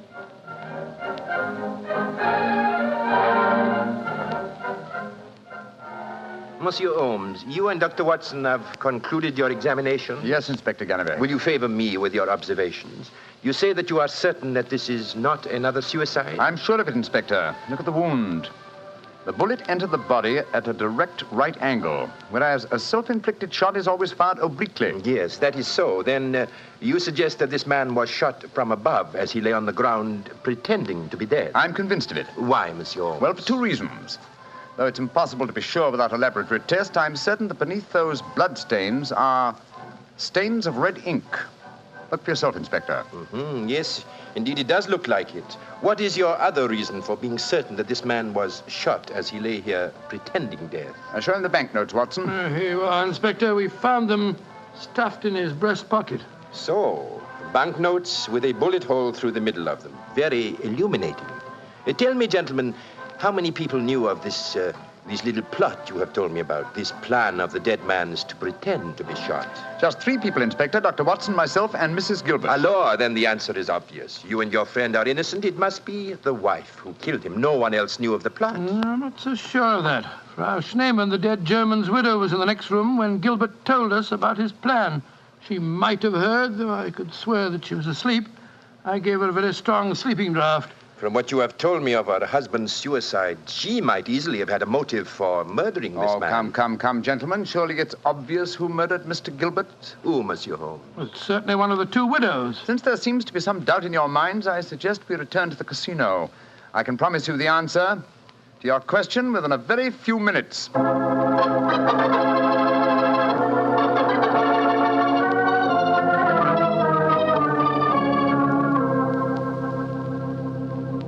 Well, Monsieur Chevrolet, now that we're all assembled in your office, I shall sit down quietly and let Inspector Ganivet conduct his examination. No, Monsieur Holmes. No, you have handled the case so far. Please to continue it to the end. Yes, Monsieur Holmes.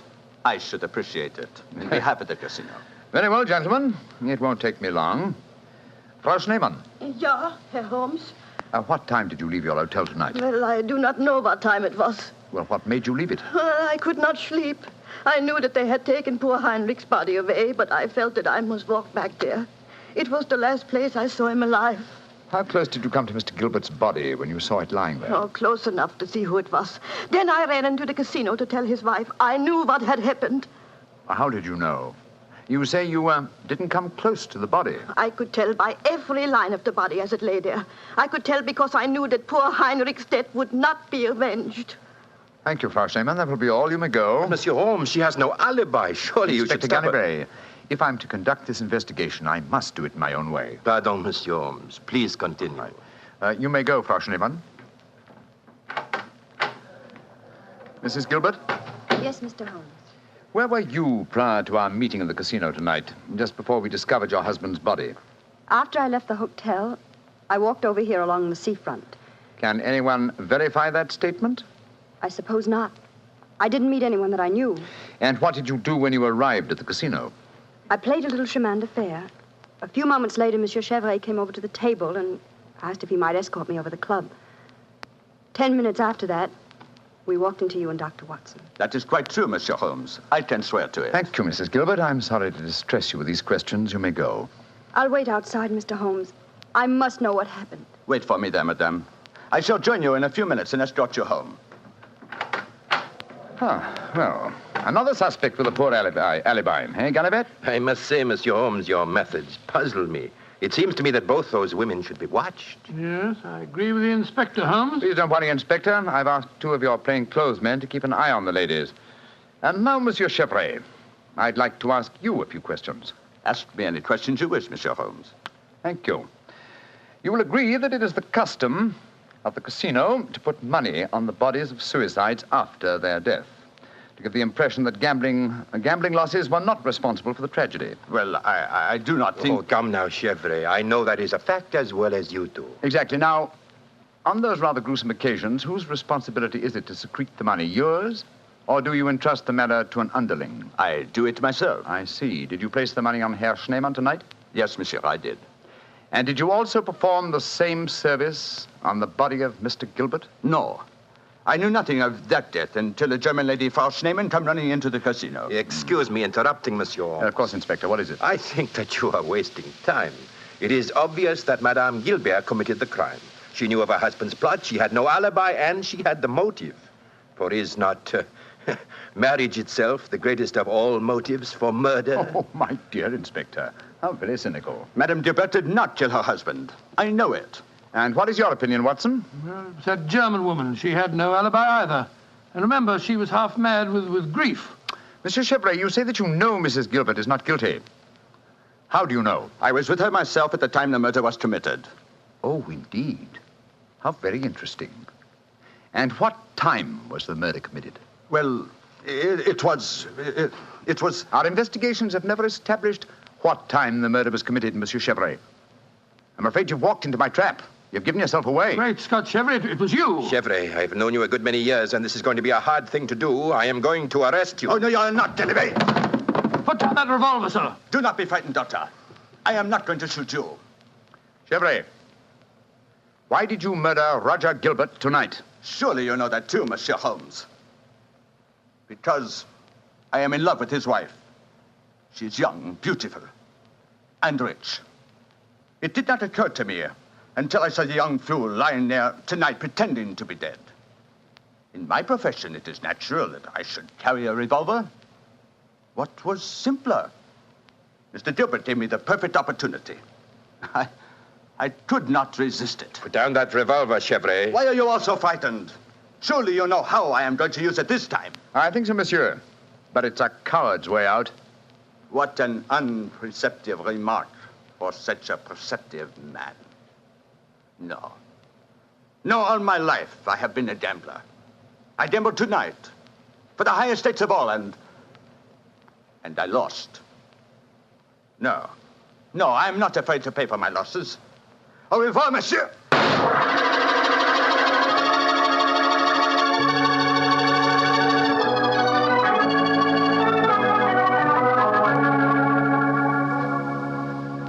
An extraordinary case, Holmes. I never suspected Chevrolet. And I, old chap, suspected him from the beginning. Well, I wasn't the only one who was stupid anyway. Inspector Ganivet thought it was the wife. True. Very puzzling conclusion for a detective inspector to arrive at. Well, it seemed logical enough to me at the time. No, my dear Watson. Cold logic should have told you otherwise. Roger Gilbert had been losing heavily and had planned this hoax. He obviously had no money on him. Therefore, the money was planted in his pocket by Chevrolet. After he shot him? No, my dear fellow. Before. Before? The bullet hole through the banknotes provided that. Now, had the money been put there innocently, Gilbert would have, come back to life as soon as the person placing it there had left. He would not have remained lying on the ground for a murderer to find him. And Chevrolet must have bent over him as he lay there, placed the money in his breast pocket, and then fired. Precisely, Watson. Well, Holmes, I must say you solved it very neatly. You've told Inspector Ganivet that you wanted no credit in the case. Naturally, publicity would be unfavorable. If you remember, no one is supposed to know that we're in the south of France. I'm certain that the inspector learned a few tips about detection tonight. Possibly, old fellow. And I hope that you have learned a few things about gambling. How do you mean, huh? Well, you're backing the wrong color. A gambler is usually superstitious, and superstition... Well, I should have told you what color to follow tonight. I still don't understand you, Holmes. I was playing number 10. Exactly. Number 10 is black. You should have followed a red color tonight, old fellow. The color of red ink. Red ink. And blood.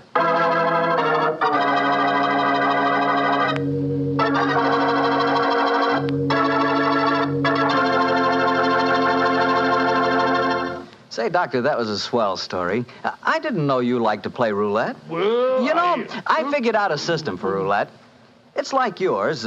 Every time you lose, you double your money and keep doubling until you win. Oh, it's a great system, Mr. Bartell. There's only one thing wrong with it. What's that? You lose, you go broke before you win. Look, take my advice. Don't gamble. You can't beat the laws of chance. But suppose I bet on a sure thing. Like what, for instance? Oh, like the fact that Petri wine is always good wine. It is, you know.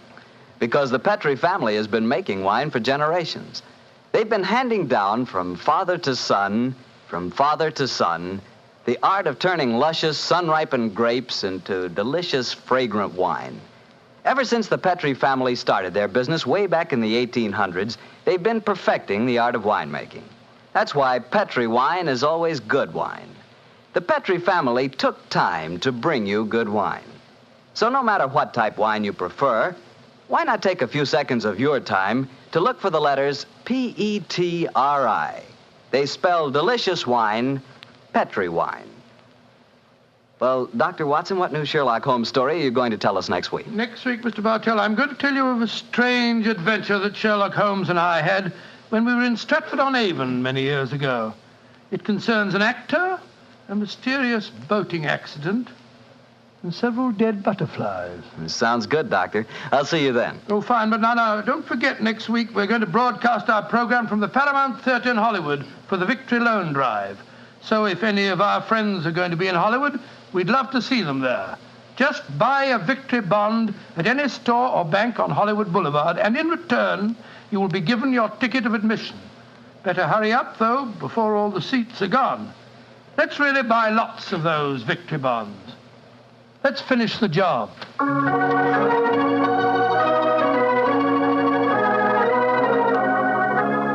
Tonight's Sherlock Holmes adventure is written by Dennis Green and Anthony Boucher and was suggested by an incident in the Sir Arthur Conan Doyle story, A Study in Scarlet. Music is by Dean Fossler. Mr. Rathbone appears through the courtesy of Metro-Goldwyn-Mayer, and Mr. Bruce through the courtesy of Universal Pictures, where they are now starring in the Sherlock Holmes series. The Petri Wine Company of San Francisco, California, invites you to tune in again next week, same time, same station. This is Harry Bartell saying goodnight for the Petri family. Sherlock Holmes comes to you from our Hollywood studio. This is the Mutual Broadcasting System.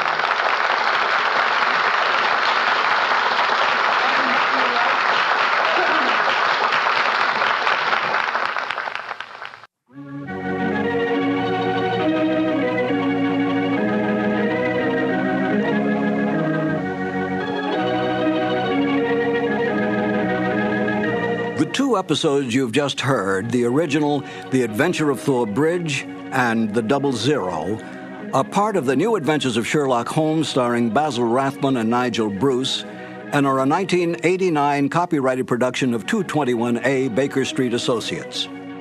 The Sherlock Holmes stories and the characters of Sherlock Holmes and Dr. John H. Watson were created by Sir Arthur Conan Doyle and are used with the kind permission of Dame Jean Conan Doyle. This is Harry Bartell. Won't you join me again on another cassette when I present Murder in Wax and The Man with the Twisted Lip? Thank you for listening.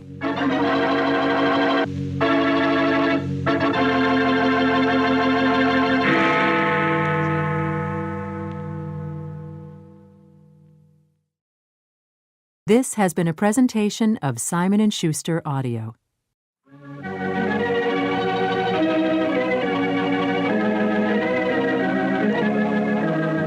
In 1945, I considered myself a very lucky man because I was the announcer on the New Adventures of Sherlock Holmes. My name is Harry Bartell. Won't you join me now as I reminisce about those wonderful days of dramatic radio?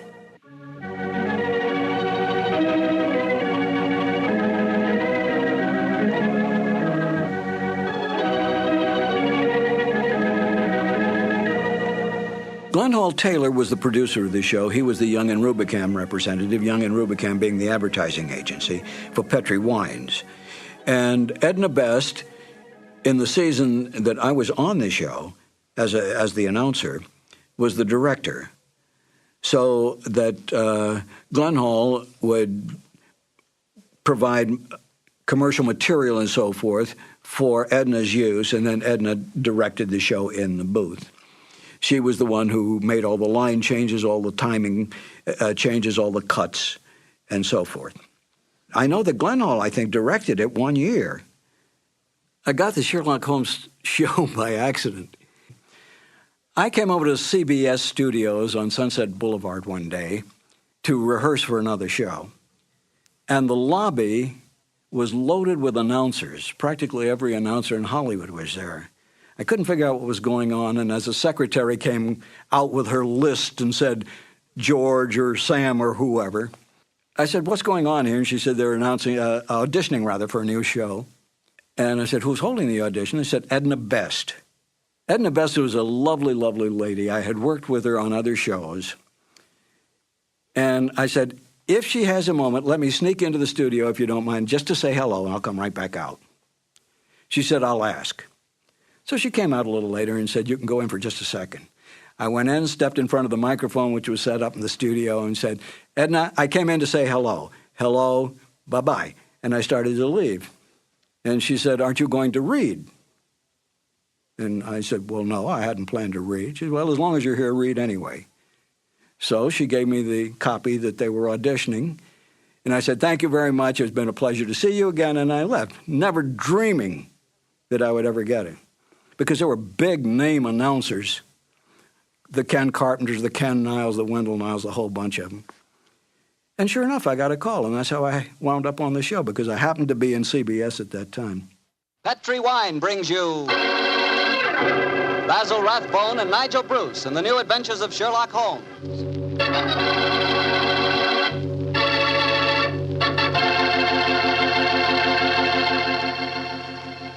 The Petri family, the family that took time to bring you good wine, invites you to listen to Dr. Watson tell us another exciting story about his good friend, that master detective, Sherlock Holmes.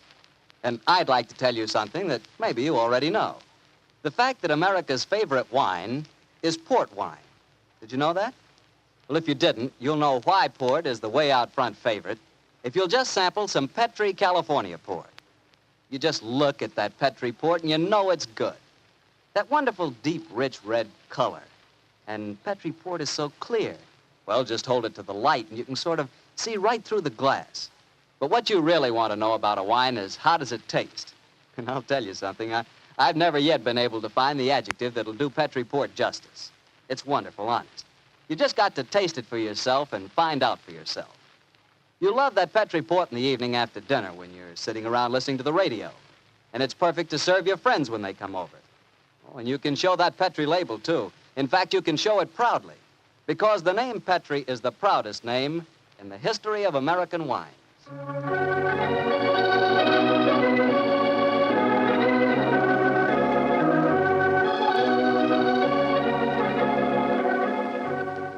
And now I'm sure our old friend Dr. Watson's ready for us, so let's go in and join him. Come in. Good evening, Mr. Bartow. Good evening, Doctor. Well, the puppies seem very happy tonight. Yeah, tonight, yes, but you should have seen them this afternoon. I doubt if there were two more frightened little dogs in the whole of California. Well, Winnie, now, Monty, control yourself. What happened, Doctor? Well, I took them for a walk on the beach. As we were scrambling round a rocky point, a seal popped his head up in the water quite close to us. What'd the puppies do? Oh, both of them barked at it furiously. And the seal? Blew a few bubbles and then barked right back. I don't know what the world's speed record is for short-legged dogs, but I'm sure they broke it. You know, Doctor, I'll have to join you on one of those afternoon strolls of yours. You always seem to be having such exciting adventures. Oh, and talking of that, how's about tonight's new Sherlock Holmes adventure? Well, I'm all ready for you, my boy. In fact, I was looking over my notes on the case just before you arrived. This is another story in which Sherlock Holmes' elder brother, Mycroft, played an important part. Mycroft Holmes was 7 years older than Sherlock, and some said it is superior in powers of observation and deduction. That sounds like heresy, Doctor. No, young fellow, my lad. Holmes himself was the first to admit it. In fact, if it hadn't been for his incurable laziness, Mycroft could have been a formidable rival to his younger brother. However, Mycroft did hold a position of considerable importance at the Foreign Office, and it was there that tonight's story begins. It was in the winter of 1899, and Mycroft Holmes, after a gourmet's lunch, was reclining full length on a leather settee. His eyes were closed, his hands were folded across his stomach, and his breath came rhythmically. A cynic would have declared that Mycroft Holmes was taking an after-luncheon snooze. But Mr. Holmes' secretary, a gentleman by the name of Gardner, was a realist. He tapped on the door discreetly. Then he rapped on it. And still there was no response, so he opened the door and entered. After a moment, he gave what he thought was a discreet cough. Mycroft Holmes opened his eyes and folded his hands and said, "Confound it, Gardner. Must you come in here and bark at me so soon after lunch?" I'm sorry, Mr. Holmes, but I thought that... You thought that as I was lying down with my eyes closed that I must be bored, and so you came galloping in. Oh. Well, what do you want? There's an old lady outside, sir. She insists on seeing you personally. I've tried to get rid of her, but... What's her name? Mrs. Hudson, sir. Mrs. Hudson? Show her in, Gardner. Show her in. Very good, sir. Undoubtedly a message from young Sherlock. How are you, Mrs. Hudson? Oh, good day, Mr. Holmes. I'm sorry to interrupt you, but I won't take up much of your time. Sit down, won't you? Don't leave us, Gardner. I may need you in a few minutes. Very good, sir. Now, Mrs. Hudson, what's the message? Message, sir? Didn't my brother send you with some message that he was afraid to entrust to the ordinary channels? He's always so confounded and dramatic. Oh, bless your heart. No, sir. I've come to you with a little problem of my own. I didn't like to bother Mr. Sherlock Holmes with it. He's been so busy lately, and he's looking very tired. And so you came to me. Delightful. I thought you wouldn't mind, sir. You've always been so nice and friendly to me. Pure laziness. It is less effort to keep an old friend than to make a new enemy. But tell me your problem. Well, it's really my sister's problem, sir. She keeps a boarding house at 14 Kensington Gardens Square in Bayswater. And she's convinced that one of her boarders, a man who has a room on the first floor back, she's convinced that he's a birdman. And what in heaven's name is a birdman? Do you know, Gardner? No, sir. I can't imagine. Oh, it's like a werewolf, gentlemen, except that the man turns into a bird. Oh, come now, Mrs. Hudson. Oh, I know it sounds daft, but my sister's in a dreadful state. Of course, I've been with your brother long enough, sir, to know that such things are nonsense. But how can I prove it to her? What reason does your sister give for holding a strange belief? She keeps finding pigeon feathers in the room. Now, the man doesn't keep pigeons, sir. My sister knows that for a fact. Has she found any traces of scattered food on the window ledge? None, sir. No signs of any pigeons, except the feathers. My sister's a wee bit fey, Mr. Holmes. She's the seventh daughter of a seventh daughter, and you know what that means. Just the same, she's not imagining things, sir. She's shown me the feathers herself. Where were they, Mrs. Hudson? Somewhere on the floor by the end of the bedstead, sir. I brought some along with me. Here, sir. And we found some more in the gentleman's cupboard where he keeps his clothes. By George, I wonder What is it, sir? I'll tell you in a moment, Gardner. Mrs. Hudson, this matter will require a little private investigation. You may return to your sister and tell her not to worry. I shall get in touch with you as soon as my inquiries are completed.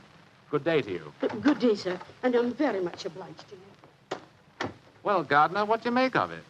An old wives' tale, sir. You're not treating it seriously, are you? Yes, I am. One of these feathers shows evidence of having had string tightened round it. That suggests a captive bird. Now, a captive bird smuggled into an obscure boarding house would point to something of the greatest importance to us, Gardner. By George, sir.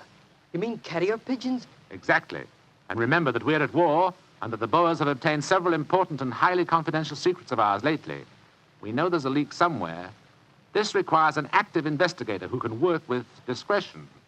Now, I could work with discretion, but I don't feel too active at the moment. Ah, I have it. I want you to write this letter to my brother. Disguise your hand, use plain, cheap notepaper, and don't sign the letter. He won't be able to resist that combination. Are you ready, Gardner? Yes, sir. Very well, then. My dear Mr. Sherlock Holmes, we know of your proposed investigation of the tenant in the first floor back at 14 Kensington Gardens Square.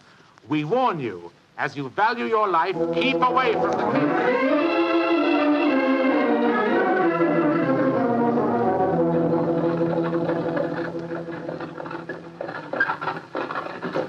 We warn you, as you value your life, to keep away from the case. And that, my dear Watson, is why we are driving towards 14 Kensington Gardens Square, disguised as building inspectors of the London County Council. Well, I must say it's a very challenging letter, Holmes. Unsigned, yes. I notice.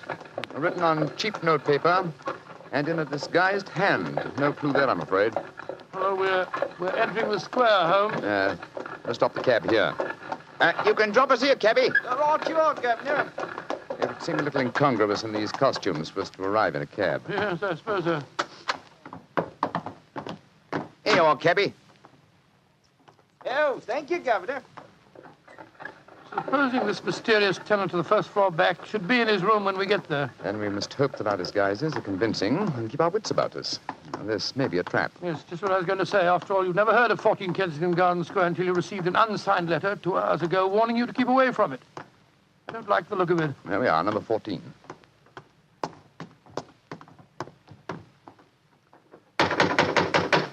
I suggest that you let me do most of the talking. Good Lord, yes. My Cockney accent doesn't compare with yours. Who do you want to see? We're from the London County Council, we are. We've had complaints about a leaky gas jet in the first floor back. Oh, that's Mr. Green's room. He ain't home. Oh, that don't matter, my dear. We'll go up and take a look. Come on, Bertie. Right, you are, Alfie. Want me to show you the way? The missus is out shopping. No, thanks, dearie.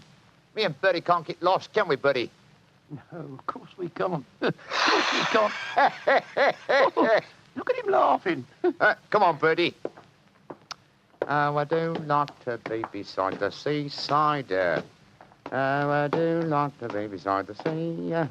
Diddly-um-pa-pum-pa-pum, diddly-um-pa-pum-pa-pum. Nice house, Bertie, ain't it? Yes, Alf. Nice as can be, this house. Oh, I do like to be beside the seaside. I do like to be beside us. There we are. First floor back. Better make sure the bloke ain't home.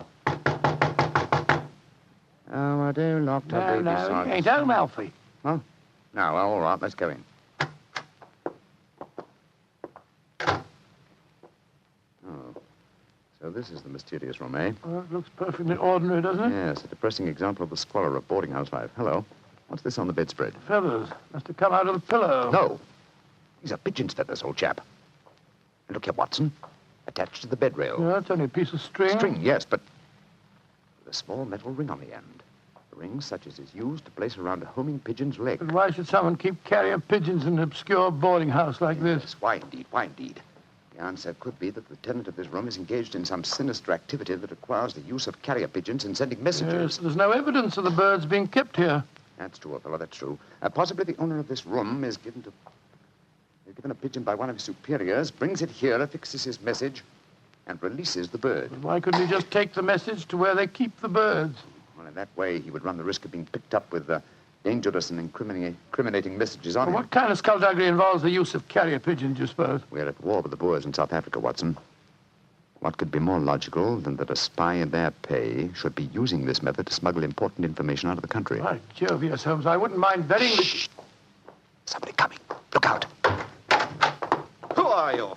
What the devil do you think you're doing in my room? Well, my name's Bertram, and I come here to look at your gas pipes. Don't lie to me. Who are you? It's like I say, Governor, my name's Bertram, and I come from the London County Council. Very well, then. If you won't tell me the truth, perhaps this revolver will make you change your mind. Look here, Governor, look here, Governor. Grab his revolver, Watson. Yes, right. Holmes, where were you? I slipped behind the door as this gentleman opened it. Yeah, me, sir. Your overcoat coat seems extraordinarily well filled with chest, doesn't it? Why not slip it off? Yeah. It's a bit warm in here. Let me alone. Joe, you were right, Holmes.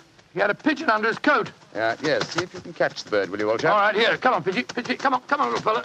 Come along, Pidgey. There he comes. That's it. Look at the little fella. Snuggled up on my arm. Friendly little fellow, isn't he? Yes, Look out, Watson. The gentleman's revolver. He's going after and when I get it, I'll...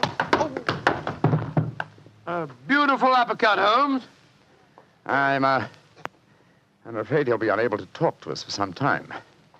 How fortunate he told us where the message was hidden before we indulged in this little set, What do you mean? He didn't say anything about a message? No, not verbally, but I was watching his reflection in the mirror as he entered the room. His eyes first glanced at this top drawer on the dresser here to see if we touched it. It was obviously the most important spot in the room. Let's see. Here we are. A message already rolled up and in its container. Oh? What does it say, Holmes? It's in code, which is not surprising, but I don't think it will be very difficult to decipher. Yes, and when you've done that? Then, my dear fellow, I shall compose a code message of my own and persuade this pigeon to lead us to its master.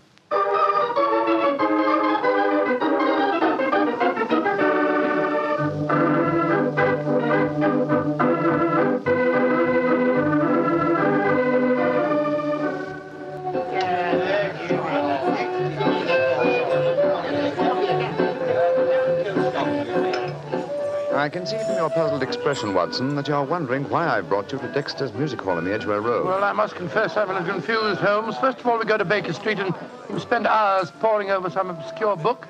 Then you write out a message, attach it to a pigeon and let it loose. And now you bring me here. I hate to question you when you're working, but I should be glad if you'd give me some idea of what's going on. Of course, old chap. At times I must seem confoundedly mysterious, I'm sure. Here's the situation. The obscure book I was studying was a table of ciphers. I was trying to decode the message we found in the room on the first floor Well, back. obviously you succeeded, or we wouldn't be here. Yes, the key word was Louis Botha, the name of the Boer leader. The message was a report on the number of troops now in training at Aldershot. Then you were right. We're mixed up with a ring of enemy agents. Obviously, old chap. So I kept the original message and composed another using the same code and dispatched it by carrier pigeon. Well, what did you say in your message? Meet me tonight, 8 o'clock, table number 3 at Dexter's Music Hall. What made you choose this place as a rendezvous? Well, I happen to know that it's a common meeting place for underworld characters.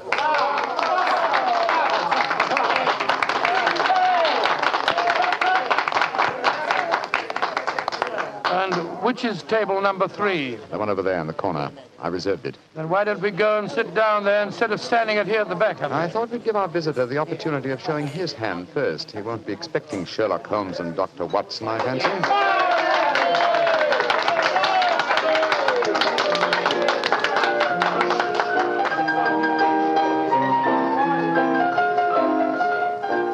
Good Lord, look at this woman coming on to sing. You ever see so many feathers? I'm not allowed to have a bow except upon the sly. So yesterday he came and took me walking through the night. Holmes, look. A man just sitting down at table number 3. What's with it? Look. It's Sid Trimble. Sid Trimble? Who's he? A dangerous criminal who once worked for the Moriarty gang. We've caught a prize pigeon, Watson. Better have your revolver handy, old chap. Undoubtedly, he'll recognize us. Right you are, Holmes. Come on, then. Out in the clover, they've trampled it since morn. Go and drive them, Maggie, to the old. I'm so glad you're able to keep your appointment, sir. Sherlock Holmes. This is a trap. No, don't try any tricks. I've got a revolver here, Sid. How'd you like this table in your face? Watson, you didn't shoot him, did you? No, he knocked my hand. The revolver went off. The shot went wild, I swear it did. Yes, of course. Look at the wound. There are no powder burns. The shot was fired from some distance. Holmes, he's dead. Out of the way! Out of the way, please. Now then, what's going on here? Constable, this man has been killed. Yes, and it's easy to see who did it. Well, I didn't do it, Constable, if that's what you're thinking. No? Then why are you standing here with a smoking revolver in your hand? Come on, you're under arrest. But you can't arrest me. I'm Dr. Watson, and this is Mr. Sherlock Holmes. I don't care if you're the King of Siam and the Bishop of London himself. You're under arrest, and I'm taking you both to Scotland Yard.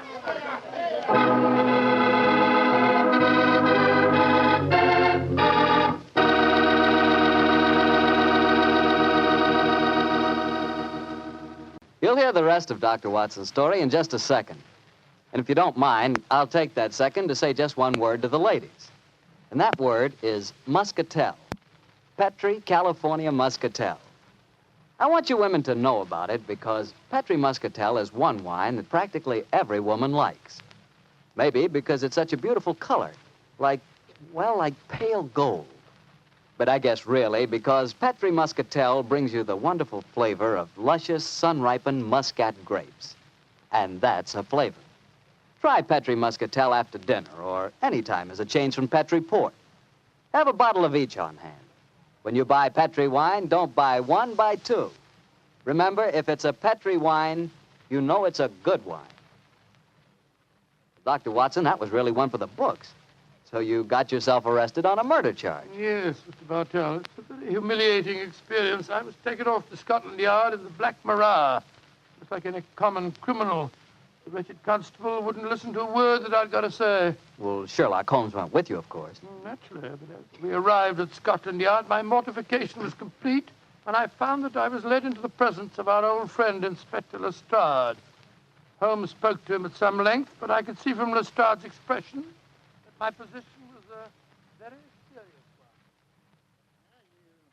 one. Now can see what it is, Mr. Holmes. You see, I know you both. But I must say there are lots of them here at the Yard as don't like what they call your high-handed methods. But, Lestrade, personal likes or dislikes have nothing to do with this. No, of course they haven't. This is purely a matter of evidence. Well, I know that, Dr. Watson. And the constable's evidence was as clear as the nose on your face. The dead man was shot through the head, and you were standing in front of the body with a drawn revolver But, my in dear your hand. Lestrade, there were no powder burns on the wound. Yeah, that's what you tells me, Mr. Holmes. But I'll have to wait for the official report on that. the police surgeon's examining the body now. You understand, gentlemen, I'm not saying I'm sorry that Sid Trimble's dead. He's been a thorn in our side for a good many years. In fact, here's the police surgeon now. Dr. Hendricks, this is Mr. Sherlock Holmes and Dr. Watson. How do you do? How do you do, gentlemen? I'm a great admirer of you both, and I'm sorry to see you in such a very unfortunate plight. Thank you, Doctor. Thank you. What were your findings, Dr. Hendricks? Well, I just extracted the bullet, Lestrade, and I'm very much afraid it's the same make and caliber as the one missing from Dr. Watson's revolver. Yes, but that doesn't prove that I fired the fatal shot. A .45 Colt's a very common weapon, Doctor. It proves nothing. Dr. Hendricks, as I was just saying to Inspector Lestrade before you came in, the only fact that would show my friend guilty would be powder burns on the wound, thereby proving that the bullet had been fired from close range. I entirely agree with you, Mr. Holmes. Then, as there were no powder burns on the... but there are powder burns, Mr. Holmes. What? Very distinct ones, too. Lord, I don't understand, Holmes. I'm sorry, gentlemen, to be the bearer of bad tidings, but I have my duties to perform. Yes, and I'm sorry, too, Dr. Watson. Huh? I'm afraid I'm not going to be able to let you leave here. Of course. You must consider yourself under arrest.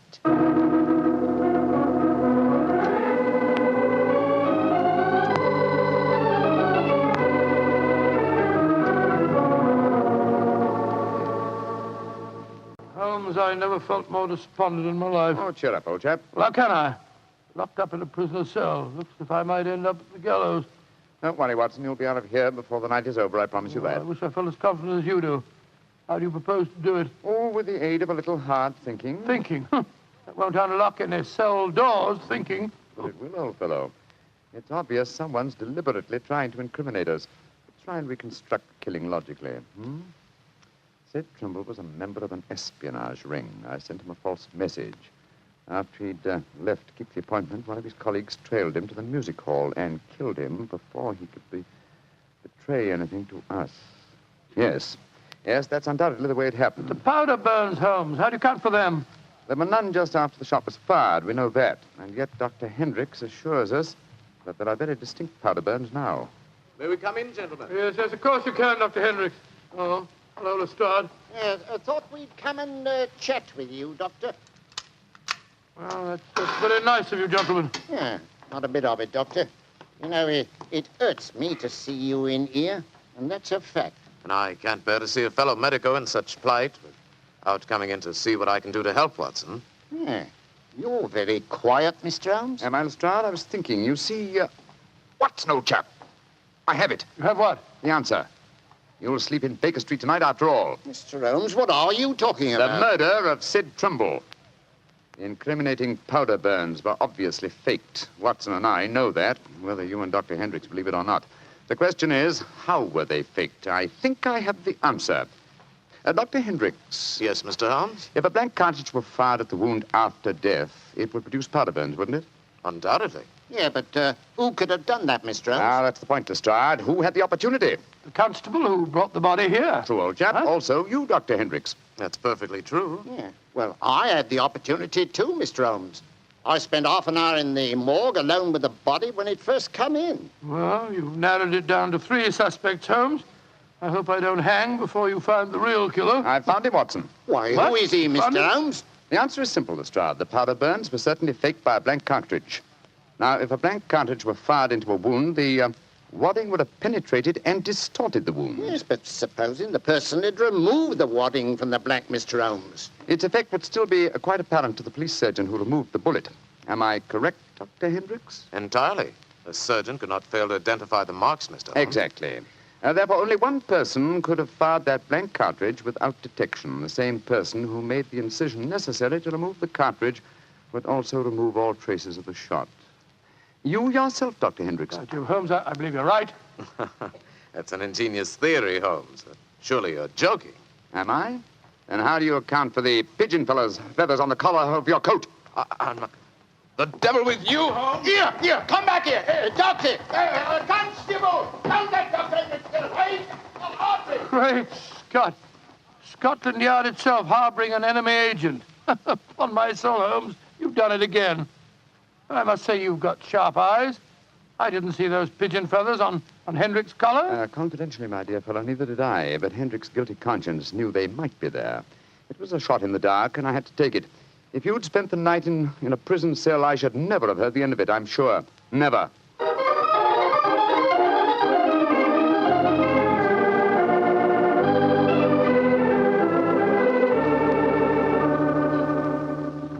I want to see Mr. Mycroft Holmes, please.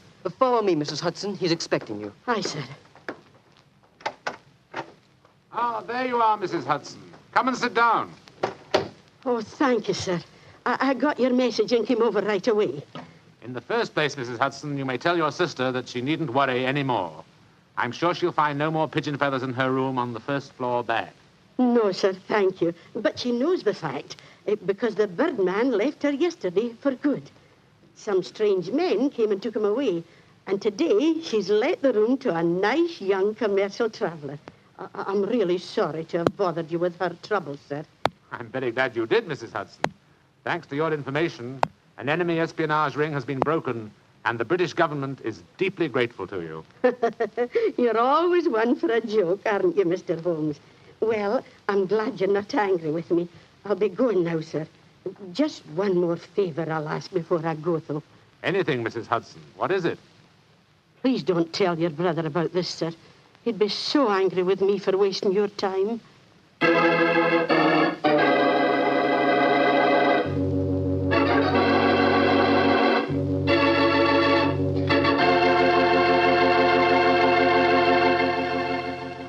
Well, Doctor, that was really a swell story tonight. Although it was a bit unexpected for you to have been arrested. Yes, indeed. Mr. Bartell, when you're a detective like Holmes or a doctor like myself, well, you've got to be prepared to meet the unexpected every once in a while.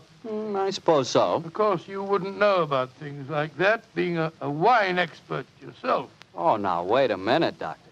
From the way you talk, you'd think I spent every waking moment in a nice, cool wine cellar, tasting wine from morning till night. Well, don't you? Oh, now, Doctor, I'm no more a wine expert than you are. All I know about wine is that it either tastes good or it doesn't. And I know that Petri wine does taste good. And that's because the Petri family took time to make good wine. Generations of time. Why, the Petri family's been making wine ever since they started the Petri business way back in the 1800s. And since the business has always been family-owned and operated, they've been able to hand on down from father to son, all they've ever learned about the fine art of turning luscious, sun-ripened grapes into fragrant, delicious wine. And they've learned plenty. So no matter what type wine you want, for any occasion, you can't go wrong with a Petri wine because Petri took time to bring you good wine. Well, Dr. Watson, what story do you have lined up for us next week? Well, now, next week, Mr. Bartell, I'm going to tell you a weird adventure that Sherlock Holmes and I had in the East End of London. It concerns a most unusual stage play, a badly frightened actor, and a blood-stained razor. I call it The Strange Case of the Demon Barber.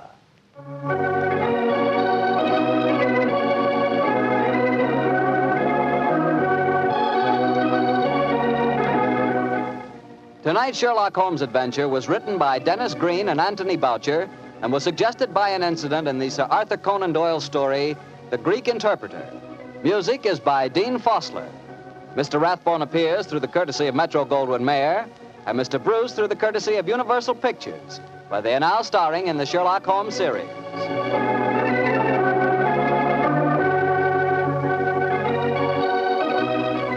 The Petri Wine Company of San Francisco, California, invites you to tune in again next week, same time, same station. Sherlock Holmes comes to you from our Hollywood studios.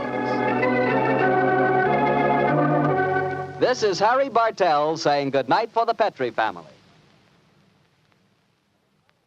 For a solid hour of exciting mystery dramas, listen every Monday on most of these same stations at 8 o'clock to Michael Shayne, followed immediately by Sherlock Holmes. This is the Mutual Broadcasting System. This is Harry Bartell. I'll be right back with another new adventure of Sherlock Holmes.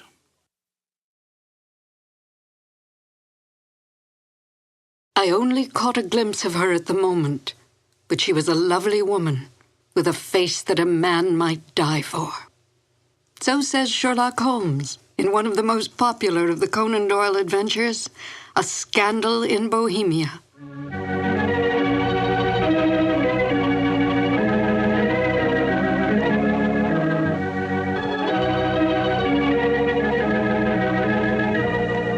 Hello, and welcome to 2 more new adventures of Sherlock Holmes. My name is Peggy Weber, and I had, as a young actress, the good fortune to perform with Basil Rathbone and Nigel Bruce on some of their Sherlock Holmes radio broadcasts. To Sherlock Holmes, Irene Adler was the woman. A great deal has been made of this over the years in many a pastiche, and even in some recent feature films, implying that Holmes was in love with Miss Adler. But we must not lose sight of the true nature of Sherlock Holmes. As Dr. Watson writes, Holmes was a man to whom all emotions, particularly that of love, were abhorrent to his cold, precise, but admirably balanced mind. It would not be in Holmes' nature to be in love with such a woman. We must also bear in mind that outward signs of love in the Victorian era were suppressed.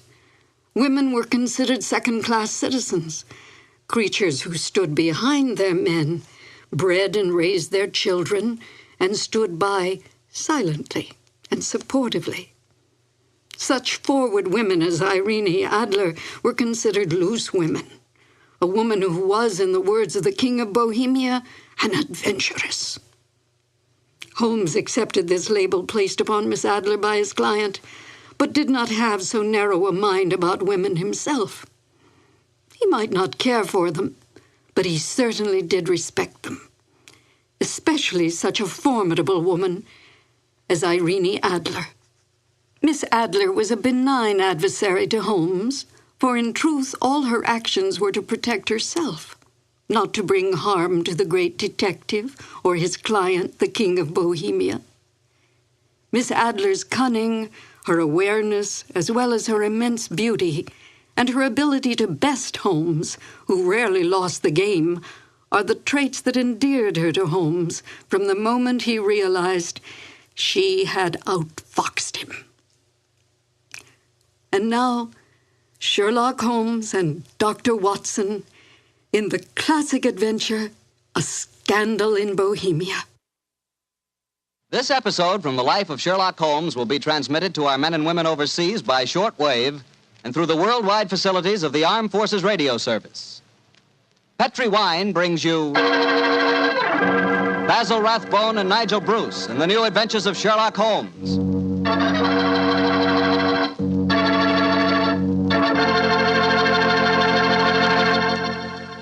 The Petri family, the family that took time to bring you good wine, invites you to listen to Dr. Watson tell us another exciting adventure he shared with his old friend, that master detective, Sherlock Holmes. And you know something? I had an adventure tonight I wish you could have shared with me. I had a steak about, 1.5 inches thick, tender, juicy, and with it I had a glass of Petri California Burgundy. Now there's a combination, steak and Petri Burgundy. That Petri Burgundy is a perfect mealtime wine. It's a rich red wine that's hearty and full of flavor. Flavor that comes right from the heart of the grape. And don't think that Petri Burgundy is only good with steak. It'll make a hamburger sandwich taste like a feast, too. Try Petri Burgundy with any meat or meat dish. It's just wonderful. And serve it proudly, too, because after all, the name Petri is the proudest name in the history of American wines.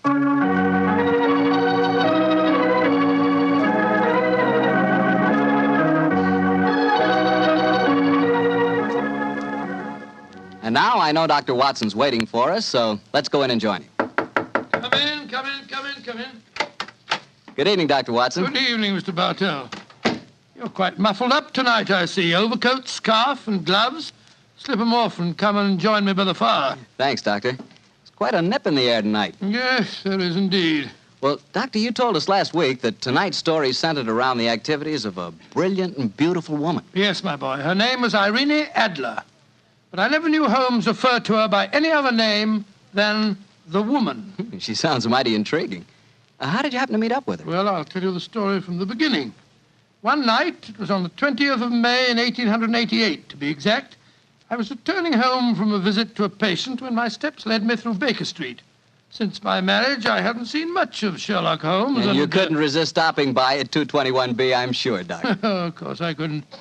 As I stood outside the well-remembered door, I looked up at the lighted windows and saw the tall, spare figure of my old friend, pass twice in dark silhouette against the blind.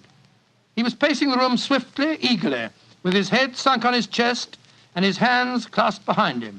To me, who knew every mood of his and habit of his attitude and manner told their own story. He was hot on the scent of some new problem. I rang the bell, and a few moments later, found myself standing before him. You look in splendid shape. Yes, Holmes, I'm feeling very well, thanks. And in practice again, I see. You didn't tell me that you'd gone back into harness. Oh, and how did you know? Elementary, my dear chap. If a gentleman walks into my rooms smelling of iodoform with a black mark of nitrate of silver on his right forefinger and a bulge on the left side of his hat to show where he's secreted his stethoscope, I should be dull indeed if I didn't pronounce him to be an active member of the medical profession. Just the same as ever, Holmes. By the way, I'm not interrupting you. Well, you are, old fellow, but it's a most welcome interruption. You're working on a new case? It looks like it.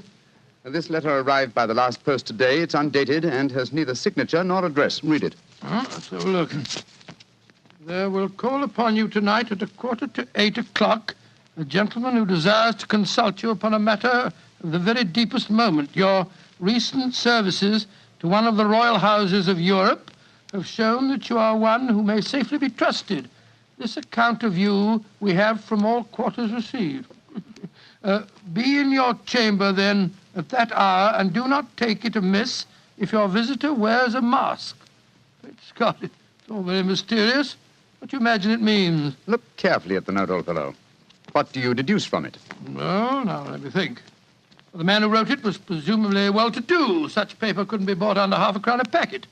And it's peculiarly strong and stiff. Peculiar. That's the very word. It's not an English paper at all. Hold it up to the light. Don't you notice anything? Yes. There's a large E with a small G and a large G with a small T. That's right. Woven into the texture of the paper. What does that suggest you? The name of the maker, no doubt, or perhaps his monogram. Not at all, my dear fellow. The G with the small T stands for Gesellschaft, which is the German for company. And the EG? That stands for Igria. It's a German-speaking country in Bohemia, not far from Carlsbad. Oh, so the paper was made in Bohemia? Undoubtedly, my dear fellow. And the man who wrote the note is a German. How do you know that? Observe the curious construction of the sentence. This account of you we have from all quarters received. A Frenchman or a Russian could not have written that. It's the German who is so discourteous to his verbs. Oh, there's your client now. I better go home. No, unless you have to. Well, I could stay. I thought that Then perhaps stay, old chap. I'm lost without my Boswell, and this promises to be interesting. I told Mrs. Hudson to let the masked visitor come upstairs unannounced. Come in. Good evening, sir. You received my note? Yes, indeed, sir. Come in, won't you, and sit down. This is my friend and colleague, Dr. Watson. You may say anything before him that you can say to me. Whom have I the honor to address? You may address me as Count von Kram. How do you do, sir? You must excuse this mask that I wear. The august person who employs me wishes his agent to be unknown to you, and I may confess at once that the title by which I have just called myself is not exactly my own. I'm well aware of that fact, sir. You see, Mr. Holmes, the matter I am about to discuss implicates the great house of Ormstein, hereditary kings of Bohemia. That has not escaped me either, sir. In fact, if you will state your case, I shall be the better able to advise you. Your Majesty. How did you... Yes. Yes, I am the king. Why should I attempt to conceal it? Why, indeed? I shall remove the mask. There. Mr. Holmes, I have traveled incognito from Prague for the express purpose of consulting you. Then pray consult. Briefly, the facts are these. Some 5 years ago, during a visit to Warsaw, I made the acquaintance of the well-known adventuress Irene Adler. Irene Adler? We know of her, Your Majesty. Look her up in the index for me, will you, Watson? It's right beside you on the desk there. I imagined that the name would not be unfamiliar to you. Here we are. Abrahams, Acton Green, Hatchet Murders. Adler. Splendid, old fellow. Hand me the file, will you? Thank you. Irene Adler, born in New Jersey in the United States in 1858, contralto. Prima donna Imperial Opera of Warsaw. Retired from the operatic stage, living in London. Quite so. And here's a recent notation. Your Majesty, as I understand, became entangled with this young person, wrote her some compromising letters, and is now desirous of getting those letters back. Precisely so, but how did... Was there a secret marriage? None. No legal papers or certificates? No. Then I fail to follow, Your Majesty. If this young lady should produce her letters for blackmailing purposes, how is she to prove their authenticity? There is the handwriting. Well, that could be a forgery, Your Majesty. But it was private note paper. Stolen. My own seal. Imitated. My photograph. Bought. What? We were both in the photograph. Oh, dear. That's very bad. Your Majesty has indeed committed an indiscretion. Did you inscribe the photograph, Your Majesty? Yes, Dr. Watson, I'm afraid I did. Precious me. Mr. Holmes, it must be recovered. Perhaps if you were to pay enough, the photograph might be bought. She refuses to sell. Oh, stolen, then. 5 attempts have been made. Twice burglars in my pay ransacked her house. Once we diverted her luggage when she traveled. Twice she has been waylaid. There has been no result. Oh, dear. It's quite a pretty little problem. It is a deadly serious one to me. Your Majesty, what does Miss Adler intend to do with the photograph? To ruin me. Oh, how? Well, I'm about to be married to the second daughter of the King of Scandinavia. She is the soul of delicacy. A shadow of a doubt as to my conduct would bring the matter to an end. And Irene Adler threatens to send the photograph to your fiancé, I suppose. Yes, and she will do it. Rather than let me marry another woman, there are no lengths to which she would not go. None. Are you sure that she's not already sent it, Your Majesty? I am sure. Now, why, Your Majesty? She said that she would send it on the day my betrothal is publicly announced. That day will be next Monday. Splendid. Then we have still 3 days yet. Your Majesty will, of course, stay in London for the present. Certainly. You will find me at the Langham Hotel, registered as Count von Kram. Just 2 questions before you leave, sir. What are they? Is the photograph large or small? Quite large. And it was in a heavy frame. I see. And what is Miss Irene Adler's London address? Brioni Lodge, Serpentine Avenue, St. John's Wood. Thank you, Your Majesty. Good night, and I trust we shall soon have some good news for you. I am placing all my hopes in you, Mr. Holmes. Good night. Good night, Dr. Watson. Good night, Your Majesty. Fascinating problem, Holmes. I wish I could help you with it. You can, my dear chap. What? I shall be glad of your company. Oh, splendid. What's our first move, Holmes? Well, a good night's rest, I think. We'll meet here at 10 o'clock tomorrow morning. And then? Then, my dear fellow, we will see what we can find out about Miss Irene Adler, late of the Warsaw Imperial Opera Company and at present residing at Briony Lodge, Serpentine Avenue, St. John's Wood.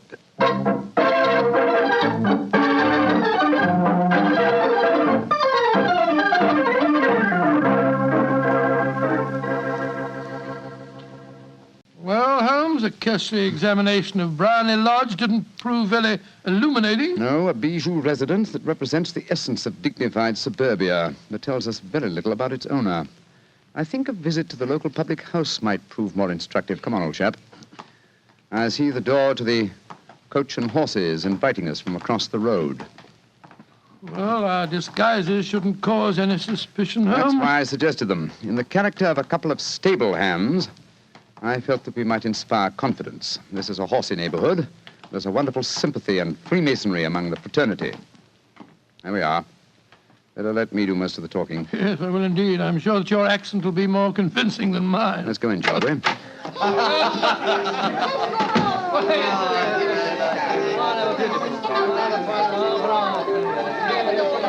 Well, what'll it be, mateys? Half of Oldham Mile, please. How about you, Charlie? All ever sight?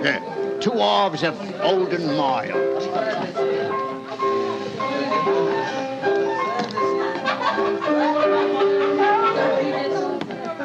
Well, here you are, mateys. That'll be a tenner.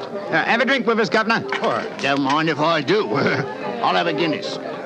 You blokes new round here? Yes, that's right. Came over from Clapham. Clapham, eh? Well, here's looking at you. Hunting for jobs? That's right. We was told that Miss Adler across at Briony Lodge needed a new coachman and a groom. Well, it's the first I've heard of it. It might be true. Have you been over there to ask? No, not yet. We thought we'd find out something about the old girl first. She ain't no old girl, matey. She's the prettiest young thing you ever saw under a bonnet, and that's a fact. You know her, Governor? Why, of course I know her. Used to drive her carriage, I did, afore I came to work here. Oh, what's she like? Oh, nice little lady, as you'll find, chum. Work hard? No. She lives quiet like. Goes out singing at concerts once in a while. The rest of the time, it's money for jam. She goes out for a drive in the park every day at 5 and comes back to dinner at 6:30. The rest of the time's your own. She ain't married, you say? No. But she's got a bloke what comes to see her all the time. He's a barrister. Nice gentleman. Mr. Geoffrey Norton is his name. Good-looking fella. Wouldn't be surprised to see him get spliced. Sounds like a cushy job to me. Come on, Charlie. Let's get over to the house and see what's what. Much obliged to you, chum. Well, good luck, mateys, and thanks for the dinners.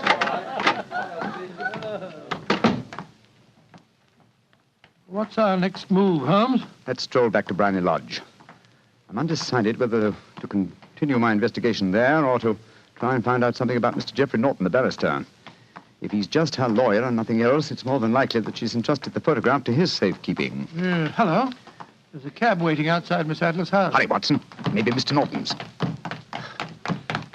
Here we are at the gate. Yes. Here comes a man hurrying down the pathway. Quick.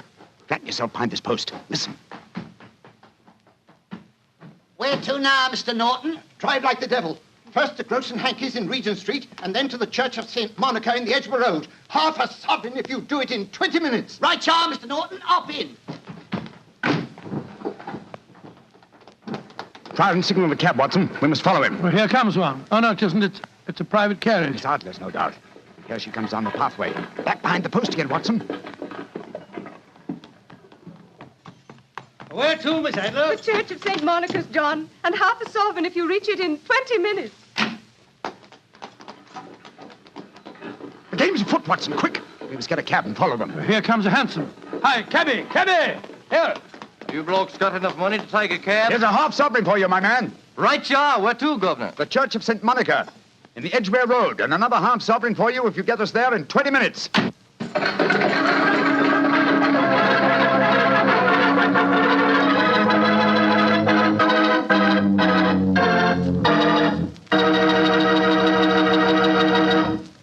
We'll hear the rest of Dr. Watson's story in just a second, but let me tell you something. If you're going to have chicken for dinner tomorrow night, or any night, don't forget to serve that chicken with Petri California Sauterne. Believe me, Petri Sauterne is just about the last word in white wines. It's beautifully golden in color, it's delicate and intriguing in flavor, and it's just, well, you taste it and see for yourself. If you want a delicious white wine, you certainly want a Petri Sauterne. Well, Doctor, once again, you broke off your story at the most exciting point. Did you and Sherlock Holmes reach that church inside the 20 minutes? Yes, Mr. Bartell, we did, but the other carriages were there before us. Holmes went into the church after telling me to guard the outside. I must have waited for 10 minutes or more before Mr. Geoffrey Norton and Miss Adler came out, spoke a few words to each other, and then left in their separate conveyances. A moment later, Holmes, still dressed as a stable hand, came striding out of the church and down the steps towards me. He was obviously very excited. Watson. Have they left? Yes, in separate cabs. I overheard him say that he was going back to his office. And she said, I shall drive out in the park at 5 this evening. Splendid, old fellow. Then come on. We can return to Baker Street. What happened inside the church, Holmes? They were married. Married? Of course. The ceremony would have been illegal if it had been performed after noon. That accounted for their wild dash to the church. Jump into the cab. Where to now, Governor? 221B Baker Street. Oh, so they got married, eh? Yes, and it may amuse you to know that I acted as witness at the ceremony. Oh, you did? But how did that happen? Their own witness had failed to appear, and I was dragged into the breach. The bride gave me this sovereign as a memento. I think I'll wear it on my watch chain in memory of the occasion. What an amazing situation. Things begin to look better for the king, don't they? Yes. Now that she's Mrs. Norton, the chances are that she won't want to expose His Majesty after all. I hope so, Watson, I hope so. But we can't afford to take any chances. I think the time is ripe for us to come to closer grips with the lady.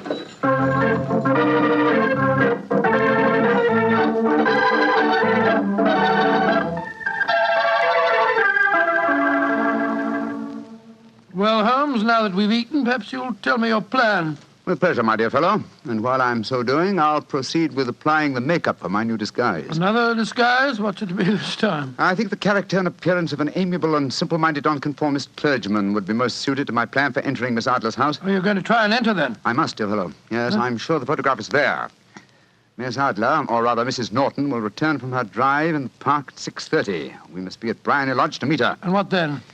You must leave that to me. I've already made my arrangements. There is only one point on which I must insist. You must not interfere, come what may. You understand? I'm to remain neutral.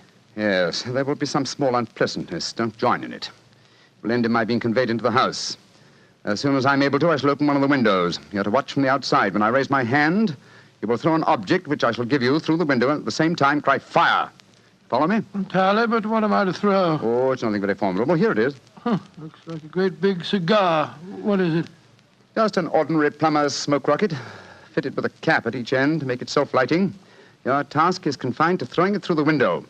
When you raise the cry, fire, it will be taken up by quite a number of people. You will then walk to the end of the street, and I'll rejoin you in 10 minutes. I hope I've made myself clear. Perfectly. Good. And now, old fellow, as soon as I've donned my clerical attire, let's be on our way. There's no time to be lost.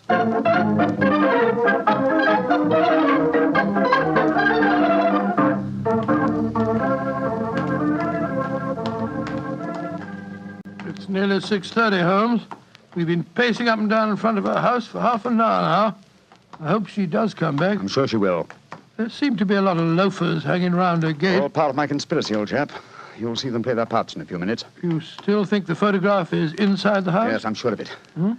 It's most unlikely that she carries it about with her. Remember, the king told us it was a large frame picture. And also remember that she'd planned to use it within a few days. It must be where she can lay her hands on it. It must be inside her house. But her house has been burgled twice. They don't know how to look.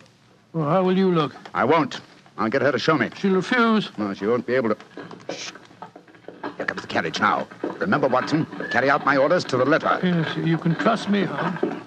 Good luck. Blimey, here comes the Duchess of Tiddlewigs. Let's put out the carpet. She might get her tootsies wet. Oh, put a sock in it, Alfie. Leave him alone. She's no better than she ought to be. Please let me through. I live here. Well, ain't that nice? We'll all come in and have a cup of cocoa.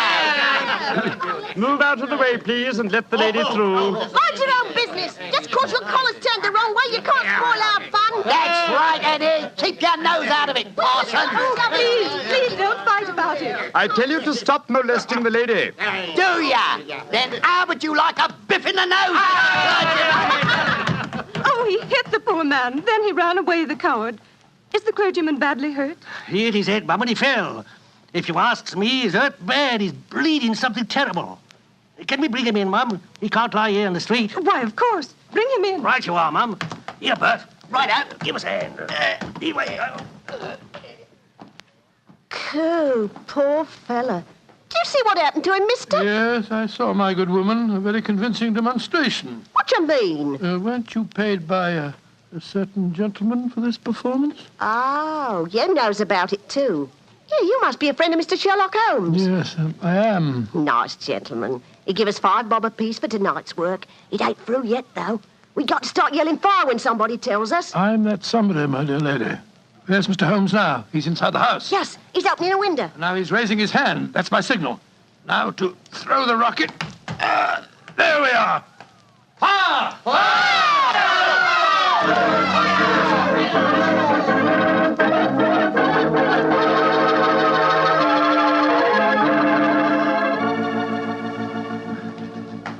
Holmes, there you are. You have the photograph? No. But I know where it is. She showed me, as I told you she would. I'm still in the dark. There's no mystery, old chap. When my accomplices started the round the street, I had a little moist red paint in my hand. As my good friend Alfie pretended to strike me, I clapped my hand to my head and fell down. It's an old trick. Yes, I understand that, but how did my throwing the rocket help you? It was all important, my dear fellow. When a woman thinks her home is on fire, her instinct is at once to rush to the thing she values most. A married woman grabs her baby. An unmarried reaches for her jewel box. In this case, of course, it was the photograph. Well, where was it? In a recess in the living room, just above the right-hand bell pull. I caught a glimpse of it as she half drew it out. When I made it known that the fire was a false alarm, she replaced the photograph. As soon as I was able, I assured her that I was feeling well enough to leave. You didn't take the photograph, then? No, I felt that Over precipitance at this stage might ruin everything. And what do we do now? Drive to the Langham Hotel and inform His Majesty of what has happened. Then return with him here. After that, my dear chap, the case will be ended.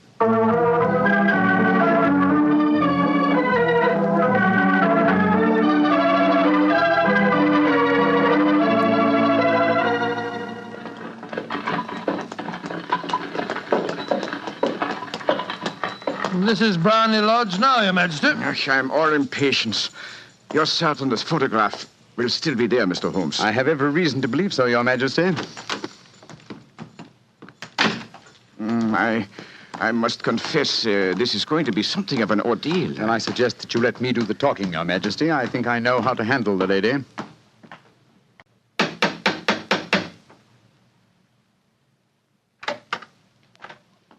Mr. Sherlock Holmes, I believe. Yes. I am Mr. Holmes. How did you know? My mistress told me that you would be likely to call. She has left for the continent with her husband. You mean she's left England? Never to return. Then the papers, the photograph. All is lost, Mr. Holmes. We'll soon see. Follow me. She said you've been looking for something. I hope you find it. This was the bell pull. There's a sliding panel behind it somewhere. Ah, here it is.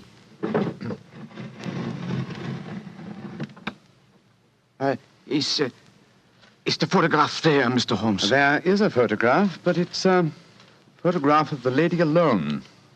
Here's a letter, and it's addressed to me. What's it say, Holmes? My dear Mr. Sherlock Holmes, you really did it very well. Until after the fire alarm, I had no suspicion. But then, when I realized how I had betrayed myself, I began to think.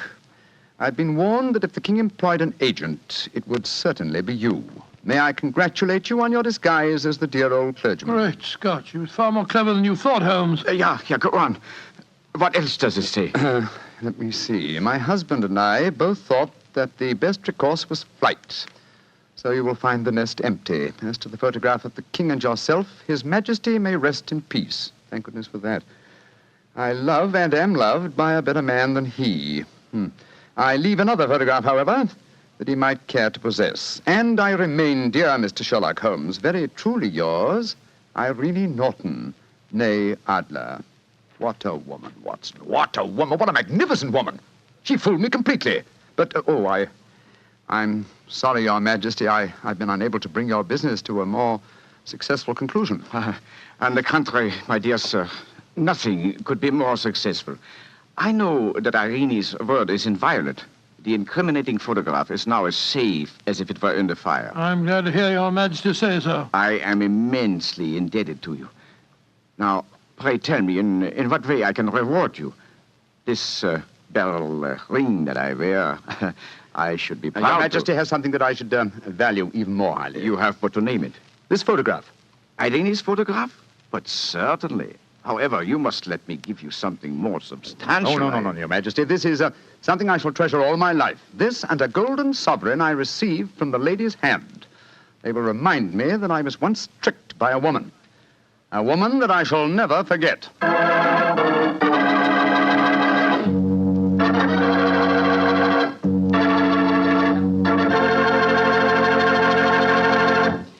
What a woman, that Mrs. Adler. Or should I say, Mrs. Norton.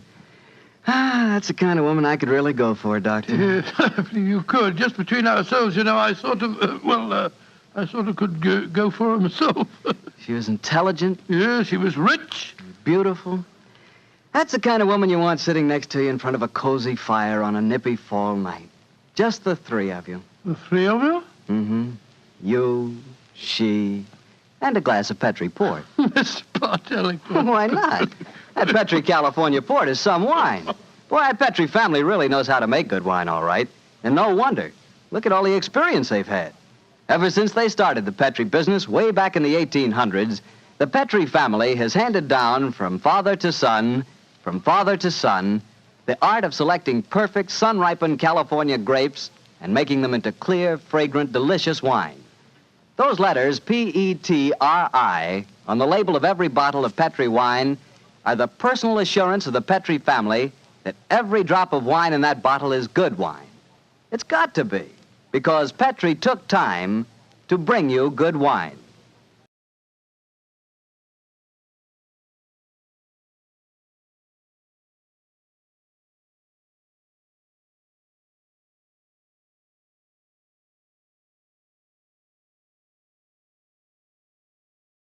This episode from the life of Sherlock Holmes will be transmitted to our men and women overseas by shortwave and through the worldwide facilities of the Armed Forces Radio Service. Petri Wine brings you Basil Rathbone and Nigel Bruce in the new adventures of Sherlock Holmes.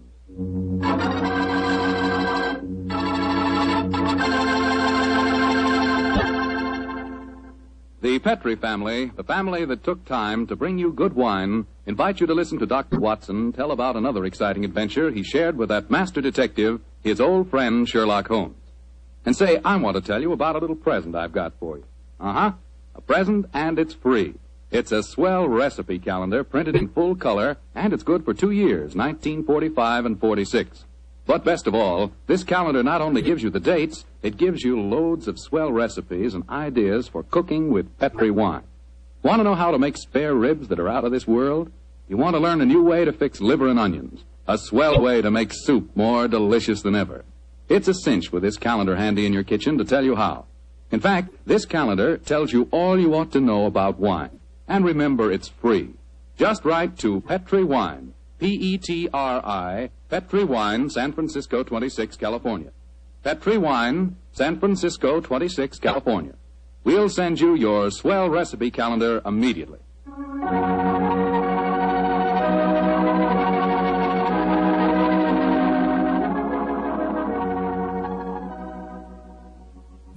And now for our weekly visit with the genial Dr. Watson. Good evening, Doctor. Good evening, Mr. Foreman. Come in and settle yourself down. Thank you.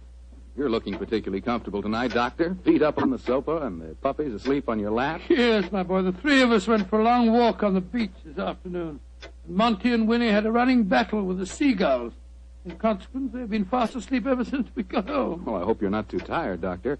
I'm counting on a new Sherlock Holmes story, you know. No. I'm all ready for you, Mr. Foreman. In fact, I was going through my notes on the case just before you arrived. Well, last week you told us it concerned a strange society who held their meetings in an underground vault of a furniture warehouse. Yeah, that's right, my boy. Now, down, Winnie. Get down, Monty. No.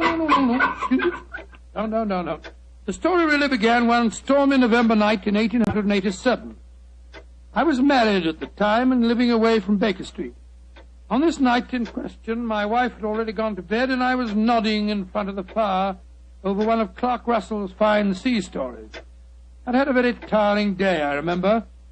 It was about the hour that a man gives his first yawn and glances at the clock, when suddenly my front doorbell jangled discordantly. Our servant Edna had gone up to bed, so I crossed to the window and opened it. It was very dark, but I could just see the outline of a figure standing on my doorstep. It looked like a woman. Suddenly, a cultivated voice called up to me. Is the doctor in? Yes, madam. I'm the doctor. Then please come at once. It's a matter of life and death. I have a carriage waiting. Gracious me. All right. I'll be down immediately. I closed the window, scribbled a note to my wife, grabbed my coat and hat and my bag, and a few minutes later I stepped out of the front door and closed it behind me. The carriage was standing at the curb, but I couldn't see any trace of the lady who'd called me. The only person in sight was an old and repulsive-looking beggar woman, dressed in rags and tatters. After a moment of bewilderment, I spoke. My good woman, did you see a lady leave here a moment ago? No, Doctor, she didn't leave. She's still waiting for you. Forgive me, madam, but clothes of yours, I thought you were a beggar woman. There isn't any time to discuss that now. Please get in this carriage. But where's the driver? I'm going to drive. Please get in. Very well. It's only business. Are you sure that you can handle those horses, madam? Of course I can. I wish you'd tell me the way you're driving, ma'am. Please don't ask me any more questions, Doctor. You'll find out soon enough.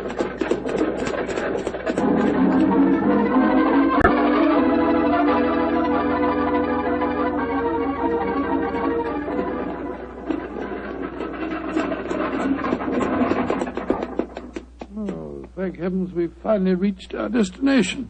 Must have driven halfway across London. Hello. Must be somewhere down near the river. No dwelling places here. Nothing but enormous warehouses.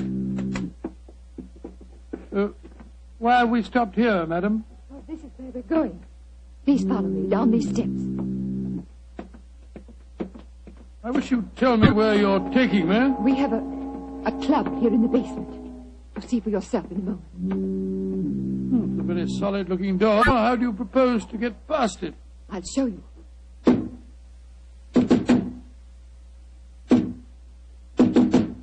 Lord, it must be a very secret club of yours, madam. It is, Doctor. Who knocks? Number 7. Give the password. To the lanterns.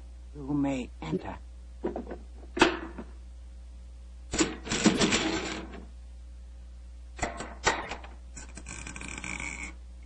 Follow me, Doctor.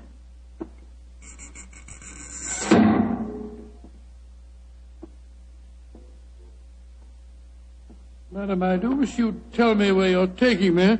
This looks like the entrance to an opium den or a thieves' kitchen. Don't worry, Doctor. You're in no danger. There.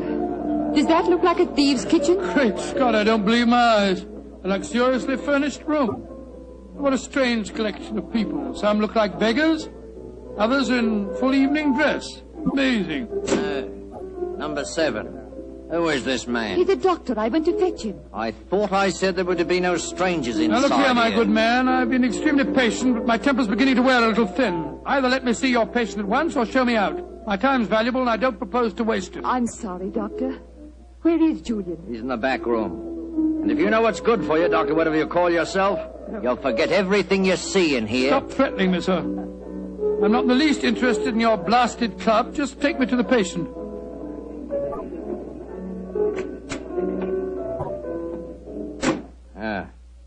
This is the man we want you to examine, Doctor. Huh? What happened?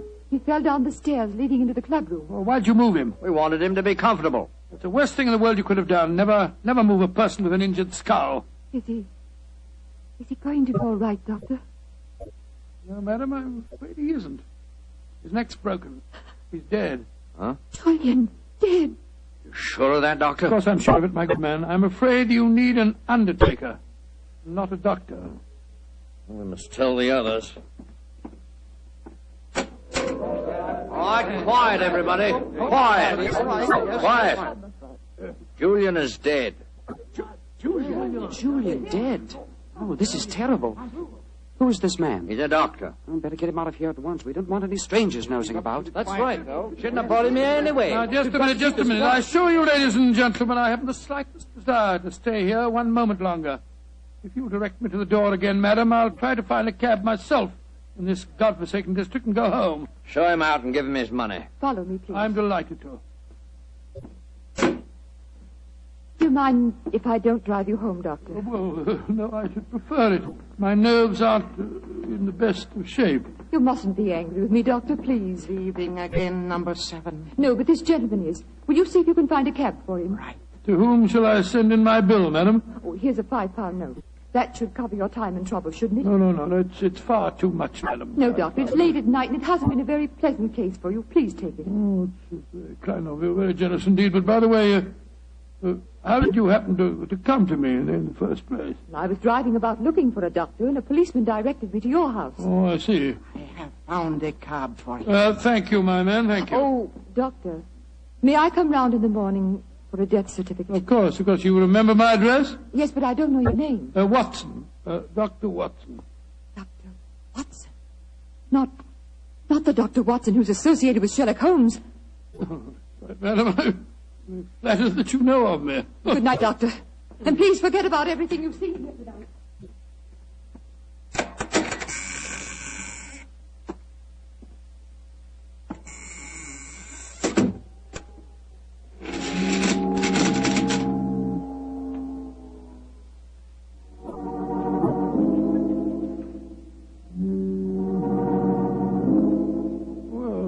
My soul, what an amazing business. Holmes will be interested to hear about this.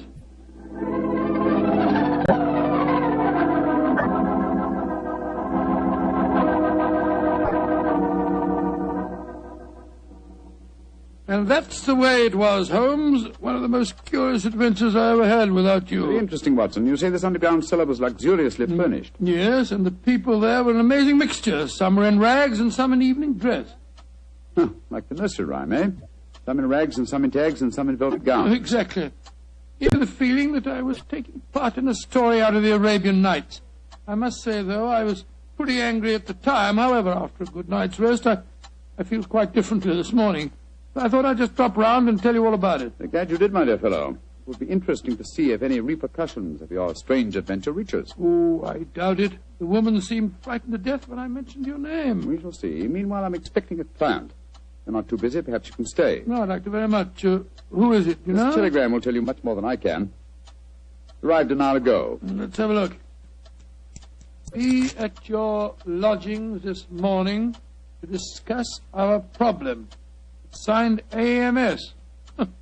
Pretty high-handed message. Be at your lodgings. Oh, please. What do you suppose AMS stands for? I was just toying with that problem when you arrived. Could it be the American Medical School? No, there's no such body. It's the American Medical Association. Oh, yes. The imperious tone of the message inclines me to believe that the A stands for amateur. Very possibly. Amateur Masker Society. Or the Amateur Murderers. That would be a nice thought, wouldn't it? Is their representative now, no doubt, to save us further guesswork. Holmes, it looks like the same carriage that I drove in last night. The girl standing on your doorstep, dressed in the height of fashion. Mrs. Hudson's letting her in. Splendid. It seems that we have not heard the end of your adventure. Go and meet the lady at the top of the stairs, will you, old chap, and save Mrs. Hudson's legs. Right you are, Holmes. Thank you, Mrs. Hudson, thank you. All right, come in, madam. Want to come in? Thank you, Dr. Watson. Mr. Sherlock Holmes. At your service, madam. Won't you sit down? I'm Lady Dorothy Brownlee. It's your voice. You're the lady who fetched me last night, dressed up as a beggar woman. Yes, I am, Dr. Watson. Forgive me for being so mysterious at the time. Doubtless you have come to consult me regarding last night's unfortunate accident at the Amateur Mendicants Society. How did you know what the initials stood for, Mr. Holmes? Well, after hearing Dr. Watson's story of last night's happenings, the connotation seemed obvious. Am I right? Perfectly. Last night, when Dr. Watson told us Julian was dead, we thought it was an accident. And now you think it is murder, eh? Lady Bromley, if you expect my help, there must be no more mystery. Just what is this Amateur Mendicant Society? Well, I'm afraid it'll be a little hard for you to understand our motives. We're a group of people, rather wealthy people, I suppose, who find pleasure in deliberately leading a seamy life disguised as beggars. We use the basement that you were in last night, Doctor, as our headquarters. We keep our beggars clothed there and change out of them before we go home. Oh, what a fantastic idea. What a futile, worthless way of spending your leisure time, Lady Brownlee. I suppose it must seem so, Mr. Holmes. But we're curious to learn how the other half lives. And of course, there's a certain thrill in rubbing shoulders with the police. At least we do some good. Indeed. I should be interested to learn how. All the money we make as beggars we give to charity. Oh, do you really? And you feel that this gesture on your part absolves you from any responsibility to the real beggars whose livelihood you're impairing? I hadn't thought of it just like that. No. Then I suppose you won't want to help us. Oh, that's quite another matter, madam. As a professional detective, I cannot afford to be a moralist. Yes, I will investigate this case for you, though I warn you my fee will be an extremely high one. Money isn't important, Mr. Holmes, as long as we can solve Julian's death without bringing the police into the case. Lady Brownlee, who is the dead man? The man you refer to as Julian? Julian Trevor, the poet. He was the one who started our society. Yes, I think I've read some of his work. Decadent. Distinctly decadent. Well, what makes you think that he was murdered, Lady Brownlee? Well, after you left last night, Dr. Watson, there was a terrible scene. You remember Sidney Holt? Oh, was he the big fellow who was so unpleasant to him? Yes, that's the one. Oh, do I remember him? He said that he saw Lord Cecil deliberately trip Julian as he came to the head of the staircase. Oh, Lord Cecil being... Lord Cecil Deerenforth, son of the Earl of Meersham. Oh, yes. There was a bitter argument. Cecil accused Sidney of doing the same thing. Then they had a dreadful fight. And it ended up with Cecil threatening to go to the police. So that's when we decided to send a telegram to you, Mr. Holmes. Oh, yes, I see. So the proof of murder depends on such flimsy evidence as to whether the dead man fell or, well, should we say, was pushed? what it seems like. Mr. Holmes, even though you don't approve, please help us, won't you? Yes, Lady Brownlee, I will. Then you come back with me now to our headquarters? I shall join you within the hour. In the meantime, my old friend Dr. Watson can go with you. But Holmes, what can I do without you? You know my methods, old chap. Act accordingly. Oh, very well, Mr. Holmes.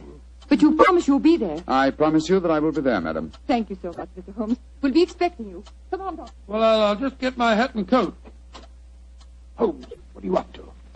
Go with her and ask no more questions. I shall join you within the hour. Holmes, there's a glint in your eye.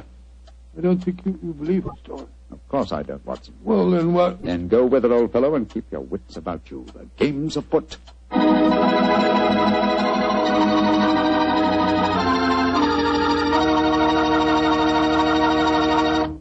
The story of the Amateur Mendicant Society will continue in just a few seconds. Time I'd like to use to remind you that you're really missing something until you try having wine with your dinner. And I mean a Petri wine. Let's say a Petri California Burgundy or a Petri California Sauterne. Both wines are just made to make good food taste better. If you like a red wine, try Petri Burgundy. Try it with hamburger, with stew, with any meat or meat dish. And if you like a delicious white wine, a wine that'll make chicken taste better than ever, try a well-chilled Petri Sauterne. With food, nothing can take the place of a good Petri wine.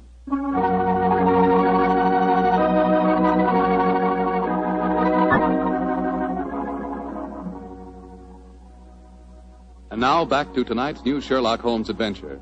The Amateur Mendicant Society, a group of wealthy eccentrics who pose as beggars, have come to Sherlock Holmes and Dr. Watson with a problem. One of their members has apparently been murdered, and the famous pair have been asked to investigate the killing.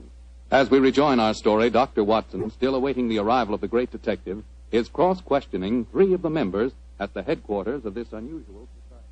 I'm afraid that I don't find your stories very convincing. Oh, don't you now? Well, then suppose you stop asking questions until Sherlock Holmes gets here. He's the man we've engaged to settle this business, not you. We're paying for his services, not those of his assistant. Mr. Holmes asked me to conduct this preliminary investigation, my good man. I'm perfectly familiar with his methods. So keep a civil tongue in your head if you want us to continue with this case. Well, I'm not answering any more questions till he gets here.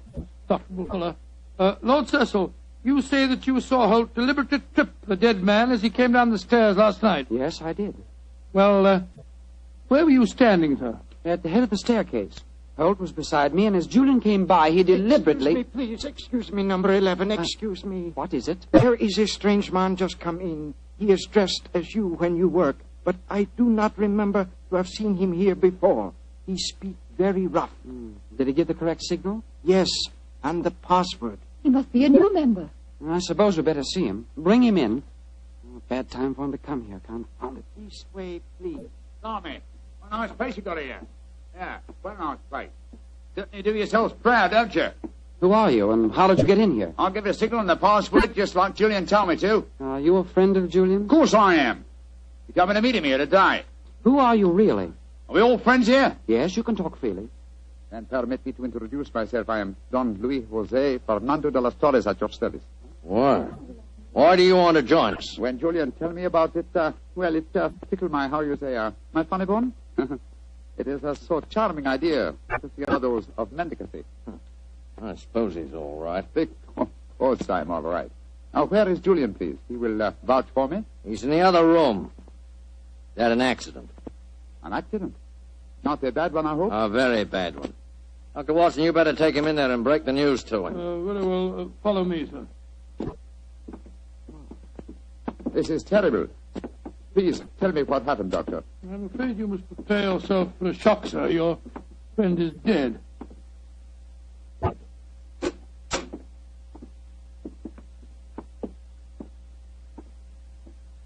His neck was broken last night in some brawl. Yes, except that I do believe it was an accident, Watson. Holmes! Quiet, old chap, quiet. But not quietly enough, Mr. Sherlock Holmes. Come on, come back to the others and let all take a look at you. Come on, get moving, both of you. This isn't a pop gun in my hands. Sorry, Holmes, I gave the whole thing away. That's all right, old chap. Oh, Cecil, Dorothy, come here.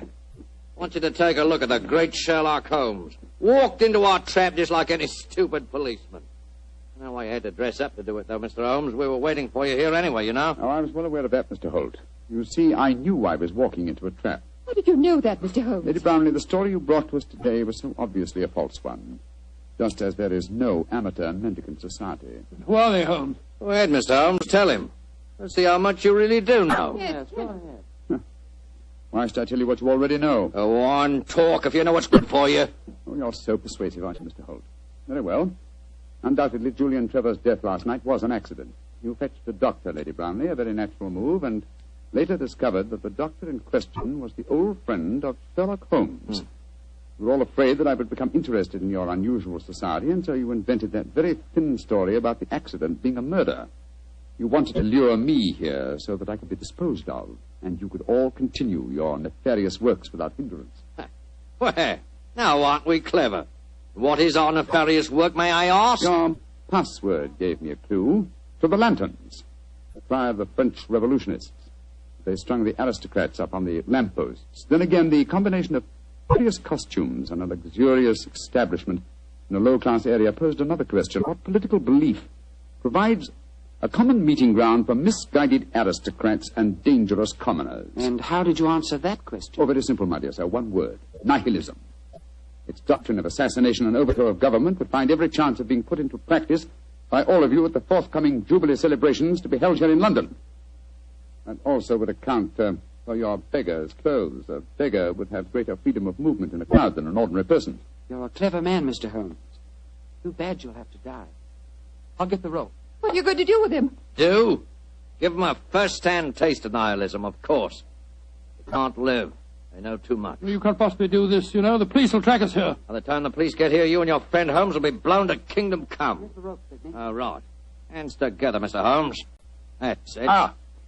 Oh, mind that bandaged wrist of mine, will you? It's confoundedly sore. Oh, isn't that a shame now? Is this any better? Ooh. Tie up the doctor, Cecil, while I bind Holmes's legs. With pleasure. I can't go through with this. What do you mean, Dorothy? You can't go through with it. I just can't stand by and see two innocent men murdered. Don't be a fool, Dorothy. We can't let them live. They know too much. I don't care. If you go on with this, I'm going out for the police. You fool. Tie her up as well, Cecil. Leave me alone. Sit down there beside him. Go on. You're a devil. Oh, shut up. Now, Mr. Holmes, I'm going to fetch a little invention. A little invention I'm sure you'll be interested in. Mr. Holmes, it's a pity you and your friend didn't learn to mind your own business. I'm afraid it's too late to teach an old dog new tricks. It's too late now, at any rate. Quite comfortable, Dr. Watson? Don't you speak to me, sir. You're a filthy traitor to your country. Rubbish. Here we are. An example of Mikhail Petrov's mechanical genius.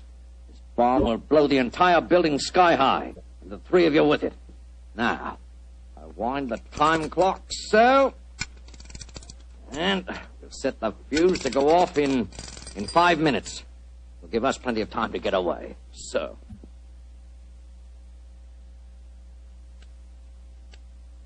Come on, Sidney, let's get out of here. Right. Charming picture. Three of you bound hand and foot sitting beside each other on the sofa. Well, ta-da, Dorothy. Think of our cause during the 5 minutes. And as for you, Mr. Holmes, and your friend, good riddance to bad rubbish.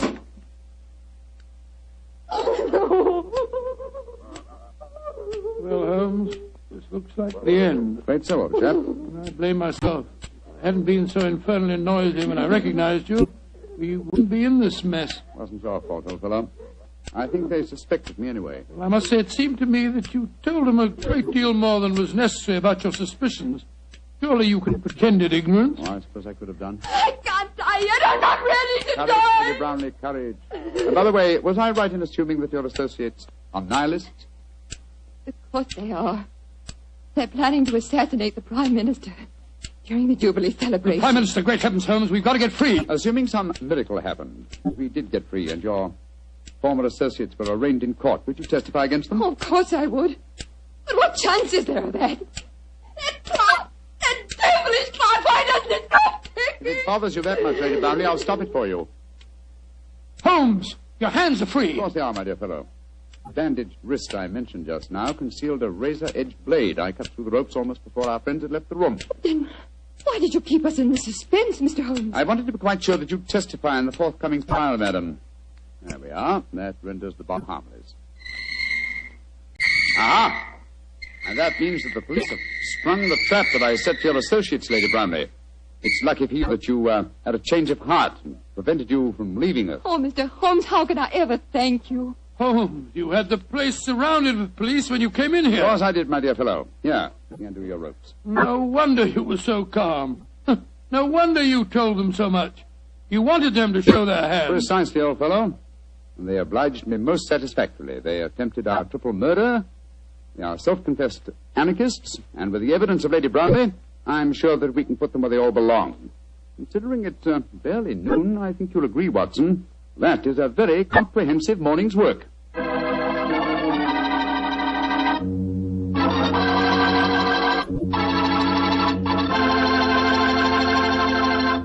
Doctor, tell the truth. Were you scared waiting for that time bomb to go off? Scared, my boy? I was so scared that to this day I can't stand being in the same room with a loud ticking clock. Each tick of the clock seems to speak to me. Seems to say, tick-tock, this is the end. Tick-tock, this is the end. The clock ever speak to you like that? Well, yes, Doctor. How did you know?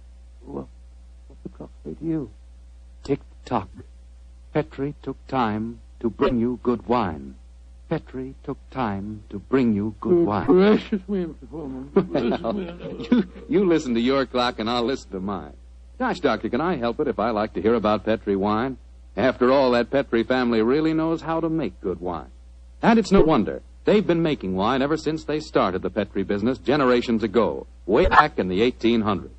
And because the making of Petri wine is a family affair, well, they've been able to hand on down from father to son, the skill and experience of each preceding generation. So naturally, when it comes to turning luscious, sun-ripened grapes into fragrant, delicious wine, well, you just can't beat the Petri family, because Petri took time to bring you good wine. And say, don't forget to take time to send for your Petri recipe calendar. It's free. Just write to Petri Wine, P-E-T-R-I, Petri Wine, San Francisco 26, California. San Francisco 26, California. This offer is intended to apply only in those states and other localities where its acceptance is permissible by law and regulation. And now, Dr. Watson, what adventure are you planning to tell us next week? Well, next week, Mr. Foreman, I'm going to tell you a story of old Vienna. The Vienna of sparkling lights, beautiful women, and lilting music. And of an extraordinary murder that takes place to the accompaniment of a Mozart sonata.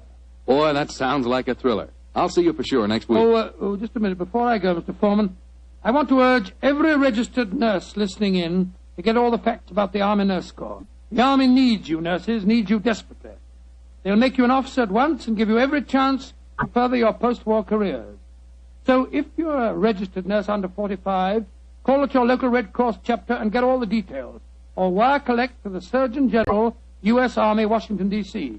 And if you can't qualify for the Nurses Corps, see if you can't get into essential civilian nursing so that you can release a nurse who does qualify. But do something about it first thing tomorrow, won't you?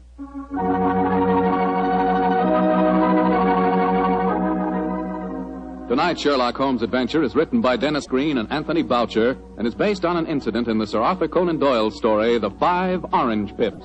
Mr. Rathbone appears through the courtesy of Metro-Goldwyn-Mayer and Mr. Bruce through the courtesy of Universal Pictures, where they are now starring in the Sherlock Holmes series. The Petri Wine Company of San Francisco, California, invites you to tune in again next week, same time, same station. Meanwhile, don't forget to take advantage of our offer of a free recipe calendar. Oh, the Petri family took the time to bring you such good wine. So when you eat and when you cook, remember Petri wine. To make good food taste better, remember... Petri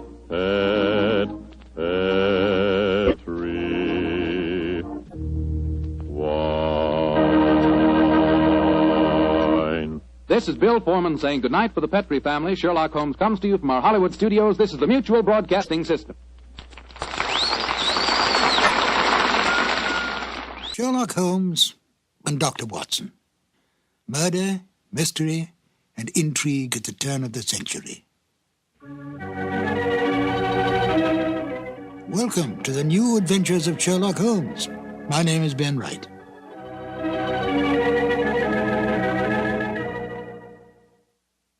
Sherlock Holmes, the most brilliant mind in crime detection, is without peer. He has more than stood the test of time. He has become an institution, a myth, the best of the best. But he was deeply human. He seemed a man possessed, focusing all his energies on crime detection. Yet he could be humbled by his own mistakes and was deeply attached to his friendship with Dr. Watson.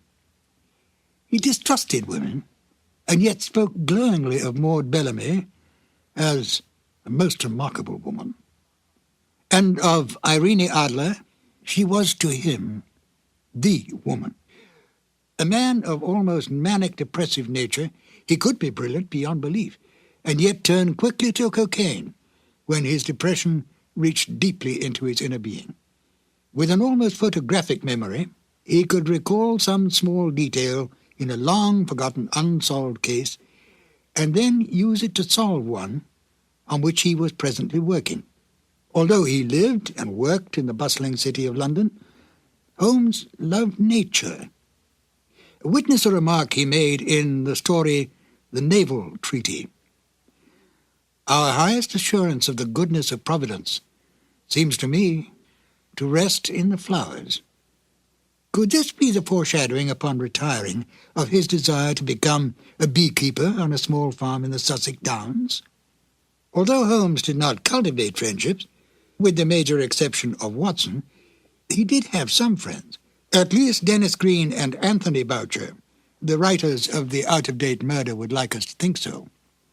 They enjoyed embellishing the original Holmes stories and adding information to the canon that Sir Arthur Conan Doyle never touched upon. Listen carefully to the end of this exciting adventure, where the story reveals the exact kind of payment Holmes accepts for solving this case. It's a delightful addition to the canon, totally imagined by Dennis Green and Anthony Boucher. And here they are now, Basil Rathbone as Sherlock Holmes and Nigel Bruce as Dr. Watson in The Out-of-Date Murder. This episode from the life of Sherlock Holmes will be transmitted to our men and women overseas by shortwave and through the worldwide facilities of the Armed Forces Radio Service. Petri Wine brings you Basil Rathbone and Nigel Bruce in the new adventures of Sherlock Holmes.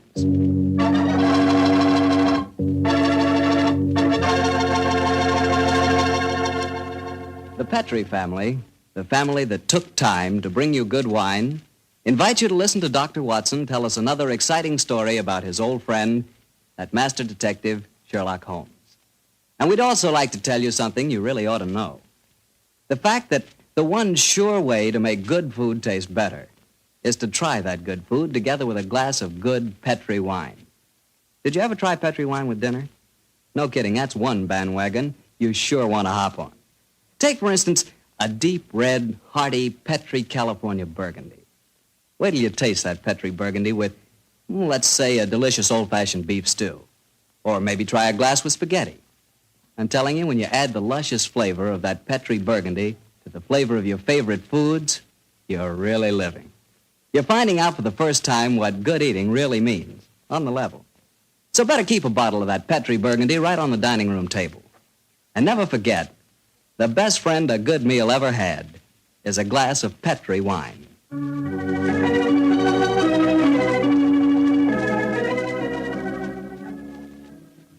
And now for our weekly visit with the good Dr. Watson. May I come in, Doctor? No, Mr. Bartell. You know me better than that. Of course you can come in. I'm expecting you. I always look forward to these Monday evenings together, you know. Me too, Doctor. In fact, I always say this is the one doctor's appointment that never scares me. Oh, that's very nice of you, my boy. Draw up your chair and make yourself comfortable. Thanks.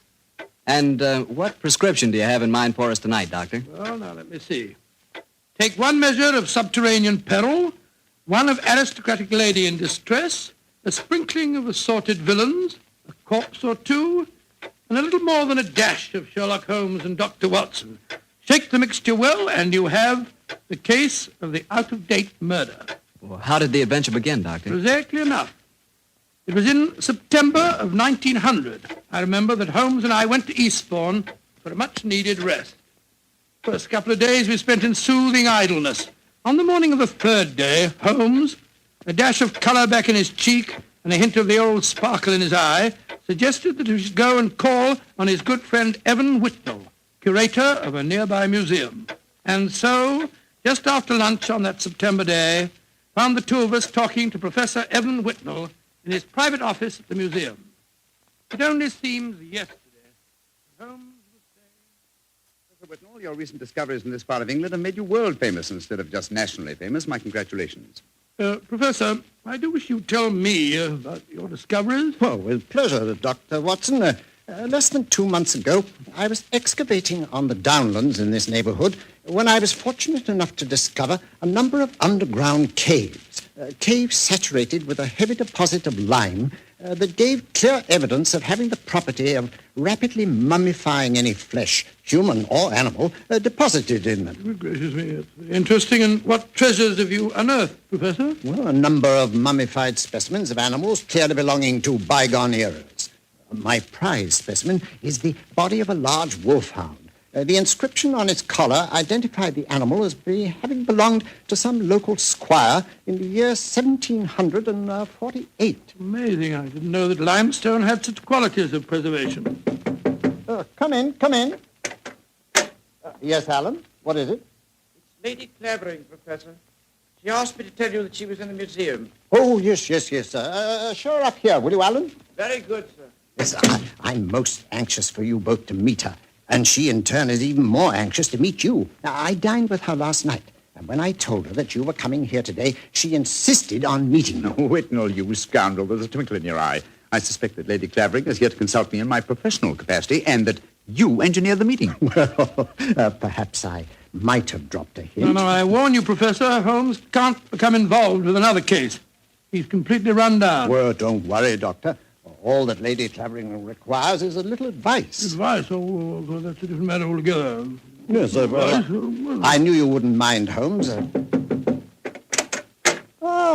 Helena, my dear, there you are. Come along in. Thank you, Alan. Allow me to introduce Lady Clavering, Mr. Sherlock Holmes and Dr. Watson. How do you do, How are you, gentlemen? Now, here you are, my dear. Sit down here. I may as well tell you, Helena, that our little plot has already been discovered. Oh, dear. And I was just getting ready to exert all my feminine wiles in an attempt to persuade you to help me, Mr. Holmes. Oh, I'm certain that he found you utterly irresistible, my dear Lady Clavering. You flatter me, Doctor. No, I mean it. The professor tells me that you're in need of a little advice, Lady Clavering. Yes, Mr. Holmes. I'll put my question simply. 5 years ago, my husband, Sir George Clavering, left me. Left you? Gracious me, how stupid of him. I haven't seen or heard tell of him since.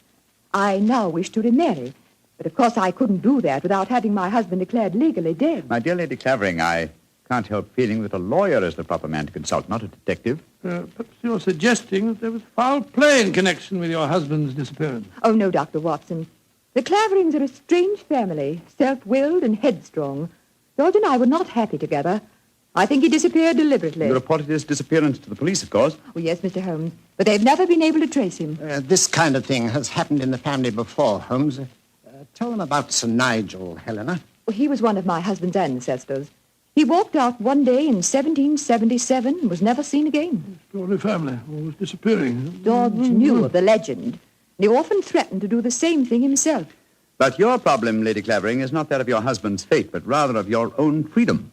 Yes, Mr. Holmes. Well, I'm afraid my advice can be of little consolation to you. The law has specified a number of years that must elapse before anyone disappearing can be declared legally dead. I would suggest that you possess your soul in patience until that period has elapsed. Oh, dear. And I was hoping you'd be able to think of some terribly clever way of getting round the law, Mr. Holmes. Lady Clavering, sometimes perhaps my methods may be unorthodox, but I assure you that getting around the law, as you put it, is a procedure I do not indulge in. Oh, dear me, now I've offended you, Mr. Holmes. And it's the last thing on earth I meant to do, I assure you. My friend's a little touchy about matters concerning his professional honor, you know, Lady Clavering. Oh, nonsense, my dear Watson.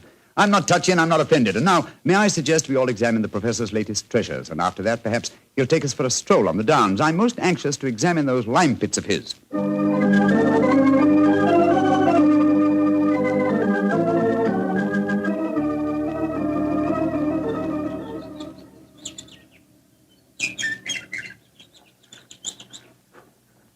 The lime pits are about a mile from here. It's a Nice walk across the cliff tops. Well, I'm sorry Lady Clavering didn't want to come with us. A charming woman, even though she did rub you up the wrong way. A beautiful woman, Watson, but I must confess her charm eludes me. Her lack of concern about her husband's fate seemed completely unnatural. Yeah, not if you'd known her husband, Sir George Clavering. He was a tyrant and a bully, both in his home life and in the village. Hello? Who's this coming towards us? It's Timmy. Daft Timmy, they call him in these parts. He isn't quite right in the head, poor fellow, but he's perfectly harmless. Has two passions in life, birds and bonfires. Hello, Timmy. I've got something beautiful to show you. Oh, it's so beautiful. Well, what is it, Timmy? Look, it's in my cap. See? Oh, isn't it lovely? It's a robin's egg. I found it when I was bird nesting. Did you ever see such a blue egg? It's a beauty, Timmy.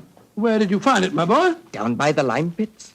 Oh, I'm going to build a lovely fire on the downs tonight. I'll let you come and watch it if you give me a shilling. Now, you be careful, Timmy, or you'll be in trouble again. Timmy doesn't get in trouble anymore now.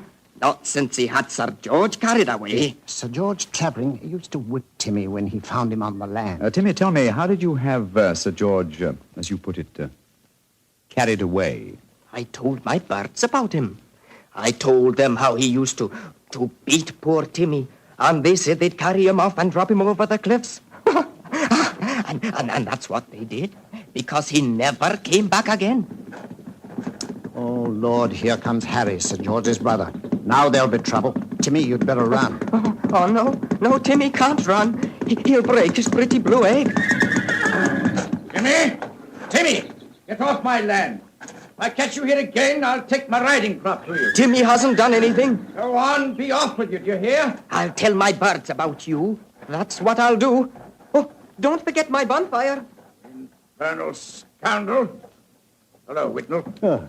Hello, Harry. Have you met Sherlock Holmes and Dr. Watson? Oh, Sherlock Holmes, the professional nosy Parker, eh? Yes, Helena was just telling me about you. I'm very angry with her for talking to you about my brother. It's a private affair, and I intend it should remain one. You understand, Holmes? Oh, upon my soul. The devil with your brother, sir. And with you. I'd advise you to remember that you're not addressing a half-witted villager who can't defend himself. If you know what's good for you, you'll do what I say. Here, Chris. Impertinent brute. He spoke to you as if you were a stable boy, Holmes. Oh, really? He was quite refreshing. I'm reminded of an apposite quotation of my young friend James Elroy Flecker. Thine impudence have a monstrous beauty, like unto the hindquarters of an elephant. Yeah, he's almost as much disliked as his brother before him. Tell me, does he succeed to the title when his brother is declared legally dead? Oh, yes, and what's more, he's Helena's unofficial fiancé, worse luck. I see. Personally, I'm beginning to get a trifle bored with the affairs of the Clavering family. Let's go on to the lime cave, shall we?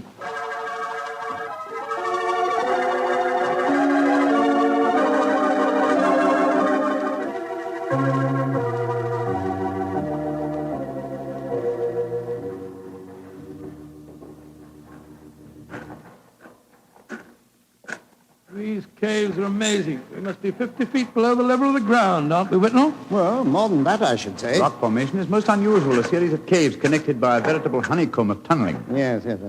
I think I'll light the lantern now. It's getting darker in here, and I haven't explored this particular cave before. Yes, I've had a wall cave in on me a couple of times, so you'd better watch where you're walking. There. Now we can see better. Let's go deeper, shall we? But do watch your step. It's eerie down here, isn't it? Hello. Well, what's this in the crevice here? Looks like a mummified bird of some kind. It is a beautiful specimen. Judging by its markings, a black streak here and bars of white in the tail, I'd say it was a peregrine. That's exactly what it is, a falcon. Dating back a couple of 100 years, I should say. And in a perfect state of preservation. Oh, this is a treasure. Come on, let's explore deeper. Seems to be another cave over here. If you'll hold the lantern up a little, I'll... Oh, I say.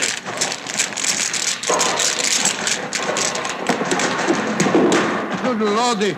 The whole wall's collapsed. Watson, you're not hurt, are you? No, Holmes. I'm all right. Why, you've unearthed another cave, Dr. Watson. Let's go in. I think we can just manage to crawl through. Great Scott, don't believe my eyes. Magnificent. Whitnell, this is a treasure indeed. A perfectly preserved body dressed in 18th century costume, powdered wig and all. Yes, and there's no mistaking who it is. Look at that typical beak profile. It's a Clavering, and it isn't hard to identify which one. By George, you mean the one that Lady Helena told us about this afternoon? Exactly. Without doubt, this is the body of Sir Nigel Clavering, who disappeared in 1777. Let's search his pockets. We might find some identification. Well, here's a snuff box of the period, and some coins. Yes, the inscription of George III is still visible on them. Hello, here's his diary. This is unbelievable. What are you up to, Holmes? We're examining the body, Watson. This man was murdered. Murdered? With this wound just above the heart. Obviously inflicted with a sharp instrument, probably a dagger. This is interesting. An entirely new experience for me. The opportunity of solving an unsuspected murder committed well over 100 years ago. Glance through that diary, Watson, will you, old chap? Let's see if the poor devil suspected his fate. Rather hard to read. All the S's look like F's. Peculiarity of the 18th century writing. They are saying, I suppose it means saying, they are saying in the coffee houses that my brother Harry hath been coveting my wife. But this is amazing, Holmes. See how history repeats itself. It's an exact parallel of the situation existing today. Harry is coveting his brother's wife, Helena, and Sir George has not been seen for 5 years. What an extraordinary coincidence. If it were one. As it is, it's one of the most ingenious frauds I've ever seen. The clothing appears authentic, so do the coins and the faded ink, the paper of the diary, and due to the peculiar mummification of the body, it would be almost impossible to say how long it's been here. Nevertheless, I am convinced that this is a recent corpse, and undoubtedly that of Sir George Clavering. Well, what makes you so sure, Holmes? Writing in the diary. 18th century used an S that looked like an F, it is true, but never at the end of a word. You will recall, Watson, that you were reading H-A-F, half, for H-A-S, has. That's perfectly true, I was. Well, that would be incorrect and genuine 18th century writing. No, obviously, this is an extremely clever attempt to disguise the comparatively recent murder of Sir George Clavering. It's incredible, Holmes. And yet I believe you're right. I'm sure of it. Well, what are you going to do about it? Do? You and I, old chap, will mount guard over the body. You, my dear Whitnell, if you don't mind, will be good enough to go and fetch the police.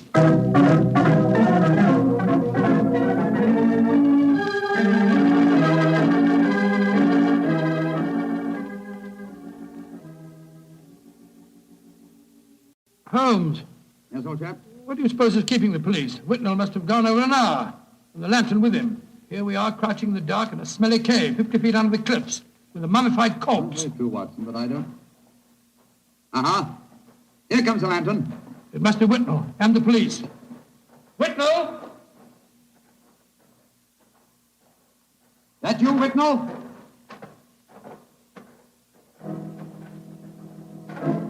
That lantern's blinding me. Is that you, Whitnell? Answer, can't you? Look out, Watson!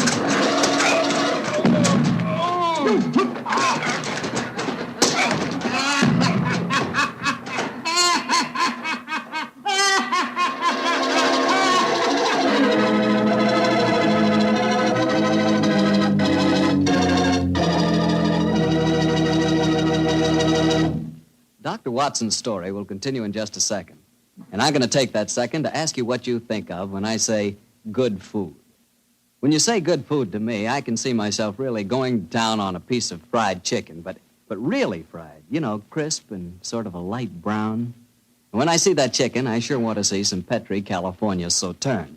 Because, believe me, Petri Sauterne is a white wine that's the wine for chicken. That Petri Sauterne has a delicate kind of flavor. Delicate like its pale gold color. But what a flavor, and what a wine. If you want a swell white wine, you certainly want Petri Sauterne.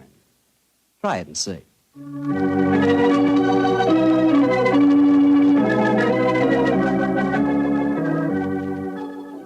And now, back to Dr. Watson and tonight's story, The Case of the Out-of-Date Murder. Well, Doctor, you certainly had me on the edge of my chair during the first part of the story. Oh, I'm glad of that, my boy. Say, what happened when Sherlock Holmes yelled out at you in the cave? I was struck from behind with a spade and knocked out. A second later, the same thing happened to Holmes. You see, we were blinded by the lantern and couldn't protect ourselves. When we came to, we found we were at the bottom of a pit. The walls were narrow and vertical, and I saw no earthly way of our getting out of the trap. But as usual, Holmes had something up his sleeve.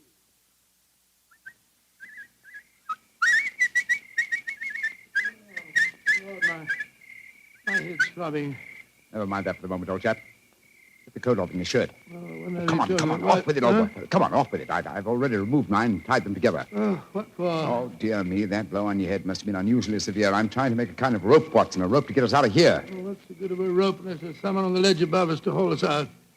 But you think you're performing the Indian rope trick. My dear Watson, this is no time for your rather heavy-handed humor. Why do you keep whistling like that? You've been doing it for the past 20 minutes. I'm whistling for help. Well, why not shout? Whistle carries further. No, dear. Who's going to hear that? That, Timmy, I hope. Remember, he was having a bonfire on the cliff tops tonight. My whistle is that of a nightingale, a song unheard in Sussex at this time of the year. If he does answer it, I'm sure it'll bring him down here. Oh, dear. Well, I hope you're right. Seems to me that Whitnell and the police will never find us here. We shall mummify, just as the filthy murderer intended us to. Courage, Watson. I'm sure... It's worked! It's Timmy! Cutting a burning log. We're down here, Timmy! Nightingale, pretty birdie, what are you doing down there? Timmy! I've tied these clothes together to make a rope. I'm going to throw them up. You ready? Catch. Hey. Good. He's caught it. Now, Timmy, lower it to us. Oh, I shouldn't do this. They'll whip me. No. Nobody will whip you, Timmy.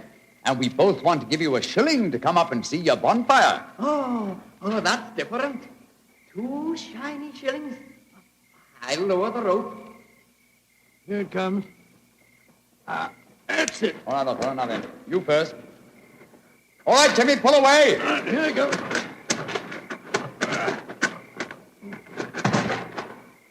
Splendid. I'm up, Holmes.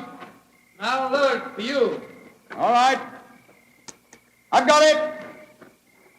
Look out now. Here I come.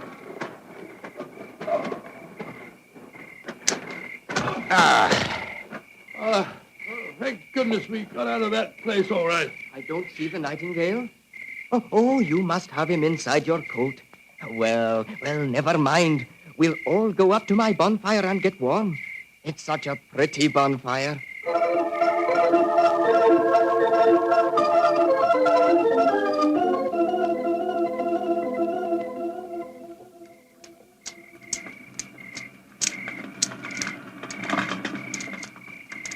Did you ever see a finer bonfire? Never, Timmy. It's lovely. It's the most comforting sight I've seen for the last couple of hours. Oh, just one thing's bad, though. Somebody tried to burn a book in my lovely fire. It must have been when I was off getting more wood. I found it when I came back, and I pulled it out of the fire and stamped on it. See, here it is. Let's have a look. Hello, it's the diary that we found on the body in the lime pits. Precisely, Watson. Now I begin to see daylight. People shouldn't burn books. Books are nice. Books are like birds and bonfires. Well, they're nice to be near. Oh, your nightingale must be cold. I'll get some more twigs to burn. Well, now that fellow's gone away for a moment, I can see why we were attacked tonight. The murderer knew that we were going to the caves. He was afraid that his devilish plot wouldn't stand up under your scrutiny. So he watched us. When we discovered the body and sent Whitnell off for the police, he knew that he'd got to get rid of us. And who do you think that somebody is, old fellow? Well, that's easy. There's only one person strong enough to have knocked us both out and shifted our bodies. The dead Sir George's brother, Harry Clavering. I think not, old fellow. Didn't you observe as we entered the caves that pickaxes and wheelbarrows were much in evidence? Yes, that's right. They were, of course. Strength was not required under the circumstances. We were extremely vulnerable in the darkness. Any man with a modicum of cunning could have disposed of us, or any woman, for that matter. Good Lord, you're not suggesting that... Watson! Oh, Whitnell! Why, thank heaven you're safe. I've had the police with me for the last hour, but we couldn't find you. You went where I left you. True. Whitnell, I want you and the police to take me to Lady Clavering's house at once. After that, I wish to lodge information and make a charge of assault and possibly a charge of murder.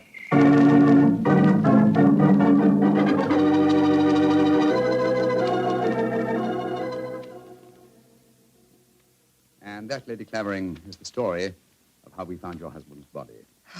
Horrible, Mr. Holmes. Horrible. But who in thunder could have planned such a devilish plot? Why did the murderer attack you and Watson? There, my dear Whitnell, you have the key to the murderer's identity. The man who so cunningly conceived and executed the murder of Sir George could never have bungled the job of disposing of Watson and myself unless he had meant to bungle it. You mean he didn't mean to kill us? Exactly. He merely wished us out of the way while the incriminating evidence was removed. You mean the diary? Of course I do. You will recall we found it partially burnt in Timmy's bonfire. Then it was Timmy who... No, my dear fellow. Surely it's obvious one person and only one knew that the diary was the key to the murderer's identity. The man who was present when we discovered it and detected the fraud. Great Scott, Professor Whitnell. Whitnell, you murdered my brother. Evan. Evan, you... Oh, no. I did it because I love you, Helena. All these years has been nothing in my life that meant anything but you. How could you? I thought that if George were out of the way, I could make you care for me. Then when I realized that you loved Harry, I was mad with jealousy. And so I planned to conceal George's body forever. It was a clever plan. You said so yourself, Holmes. If it hadn't been for you, it would have worked. Yes, it was diabolically clever, Whitnell, but I'm afraid that no amount of cleverness now can prevent you from paying for your crime. Sir George, I suggest that you instruct the police to come in. Our work is done.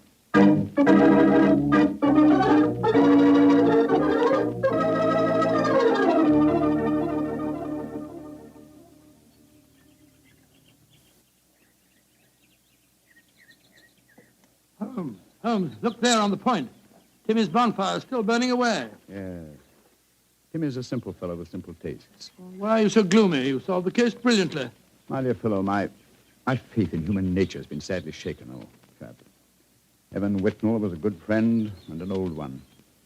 Hard to be instrumental in sending him to the gallows. Well, he richly deserved it. Yes, I know he did. That's quite true, but it's depressing just the same. Come on. Let's continue our walk home across the downs. I heard Sir Harry offering you a fee. Did you take it? No, I didn't, but I did accept his offer of an acre of land on the downs over there near the Abbey ruins.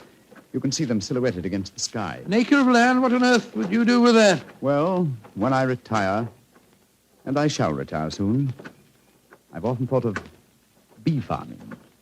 This would be a heavenly spot for such a venture. Well, I can't imagine you as a beekeeper. Oh, why not? After a life spent unraveling the tangled affairs of human beings, it would be soothing in the twilight of one's days to study the exact and predictable behavior of bees.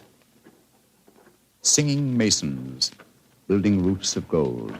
Ah, well. One day, perhaps, one day.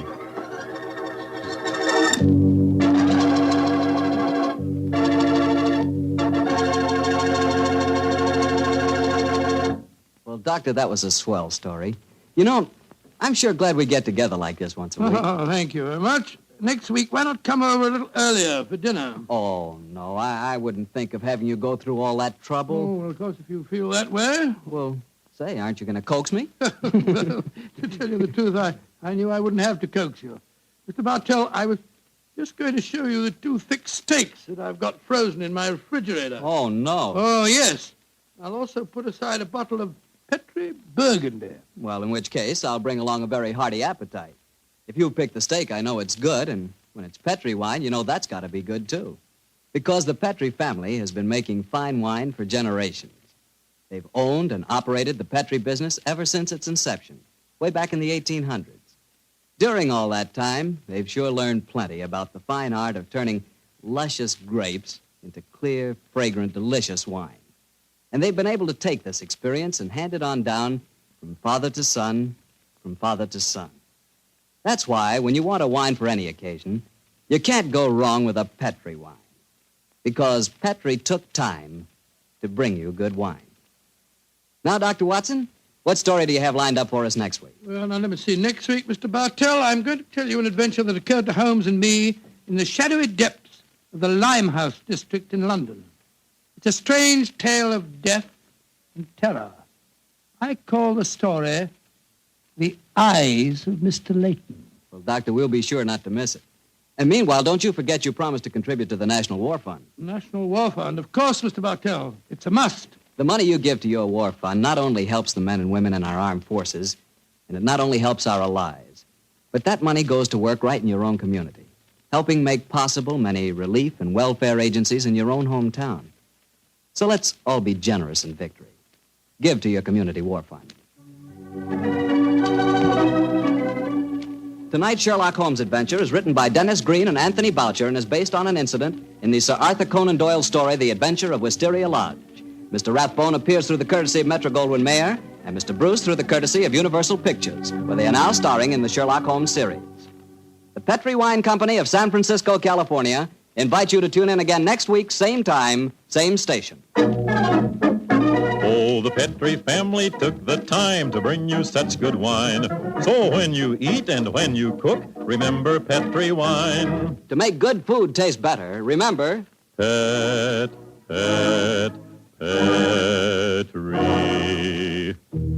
wine. This is Harry Bartell saying goodnight for the Petri family. Sherlock Holmes comes to you from our Hollywood studios. This is the Mutual Broadcasting System.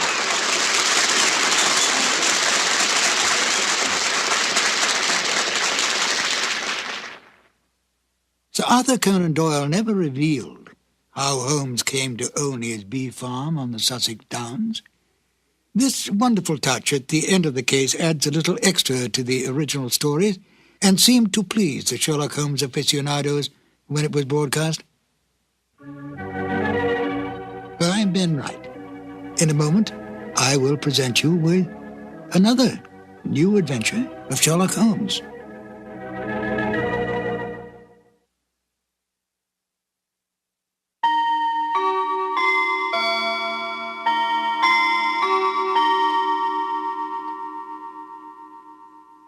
Sherlock Holmes, starring Basil Rathbone and Nigel Bruce. The makers of bromoquinine cold tablets bring you another adventure of Sherlock Holmes, with Basil Rathbone as Sherlock Holmes and Nigel Bruce as Dr. Watson. Friends, when you're the victim of a cold, remember this. Bromoquinine cold tablets are made exclusively to help relieve the usual distress of cold. They're not a cure-all. They're made for one purpose, and one purpose only. To help relieve the common miseries of a cold. The ache, the pain, the fever, and nasal stuffing. That's why they do such an effective job. Give yourself the advantages of specialized medication. When a cold attacks, take bromoquinine cold tablets as directed and only as directed. Now, here we are again in our habitual armchair in front of Dr. Watson's fireplace, waiting for the good doctor to put down the evening paper. Oh, I beg your pardon, Mr. Manning. I didn't see you come in. I was reading about your latest American gang shooting. Yes, crime seems to be riding high, wide, and handsome in most of our big cities, I'm afraid. What a pity we haven't got Mr. Sherlock Holmes on the job. This is just what I was thinking. But on the other hand, these gangs of racketeers have sprung up since he retired. Perhaps he wouldn't know how to handle it. Rubbish. I can remember just one case we handled back in '94. It was concerned with Giorgiano, the worst gang leader New York ever had. They didn't call it racketeering in those days, but it amounted to the same thing. Kidnapping, blackmailing, bombing, terrorizing innocent people. Why, during the course of that particular case, Giorgiano had one man taken for a ride, as you call it. Yeah, that sounds interesting. Why don't you tell us about it? Well, it's a bad story. Let me see. It was in November in the year 1894. Holmes and I were sitting in our rooms in Baker Street. Well, I thought you said this story was about the head of a New York gang. Yes, so I did, Mr. Manning, so I did, just to interrupt. Even famous gangsters have been known to travel about from time to time. Well, as I was saying, Holmes and I were sitting in our rooms in Baker Street, and our housekeeper, Mrs. Hudson, ushered in a friend of hers, a landlady who kept lodgings in Great Orme Street. Holmes invited her to sit down. The poor woman was obviously harassed and kept sucking away at the fringe of her cape.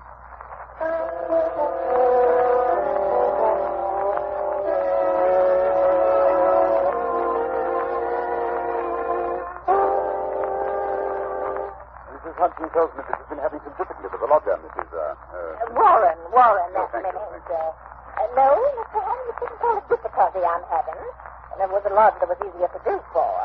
It's just that I don't see him from one weekend to the other. Oh, come now. That's nothing to be uneasy about. My best to Mrs. Warren, if I were your lodger, there would be many occasions when you wouldn't see me for weeks at a time. I work a good deal at night, you know, and do my sleeping by day. No doubt, Mr. Holmes. But this is different. He never goes out, not even at night. I've waited up to find out. I never see his face, not even when he pays his bills. Not a sign of him ever seen for the last 3 weeks. And how do you know he's still there? Like he's trying to get away from something? Oh, it frightens me, Mr. Holmes. I can't sleep for fright. When did this lodger first come to you? 3 weeks back it was. He asked me to turn to my 50 shillings a week. You see, there's a fine sitting room and bedroom all complete like at the top of the house. Yes, indeed. Go on. Well, Mr. Holmes, he said to me, I'll pay £5 a week if I can have it on my own terms. He took a £10 note out of his pocket then and then and gave it to me 2 weeks in advance. Then he says he's to be left entirely to himself and never for any excuse are we to disturb him. So he took the rooms and hasn't been out since. Oh, yes, he has, sir. What? But I thought you said that he... Just what it was, sir, that first night. He went out and returned very late. He was all in bed, but I heard him walking up the stairs. And his door shut and locked. Oh, he keeps it locked. And I ain't seen him since. But his meals. How does he get his meals? Well, when he rings, I take a tray up and leave it on a chair outside his door. Then when he rings again, up I goes and takes the tray away empty. If he wasn't anything else, he writes it on a slip of paper and puts it on the tray. I see. Have you brought any of those slips of paper with you? Yes, Mr. Holmes. There's just been 3. Good. Here they are. Uh-huh. When today? Most interesting. Written with a broad, pointed, violet-tipped pencil and printed. Well, what do they say, Holmes? The messages are quite laconic, my dear Watson. Soap, Daily Gazette, and match. They open up a very pleasing field of intelligent speculation. Suggestive, Watson, very suggestive. The gentleman... Anything very unusual about those papers? No. That's printed. The gentleman doesn't wish Mrs. Warren to obtain a sample of his handwriting. And here, look. On this lip, after the soap, a corner has been torn away. There is evidently some mark, perhaps a thumbprint. It might give a clue to the man's identity. Furthermore, the person is undoubtedly a foreigner. Oh, and how do you deduce that? When he writes match, not matches. You must look the word up in the dictionary. This cable is the singular, of course. Now, Mrs. Warren, what's your lodger look like when he came to take the rooms? Youngish he was, Mr. Holmes. Not over 30. Middle size, dark, and he had a beard. Spoke English? Yes, sir, he spoke English well enough, but with an accent to the foreign. What I tell you, Watson, what I tell you. Did he give his name? No, sir. He had any letters or callers? No, sir. Where did he retire when you or the girl go in to do his in the morning? We don't go in, sir. He does for himself. Oh, I see, yes, interesting. And you say nothing has come out of that room? Absolutely nothing? Just 2 burnt matches and a cigarette end. They was on the tray this morning. You brought them with you? Oh, that I did, sir.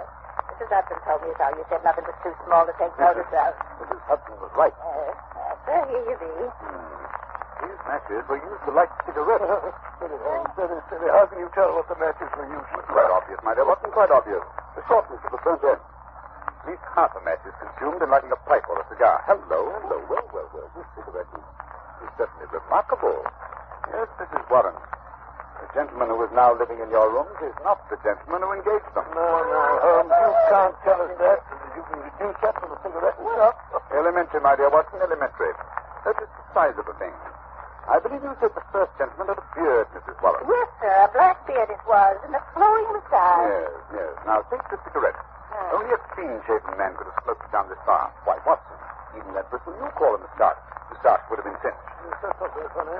Perhaps he used a holder. Impossible, my dear fellow.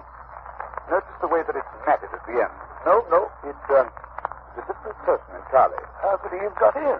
Well, he went out the first night, Mrs. Warren tells us. But did the same man return? I think not. I think it was the second chap who came back. The one for whom the first man took the room. Perhaps they both returned.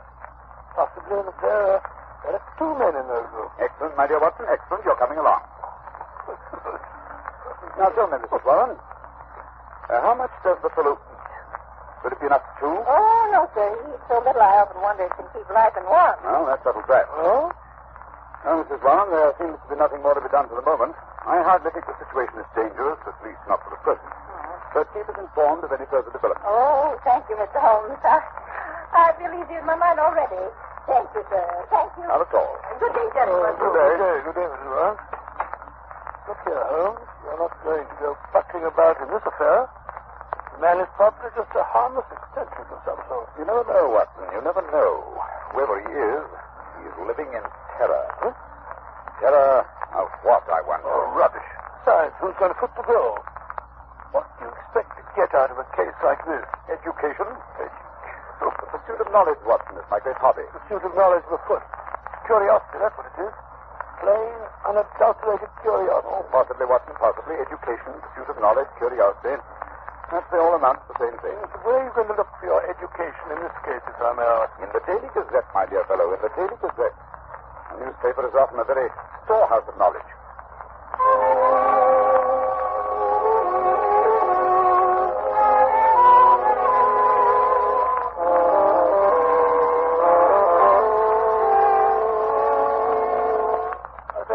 Every time I look at you, you have your nose buried in a copy of the Daily Gazette. Why the fondness for that yellow rag? Yeah. The Daily Gazette is the paper Mrs. Warren's mysterious lodger asked for, remember? Well, what of it?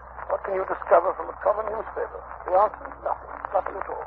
Here it is 4 days since we heard of that mysterious gentleman, Mrs. Warren. What have you unearthed? Nothing. Absolutely nothing. You're wrong as usual, my dear Watson. We interrupt this program to bring you a special bulletin from the NBC newsroom in New York. President Roosevelt will address the joint session of Congress at noon tomorrow. We return you now to the Adventures of Sherlock Holmes. My chief is enemies to the hiding place of the mysterious lodger. How would you go about keeping in touch with him? Just where now? Through the papers, my dear fellow, through the agony columns. And since Mrs. Warren's lodger received only one paper, the notices must appear in that. Yes, I see now, but how can you tell which notice is the one we're after? By elimination, Watson. By elimination. Take this paper, for instance. The edition which appeared 2 days after the lodger took up his residence with Mrs. Warren. The agony column, huh? Let's have a look. Dear me. What a collection of groans, cries, and utter nonsense. Oh, perhaps, my dear Watson, perhaps, but nevertheless, an invaluable hunting ground for the searchers after education. Well, go on. The first one reads, surely Jimmy will not break his mother's heart. That's not very certain. Listen to this. It's the lady who fainted in the Brixton bus. Disregard that. The lady doesn't interest me. Here's another. Every day, my heart long. Oh, bleach, Watson. Unmitigated bleach. Go on, please. Well. Be patient. We'll find some means of communication. Meanwhile, watch this column. It's signed G. Sounds more plausible, eh? Are there any others? Yes. 3 days later, we picked up the trail again. Here it is. There, that one. And making successful arrangements, patience and prudence, the clouds will pass. G again. Yes, nothing for 2 weeks after that. Then comes something more definite. Here. The park is clearing. If I find chance to signal, remember code. A1, B2, and so on. You'll hear soon. Oh, what's for G? By Jove. Things are warming up. Oh, see who that is, will you, Watson? Sure. I'm sure he wanted his money. Thank you so much. Well. What is it? The afternoon copy of the Gazette that has just arrived. This is how it's done. Oh, good. See if there's anything in it. House of Parliament in heated session. Actress has pearls still. Oh, come on. Give me that paper. Look out, Holmes. You tell. Snatching a paper out of a fellow's hands like that. Nice manners, I must say. Here we are, Watson. Here we are. High red house with white stone facing, third floor, second window left after dusk. G. That's definite enough, Watson. That's definite enough. Hello. What's that? Look out of the window, will you, Watson? Your friend, Mrs. Warren. I said it. She must be excited. Her hat's on the side of her head, and she's puffing like a steam engine. There's Mrs. Hudson. Just let her in. Yeah, something happened. We weren't there. Confound it, Watson. I hope nothing did it. Come in. Oh. Mrs. Warren, what's up? Oh, Mr. Holmes, sir, I come as best as I could. Well, here, take a chair and get your breath. Oh. No, wait a minute. Sit down. Oh. That's better. Now then, what's happened? It's a police matter, that's what it is. I'll have no more of it, and I won't. I'll pack in my bag of baggage. I'm at the end of my patience, I am. When it comes to knocking my old man about... Mr. Warren, well, tighten him up anyway. Who did that? Well, that's what we want to know. It was around 11 this morning. There was a fog, you remember? Well, I sent Mr. Warren around to get me some money in for the stew we were to have for lunch. Well, he says he got no more than 10 paces down the road when 2 men come up behind him, threw a coat over his head, and bundled it into a cab that was standing beside the curb. 12 o'clock, 1 o'clock, and he don't come back. And there am I in me stew left waiting for the onions. Well, at 2 o'clock, they come up a stew anyhow. And you know what a stew is like without onions. Yes, it's like tea without... Yes, that's I like mine. Well, see without groceries and both that. Go on, Mrs. Warren. Go on. Never mind. Yes, well, it's 3 o'clock. My old man comes home, all black and blue, and his coat torn. At first, I think he's been in some pub. He's got a weakness for a drop now and then. Yes. And pretty soon, I see he's not drunk, just dazed, and he tells me he's been driving around for 2 hours with a couple of men threatening him. And finally, they opened the door and shoved him out. And when he comes to, we found he was on Hampstead Heath, so we took a bus home, and there he lies now on the sofa, moaning and groaning. Indeed, most interesting. Did he notice the appearance of the men? Did he hear them talk? No, Mr. Holmes. He's clean dazed. He just knows he was lifted up as if by magic and then dropped again. Mr. Merton? Yes, sir, that's right. And you connect this attack with your lodger? Well, sir, we've been living there 15 years now, and no such happenings ever came before. I've had enough of it. Money's not everything. I'll have him out of the house before the day is Now, done. wait a minute, Mrs. Warren. Wait a minute. Don't do anything rash. The matter's becoming more and more interesting. It's clear that these men mistook your husband to your lodger, and the heavy fog this morning, and when they discovered their mistake, they released him. They threw him out, they did, on his ear. Yes, well, wait a minute. The important thing is that your lodger's enemies have found him. They're on his track. They'll be back. I suggest you return to your home at once before anything serious has a chance to happen.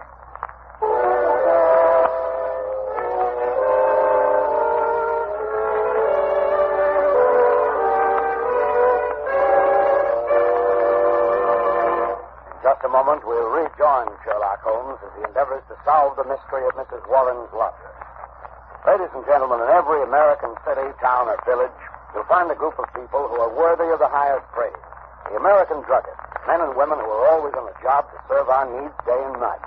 This evening, we have a very welcome guest, a druggist from the city of the famous Mardi Gras, colorful New Orleans, Mr. Wally Schweikart of the Schaefer and Schweikart Pharmacy at Carrollton and Jeanette. Now, here's what happened the other day when a friend of mine visited the Schaefer and Schweikart Pharmacy. Mr. Schweikart, you certainly have a fine modern drugstore. How long have you been serving this neighborhood? About 25 years. Well, sir, it's a long time. Say, what were those big buildings I just passed on the way out? Why, the famous Tulane and Loyola University. And we're proud to have some of the students among our best customers. And I suppose you have an occasional professor stopping in, too, huh? Yes, we do. College students and professors buy medicines just like anyone else. And that brings up a question I'd like to ask. What do most of your customers buy when they want to relieve the usual symptoms of colds? Bromoquinine cold tablets by a big margin. We recommend them, and both Mr. Schaefer and I have used them to help relieve the common miseries of our own colds. That's just the way it happened, isn't it, Mr. Schweikart? Yes, that's right. It's been a pleasure to have you with us, Mr. Schweikart, and your statement bears out the results of a coast-to-coast survey conducted by one of America's leading research organizations and taken among over 2,000 American druggists just like yourself. It was found that more than 87%, that's about 9 out of every 10 druggists, recommend bromoquinine cold tablets as an effective aid in the relief of the usual cold symptoms. And in addition, the majority of these druggists said that bromoquinine cold tablets were their largest selling tablets made exclusively for the common distress of cold. Friends, when you have the usual symptoms of a cold, get the preparation your druggist probably recommends. Time-proven bromoquinine cold tablets can take only as directed. Bromo, B-R-O-M-O. Quinine, Q-U-I-N-I-N-E. Bromoquinine cold tablets.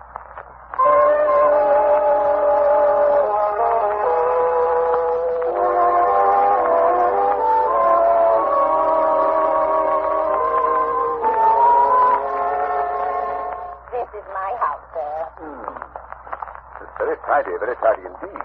Starched curtains, polished doorknobs. I do my best, Mr. Holmes. Now, where did I put my key? Those windows on the top floor where the lamp is lit. Those are the lodger's rooms, I take it? Yes, sir. Oh, here's the key. Slipped inside the linen and the bag. Will you come in, gentlemen? Holmes? Oh, the door's open. Come on in. I say, why are you staring at that house across the street? You see it, Watson? You see it? Of course I see it. I'm not blind. High red house with white stone facing. Of course. The message. Yes. Watson, that is undoubtedly the signal station. Notice the to let sign in the window? An ideal spot, my dear fellow. An ideal spot. I dare say we're supposed to be gone inside. We're keeping Mrs. Warren waiting. Right, Watson. Practical as usual. Oh, Mrs. Warren, what now? I don't rightly know, sir. I suppose we begin by taking a look at this mysterious lodger of yours. How are you going to manage that if he keeps the door locked? When do you take his next tray up to me, Mrs. Warren? Usually I do see around 4:30. 4:30, eh? It's almost that now. Is there any chance Another room with a door opening onto this corridor? No, sir, that is... Oh, wait a minute. There's a cupboard. A big cupboard almost opposite his door here. Excellent, excellent. What you and I will secrete ourselves in that cupboard while Mrs. Watson fixes the gentleman's tea tray. Very good, sir. I'll do it right away. It's the top floor, Mr. Holmes. You can't miss it. The cupboard door is the first one to the right, at the head of the stairs. Good, good, thank you. Come on, Watson. You do think it's nice, flying like this? Watson, you've too many scruples to be a first-class detective.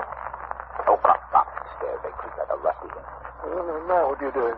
Moving my shoes. You better follow my example. That way you have a much better chance of being undetected. Very well, but I feel like a criminal myself. Oh, not I can't get this shoelace undone. Well, but this big break is we can't sit here all night. All right, all right. Oh, there you are. Come along now. Quiet, be quiet. Sound like the charge of the light brigade. I'm not making any more noise than you are. Cupboard door. Yes, go. What? What you said it was a large. Oh, good, thanks, please. Squeeze here. Close the door. Look at the crack. That's enough to see through.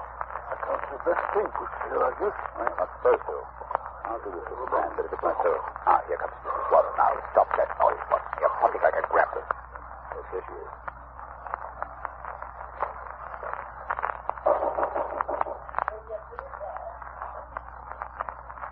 Sit down, chair. Going away. At the door now. Slowly. And a big pipe thunder. Well, I dashed. What is it, Holmes? What's happened? Something I did not foresee. Follow me downstairs quickly, Watson. My own excitement. Who was it? Who opened the door? Remember, I deduced the substitution of lodgers, Watson? Yes. What I did not foresee was that we should find a woman, no ordinary woman, Watson. No, of course not. Dark, young, handsome, with a face etched with terror. Terror? Do you think she saw us? I think she suspected our presence. Well, what do we do now? We'll put on our shoes. We're going to spend the next few minutes on the front doorstep. Why? You remember the message said that G would communicate with the lady at dusk today? Please keep an eye on the window opposite. Yes, but it's almost dark now. Come along.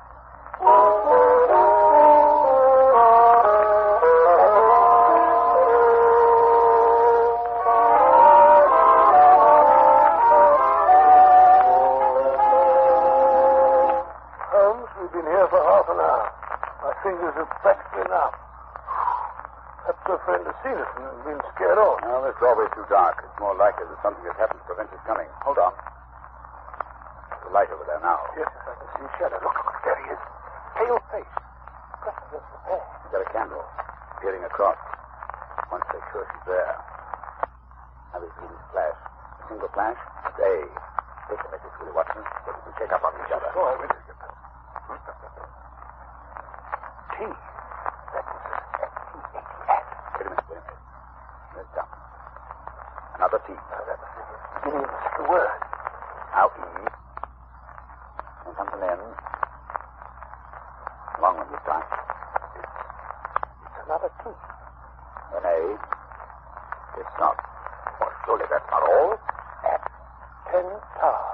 At 10 tonight. That's why break off. I had it. T-A is the initial. Let's go again. Why do you got to race like that? I can't keep up with it. The same message over again. Curious, Watson. Attenta. Must be in cipher, Holmes. Not a very obscure cipher, Watson. It's Italian. Attenta means beware. It must be urgent. Very good, scared. Still the same message. Attenta. Hello. You've broken off. The light's gone out. Someone's broken the window. What's that? Quick, Watson. We must get in there. Something violent is happening.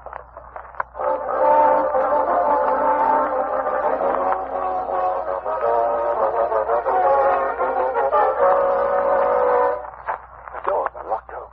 Come along, Ben. Keep your revolver handy. Dark, I can't see your face. Here, up the stairs. Hello. There's a candle where he dropped it. It's warm. Light a match, Watson. That's better. Let's look around a bit. So quiet. It's uncanny. Where could he have gone? There's the broken window. And here, look here, Watson. Blood. A trail of blood on heavy objects has been dragged along the floor. Use this cupboard door. Open it, Watson. Is it out? Oh, very well. Oh, look. On the floor, a man. On his back and covered with blood. Look, there's a knife. A knife sticking straight up. Driven blade deep into the body. A terrific blow. Give me that candle. Let's have a look at him. Yes. There. Look at the red circle drawn on the floor under his head. A halo in blood. Holmes, what are you doing with that candle? Finishing the message. I think it will be helpful.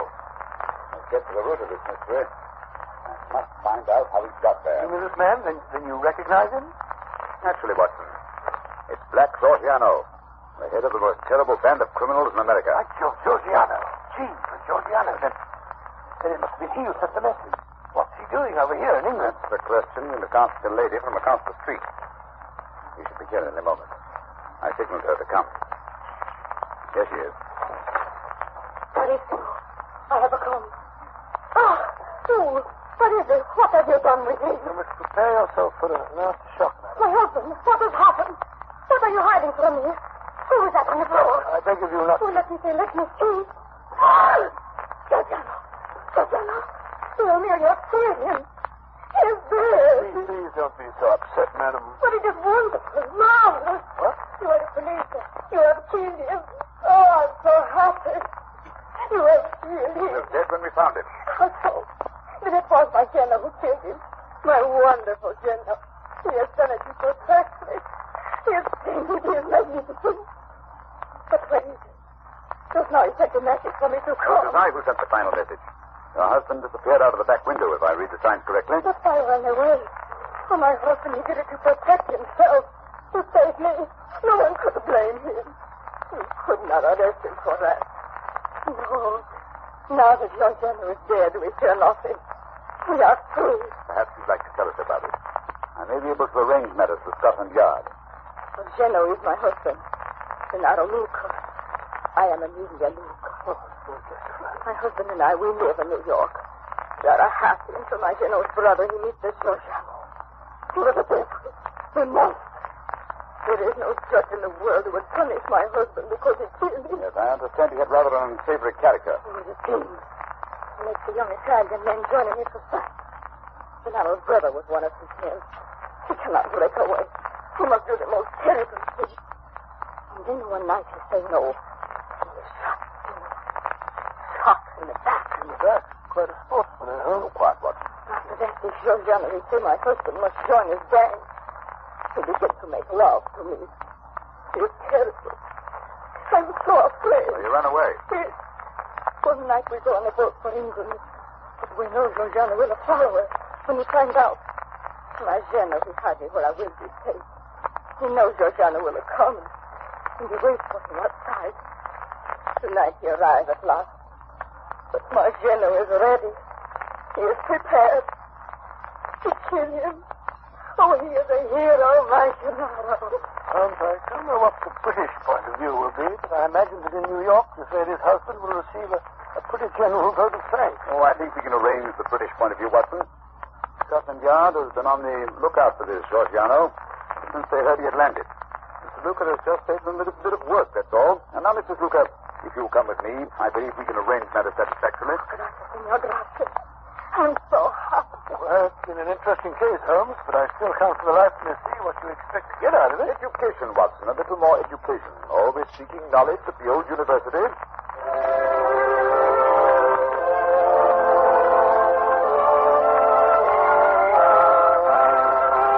In just a moment, Dr. Watson will be back to tell us about next week's story. Ladies and gentlemen, when colds are prevalent, act wisely. Don't neglect the cold. Rest and avoid exposure. Remember, if neglected, even a so-called light cold may lead to more serious illness. But if a cold attacks with its headache, pain, nasal distress, and fever, take bromoquinine cold tablets. They go right to work to help relieve the usual miseries of a cold. They're specialized medication, and they work internally. They bring prompt relief, grateful relief, and they are time-proven. They're known and sold everywhere to help relieve the common discomforts of cold. Yes, you can take them with confidence.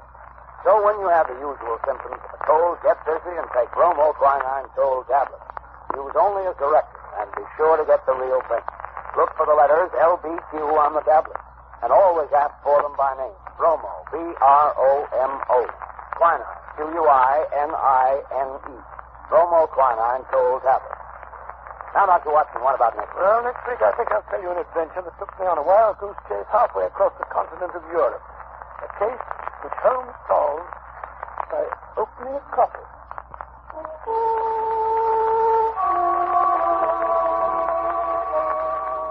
You have been listening to a Sherlock Holmes adventure adapted from Sir Arthur Conan Doyle's story, The Adventure of the Red Circle, with Basil Rathbone as Sherlock Holmes and Nigel Bruce as Dr. Watson. The dramatization was by Edith Miser, musical interludes composed and conducted by Lou Tosma. This program is presented from Hollywood each week at this time by the makers of Bromo Quinine Cold Tablets, prompt relief for cold distress. This is not manual speaking. Christmas seals are the stamps that help fight tuberculosis. Your contribution to the health and strength of our nation. Buy your Christmas seals today. This is the Red Network of the National Broadcasting Company.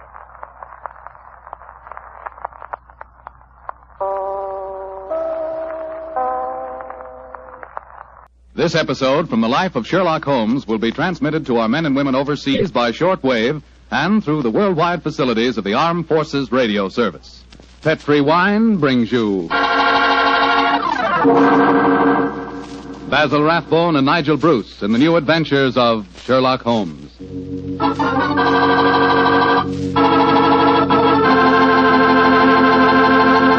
The Petri family, the family that took time to bring you good wine, invite you to listen to Dr. Watson tell about another exciting adventure he shared with his old friend, that master detective Sherlock Holmes. I suppose your dinner is well over by now, so now's the perfect time to get out a bottle of that swell Petri California port. You know, Petri port was just made for a time like this, after dinner when you're just taking things easy. If you've ever tasted Petri port, you know what I mean. It's a hearty, full-bodied wine with a deep red color and a flavor that's just about out of this world. I think that if you had only one wine to choose and the whole world to choose from, chances are you'd pick port. Petri port. That's how good I think it is. That's saying plenty, I know, but I think Petri port will easily live up to all I say about it. Try it and see. And share it with your friends. You can serve Petri port proudly because the name Petri is the proudest name in the history of American wines.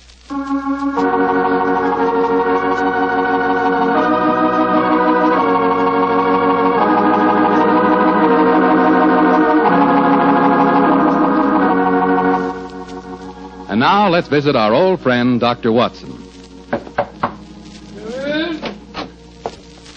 I'm out here on the patio, Mr. Foreman. Come on out and join me. Admiring the sunset, eh, Doctor? Yes, my boy. It's a particularly beautiful one. Where are the puppies this evening? Asleep on a favorite tweed coat of mine that's just come back from the cleaners.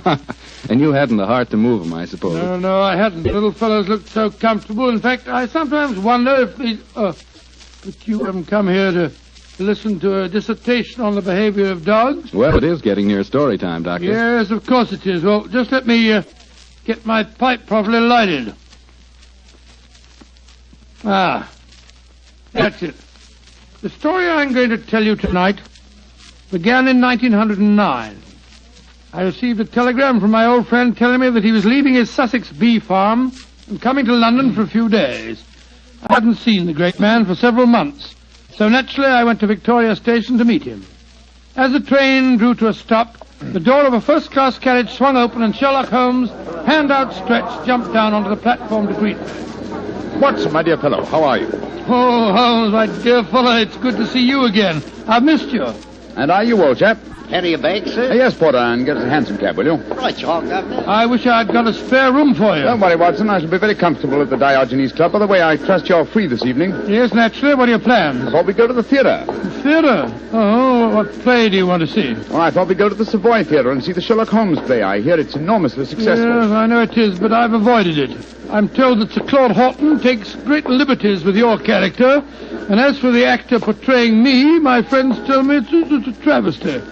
He makes me nothing but a bumbling old fool. Therefore, a visit to the play might be a salutary experience for both of us. In any case, my trip to London is a response to an urgent telegram from Sir Claude himself. seems to need my help rather badly. Oh, what's his trouble? Well, he wasn't specific in his telegram. He suggested, however, that we attend tonight's performance and discuss the matter with him afterwards. I see. Well, I suppose if you can sit through it, I can. Of course you can, old fellow. In any case, you yourself are partly responsible for the play's existence. How do you mean, Holmes? Oh, those sensational stories you wrote of my modest problems, I should have seen where they would eventually lead to. In time, no doubt, we shall be portrayed on the cinematograph as well. Nonsense, Holmes. That newfangled thing's only a toy. I think not, Watson. We're on the edge of a strange new mechanical world. In fact, I begin to feel a certain concern about the rumored developments in wireless telegraphy. But enough of these predictions. Here comes our porter with a cab. We'll tell the driver to take us straight to the Savoy Theatre.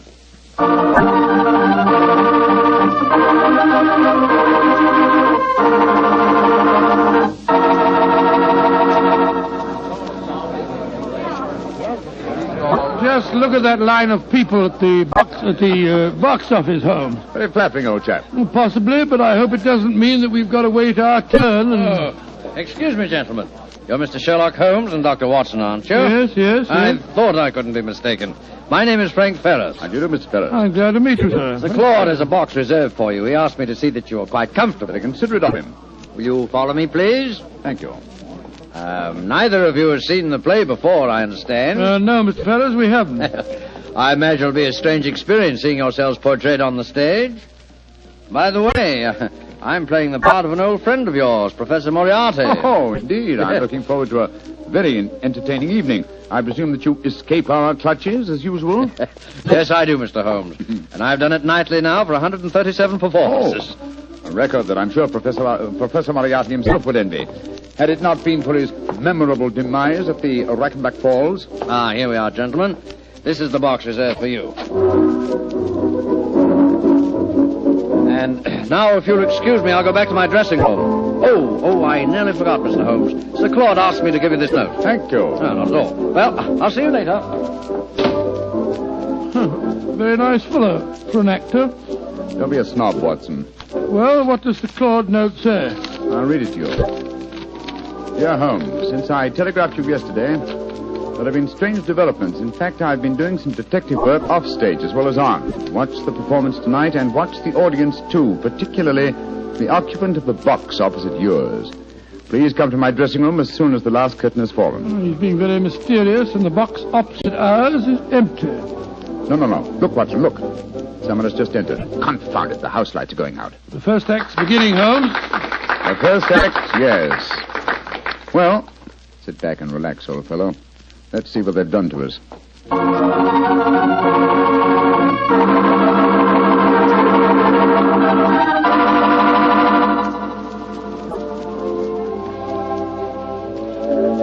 Well, what did you think of the first act, Holmes? Huh? Oh, the first act, yes. I was examining the occupant of the box opposite ours. An attractive young lady, alone and unusually preoccupied in her program. In fact, one might assume that she was trying to hide her face. Yes, but the play, don't you think it's ridiculous? Just imagine a crown jewel being stolen from the Tower of London. Why not? It's been attempted many times. Anyhow, you must admit that the actor who's portraying me behaves like a blithering idiot. And Sir Claude's interpretation of you is pretty far-fetched. Far-fetched, but flattering, Watson. What poise, what suavity, what a voice. I find myself thoroughly entertained. You're a strange chap, Holmes. No accounting for your tastes. Look, Watson, look. The back of the box over there. Good Lord, I could have sworn a man dodged behind the curtains. I don't think the girl saw him, though. Looked like a foreigner. I think as the young lady's alone, we'll take the liberty of joining her. Oh, dash it, there go the lights again. The second act starting now. And sit down, old fellow. We don't want to attract attention. We'll join her during the next intermission.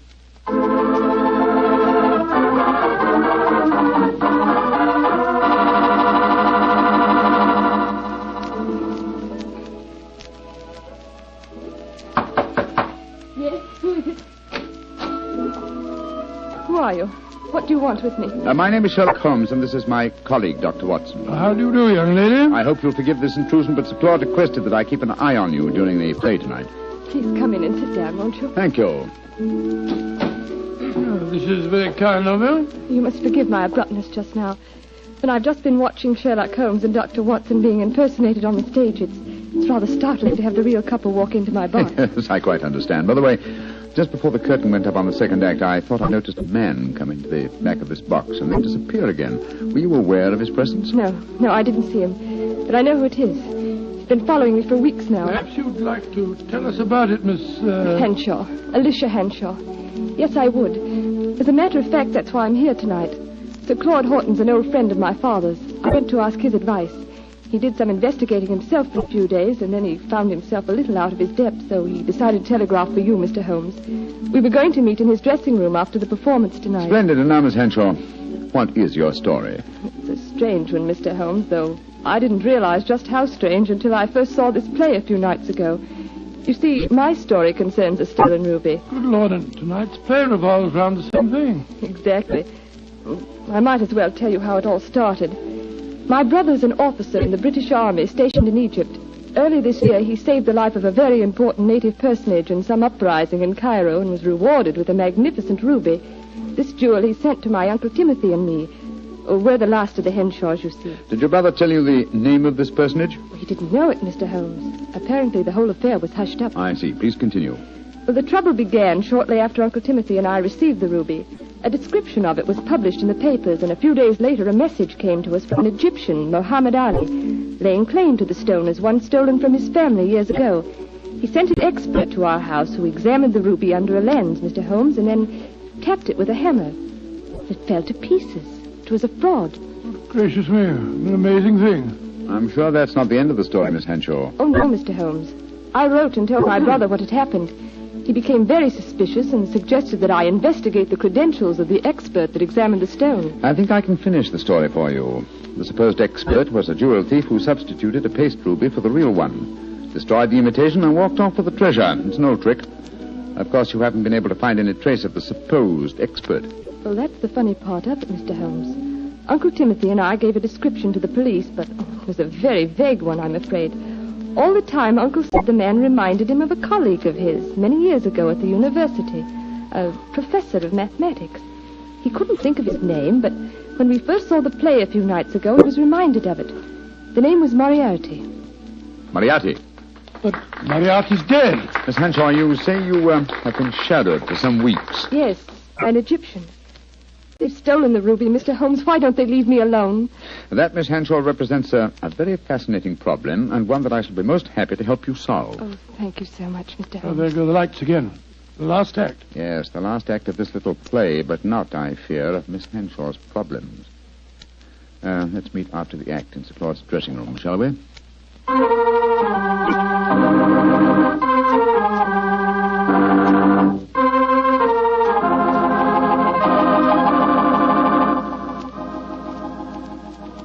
Well, Holmes, how did you enjoy the play? Very much, Sir Claude. May I introduce my old friend, Dr. Watson? How do you do, Sir Claude? How are you, Doctor? I see you've already made the acquaintance of Miss Henshaw, and she, no doubt, has told you her troubles, eh? Yes, Sir Claude. And Mr. Holmes has promised to help me. Splendid. Tell me, Watson, how did you like the play? It was very interesting, Sir Claude. Not quite accurate, of course. Well, you have to allow us a little dramatic license, you know. What did you think of Rodney, the man who was portraying you, Doctor? Well, since you mention it, I think the fellow needs to study diction. He mumbles so much I couldn't understand a word he said. Oh, come now, old fellow. I think there are times when you're a little hard to understand yourself. Oh, rubbish. Sir Claude, I hope you'll meet us at the Diogenes Club, and then we can go out and have some supper. Excellent idea. I'll join you there after I've taken off my makeup. Splendid. I think I should be going home now, Sir Claude. I gave my address to Mr. Holmes so he knows where to get in touch with me. Very well, Miss Henshaw, and don't worry. I shall give your problem my undivided attention. I'll take you to your cab, my dear. Oh, there's no need to, Sir Claude. Nonsense, I insist. Goodbye. I'll be back in a moment. Right, Miss Henshaw? Good night, good night. Strange business, Holmes. What do you make of it all? Very little as yet, but it's a fascinating problem. Sir Claude really seems to have identified himself with the character of Sherlock Holmes. He gave me the impression that he feels quite capable of solving the case by himself. Oh, hello. Claude hasn't left, has he? Oh, no, Mr. Ferris. He's coming back in a moment. Oh. How'd you like the play, gentlemen? Very much. Your own performance as Moriarty was most convincing. Yes, indeed, sir. Congratulations. A couple of times there, I had a strange feeling that you really were Moriarty. Well, that's very flattering, Doctor. Oh, Hello. Well, it sounds as if there's some trouble at the stage door. Excuse me. Come on, Watson, let's follow him. Right. Hello, it's Sir Claude. He seems upset about something. Yes. What's happened, Sir Claude? Oh, there you are, Holmes. I'd just seen Miss Hanshaw off in her cab when a foreign-looking fellow came out of a doorway and got into another cab. I heard him tell the driver to follow her. I tried to stop him, but he got away. Must be the same man that we saw in her box during the play. Sir Claude, we have her address. I think we'll drive there at once and see that she's arrived safely. We'll join you later at the Diogenes Club.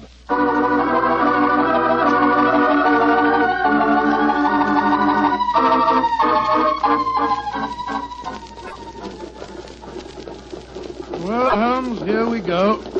Off on another adventure? Yes, and one that may give us an opportunity of crossing swords with Moriarty once more. Oh, Moriarty's dead. He was killed when you and he fell over the precipice in 91. He was supposed to have been killed, just as I was, but his body was never found. It's impossible, or rather possible, that he returned to pour into the ears of Colonel Moran a story as unlikely and as true as the one I related to you on that April evening in 1894. One can never be sure of death, old chap, until one has touched the cold skin of a corpse.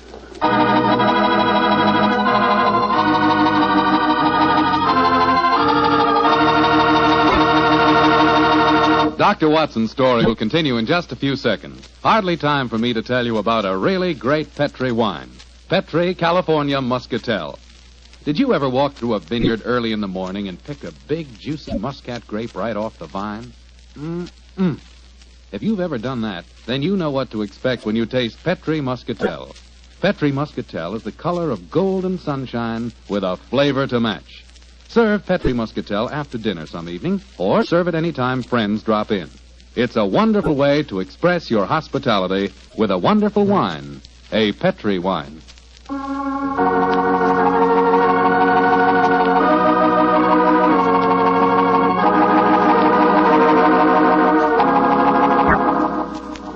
And now back to tonight's new Sherlock Holmes adventure. The famous pair have become involved in a strange mystery concerning a stolen ruby, a frightened girl, and an Egyptian who appears to be shadowing her. As we rejoin our story, Sherlock Holmes and Dr. Watson are standing in a darkened alleyway adjoining the girl's house. Holmes, look. That Egyptian fellow. He's pacing up and down in front of the house. Yes, therefore we may assume she's safely inside. Seems to be giving up. He's coming this way. Flatten yourself against the wall. Good evening, sir. Good evening. Who are you, please?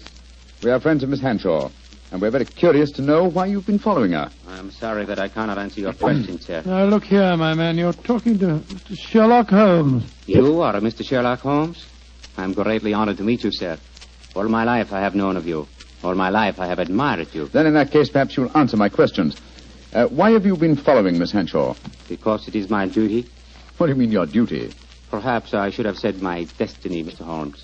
For 2 generations now, the family of Arabi, of which I am a humble member, have dedicated their lives to finding the stolen treasure of Asyut. What on earth's all that got to do with Miss Hanshaw?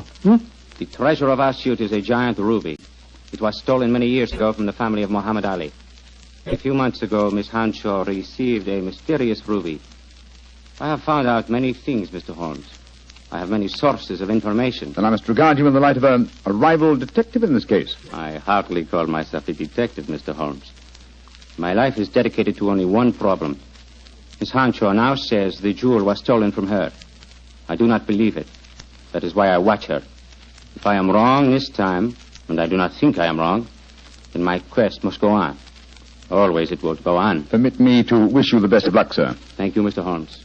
Good night, gentlemen. Good night. Sure we shall meet again. Oh, why did you let him go, Holmes? Why not? He's frightening Miss Hanshaw. But not molesting her, old chap. In fact, it might be a good thing if someone is keeping an eye on her. In the meanwhile, Watson, let's see if we can find a cab and get back to the Diogenes Club. I don't want to keep Claude waiting.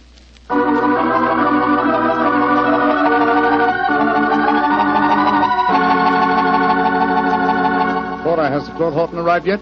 Yes, Mr. Holmes. He and another gentleman came in about 5 minutes ago. They went up to the library. The other gentleman has just left. I see. Thank you. This way, Watson.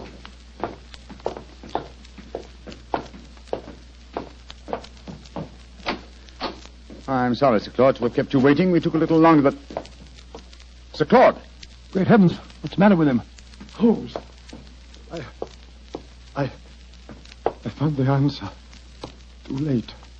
It's... No, sir. Don't try and stand up. You're ill. What are you trying to tell me? The ruby. The ruby. Moriarty. The answer. The answer's in the book. In the book. Sir Claude. Holmes. He's been stabbed. He's dead. Just as he was trying to give me a message. He was muttering something about the ruby and Moriarty. And twice he said, it's in the book. Yes, there's a book still in his hand. It's a copy of the Tales of Edgar Allan Poe. His thumb's marking a page. It's the story of the purloined letter. Thank you, Sir Claude. You delivered your message. Come on, Watson. If we want to catch a murderer and a thief, we must go back to the Savoy Theatre as quickly as we can.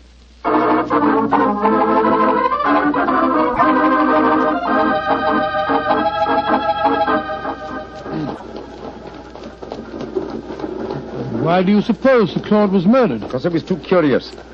Been investigating the problem of the stolen ruby and I found out something. Something he promised to tell me at supper, you remember? And so he was killed by a man who came with him to the club tonight. Fortunately, he gave me a clue by indicating Poe's story of the purloined letter. But I still don't see how that helps you. Well, it leads us to the ruby. The premise of Poe's story is that the most obvious hiding place is the safest. Now, what physical object was most prominent on the stage in tonight's play? By Jove. A ruby. Exactly. How better can you hide a stolen ruby than by exhibiting it night after night as a stolen ruby before the eyes of thousands? Well, you mean you expect to find it in the property room backstage? Precisely. That and a murderer. Wait for us, Terry. Come on, Watson. You have your revolver, old chap? Yes, I do. Well, keep it handy. Our visit may not be unexpected. Unlocked. That's good. Come on. Look, Holmes, look. The doorkeeper. He's slumped over his desk. You've been given chloroform. We'll take the liberty of borrowing his lantern. It's an eerie atmosphere about a dark and empty theatre, isn't there, Holmes? Now, where would the stage properties be kept, I wonder? Hold the lantern a little higher, will you, old fellow? Yeah. That's it. Aha, look over there. A large cabinet. It's marked Property Department. And it's unlocked. Oh, this is frighteningly easy. Let's look out for a trap. Now, let's see. Look. There's a ruby lying on that tray. Psst. Hold it up under the lantern, Watson. Exactly. It's as I thought. This is no paste stage property. It's a genuine ruby. In the light of this lantern, it's very hard to... Down, Watson, quick! He nearly got us. Smashed our lantern. Yes, he's got an air rifle, a powerful one, too, confound it. There's no flash to indicate where he's firing from. Of course, he's baited his trap so neatly that he knows exactly where we are. I'm going to take a shot at him. I can't see anything, but at least it'll let him know we're armed. Now, move your position quickly, Watson. Just missed me, Holmes. This is hopeless shooting in the dark. Yes. I've got to switch the stage lights on. Keep him occupied, old fellow, will you? While I try to find the light switches. I've got him. But he can still shoot, confound it. Yes, well, I found the light switch. Keep your eyes skinned, Watson. I'm turning it on. There he is, Holmes. Up in that box. Getting away. After him, Watson. You can jump over the footlights into the box.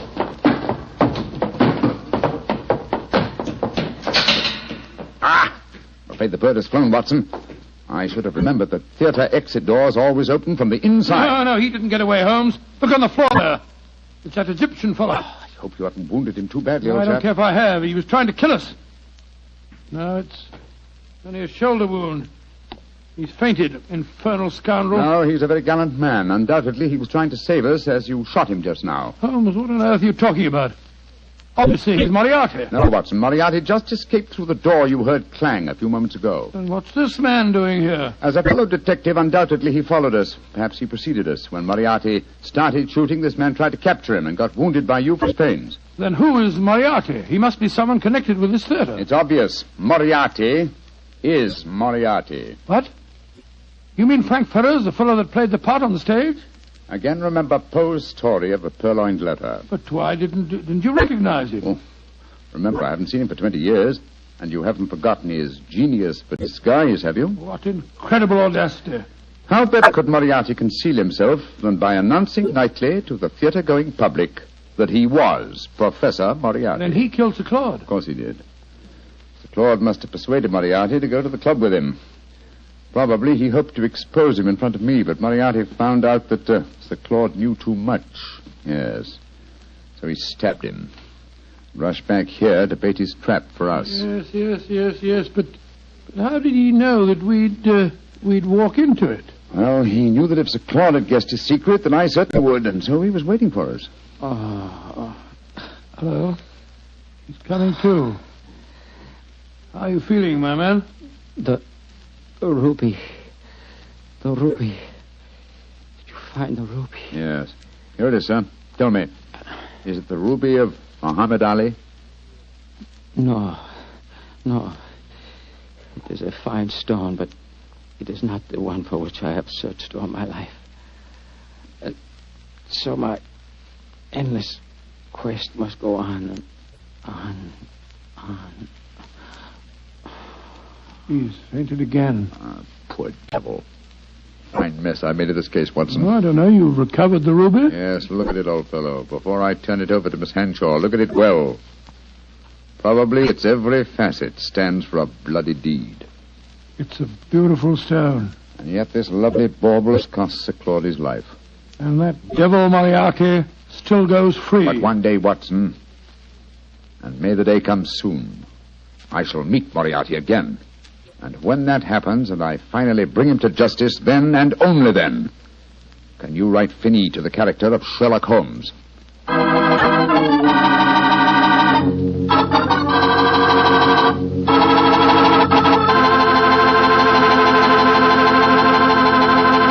Well, Doctor, that was kind of an exciting story. Tell me, did the Egyptian recover from his bullet wound? Yes, indeed he did, and rather quickly, too, Mr. Foreman. I felt very badly about shooting him, but of course I couldn't help it. Of course not. But, you know, if I had to shoot someone accidentally, I wish it could have been the actor who portrayed me on the stage. Wretched fellow mumbled all over the place. Oh, don't worry about that. After all, you did recover the ruby. Yes, and a beautiful stone it was. The color of, the color of a fine glass of port when the light shines through it. By a fine port, I take it you're talking about a Petri port? Is there any other kind? Well, all kidding aside, Doctor, Petri port, like all Petri wines, is good wine. And I can tell you why very simply. Petri took time to bring you good wine. You see, the Petri family has been making wine for a good many generations, since way back in the 1800s. And because the Petri business has always been family-owned, everything the family has ever learned about the art of making wine, they've been able to hand down from father to son. From father to son. That adds up to a lot of skill and a lot of experience when it comes to turning plump, juice-filled California grapes into clear, fragrant, delicious wine. So when you want a wine for any occasion, obviously you can't go wrong with a Petri wine, because Petri took time to bring you good wine. And now, Dr. Watson, what story do you have lined up for us next week? Now let me see. Next week, Mr. Foreman, I'm going to tell you a most unusual adventure that occurred to Sherlock Holmes and me early in the last World War. It took place in Flanders and concerned a famous British general, an actress, and a German firing squad. Boy, that sounds like a real thriller. Well, see you here next week. No. Not here, Mr. Foreman, remember? Oh, of course. Next week, we're going to be at the Paramount Theater in Hollywood for the 7th War Loan Drive. That's quite right. Ladies and gentlemen, I can't invite you all to my home for one of our broadcasts, but we can get together next week at the Paramount Theater in Hollywood. You can get a free ticket for our broadcast by buying a war bond. And I sincerely hope that you will do this, so that we can see you next week at this time.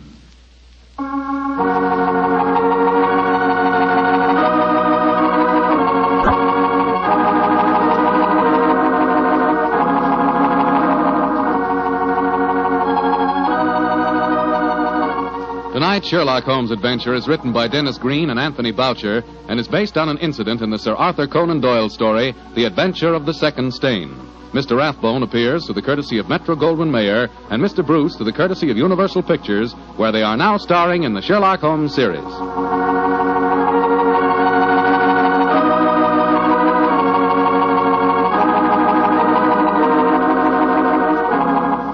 The Petri Wine Company of San Francisco, California, invites you to tune in again next week, same time, same station.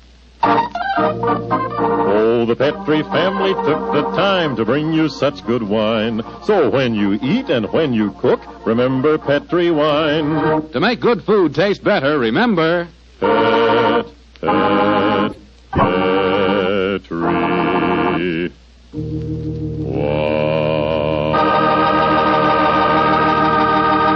Bill Foreman saying goodnight for the Petri family. Sherlock Holmes comes to you from our Hollywood studios. This is the Mutual Broadcasting System.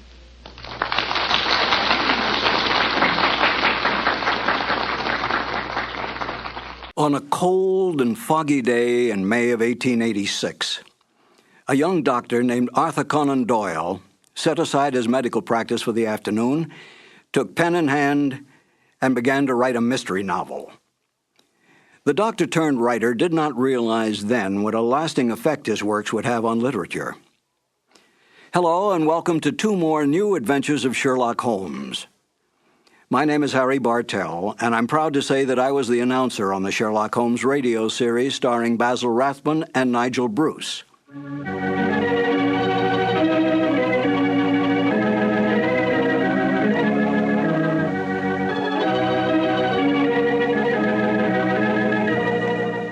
There are more true facts available about the real life of Sir Arthur Conan Doyle than all the fictitious conjectures on the written life of Sherlock Holmes. Yet it was Conan Doyle's great detective that brought the author worldwide fame. This saddened Conan Doyle, for he was really a romantic writer who wanted desperately to be recognized through his well-written historical romance novels. But it was not to be. The first short story to appear, A Scandal in Bohemia, was what made the name of Sherlock Holmes a household word. After writing but 6 short stories, Conan Doyle tired of the great detective. He wanted out. But Conan Doyle's agents, his book publisher, his reading public, and even the author's own mother continued demanding more and more Sherlock Holmes stories. Conan Doyle gave in, spending most of his time devising mystery plots for the great detective to solve, devoting only small periods of time on his other works, all of which he considered more important than Sherlock Holmes. Within months, the popularity of Sherlock Holmes spread worldwide. Conan Doyle was no fool. He knew which side his bread was buttered on, and he soon gave up his medical practice to spend all his time and energy on writing. Today, anyone can go into a bookstore and ask for a copy of Sherlock Holmes stories. Try to do that with any of Conan Doyle's other great works. Such is the power and attraction of the greatest detective of them all, Sherlock Holmes. Now, let's listen to Basil Rathbone and Nigel Bruce in one of the original Conan Doyle mysteries, The Adventure of Thor Bridge. This episode from the life of Sherlock Holmes will be transmitted to our men and women overseas by shortwave and through the worldwide facilities of the Armed Forces Radio Service. Petri Wine brings you Basil Rathbone and Nigel Bruce in the new adventures of Sherlock Holmes.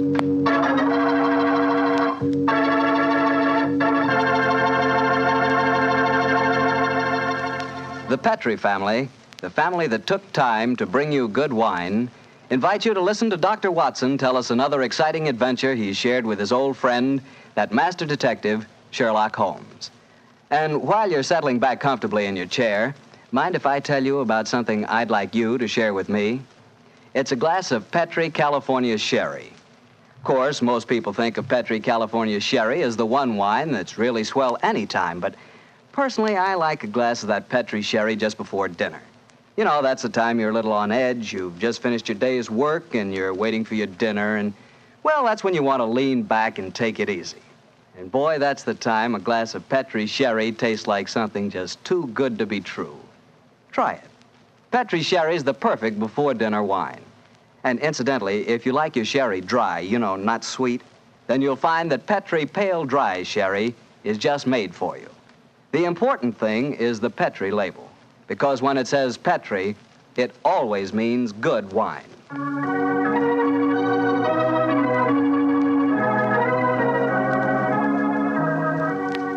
And now for our weekly visit with our good friend and host, Dr. Watson. Good evening, Doctor. Good evening, Mr. Bartell. You're a bit late. I've been keeping some dinner hot for you. Here, pull up your chair and join me. That's very nice of you. Thanks, Doctor.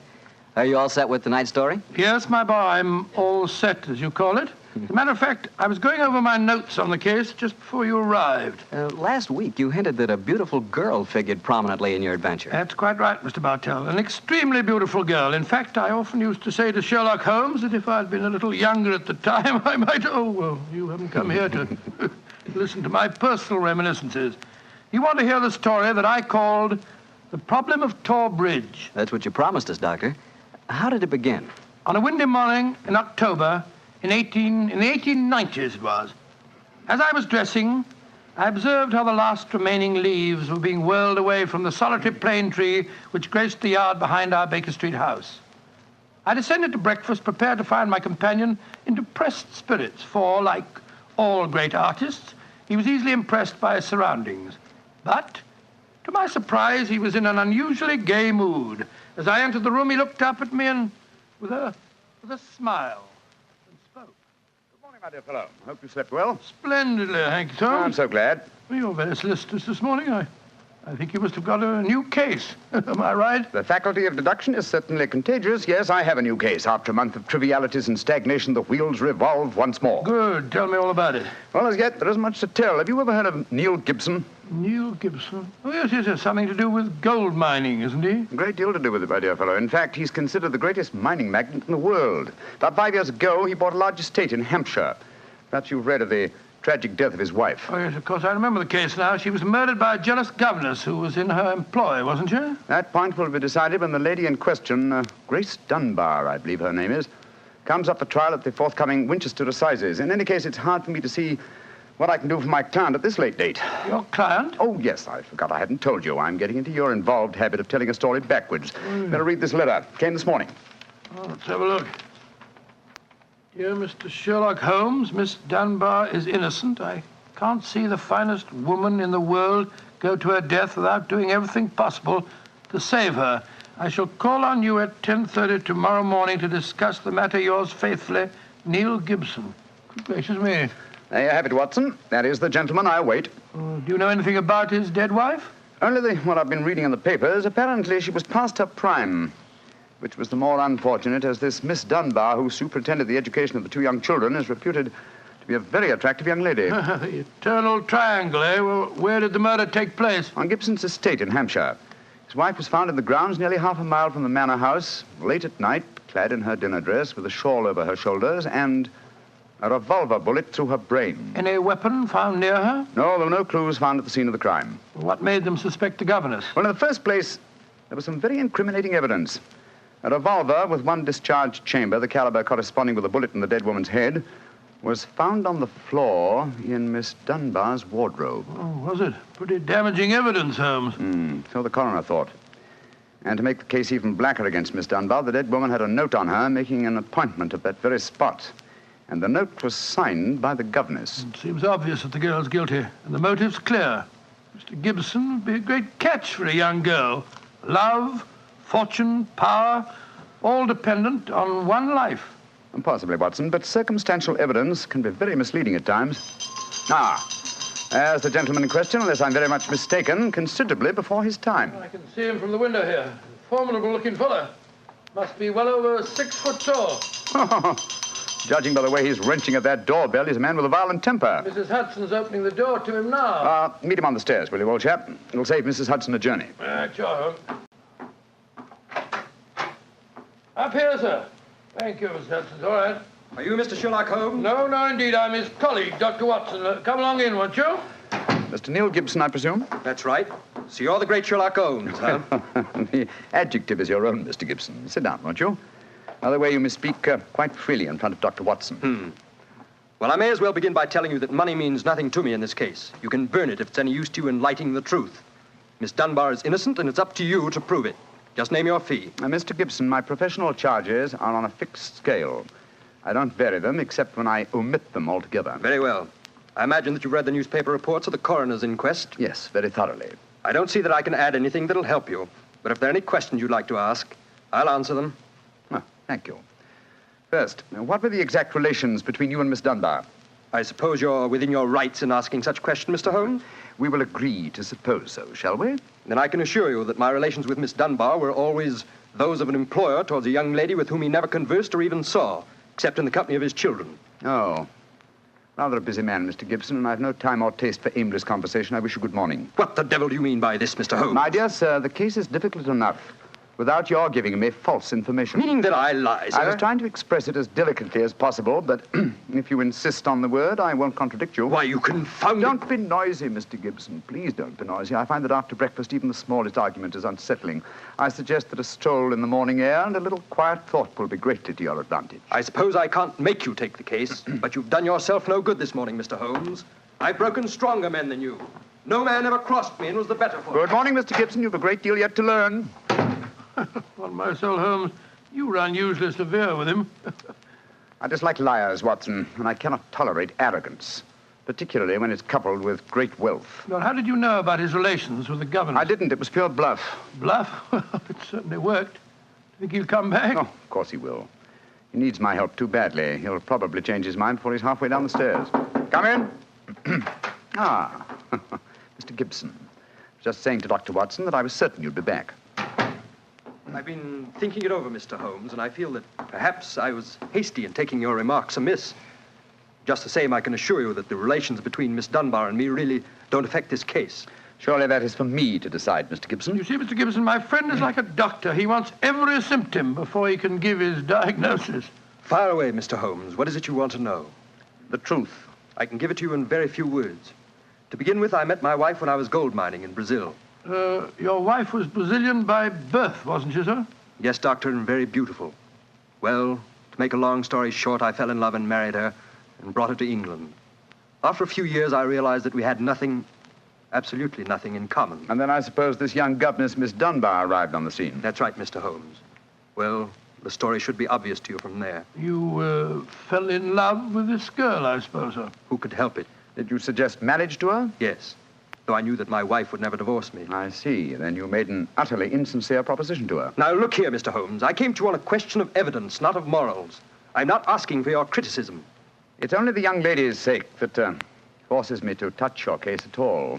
Now, tell me, sir, what is your own opinion as to Miss Dunbar's guilt? It's very black against her. I can't deny that. One explanation of the tragedy did come into my head, Mr. Holmes. I give it to you for what it's worth. Pray continue, Mr. Gibson. My wife was bitterly jealous. She was half crazy with hatred. She might have planned to murder Miss Dunbar, or we'll say to threaten the girl with a revolver and so frighten her into leaving us. There might have been a struggle in which the gun exploded and gone off and shot my wife, who was holding it. Well, that possibility has already occurred to me. It's the only obvious alternative to deliberate murder. The revolver, Holmes, was found on the floor of the governess's wardrobe. Mr. Gibson, I should like to examine your house and the scene of the murder as soon as possible. Certainly, Mr. Holmes. Sergeant Coventry of the local police is still down there. He'll give you any help you may need. Excellent. Watson, old fellow, out with the timetable. We're catching the next fast train to Winchester.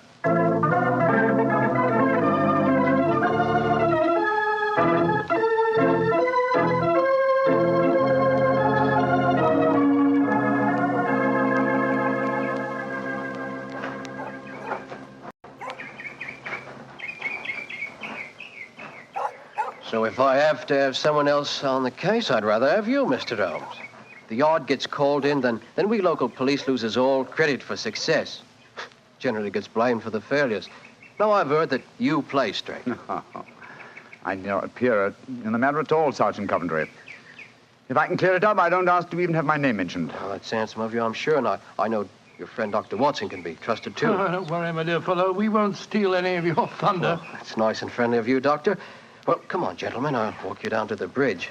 That's where we found Mrs. Gibson's body. It's not far from the house here.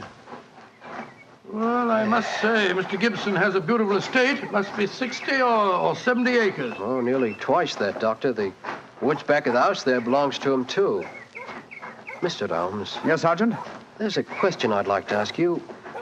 Question I wouldn't ask anyone else. Then please ask it. Don't you think there might be a case against Mr. Gibson himself, sir? I've been considering that possibility. That there Miss Dunbar's a bit of all right. If you ask me, he wanted his wife out of the way, and the pistol she was shot with was his pistol, you know. Was that fact proven? Yes, Doctor. It was one of a pair that he had. One of a pair? Where's the other? Well, Mr. Gibson has a lot of firearms. We never quite matched that particular pistol, but the box was made for two. Well, if it was one of a pair, surely you'd be able to match it. Well, we have them all laid out at the house if you want to look them over. And we'll do that later. This, I presume, is Tor Bridge. That's right, sir. Found Mrs. Gibson's body lying right here at the approach to the bridge. I see. I gathered from the newspaper reports that the shot was fired at very close quarters. Yes, sir, very close. Near the right temple, wasn't it? Just behind it, sir. How did the body lie, Sergeant? Oh, on its back, Doctor. No trace of a struggle, no marks, no weapon. The note from Miss Dunbar was clutched in her left hand. Clutched, you say? Yes, sir. We could hardly open the fingers to get at it. That's of greatest importance. It excludes the idea that anyone could have placed the note there after death in order to furnish a false clue. What did the note say, Sergeant? Little enough, Doctor. It just said, I will be at Tor Bridge at 9 o'clock, and it was signed Grace Dunbar. Did Miss Dunbar admit writing it? Oh, yes, sir. What was her explanation? She wouldn't say nothing. Said she was saving her defense for the trial. Yes, it seems odd that Mrs. Gibson was still clutching that note. Seems perfectly natural to me. Oh, come now, old fellow. Argue the thing out logically. If the letter is genuine, it was certainly received sometime before the tragedy, say an hour or two. Why then was the dead woman still clasping it in her left hand? Why should she carry it so carefully? She certainly didn't need to refer to the note at all at the interview. Doesn't it strike you as rather strange? Well, now you put it that way, it does seem a little peculiar. Hello. Did you notice this, Sergeant? Oh, you mean that chip out of that stone on the underside of the parapet of the bridge, sir? Yes, I noticed it. Didn't think nothing of it, though. It isn't a very large chip. Yes, but it's been done recently. Notice how the stonework is white just here. It took some violence to do that. Hand me your cane, Watson, will you? Here you are, Philip. Thanks. Yes. It's a hard knock.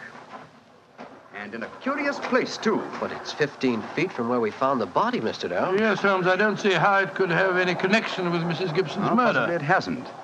But it's a point worth noting. There were no footprints, you say, Sergeant? None, Mr. Holmes. The ground was as hard as iron. It's been a very dry summer, and we haven't had any rain to speak Yes, of this pity. year. Well, Sergeant, I'm much obliged to you, and now I think we'll get back to the house. Right. Cesar'll show you where the firearms are, sir. Oh, who is Cesar? Oh, funny kind of a bloke. Brazilian he is. Brazilian, eh? Like Mrs. Gibson? Yes, Mr. Holmes. Comes from the same town that she does, as a matter of fact. Something very fishy about him, if you ask me. Now, if you'll excuse me, gentlemen, I'm going to take a little stroll around the grounds. You started me on a new train of thought in this case, Mr. Holmes. Oh, I'm delighted, Sergeant. I'll get back to the house.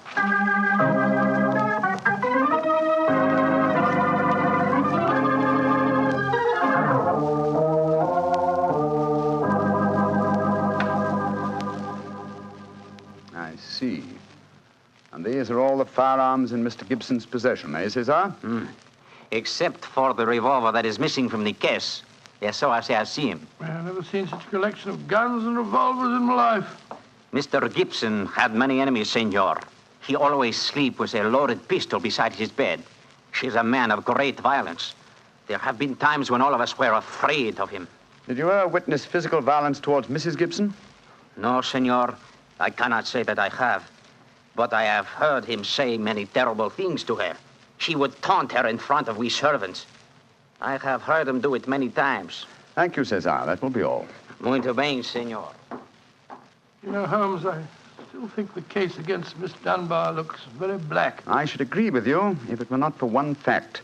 The finding of the revolver in her wardrobe. On the soul, Holmes, that seems to me the strongest evidence of all. I think not, old chap. Huh? We must look for consistency. Where there is a want of it, we must suspect deception. I don't quite follow you. Suppose for a moment that we visualize you in the character of a woman who in cold, premeditated fashion is about to murder a rival. You've planned it. A note has been written. The victim has come. You have a weapon. The crime is well done. It has been workmanlike and complete.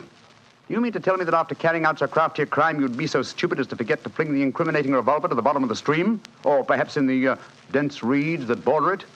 Would you carefully carry it home and put it in the first place that would be searched? Your wardrobe? Well, perhaps in the excitement of the moment, one... No, my dear chap, I won't admit that's even possible. When a crime is coolly premeditated, then the means of covering it are coolly premeditated also. Well, then if Miss Dunbar didn't shoot Mrs. Gibson, who the devil did? I hope I can give you the answer to that question, Watson, when we've made one further visit. Oh, Lord. Where are we going now? To prison, old chap. Prison? Yes, we're going to Winchester Prison to call on Miss Dunbar. I'm certain that the key to this strange mystery lies in her hands.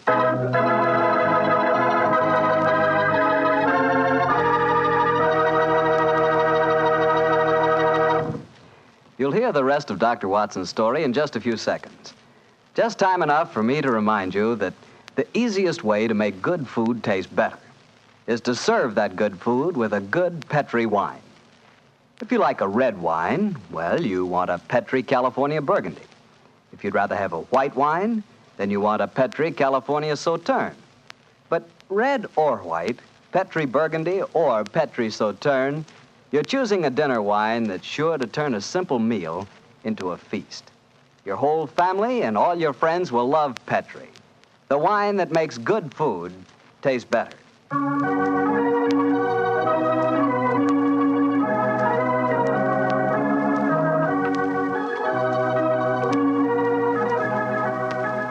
And now back to Dr. Watson and tonight's Sherlock Holmes adventure, The Problem of Tor Bridge. Well, Doctor, did you go to Winchester Prison and see Miss Dunbar? We did, Mr. Bartell. An hour later, found the two of us sitting in a dank and gloomy cell, talking to one of the most beautiful girls that I've ever seen. Her bright, flashing eyes and her air of quiet confidence seemed sadly out of place in such a setting. Holmes spoke to her quietly, soothingly. Dunbar, tell us of your true relations with the dead woman. She hated me, Mr. Holmes. She hated me with all the passion of her distorted mind. Please tell us exactly what happened on the evening of Mrs. Gibson's death. Well, I received a note from her in the morning. A note imploring me to meet her at the bridge after dinner that night.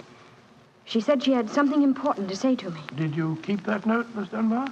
No, Doctor. She asked me to destroy the note, so I burned it in the schoolroom grate. I saw no reason for such secrecy, but... well, I did as she asked. And yet she kept your reply very carefully. It's interesting. Tell me what happened when you met her that night. When I reached the bridge, she was waiting for me. I won't tell you what she said, but she poured out her whole wild fury in burning, horrible words. I didn't answer. I couldn't. It was dreadful even to look at her. She was like an insane woman, standing there screaming disgusting insults at me. I put my hands to my ears and rushed away. Where was she standing when you left her?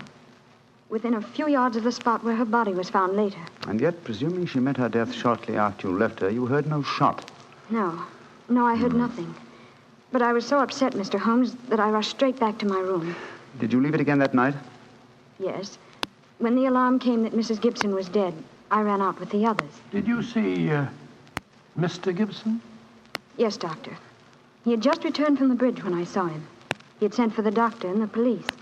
This pistol that you found in your room, have you ever seen it before? Never, Mr. Holmes, I swear it. When was it found, Miss Dunbar? Next morning, when the police made their search. It was on the floor of my wardrobe where I keep my shoes. You had no idea how long it had been there? Well, it hadn't been there the morning before. How do you know? Because I had tidied up the wardrobe that day. I see. Then someone must have come into your room and placed the pistol there in order to incriminate you. I'm certain of it. When could they have done that? Well, it could have been at meal times, or when I was in the schoolroom with the children. Yes. Miss Dunbar, on examining the scene of Mrs. Gibson's death, I noticed that a piece of stonework on the underside of the parapet of the bridge had been broken away. Can you suggest any possible explanation for that? Oh, surely it must have been a mere coincidence, Mr. Holmes. Possibly. But why should it appear at the very time of the tragedy and at the very place? Could it possibly be that... Why, yes, of course. Idiot. Why didn't I think of it before? Come along, Watson. Where are we going, Holmes? Back to Thor Bridge, old fellow. As fast as we can get there. What have you found out, Mr. Holmes? The answer to this mystery, I hope, my dear young lady. You will get news before the day is out. And meanwhile, take my assurance that the clouds are lifting and that the light of truth is breaking through.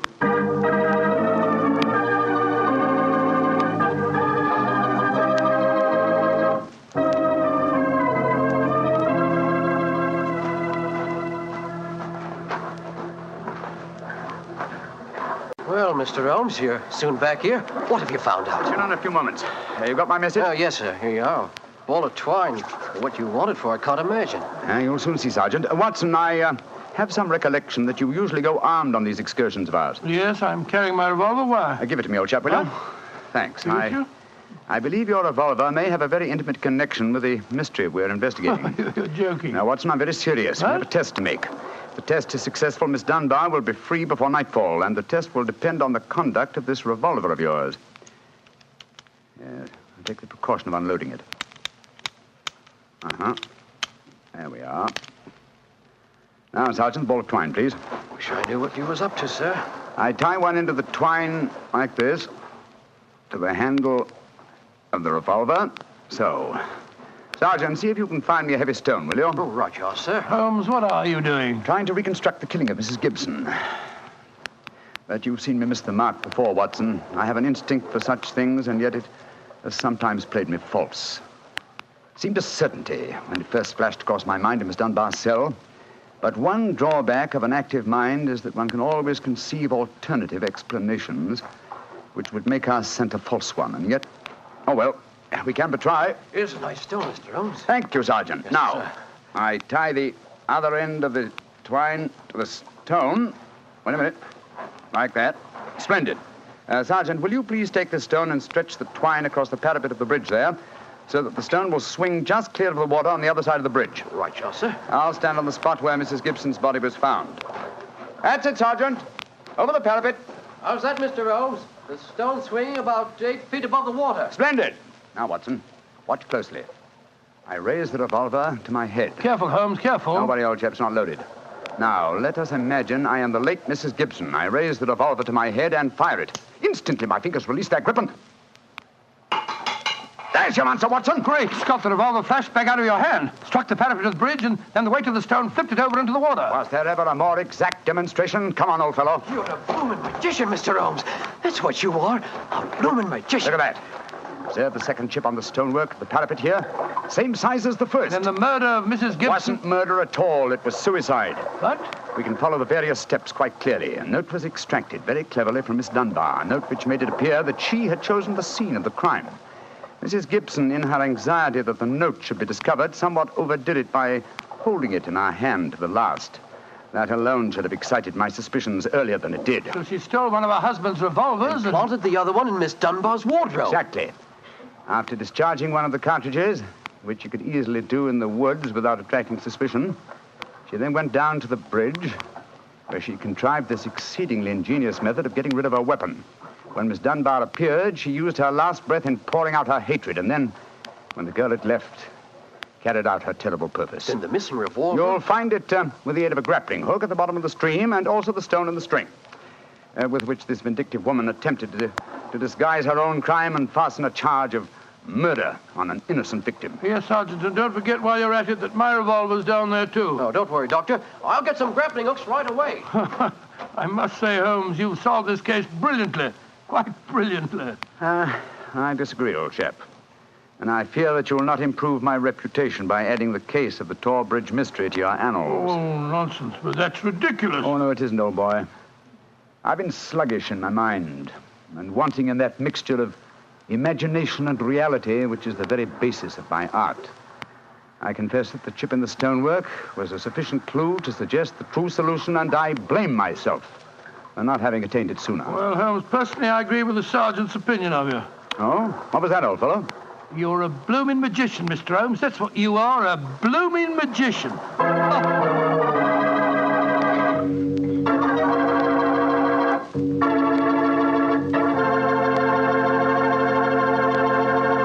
Well, Doctor, Holmes really was a magician. That is, if you did find Mrs. Gibson's revolver and your own in the stream. Oh, we found them all right. You don't think I'd tell you the story otherwise, do you? What do you take me for, anyway? Well, now that you ask, I'll tell you. I take you for a very charming gentleman, a wonderful storyteller, and a fine host. Oh, that's very nice. Really, Well, you are a gentleman of the old school. And you do tell a fine story. You flatter me, you... And you are a perfect host. That meal we had tonight was wonderful. Oh, it was, eh? And, that wine, what kind was it? It was Petri wine, and you know it. And I should have known that you were leading up to something. Mr. Bartell, you should be ashamed of yourself. You will do anything to get a chance to talk about Petri wine. Oh, I can't say I don't blame you. Well, honestly, Doctor, I meant everything I said. But you don't really want me to stop talking about Petri wine, do you? After all, it's worth talking about, isn't it? What other wine is made with the loving care that goes into Petri wine? Don't forget, Petri wine is made by the Petri family. Winemaking is their business. Why, they've been making wine for generations, handing down from father to son, all their skill and knowledge and experience. You can be sure the Petri family really knows plenty about the fine art of turning luscious grapes into delicious wine. That's why, whether you want a wine for before dinner, with dinner, or for any time, you can't go wrong with a Petri wine, because Petri took time to bring you good wine. And now, Dr. Watson, what new story are you planning to tell us next week? Well, next week, Mr. Bartell, I'm going to tell an adventure that Holmes and I had amid the oriental magnificence of a Maharaja's palace in India. India? Sounds intriguing. What were you and Sherlock Holmes doing out there, Doctor? Well, we'll have to wait till next week for the answer to that question, my boy. But I can tell you that it was one of the weirdest problems that we ever had to solve. I call the story The Vanishing Elephant.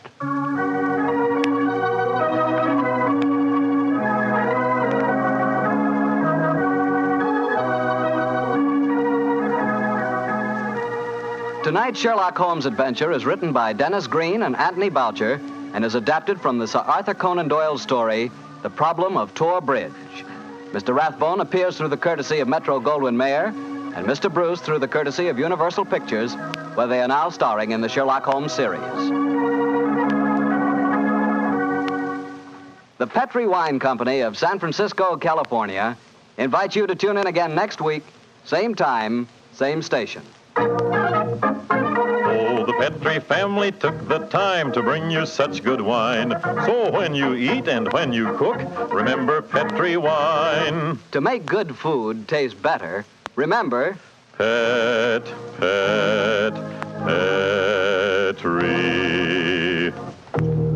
wine. This is Harry Bartell saying goodnight for the Petri family. Sherlock Holmes comes to you from our Hollywood studios. This is the Mutual Broadcasting System.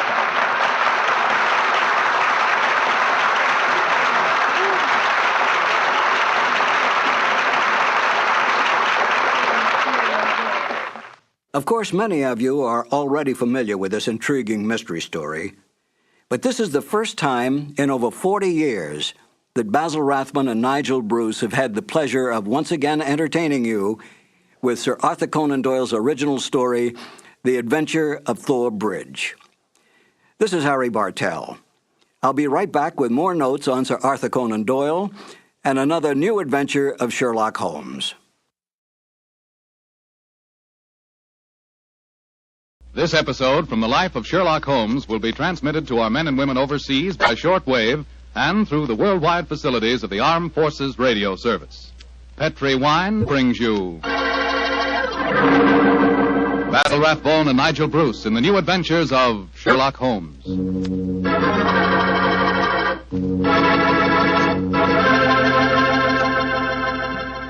The Petri family, the family that took time to bring you good wine, invite you to listen to Dr. Watson tell us about an exciting adventure he shared with his old friend, that master detective Sherlock Holmes. And say, while you're getting comfortable, I'd like to tell you about an old American custom. The custom of serving a glass of sherry wine before dinner. Petri California sherry. You know, Petri sherry is to a good meal what the overture is to a good musical comedy or an opera. Before you sit down at the dinner table, just pour yourself a little glass of Petri sherry and sip it slowly. Look at that beautiful amber color. Smell the fragrance of those sun-ripened grapes. And taste that fine sherry flavor. You'll agree with me, I'm sure, that Petri sherry is the best beginning a good meal ever had.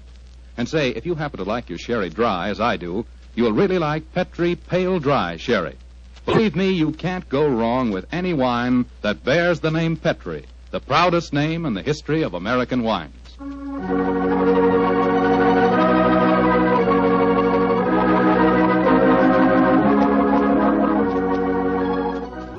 And now Now let's drop in on the good Dr. Watson, who's waiting for us in his California ranch house. Good evening, Doctor. Good evening, Mr. Foreman. Come in and make yourself at home. Thank you, Doctor. Sitting here with the lights off, I see. Have you been getting yourself in the mood for tonight's Sherlock Holmes story? No, my boy, I was watching the sunset. It's quite a beautiful tonight. Aye, Doctor, the sun set over an hour ago. Yes, I know that, young fellow, my lad. I know that. But at my age, a fellow's entitled to take a little snooze after dinner, isn't he? Of course he is, Doctor. And now that we've settled that, how about tonight's story? Well, a very beautiful girl figured prominently in this adventure, Mr. Foreman. Her name was Jasmine Lafleur. Huh? Can you say that again, Doctor, please? I know, my boy, but that was her stage name. When she was a magician's assistant, unfortunately, I never had the opportunity of seeing Jasmine Lafleur in the theater. But I'm told that she was a fascinating figure in tights and spangles. When Holmes and I first met her, however, she was dressed a little more conventionally. And her name was then Diana Vennering. Lady Vennering. Lady Vennering? Say, those tights and spangles really paid off, didn't they? Well, how did you and Sherlock Holmes come to meet up with her, Doctor? In rather spectacular style, Mr. Foreman. Miss Lafleur became something of a femme fatale in the early 1900s. First of all, she married Signor Rossoni, the magician for whom she was working. On the wedding night, he was mysteriously stabbed to death. A few months later, Madame Rossoni, very fetching in her widow's weeds, I'm sure, met Sir Wilfrid Vennering. And, after a whirlwind courtship, she married him. Don't tell me he got murdered, too. He did, Mr. Foreman. Also on the night of the wedding. But this time the police found a suspect. It was a certain Major Beckworth, cousin of the dead man, and an ardent suitor of the fair Diana. The trial at the Old Bailey was one of the most sensational I ever remember. Sherlock Holmes and I, in court on the closing day as a jury, were still considering their verdict. Holmes, the jury's been out over 8 hours. I bet you they can't agree on a verdict and there'll be a new trial. I think not, old chap. Look, here they come now. You know, there's a strong moral probability of guilt, but I'm sure they'll agree that there's insufficient evidence to convict. Oh, perhaps you're right. Just look at Lady Vennering down there ahead of us. What a stunning woman. Yes, and a woman of great poise and courage. Here it comes. Gentlemen of the jury, have you arrived at a verdict? We have, my lord. How say you? Do you find the defendant guilty or not guilty? Not guilty. Exactly. Come on, Watson. Let's get a breath of fresh air. Well, I was wondering perhaps if we shouldn't go over and congratulate Lady Vennering. On what? The fact that our husband's murderer has not been found? Oh, I suppose you're right.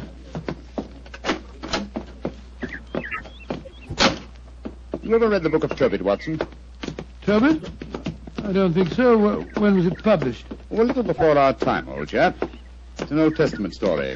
Whatever made you think of it at this moment? Well, it's so remarkably apposite with the case of Lady Vennering. It deals with a highly peculiar series of murders, 7 of them, if I remember correctly. Who was the murderer? A jealous demon by the name of Asmodeus, who strangled husbands on their wedding nights. Well, judging by the verdict just now, Major Beckworth isn't the Asmodeus, or whatever you call him in this case.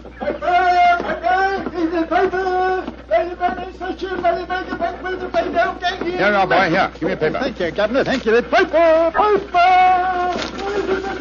Well, Holmes, what does it say? Oh, wait a minute. Here we are. Listen to this.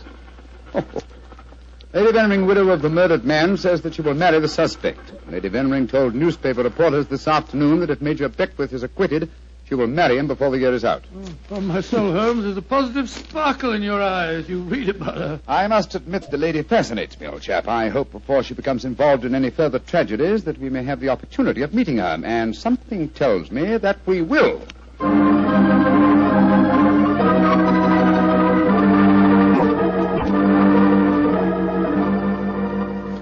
The Sunday papers are certainly having a field day over the Vennering case, Holmes. Did you read them? No, I didn't, Watson. There's a complete life history of Lady Vennering in one of them with photographs. It's rather interesting. Really? What are you doing over there, Holmes? Looking out of the window. Ah, yes. You expecting anybody home? No, come over here, old fellow. Oh, it's a clergyman. Yes, a very agitated one. Look at the way he's pacing up and down, and looking up at our window, too. Joe. What eyes? Yes, there's a fanatical look about him, which suggests either the martyr at the stake or the inquisitor lighting the faggots. Mrs. Hudson's letting him in now. Well, I'll be interested to know what he's come to us about. I can hear footsteps on the stairs here. I'll go and have a look. How do you do, sir? Come along in, won't you? It's all right, thank you, Mrs. Hudson. You're Mr. Sherlock Holmes? I am, sir, and this is my colleague, Dr. Watson. My name is Whalen, the Reverend Arthur Whalen. How do you do, How sir? do you do, sir? Sit down, won't you, and tell me what I can do for you. Thank you. Mr. Holmes, this is a very difficult subject to broach. In fact, it's only after intense personal conflict that I've been able to force myself to come to you. May I ask you, are you familiar with the Book of Tobit? Book of Tobit? Oh, gracious me. You were talking about that yesterday, Holmes. I see that you've come to consult me about the Veneering case. But that's amazing. How did you know? Has Lady Veneering been in touch with you? No, sir, but I'm familiar with the Book of Tobit, and Lady Venering's case closely resembles that of the woman Sarah in the Old Testament story. More closely than you realize, Mr. Holmes. Did you know that before each one of Lady Venering's husbands was killed, they received a threatening note? Yes, I recall that from the trial. Signed in some sort of gibberish, weren't they, sir? No, Doctor. Yesterday I was permitted for the first time to examine one of these notes. The apparent gibberish was in reality ancient Hebrew writing. Indeed. Were you able to translate it? Yes, Mr. Holmes. In effect, it said, "If you go through with this marriage, your hours are numbered." And it was signed Asmodeus. Oh. The name of the jealous demon who strangled husbands in the Book of Tobit. Exactly. Just why have you come to me, sir? I want you to talk to Diana, to Lady Veneering, to tell her she must not go through with this new marriage. Murder is stalking her, Mr. Holmes. I have argued with her, prayed with her, implored her to realize her danger. But she is adamant. I'm afraid I should feel extremely presumptuous in giving her my advice. No, Mr. Holmes. I have prepared the way for you. You could, I'm sure, make her realize her danger. And she's willing to see me, you say? Willing and anxious. Oh, very well. But I'd like to ask you a few questions first. Anything, Mr. Holmes. What is your interest in her? She's a member of my flock. She needs my guidance. Nothing further? No, Mr. Holmes. By the way, I believe that you performed the marriage ceremony at both of her previous weddings. Yes. Are you proposing to officiate at the ceremony if she marries Major Beckwith? Well, I don't know. I'm hoping that marriage will never take place. And so I want you to help me, Mr. Holmes. Where does the lady live? 47, Berkeley Square. Very well. Dr. Watson and I will call on her this afternoon. Yeah, delighted to, delighted. I doubt if I can be there myself. In fact, Diana might speak more freely if I'm not. But here's my card. Oh, thank you. You'll know where to get in touch with me if you want to. Very well, sir. Good day to you, gentlemen. And I'm greatly in your debt. Well, good day, sir, good day. Strange business, Holmes. I can't believe that Mr. Whalen's motives are entirely impersonal. Nor can I, old chap. What are you laughing about? I was thinking of the Book of Tobit, Watson.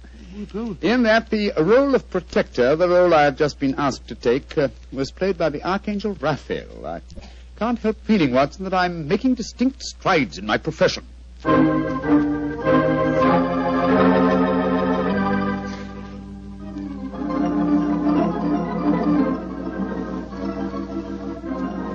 Mr. Sherlock Holmes, I'm so glad to meet you.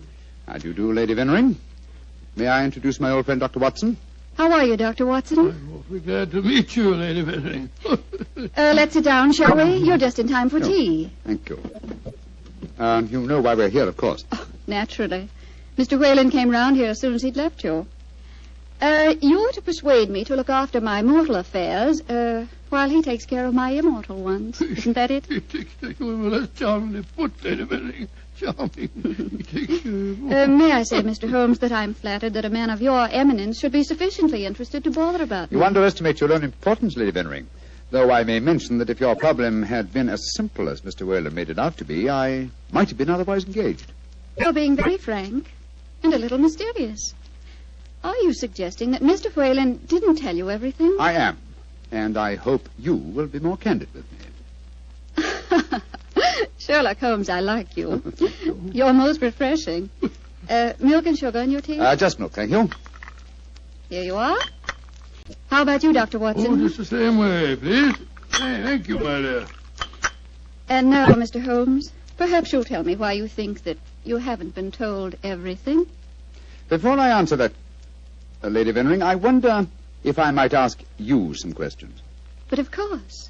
Anything. When your first husband, Signor Rossoni, was killed, did the police find any suspects? Yes, one. Ferdinand Gautier, a young man who had been an assistant in our Magician's Act.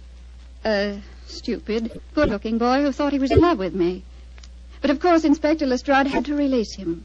There was no evidence. Inspector Lestrade, well, you can bet that if he arrested him, the boy was innocent. A warning note was found among your husband's effects, wasn't it? Yes, and it was signed in Hebrew with the name Asmodeus. But perhaps you're not familiar with the Book of Tobit. Oh, yes, sir, I am. I'm familiar with it, Lady Vennering. How did you know then that the Hebrew letters signified that name? Mr. Whalen translated them for me. Oh, I see. And also read me the Book of Tobit. He's always been particularly fond of that book. Perhaps because it illustrates his own ideas on the dangers of marriage. But Holmes told us that he hadn't seen one of the warning notes until yesterday. Precisely. Lady Vennering, I read in the papers that you intend to marry Major Beckwith, the man who has just been tried for your late husband's murder. Yes, Mr. Holmes. When are you going to marry him, may I ask? When it pleases me. Doesn't it occur to you that a great deal of comment will be caused? Also that Major Beckwith's life is in obvious danger? Of course it occurs to me, my dear man. But because of two tragic marriages, am I to spend the rest of my life alone? As Mr. Whalen would have me do? I'm young, alive. Peter, what are you doing here? I just arrived back in England today, Diana. What's this I read about you marrying Beckwith? Peter, I have guests. Mr. Sherlock Holmes and Dr. Watson. This is Peter McComas, one of our most promising young painters. Diana, tell me it isn't true. When I left England, you loved me, and I you. I come back, and what do I find? You're planning to marry Beckwith. Well, I won't stand for it. If you think you can throw me over like some silly boy, you're very much mistaken. I can tell things, you know. I can tell lots of things. Get out of here, Peter. Get out. Diana. And don't come back until you've learned manners and discretion. But Diana... Get out!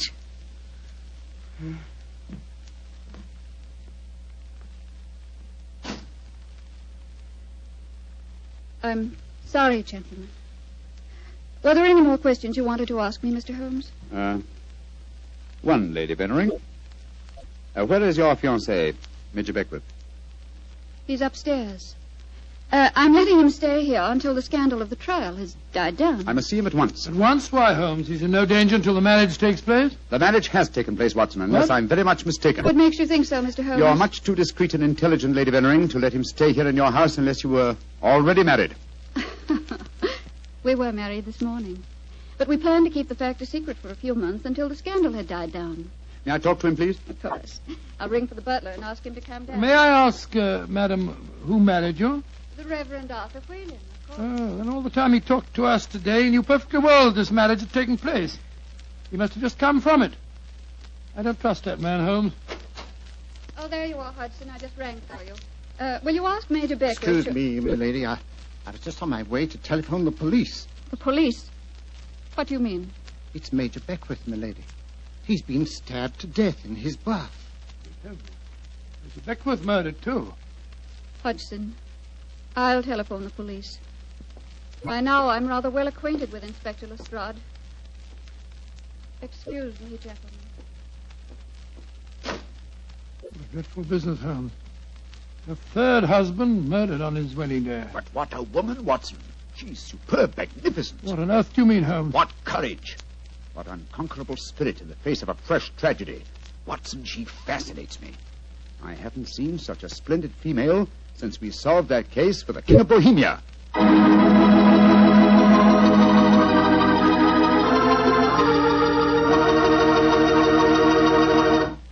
Dr. Watson's story will continue in just a few seconds. Time enough to remind you that the easiest way to make good food taste better is to serve that good food with a swell Petri wine. And there are two Petri wines in particular just made to go with food. Petri California Sauterne, a delicate white wine with a subtle flavor that's perfect with chicken and fish. And Petri California Burgundy, a hearty, rich red wine that's out of this world with any meat or meat dish. So if you want to know just how good a cook you are, serve your good food with Petri wine made to go with it. A Petri Burgundy or a Petri Sauterne. Two swell Petri mealtime wines.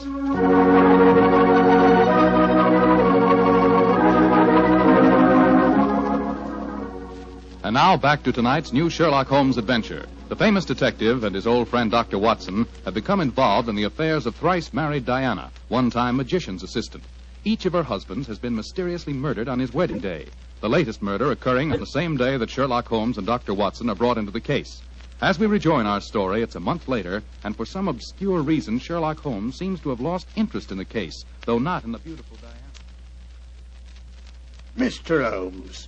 Yes, Lestrade? It's over a month now since Major Beckwith was murdered, and we haven't found a single clue worth. Do you expect me to supply the deficiencies of Scotland Yard? Well, it's unlike you not to help us, Mr. Holmes. And after all, you and Dr. Watson were in the house when it happened. If you ask me, the murderer's either McComas, that Irish painter, or the clergyman Whalen. What do you think, sir? As far as I'm concerned, the case is closed, Lestrade, and I wish you'd stop bothering me. What do you think I am? Nothing but a detecting machine? Mr. Holmes, whatever's come over you? Holmes, you're not going out again this evening, are you? I'm afraid so, old chap. Well, this will be the fourth night in a row. I was hoping that we might have a nice, quiet evening in front of the fire. Oh, I'm sorry, Watson, but I promised to take Diana to the horse show at Olympia. I should be home by midnight.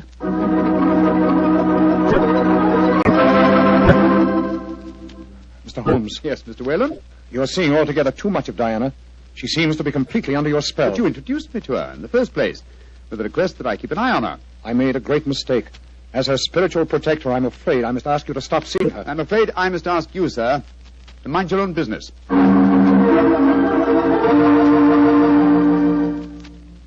I say, Holmes, have you seen in the paper that violinist, this Iway, is playing at the Albert Hall tonight? No, I haven't looked at the paper today. Oh, I thought perhaps that we might go along and see I'm him afraid together. I can't, old chap. No, I'm taking Diana to the French Maid at Dahlia's Theatre. I hear it's a charming musical comedy.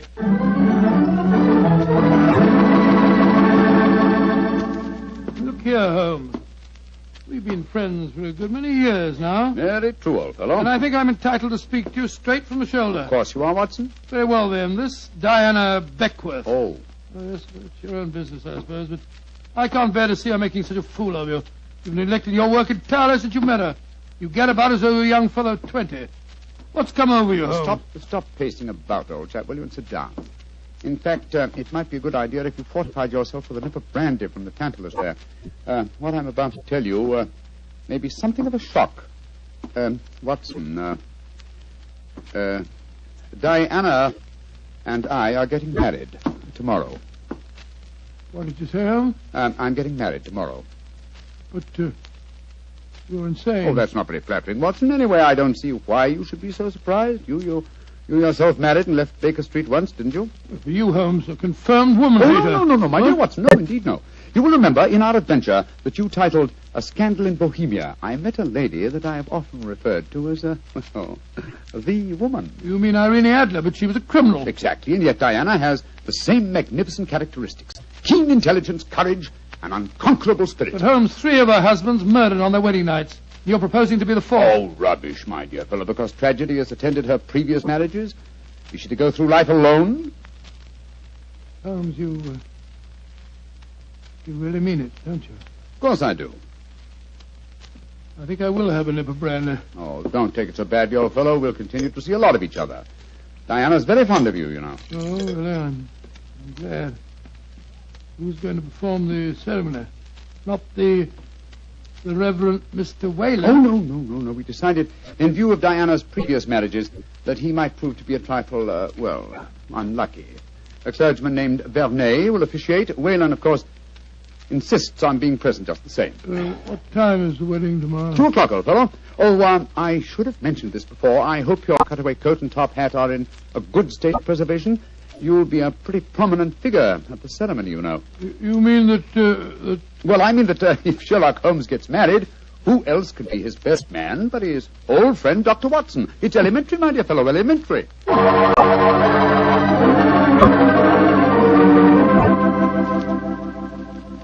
I now pronounce you man and wife, and those whom God hath joined together, let no man put asunder.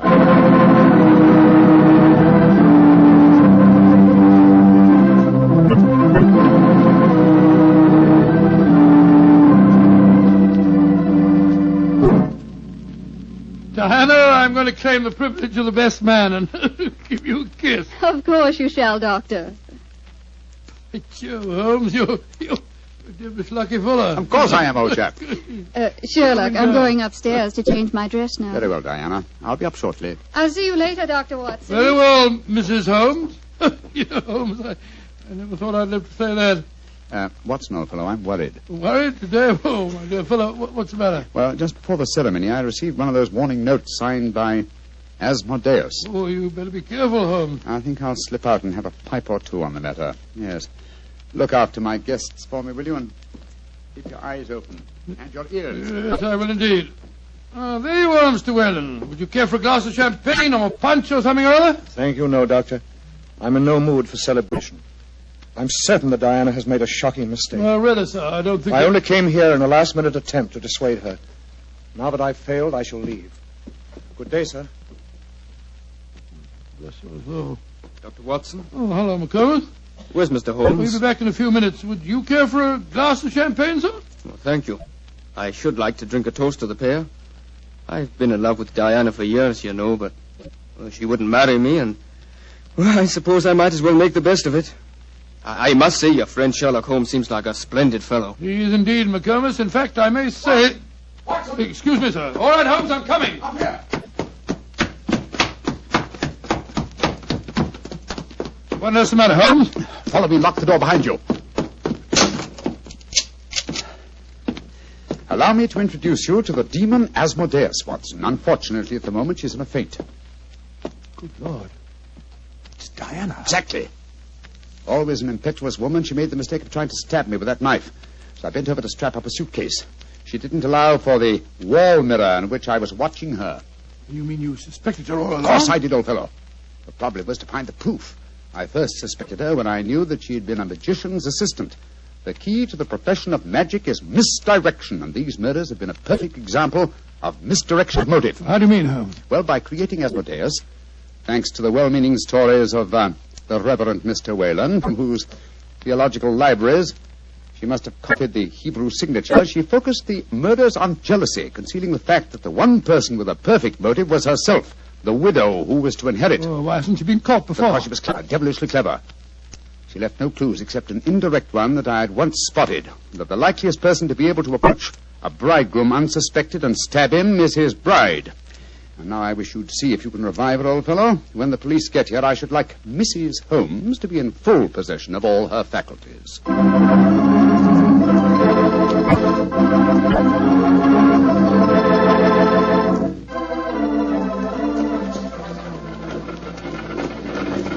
Well, Holmes, I must say I never expected to be driving back with you to Baker Street on your wedding day. I can't tell you how happy I feel. Dear old Watson, you really thought that I deserted you, didn't you? Oh, naturally, I wish you'd told me the truth. Well, I couldn't tell anyone, not even you. If the faintest shadow of suspicion had entered her mind, I'd never have caught her. Well, it seems to me you paid a pretty high price, Holmes. You told me you made a will in her favor. Supposing something happens to you before her trial, she'd get the money, you know. Oh, the will? Oh, no, that was worthless. I told Diana that it was a holographic will and perfectly valid. Well, what on earth is a holographic will? A will drawn up in one's own handwriting on a piece of perfectly plain paper. Such a document is quite legal, but I drew mine up on a paper with a letterhead. That made it invalid. Oh, I see, but the fact remains that you are married, Holmes. I really fooled you completely, didn't I, Watson? Didn't the name of the clergyman who married us suggest anything to you? The Reverend Vernet? No, and why not should it? Well, Vernet was a French painter of some note. He also happens to have been a great uncle of mine and Mycroft's. You mean that your brother Mycroft was a clergyman? I mean that Mycroft was disguised as a clergyman. And a very convincing job he did, too. A more satisfactory clergyman than the Reverend Mr. Whalen, no doubt, whose possible complicity may compel him to answer some very awkward questions. Then you're not married. Well, upon my soul, Holmes, I don't know what to say. Then I suggest that you say nothing, my dear chap. Let's just sit back quietly, as two good friends can, and brood about the mutability of human affairs.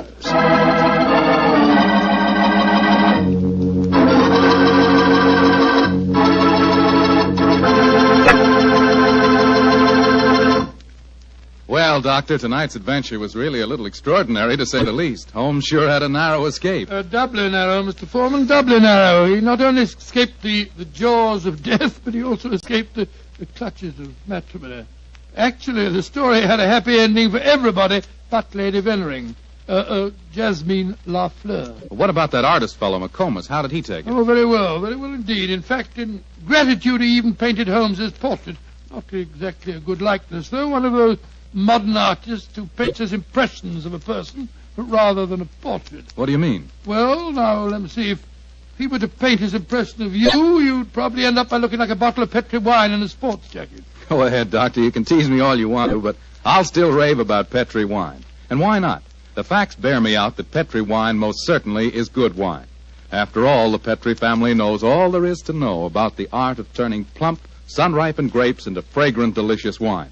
That's because they've been making wine for generations, ever since they started the Petri business way back in the 1800s. And because the making of Petri wine is a family affair, the family has been able to hand down from father to son, all their skill and knowledge and experience. And believe me, that adds up to plenty.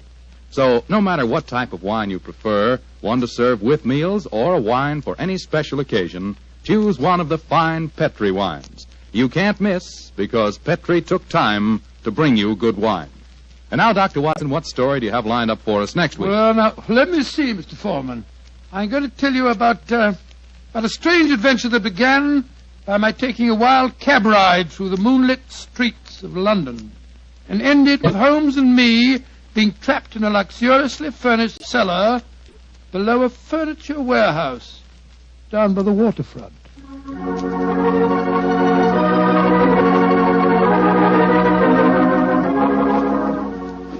Tonight's Sherlock Holmes adventure is written by Dennis Green and Anthony Boucher and is based on an incident in the Sir Arthur Conan Doyle story, The Adventure of Shoscombe Old Place. Mr. Rathbone appears through the courtesy of Metro-Goldwyn-Mayer and Mr. Bruce through the courtesy of Universal Pictures, where they are now starring in the Sherlock Holmes series. The Petri Wine Company of San Francisco, California, invites you to tune in again next week, same time, same station. Oh, the Petri family took the time to bring you such good wine. So when you eat and when you cook, remember Petri wine. To make good food taste better, remember... Petri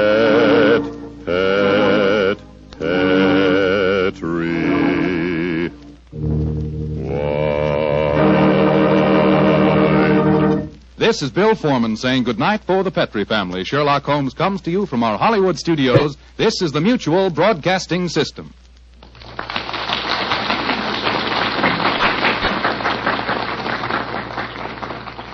Petri Wine brings you Basil Rathbone and Nigel Bruce in the new Adventures of Sherlock Holmes.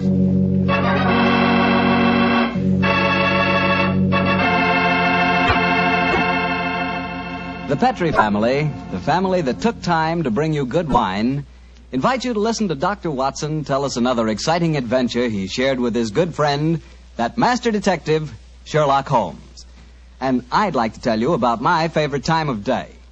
It's just before dinner. You know, when the family's all sitting around in the living room and wonderful things are cooking in the kitchen? Ah, that's for me. And boy, that's the time for a glass of sherry. Because Petri California sherry really makes waiting for dinner a pleasure. That Petri sherry is the perfect before-dinner wine. Just look at its beautiful amber color. And then taste that wonderful Petri sherry. What a flavor. Petri sherry has a rich, nutty flavor that's right from the heart of sun-ripened grapes. And if you like your sherry dry, you know, not sweet, you'll want to get Petri Pale Dry Sherry. Or better yet, taste them both. Don't buy one, buy two.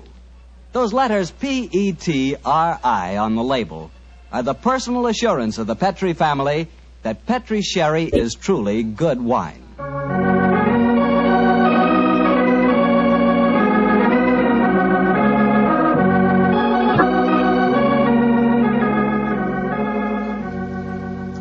And now it's time to keep the weekly appointment with our good friend, Dr. Watson. How are you this evening, Doctor? I never felt better, thank you, Mr. Bartell. Draw up your usual chair and make yourself comfortable. Thanks. That's it. Oh, I see you've had the old tin dispatch box out again. I suppose you've been going through your notes on tonight's new Sherlock Holmes adventure? Yes, Mr. Bartell, and I think you'll find it as pretty a little problem as we ever encountered. The story began in 1887, a very busy year for us, my boy. It was the same year that Holmes solved the case of the Amateur Mendicant Society, who held their meetings in a luxuriously furnished vault below a furniture warehouse. Oh, I remember that story, Doctor.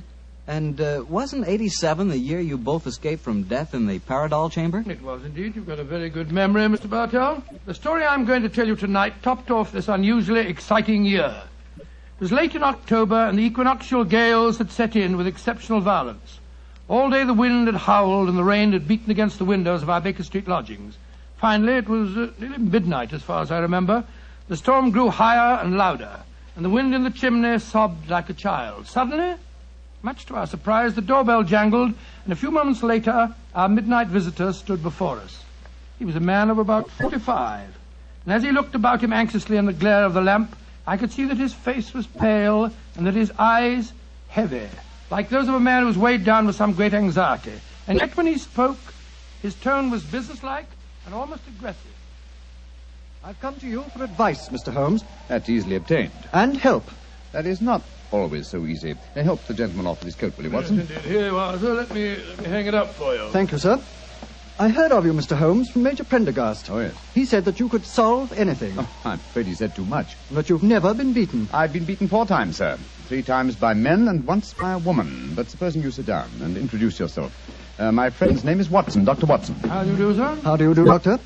My name is Lovelace, Edmund Lovelace. And what brings you to me at this hour of the night, Mr. Lovelace? I'm in terrible trouble, Mr. Holmes. You don't know anything about me, but if you'll accept my case, you can save 4 lives. I wouldn't say that I know nothing about you, sir, though it's true that I know little beyond the somewhat obvious fact that, you're single, that you keep a dog, but not a manservant, and that you are much preoccupied with your business, which I take to be some form of insurance. Oh, come. Oh, steady. Now, what is this? Well, magic? I'll wager that my friend's right, though. Isn't he, Mr. Lovelace? Perfectly. But I'll be hanged if I can see how he knows it. It's a practical application of logic, sir. The briefcase that you carry might at first indicate a barrister or some other professional man, but your brusque, businesslike manner counteracts that suggestion.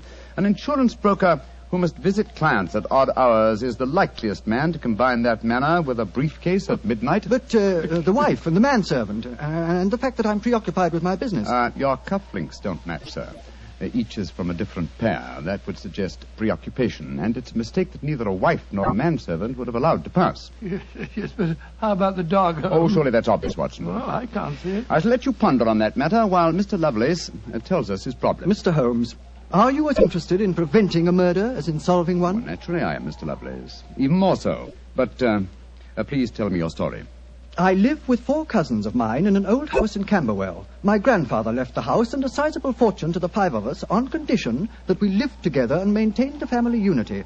It probably won't surprise you to know that we've grown to get pretty much on each other's nerves. Well, what happens if one of you dies, Mr. Lovelace? His share is divided among the others, Doctor. Yes. The wonder to me is, sir, that not that a murder may take place, but that it has not happened long ago. Who's responsible for the administration of the estate? My cousin Gerald. He's much older than the rest of us, and he's a thoroughly unpleasant, cantankerous man. Yeah. He gets an extra share in the estate as administrator, and in consequence he doesn't work. We feel, of course, that he lives off us, and we're continually quarrelling with him about it. Sounds like a jolly household, I must say. There's going to be trouble, Mr. Holmes, I know it. Gerald hates us, and he's jealous of our share in the estate. You spoke of preventing murder just now. Yet I can see that you've selected your cousin Gerald as the potential murderer. Am I right? Yes, you are. Mm-hmm. But don't think it's personal prejudice that makes me suspect him.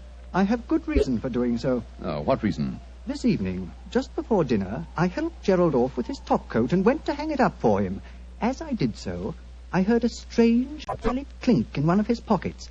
I slipped my hand inside it and found a hypodermic syringe and a small phial of liquid. I opened the phial and smelled it. Gentlemen, it reeked of bitter almonds. Bitter cyanide, eh? And what did you do? I thought of destroying it, but I realized that would put him on his guard, so I replaced it in his pocket. Of course, I warned the others, and we decided that I'd come to you. I had to see a